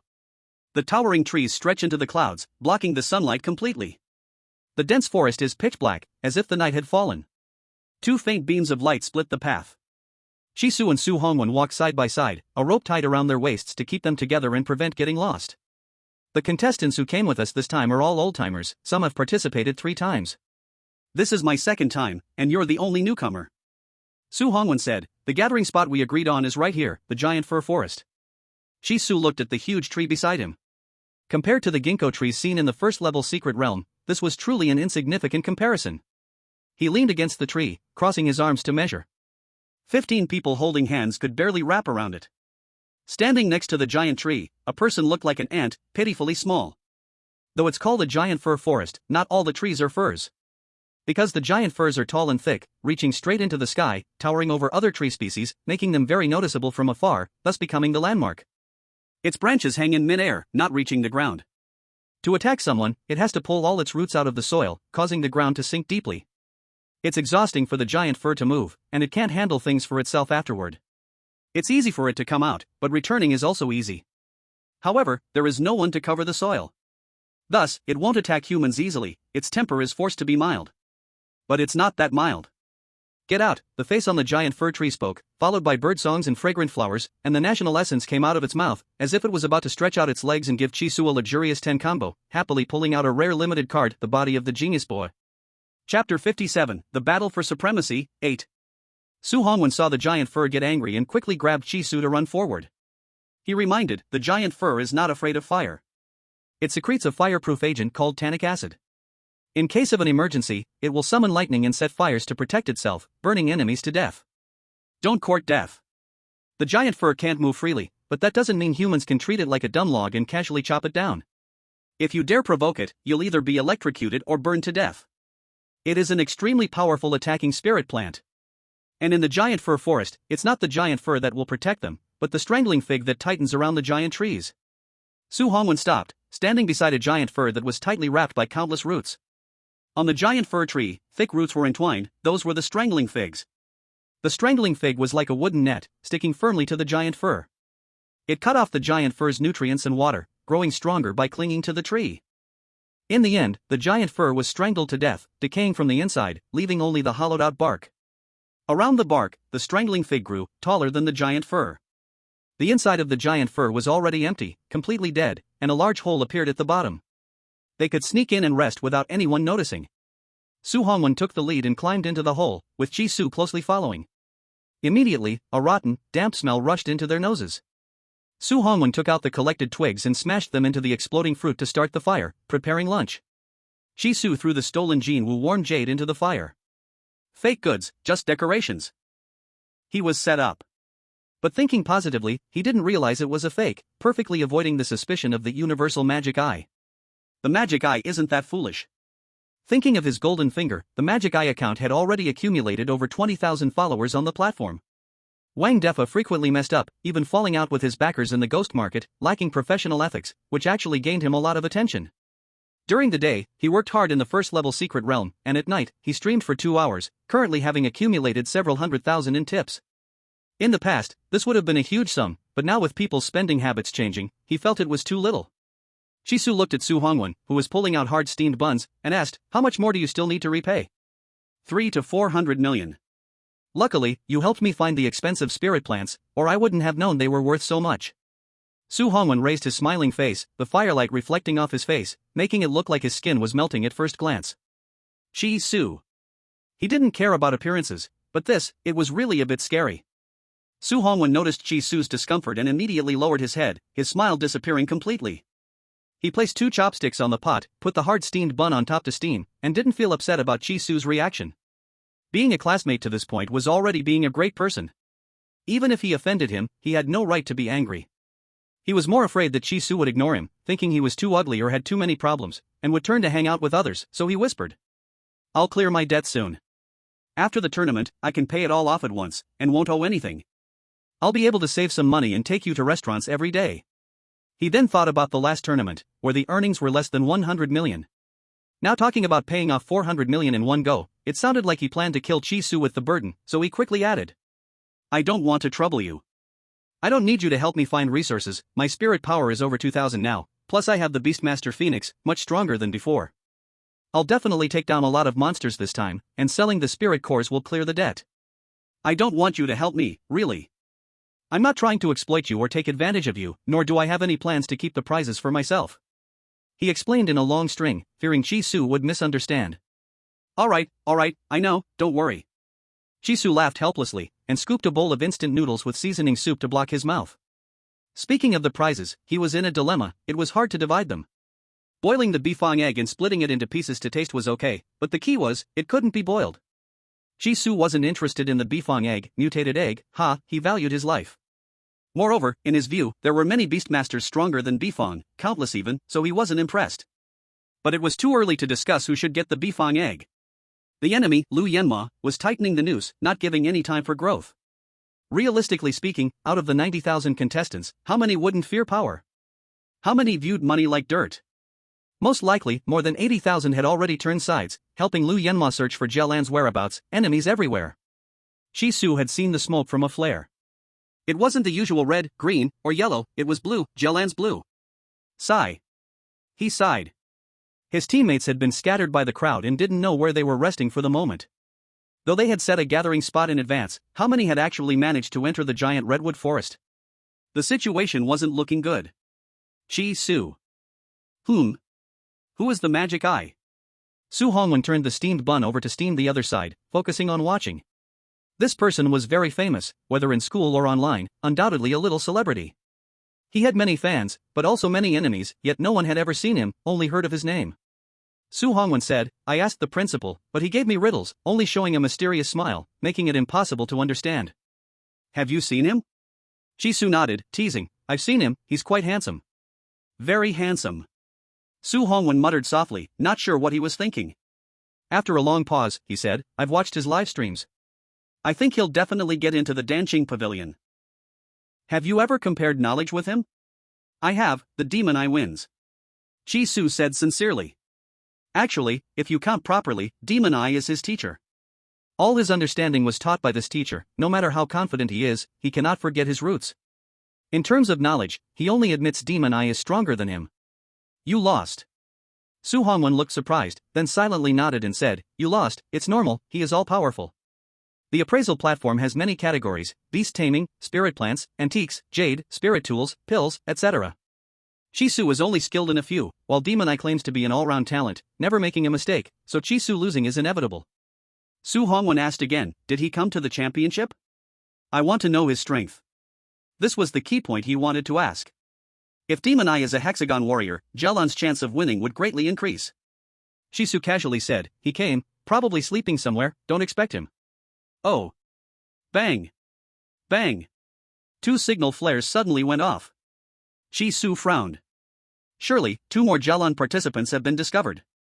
The situation is urgent, he cannot just sit and wait to die, he must think of a plan. Suddenly, a bright idea flashed in his mind, I have an idea that can break LV Yanma's trick. Su Hongwen's eyes lit up, tell me. Shi Su's thinking was clear, we provoke the giant cedar, make it angry, summon lightning to create a sea of fire. Once it burns, the fire will be uncontrollable, surely affecting widely, beasts and spirit plants will go crazy, running everywhere with flames, harming all areas. In this way, no one will have time to trouble Jelan participants, they will most likely focus on extinguishing the fire. If not put out quickly, roaring flames, thick smoke, the whole third-level secret realm cannot stay. The championship will be forced to stop, the next round is 2 months later, giving us a chance to grow. Shi Su paused, then said slowly, this is what LV Yanma does not want to see. For him, this round's chance of winning is very high, the next time is uncertain. He has water-type beasts, he will step up, find the source of the fire, clear all the giant cedars, treating them as resources collected by Zitong. Even if he doesn't care about the fire, undervaluing giant cedars, with such a big scene, he will come to look, see what's happening, maybe find a gain. Then, have the phoenix deliberately show up, lure Zitong over. Su Hongwen nodded slightly, good. Shi Su continued, once the fire happens, the scene will be chaotic, no matter how strong Zitong's team is, there will always be stragglers, we can catch them alone. The fire scene is their battlefield. With Demon Eye, he can accurately lock onto Zitong's lagging ones, clean up the small fry first. Strike a counterattack. When do we act? Su Hongwen felt the plan was feasible. As long as they collect the tannic acid from the giant cedars and smear it on themselves, they can avoid burns and stay here to ambush. Shi Su decided, evening, let the Earth Dragon and Phoenix rest, recover strength. The after effects of the Berserk pill are still weak, this matter cannot rush. He said, after eating, we go get tannic acid, also see if there are any good things. The championship lasts 7 days, he has patience to wear down LV Yanma. Chapter 58 Championship, 9. Rumble. The first thunder wrapped in fire tore the burning clouds, the world turned pale in an instant. The mountains and forests trembled, birds and beasts scattered fleeing, terrified cries drowned in the rolling thunder. Between lightning and fire, several fire snakes ran wild in the forest. Snap. The second thunder followed, hitting an ancient pine directly. In an instant, the whole tree burst into a torch of fire. Most beasts on the tree did not react in time, died on the spot, becoming chunks of charcoal. Only a few stronger ones, their bodies aflame, howled and rushed out of the thunder's coverage. In the distance. Young Master LV, the giant cedar forest is on fire. I also saw the phoenix. On the branch, a silverback gorilla spoke human words, letting go and landing on the ground. From a distance, the gorilla seemed ordinary. But when closer, one would notice. Its fur is made of countless tiny, self-wriggling tentacles. This is a good quality, a fully evolved mutant beast, mimic octoape. It walked to its master, Lu Tianxiang, standing there with its long arms hanging obediently. Lu Yanmo replied flatly, neither cold nor warm. He lifted Fuju's jaw, holding a twig toothbrush, carefully cleaning the beast's mouth, then washed its face and applied grooming lotion. After doing all this, he picked up a washboard in the basin and scrubbed his own clothes hard. Young Master Lu? Lu Tianxiang couldn't help but ask, did you hear what the octoape said? I'm thinking about whether to go. Lu Yanmo replied. Oh. Lu Yanmo lifted the back of his hand, lightly wiping the sweat from his forehead, and looked at the row of kneeling Jialan members. There were 8 prisoners in total. After interrogation, they learned that Jialan's gathering place was the giant redwood forest. Suddenly it caught fire, and they saw a phoenix. It might be a trap set by Chi Su to lure them there and capture them in the chaos. Lu Yanmo suddenly smiled. People could go, but not the contestants from Wisteria. You may go, he said to the prisoners.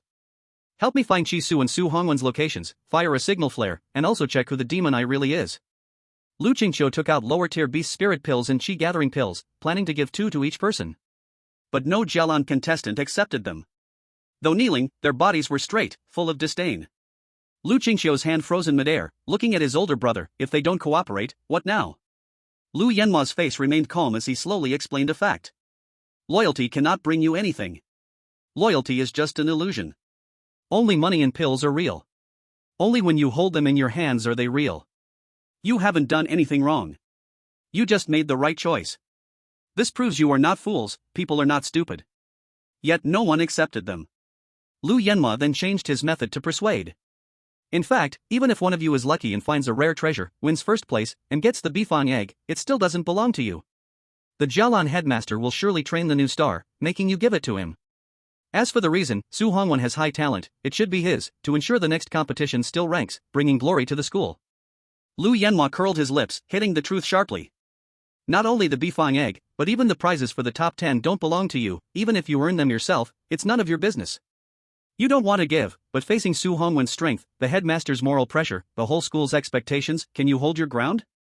You are making clothes for others. After these words, the prisoners' hearts began to waver, glancing at each other. If it's not theirs, they won't take it against their conscience. But if it's theirs, there's no reason to give it up. With Xiong Meng's temperament, he might really follow Su Hongwen. Then do some first invincible then bring others up trick. Isn't that treating people as fools? Lu Yanma poured out the dirty water in the basin. Fuju used a skill to form a water bubble layer, consciously filling the basin with clean water. The former continued scrubbing with his head down, never stopping his words.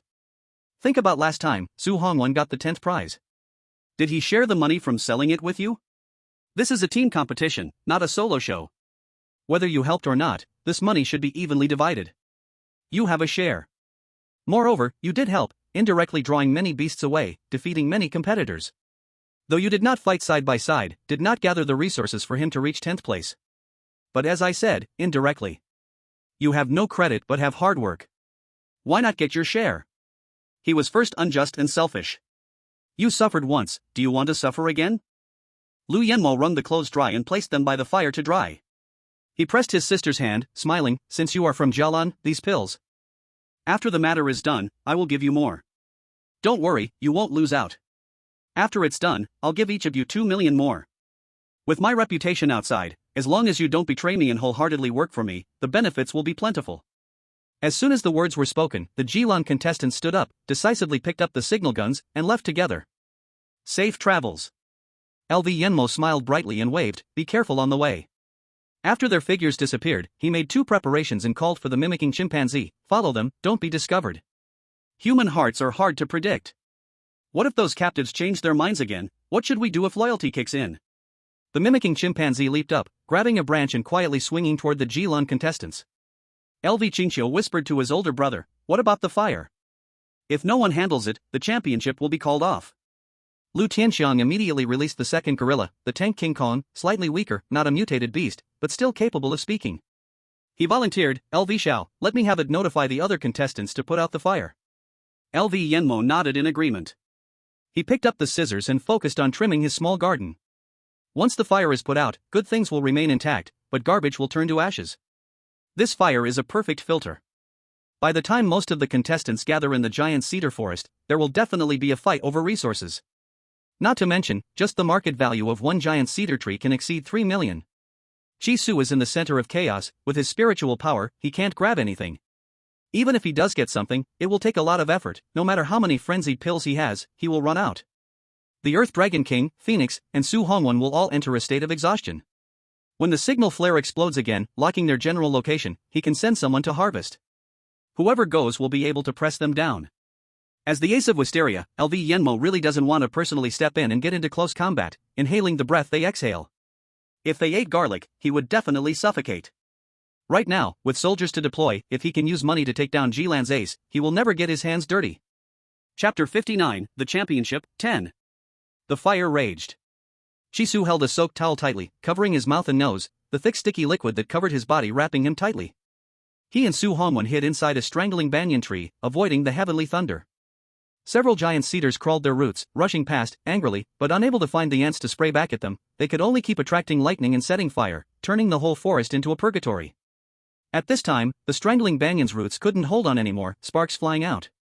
Chi Su and Su Hongwen immediately crawled out of the hole and ran toward the area with smaller flames. Although they weren't burned by the flames, Chi Su was choked by the thick smoke, coughing uncontrollably, his eyes swollen and sore, unable to open. He unconsciously shed tears, his vision blurry, running slower and slower. In contrast, Su Hongwen showed no abnormality.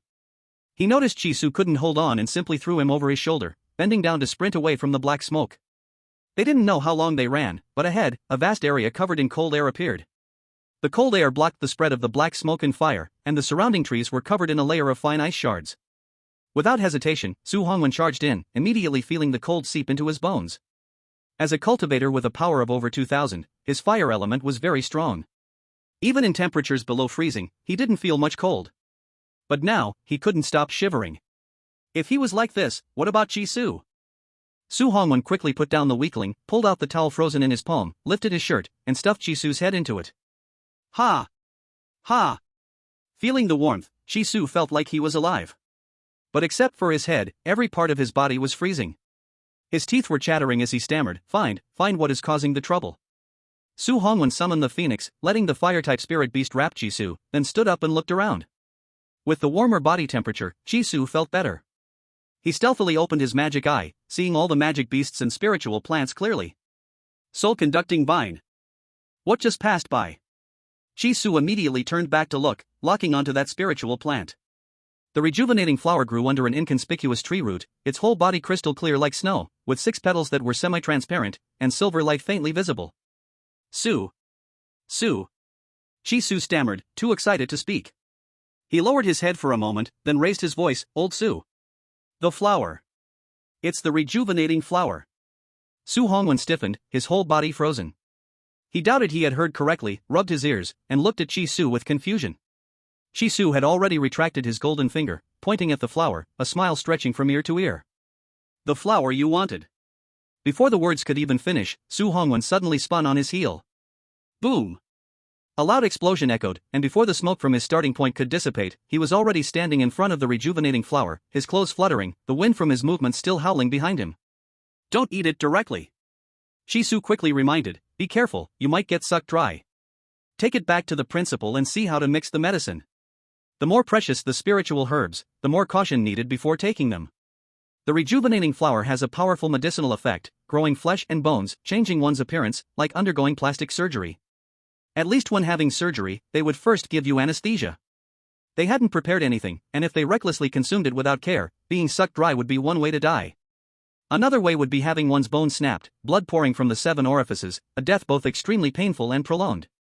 Taking the rejuvenating flower requires mixing it with some gentler spiritual plants to neutralize it, and it must be consumed together. It wouldn't take effect in just one go. Its medicinal properties are mild, so it requires a gradual approach, nourishing and improving little by little. At best, it will take half a month, at worst, 49 days, there's no rush. As for how to mix the medicine, Shi Su was a layman and could only rely on the principle. Su Hongwen tried his best to control the urge to devour, carefully brushing away the soil, and a colder aura immediately surged out. His gaze was intense as he continued digging with his bare hands, and soon, a piece of jade revealed itself. It was as crystal clear as the flower, only the size of half a palm. The long flower stem of the rejuvenating flower was connected to it, inseparable. The cold jade was extremely hard, but the rejuvenating flower had some flexibility, allowing the flower stem to bend at will. However, Su Hongwen dared not bend it too much. He took off his coat and carefully wrapped both treasures. Shi Su took one last look, confirming it. He hadn't made a mistake. 1,000-year-old cold jade, born from gathering the extreme cold of heaven and earth, takes 10,000 years to form through ice sealing. When placed by one side during meditation, it helps to quickly enter a meditative state, dispelling distracting thoughts, and has the effect of tempering the spiritual body and suppressing inner demons. This jade had a history of 10,000 years. After the emergence of human civilization, it changed hands many times before being buried beneath the tree. It seemed like a sacrificial item, not something anyone had just dropped here. Tree burial. Shi Su was certain. Some people prefer to take a different route, not leaving a tombstone, not marking a grave, and have their ashes buried under a tree, their souls entwined with the tree's growth. When the tree grows tall into the clouds, it symbolizes the achievement of unity with heaven and earth. This jade was so precious that the original owner must have been from a wealthy family. The wealthy families bury their dead with the utmost care and attention. Therefore, the tree that the jade owner was connected to was definitely not an ordinary one. Shi Su couldn't help but look up at the tree that had buried the jade. The tree was covered with red ribbons for blessings, its branches lush and full. Because of the 1,000-year-old cold jade, the whole tree was covered in frost. Activating his demonic eye. With a single glance, Shi Su immediately abandoned the idea of trying to pluck the wool. 1,000-year-old iron armor tree, a thorn-leafed oak. An extraordinary being. Forget it. However, Shi Su left the embrace of the phoenix, rubbing his hands and grinning mischievously as he walked forward. He looked at the tree's calm expression and sweetly said, "Grandfather, could you spare a few leaves for self-defense?" "Just 2 leaves, I'll wish you a long life." The thorn-leafed oak is also known as the wish-granting tree. It can turn into a copper wall or iron bastion, and it listens to the wishes of all things, selecting a few lucky ones to grant their wishes, a truly divine tree. Skill 1 of the thorn-leafed oak. Named Ironclad Armor. The leaves can form a shield, blocking one strong attack, and require dripping blood to recognize their master. This is a super armor of the badass class, no matter what, it must be taken. And this 1,000-year-old tree demon could be called the Great-Grandpa Summoner. If there is no agreement, what comes next is Skill 2, Swordleaf Rain. So many leaves, they can shred him into meat in seconds. The atmosphere stayed quiet for a long while. The ironclad tree slowly moved, and the ice attached to it cracked with a caca sound. At the same time, Su Hongwen sensed danger and pulled Shi Su away. With a wham, Swordleaf Rain rushed toward them. Fortunately, most of the leaves were frozen, only a few flew over. Though Su Hongwen saw the attack route, his body reacted a moment too late, 2 leaves hit his shoulder. Ugh! He groaned, saw the armor was in hand, and without stopping, turned to chase the already distant Shi Su. Phoenix looked around in confusion, then startledly jumped, quickly hugging the jade carnelian rejuvenation flower, chasing their master. Soon, Su Hongwen caught up to Shi Su, removing the blood-stained leaves from his shoulder.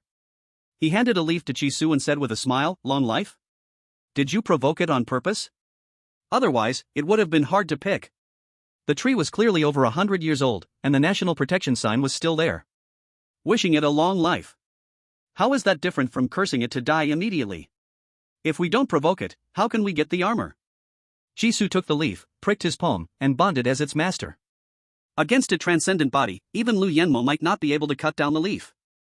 To obtain the item leaf, one had to rely on cleverness, letting the tree spirit discard it itself. Shi Su stared ahead. Many competitors came running to put out the fire, mostly carrying spirit turtles. The fire was mostly extinguished, Shi Su didn't see the purple figure, and the corners of his mouth slowly fell. No need to say, Lu Yenmo was really clever. This plan to catch alone had failed. Xiao 1. A blue signal flare shot into the sky with several shouts, exploding. Bang! Su Hongwen looked at the 8 teammates closing in, his face darkened suddenly. Traitors! Chapter 60, Championship, 11. The fire was extinguished, and the 10,000-year cold jade no longer emitted coldness. Phoenix handed it to Shi Su, standing by their master, ready to act. The traitors had already surrounded them, trying to hold them back, buying time for the Wisteria player. Su Hongwen looked at the familiar faces. Joey, Lu Qingye, Lin Yo all were the core elite sent by Jelon this time, and teammates from last team competition. Why? Su Hongwen's voice was calm, showing neither anger nor joy. His gaze now pierced their eyes like knives, no longer avoiding. Zhou Yi avoided his gaze, staring at the ground, muttering, "Xiaowen, don't blame us. Before coming, we really thought of defeating Wisteria to fight for rank." He changed tone, but fighting for rank, for what? Honor? Or revenge? Neither. Here, only Chi Su and Wisteria have grudges. We don't. We are after the prize for top 10. Zhou Yi spoke firmly, excitedly, facing Su Hongwen without fear. Now I ask you, if I have a 1 in 10 million chance to get the Bifang egg, can you say you wouldn't feel any dirty thoughts? Can you guarantee Xiong Mang wouldn't make me give it to you? I dare. Su Hongwen answered without hesitation, strong and clear, his face flushed red. This is what you got with your own effort, I won't shamelessly ask for it. Besides, I already have Phoenix. The resources I fought for can only support one. No extra money or energy to raise another ancient beast. And the principal wouldn't ask you to give it to me. He would only think Jialan has another genius and would fully support. Su Hongwen spoke more angrily, furious at teammate betrayal and even more at how easily the enemy tricked them. At this point, swords and knives are drawn. That group of people wasn't just a bunch of new students. They were veterans who had spent a whole year at Galan. If they were newcomers, he wouldn't be this angry. Do not covet others' things, do not ask for what you did not work for, stand on your own. This is the motto of Galan. Did you swallow it and let it rot in your gut? I don't want the Bifang egg either. Chi Su hid behind Su Hongwen, peeking his head out, speaking with great seriousness. I already have the Earth Dragon Supreme, so who gets the Bifang egg will be decided among you. Whoever collects the most resources will get it. The signal flare has already been fired. He and Su Hongwen are about to become sitting ducks, unable to protect the Yusui reborn flower. They can't stay here any longer, they need to run quickly. Chi Su calmly said, I don't know what benefits LV Yenmo gave you, but I'll offer double. We're still teammates. Look at all these other competitors around us, let's not fight with them, let's go somewhere else. This is the only chance he's offering them. Although they are all from Galan, the two sides aren't familiar with each other, and there aren't many ties. In the end, they are just a group of strangers. He knows that with LV Yenmo's financial power, he can shake many people's hearts. That's why he chose to show some tolerance, just this once. Once they part ways and leave here, they won't interfere with each other. If they don't leave, then he has nothing more to say. They are all enemies now. Zhou Yi and the others still refused to back down, sneering as they stared directly at Su Hongwen. Don't say it so nicely. You wouldn't even want the Bifang egg? You can't afford to raise it, but you can sell it, right? Who doesn't know your family is deep in debt and desperately needs money? Last year's 10th place prize, the medium beast spirit pill of the Xian stage. This was the result of everyone working together. But you, as soon as you got it, you sold it without sharing a penny with anyone.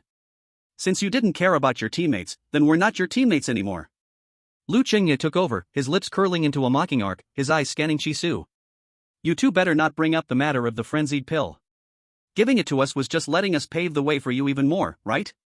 This is clearly manipulation. He spat on the ground, raised his hand, and pointed at Chi Su's nose. You troublemaker, pushing us out to draw the hate of the purple vine. If it weren't for you, how could we have been targeted by the purple vine? We can't even collect resources peacefully now. Since we can't gather materials anymore, we might as well take the benefits that young Master LV gave us and stay at the entrance, waiting for the championship to end. We won't be your pawns. Su Hongwen furrowed his brows even tighter. He wanted to say something, but when the words were on the tip of his tongue, he realized that nothing he said would make a difference. These people won't listen at all. They're just passing the blame to ease their guilt. Should he take action? Su Hongwen looked at that glaring sky blue, his eyes bloodshot. They are all from the same school, should he really take action? Clap, clap, clap. A slow and deliberate applause came from behind them. Su Hongwen froze for a moment and turned around. Good. Chi Su raised his arms, the applause growing louder, smiling freely, well said. To be honest, I was afraid you guys would cry and admit you were wrong. If you admitted your mistakes, I would soften and let you off. But you guys said it so well, so great. So great. The crowd froze, feeling a chill run down their spines. They knew very little about this new student, and rarely saw him. In their minds, Chi Su was a street punk who liked to joke around. Whether it was the past conflict with the Purple Vine or the act of cutting down Purple Vine students, he had no boss-like aura. He seemed more like someone who watched too many gangster films and imagined himself as Chun Haonan or Shan Ji. In reality, what he showed was just the demeanor of a small-time lackey, completely lacking the calm and composure that a big boss should have. But now, they felt an inexplicable chill. Chisu lowered his arms, suppressed his smile, and released the Earth Dragon Supreme. Not a single one gets away. The cold-blooded words came out, and Joe E and the others immediately swallowed the frenzied pills. Don't forget to feed the beasts, each of them gains a significant attribute boost. Brothers, don't panic. First, kill Chisu. He's the weakest. Go! The 8 of them pressed forward, killing intent overwhelming, trying to take down Chisu and Su Hongwen, aiming to earn another hefty profit. Boom! The phoenix spread its wings, flames spraying out in a fan shape. The intense firelight instantly illuminated the entire area, and the flames that had just been extinguished reignited. The traitors hadn't applied tannic acid and weren't wearing any armor. Faced with the engulfing fire, they could only dodge. At the same time, the Earth Dragon Sovereign took aim at the people running out of the flames, using Earth Spike technique and Mud technique. The range of the flame spray limited their movement. To quickly escape the burning flames, there were only 2 paths, to the left and right of the fire. Running forward was the Phoenix, running back, they couldn't escape in time.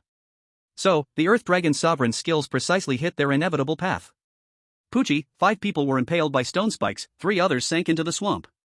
Their beasts were no exception, those that died, died, those that survived, survived. Taking the Berserk Potion had 2 side effects, weakness afterward, and a 10% decrease in defense. In other words, their already fragile bodies became even more fragile, like crispy chips, crumbling further. Even if they were given a chance to fight hard, those growing bodies could at most reach the battle power of mature bodies. But the Earth Dragon Sovereign had already reached the peak of the mature body stage. Its scales were indestructible, and for the cats and dogs trying to break its defense, it was a foolish dream. If given the chance to fight a perfect raging ape, it would be as humble as its owner, and in just 5 seconds, it could crush the raging ape's head. Chapter 61, The Championship, 12. However, in the blink of an eye, the battle was over. But although these people were wiped out, more were coming to block the way. Spirit tortoises, white cranes, parrots, shin eagles. Elite members from various schools, with their beasts, surrounded them. They had been watching from the sidelines earlier, patiently waiting for an opportunity. Seeing there was no chance, they simply stopped pretending. The lead captain's beasts were all mature bodies. Although their growth levels weren't high, they were not to be underestimated. Whether it was the beastmasters or their beasts, they were experienced in battle and wore plenty of wild armor and spiritual tools, significantly boosting their combat and defense power. Chisu looked at this group, roughly estimating there were hundreds of them. Once the battle started, both Earth Dragon Sovereign and Phoenix would need to take berserk potions, once again falling into a weakened state. If Lu Yenmo and the others arrived at the right moment, they would truly have no way out. They had to turn swords into plowshares. Before Chisu could speak, the other side spoke first, trying to advise, "You two don't struggle. It's admirable to try to defeat Zitong, but reality is as such." The one advising them was the captain of St. Roland's team, with a buzz cut and a scar at the corner of his eye. He untied the cloth bag at his waist, revealing the herbs inside, including Sangir seed and others. Most of the participants didn't come here to compete for ranks, but to harvest resources that can't be found in the Level 1 secret realm. As participants, they can avoid the entrance fee for the Level 3 secret realm and collaborate with so many like-minded allies, helping each other. Entering the secret realm with 90,000 real beastmasters is much more reliable than a team of wandering monster hunters. They're not competitors, they're allies.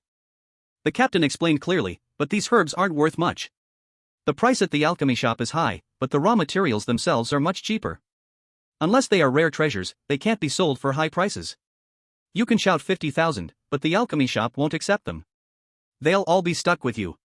And who even knows rare treasures? They might have passed by treasures, within reach, but because they didn't know they were treasures, they missed the opportunity. Their understanding is limited, it's such a tragedy.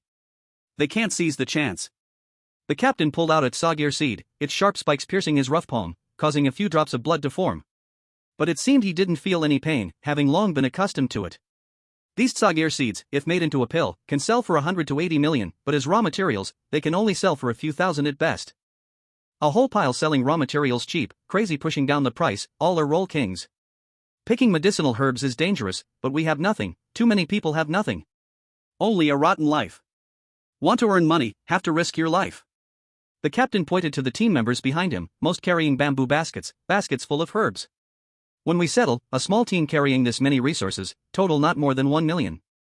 1 million, divided by 30 people, how much for each? Just over 30,000? If so, why not take the chance to earn more? He put away the herbs, mouth curling in a bitter smile. We help young Master Lu, can get pills worth over 10 million, clearly marked over 10 million. After selling, each person can get hundreds of thousands. Tell me, why would we refuse?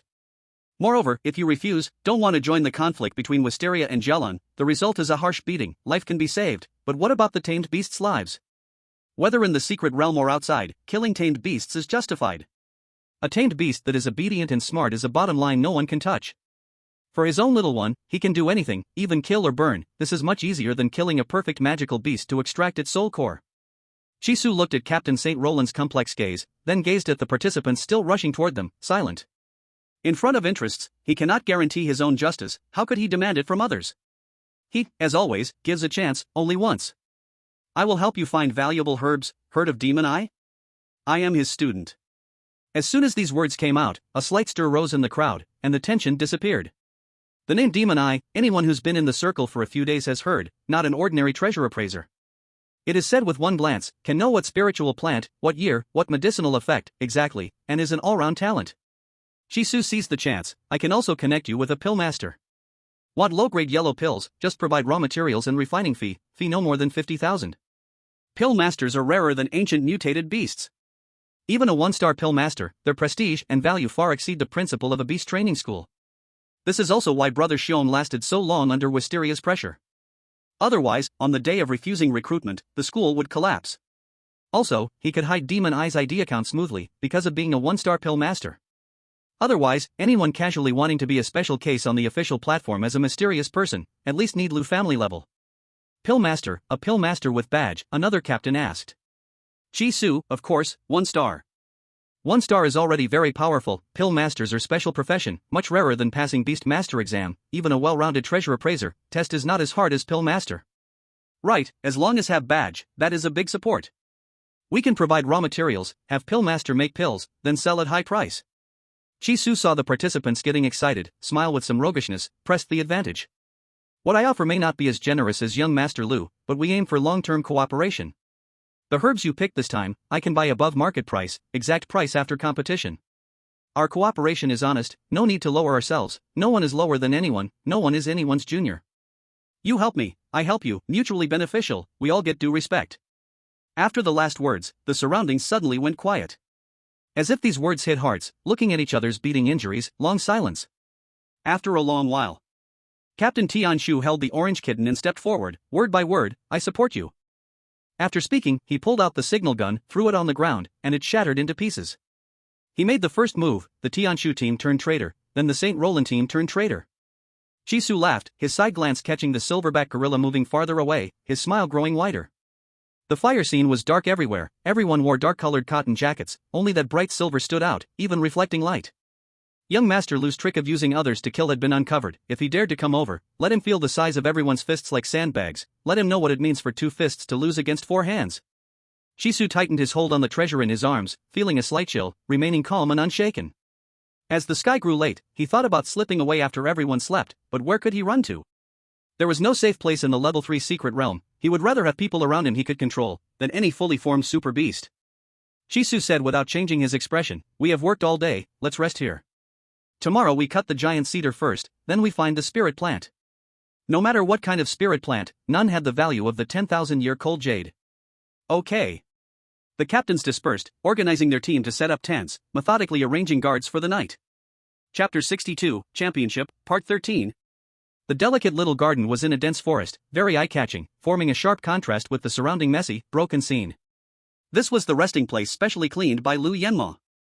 The silverback gorilla returned to report, repeating every word without missing a single one. By the folding small dining table, Lu Yenma stopped cutting the steak and looked at the new batch of prisoners crouched on the edge. This batch of captured Jialan participants, 13 in total, had all been persuaded once again, intended to be given to Chisu to secretly investigate who the Demon Eye was.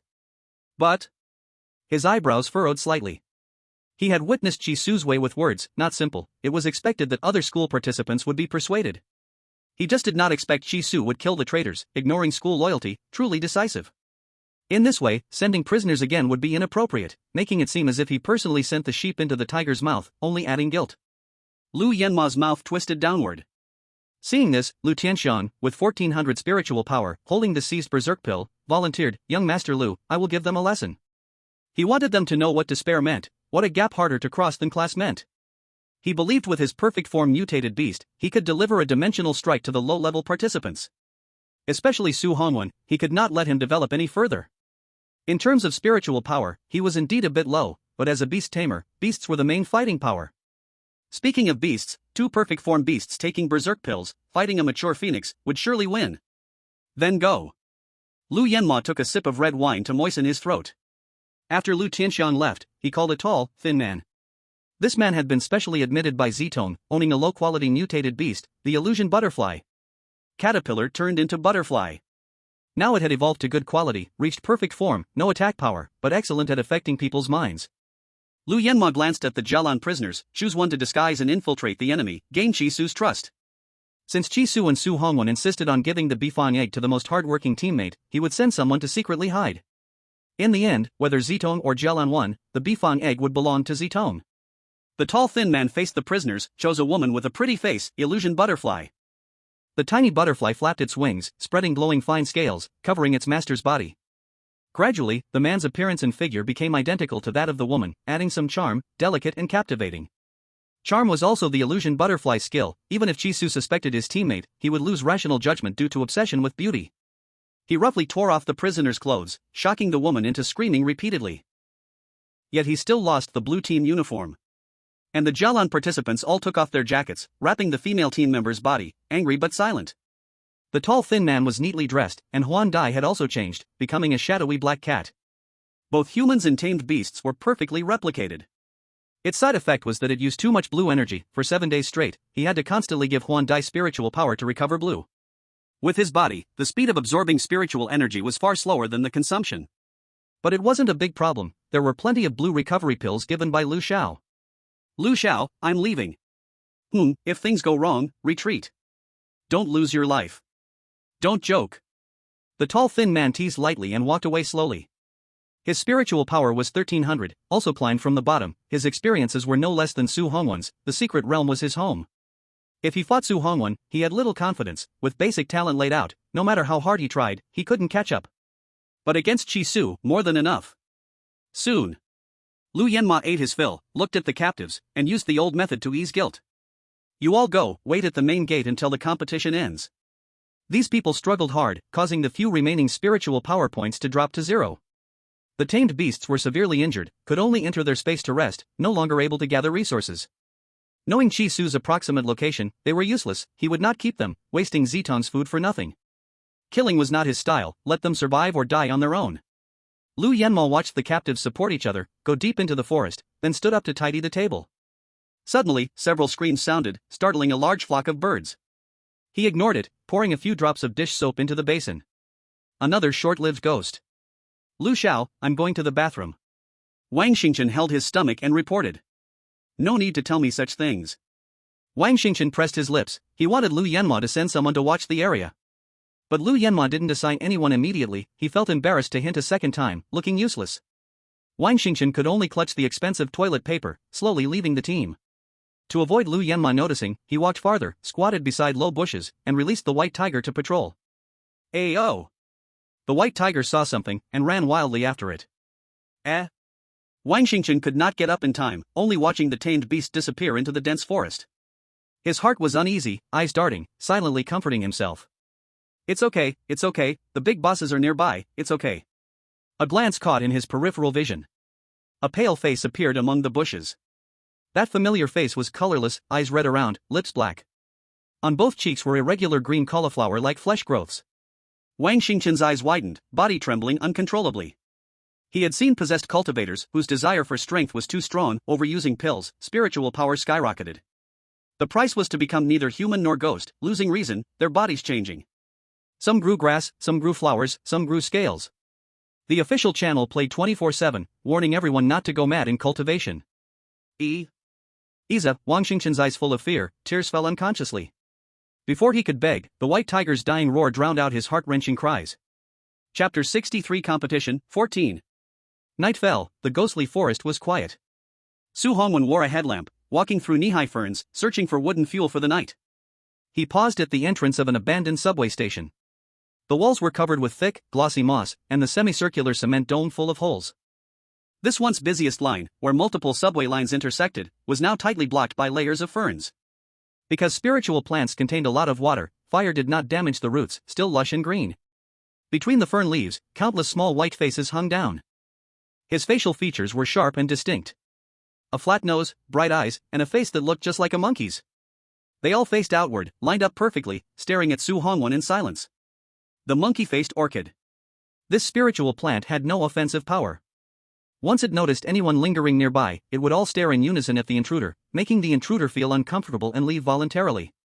This strategy was humorously called gaze defense by spiritual ecology researchers. Su Hongwen bent down and picked up a brick, forcefully throwing it at the monkey-faced orchid. He was still not satisfied, so he picked up more bricks, smashing the whole patch of spiritual plants, leaving it riddled with holes. What are you staring at? What's so interesting to look at? Until all the gazes disappeared. Su Hongwen dropped the stones and fell silent, his brow furrowed with worry. Now the reappearance flower was found, but with the current situation, whether he could safely bring it out was still uncertain. Out of the total of 90,000 participants, Chi-Su had only convinced a very small portion. In the grand scheme, it was useless. They would still face attacks, and it was impossible to rely on luck every time. If he wanted to protect the reappearance flower, there was only one way left. To retreat back home. While the main forces of the purple vine hadn't yet attacked, and before Lu Yenmo knew what he had found, Su Hongwen had to take the reappearance flower and leave the third-level secret realm. This also meant forfeiting. Once he left, he would no longer be a participant, and the host at the entrance would judge him as failing, preventing him from re-entering. Once he left, Jialan would lose for sure, and Chi-Su's life would be in danger. Su Hongwen's face was filled with indecision. So, to leave, the two had to leave together. This concerned his pride. The reappearance flower was far more precious than a bifang egg, even more important than honor. He wished he could swallow that flower whole. But he couldn't. He could only do his best to protect it, no matter the method, at any cost. If he talked things over with Chi-Su, would the other side understand? Would they leave together? Chi-Su was different from Lu Tianxiang. As a friend, he should understand, right? The championship would still be held. It wouldn't be too late to regain the honor next time. There was no need to focus solely on this match. If Chi-Su didn't agree to forfeit, if he insisted on staying here, then he would have no choice but to. Su Hongwen moved. He shifted his stiff leg, the sound of crunching dry twigs startling a few gray crows. Suddenly, there was a disturbance from the distant rest area, faint cries of alarm could be heard. His face darkened, and then he quickened his pace, crashing hard into the chest of the King Kong gorilla. Hiss. Su Hongwen grimaced in pain, holding his nose, warm blood trickling out. The wind howled as the King Kong swung its fists, and Su Hongwen hurriedly bent backward to dodge. We meet again, you ungrateful wolf. Lu Tianxiang walked out from behind the King Kong, gently rubbing the blood-red ring on his ring finger. He didn't hide his movements intentionally, the bigger the commotion, the better. At the campsite, chaos had already broken out, the silverback gorilla causing a complete uproar. Participants with over 200+ spiritual power values were no match for it. Their beast masters could barely keep up, but the beast masters themselves were too weak. The beast master was the biggest flaw and weakness. With the intelligence of the silverback gorilla, playing with them was as easy as playing with dogs. The Earth Dragon Master, that fool, would also be toyed with. Su Hongwen didn't need to worry about it. Lu Tianxiang. Su Hongwen's face darkened as he slowly spoke. He forced himself to face his old friend, his nails digging deep into his palm. He had been so focused on the reappearance flower earlier that he had not noticed the ring's reminder. The jade reappearance flower was currently in Chi-Su's hands. Could he protect it? Su Hongwen decisively summoned the phoenix. Go help Chi-Su. The phoenix flapped its wings and flew away from the spot. Lu Tianxiang didn't stop him, nor could he. After all, he and the King Kong didn't have wings. Moreover, once the beast master flew away, only Su Hongwen remained. Things would be much easier to handle. Lu Tianxiang walked a few steps toward Su Hongwen. Seeing him instinctively retreat, he couldn't help but laugh. You know you're the one who wronged me first? I acted as if I forgot, but do you remember how I treated you in those 3 years? 3 years, at least half of my pocket money every month went on you. Lu Tianxiang raised his hand and rubbed Su Hongwen's collar. Your clothes, shoes, living expenses, tuition, electricity, food, drink, all paid by me. What did you say back then? You said, whenever you need me, just ask. You said you would spend a lifetime repaying me, be my ox and horse, be my sword, what else? Su Hongwen no longer retreated, nor did he reply, just lowered his head, cheeks burning hot. Oh, I remember, you also said, Tianxiang, my life is yours, you can command it freely, that was true sincerity. Lu Tianxiang imitated the tone of that boy back then, but his voice grew colder and colder. But what happened? When you got the guaranteed admission, what did you do? Ha? I just let you do this one thing. Just give me. How did you reply? Just let me do one thing? Su Hongwen finally spoke. His fierce face full of anger, he grabbed Lu Tianxiang's clothes with his hand and questioned repeatedly. Wasn't your homework written by me? Weren't your clothes washed by me? Weren't your shoes polished by me? Which time wasn't I running errands? You made so many videos with my help, each one blew up, earning tons of money. The money you spent on me I already returned. I don't owe you anything. Bullshit. Lu Tianxiang suddenly raised his hand, spiritual power exploding in his palm. The ring cracked. His palm carried fierce wind, aiming at Su Hongwen's face, but was forcibly stopped in midair. Su Hongwen grabbed Lu Tianxiang's arm, his fingers cracking the bones. He twisted his crooked mouth, showing a horrifying smile. Even if I broke my promise first, threw away your kindness, turned my face and denied you, you still can't do anything to me, right? This shameless attitude completely enraged Lu Tianxiang. He formed a seal with one hand, opened the beast controlling space, and summoned the silverback gorilla. A blinding light spread from the ground. Gorilla! Silverback! Kill him for me! As he spoke, a thick banyan tree was uprooted by brute force. The gorilla hugged it tightly, hair standing on end, muscles coiled, low growl attacking Su Hongwen. Today the one who dies is you. Su Hongwen kicked Lu Tianxiang, sidestepping, not stopping, rushing straight at the armored tree. The gorilla lifted the tree aiming at Su Hongwen, threw with all its strength, pounding its chest with arms, making a deep thunderous sound. Hit! Hit! Hit! At the same time, the silverback gorilla swung its tentacle, firmly wrapping Su Hongwen's limbs. Bang! The tree trunk hit precisely. Su Hongwen spat blood, body uncontrollably dragged back by the silverback. Along the way, a short-haired leaf mantis tried to sneak away from the battlefield. Its body flat, like a big dead leaf, light brown in color. From the top of the wide leaf, 3 slightly smaller leaves extended. It was not a leaf spirit, but a magical beast. Normally green, perfectly blending into spring and summer forests. With seasons changing, in autumn and winter, its color turns yellow or brown, blending with the environment. Su Hongwen's eyes sharpened, he forced one arm free, grabbed the short-haired leaf mantis, and threw it onto the silverback's face. The short-haired leaf mantis was covered in fine white fuzz, non-toxic, not deadly, but incredibly irritating. Like asbestos fibers piercing the skin, painful and continuously itchy. The fuzz penetrates deep into the skin, impossible to push out. If ignored or not cleaned properly, the area with fuzz would become inflamed. Then the skin develops dense holes, one hole connected tightly to another. In the center of each hole, the fuzz stands straight, breathing like a living creature, swelling and shrinking. It is no longer fuzz, but the larva of the short-haired leaf mantis, parasiting inside a human. Roar! The silverback gorilla's face was completely covered by the short-haired leaf mantis's body. It scratched madly in pain, tearing the short-haired leaves along with it, and the tendrils entangling Su Hongwen loosened. It did not have the defense of a diamond, it was not thick-skinned and tough. On the contrary, its skin was extremely soft, able to swim freely in water, slipping into all kinds of coral holes. As long as the head went through, the body could follow. At this moment, those fuzz seemed alive, burrowing deep into its skin. For a time, it could see nothing, its eyeballs scratched, becoming restless, rubbing its face against the tree trunk, letting out piercing hisses. Itchy. Pain. Itchy. Pain. Good for nothing. Lu Tianxiang kicked the silverback, shouting at the golden Kong to chase Su Hongwen. The distance between them grew shorter, the golden Kong's hands almost touching Su Hongwen's back. Su Hongwen stopped suddenly, shouting loudly, "I wish you a long life." Immediately activating the armor leaves, a pale green protective shield covered his body. Whoosh whoosh whoosh, the 1,000-year iron armor tree's sword leaf rain shot out. Damn you. Chapter 64, Championship, 15.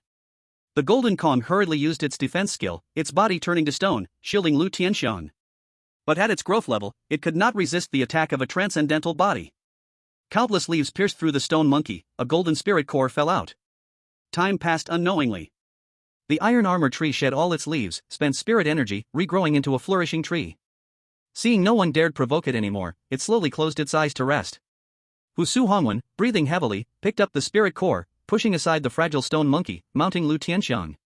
He roughly tore off the purple jacket, staring at the broken golden thread soft armor inside. With the double protection of the stone monkey and the expensive armor, Lu Tianxiang only suffered surface wounds. That proud expression was gone from his face, his body shaking uncontrollably. Su Hongwen grabbed Lu Tianxiang by the hair, pressing close to his face. Scared? Ha? Now you know fear? Lu Tianxiang shakily raised his hand, recalling the silverback gorilla. But the silverback, once it came, scratched and ran madly everywhere, jumping uncomfortably, not caring about him at all. His face was pale. Exhale when I'll pay off your debt, just let me go. Before he finished, his nose bone cracked with a sound. Su Hongwen held the hard spirit core, smashing it heavily onto Lu Tianxiang's face, again and again, blood splashing into his eyes. I don't need your help. Don't need it. Lu Tianxiang must die, only the dead could be silenced. He did not want any rumors reaching Qi Su's ears. If Qi Su did not agree to forfeit, he would stay here, accompanying this rare noble person. The Fuyan flower was important, but not more than Qi Su's presence. If Fuyan flower could not be protected, with Qi Su around, it would still exist. If Lu Tianxiang told Qi Su about the past, Qi Su would definitely create distance. Never interact again. Lu Tianxiang must die. Su Hongwen's arm went numb from striking, the other's head smashed to pieces. He raised his other hand, carefully testing Lu Tianxiang's breath, touching the pulse. After confirming no movement, he tore off the real golden crow warm jade, reaching into the wisteria school uniform pocket. Lu Tianxiang's pocket held nothing but a translucent jade. Inside, a shrunken suitcase was faintly visible. Su Hongwen's eyes lit up. It was the Void Ming Jade. Also called storage space. It could shrink any item and store it inside, retrieving it when needed, automatically restoring its original size. Lu Tianxiang was dead, the Void Ming Jade became unowned. Su Hongwen immediately pledged ownership with blood. He became the new user of the Void Ming Jade, only he could freely access it. Even if others took it, they could not use it or take the treasures inside. Unless he died. Su Hongwen inherited all of Lu Tianxiang's possessions, struggling to stand. He patiently waited for the silverback gorilla to weaken, then made a triple kill, collecting 2 golden spirit cores. No time to rest, he looked at the scattered leaves, roughly estimating in his heart. There are more than 10,000. At market price, the leaves of the extraordinary iron armor tree cost up to 100,000 each. As disposable armor, this price is not low. 1 leaf is 100,000, 10,000 leaves, 1 billion. The debt can be cleared. Su Hongwen bent down to pick up the leaves, not missing a single one, then strode away. Before long, 2 magic cultivators surnamed Qi, like walking corpses, stood before 3 bodies. These bodies stored a lot of spiritual energy, not fully consumed, a huge benefit. Su Hongwen returned to the campsite. He saw the tent destroyed by a silverback gorilla, with dry pots and pans scattered everywhere. The participants were all injured to varying degrees, yet not a single cry could be heard, the silence was striking. Among the crowd, a woman carrying a medical kit ran around, treating everyone's wounds. The sky blue school uniform on her made her look elegant and pure. Su Hongwen recognized her, her name was Sumi. He had never thought her very beautiful, but seeing her today, like a fairy, she struck his heart instantly. But thinking of his own face, Su Hongwen lowered his head, giving up the thought of approaching her. He buried his feelings in his heart and quickly walked toward a makeshift tent. Called a tent, but actually it was 4 wooden sticks holding up a sheet, covering 3 sides, leaving one side open. A young man sat cross-legged inside, ignoring the outside world, carefully carving a piece of white jade in his hands. Su Hongwen was shocked. Isn't this the 10,000-year cold jade? Speaking of his flowers? The flowers? Su Hongwen asked anxiously. Qi Su pointed to a bamboo basket beside him, speaking calmly. Don't be excited, I bought some ice crystal grass, the flowers are properly stored inside. After all, the rejuvenating flower is a treasure for someone like Su Hongwen who is disfigured. But for others, not a single seed is useful. And the price? Classified as a collectible, depending on which fool is willing to spend a huge sum to keep it at home as decoration. If no one buys it, the rejuvenating flower is just a pretty but useless plant, a garbage fighter among the trash. The valuable thing is his jade, the flower can be discarded, but the jade cannot. Su Hongwen opened the bamboo basket and felt relieved after looking. He turned to Qi Su carving the jade. What are you carving? Ultraman. Alter, ah. Qi Su explained reasonably, very vulgar, right? Very funny, right? Like abstract street stall goods, right? Exactly, that's the effect I want. A piece of white jade, even if others don't understand, they know it is a treasure. An Ultraman, most likely a plastic item. Maximum cheap feeling. Qi Su did not hide, carving the jade openly. His mind was calm, completely ignoring the kind-hearted girl outside. The mechanism of the 10,000-year cold jade was showing fully at this moment. Even if 6 great spirit foxes turned into beautiful women lined up, he would not lose focus. Seeing this, Su Hongwen also did not want to disturb him. He walked out of the tent, talking with other participants, trading items, exchanging leaves for medicine ingredients. He collected 9 dew grass, lingji, ice silkworm, and began making ointment to apply to the palms bitten by short-haired leaf centipedes. This ointment, applied to the affected area, could pull out the tiniest hair, similar to blackhead strips. The fine hair slowly surfaced and could be wiped off immediately. Su Hongwen picked up a wet towel, wiped the blood off his face and body, and placed the golden crow warm jade bracelet beside Chi Su. Wear it while you carve. Yo, where did you get this? Chi Su didn't hold back, putting it on his wrist. Immediately, warmth spread through his body, extremely comfortable. Lu Tianxiang. Su Hongwen said concisely. Oh, it's him. During the chaos, Chi Su did not go out to look, busy, only releasing the Earth Dragon Lord. Turns out, it was a mischief caused by outdoor dung. Killed them? Chi Su asked. Yes. Chi Su said no more, not asking what Su Hongwen had taken. That was killed by himself, nothing to do with him. Asking would make it seem like he wanted it, but he didn't care. At this moment, 2 superior-grade mysterious beast pills lay before him. Chi Su was stunned, looking up at Su Hongwen. Give it to the Earth Dragon Lord, he should be able to break through tonight. Su Hongwen rolled up his sleeves to prepare dinner. Now that he had a pile of leaves and pills, he no longer thought about discussing whether to withdraw with Chi Su. He didn't even want to leave anymore, he was about to go down with the wisteria himself. Chi Su picked up a pill and tossed it to the Earth Dragon Lord, who was waiting with its mouth open. Look at you, such a useless thing. The Earth Dragon Lord jumped up and bit the pill with precision, squinting at the golden crow warmth jade bracelet. You're no better. Tisk. Chi Su clicked his tongue, opened the beast space, and recalled the Earth Dragon Lord, tilting his head to look at the night sky. Tonight was the critical moment for attempting a breakthrough. No one could disturb the Earth Dragon Lord, and it definitely couldn't be summoned easily. He only hoped that Lu Yenmo wouldn't get any bad ideas again, or he really would die to show him. As long as they got through tonight, this competition for supremacy would be as good as won.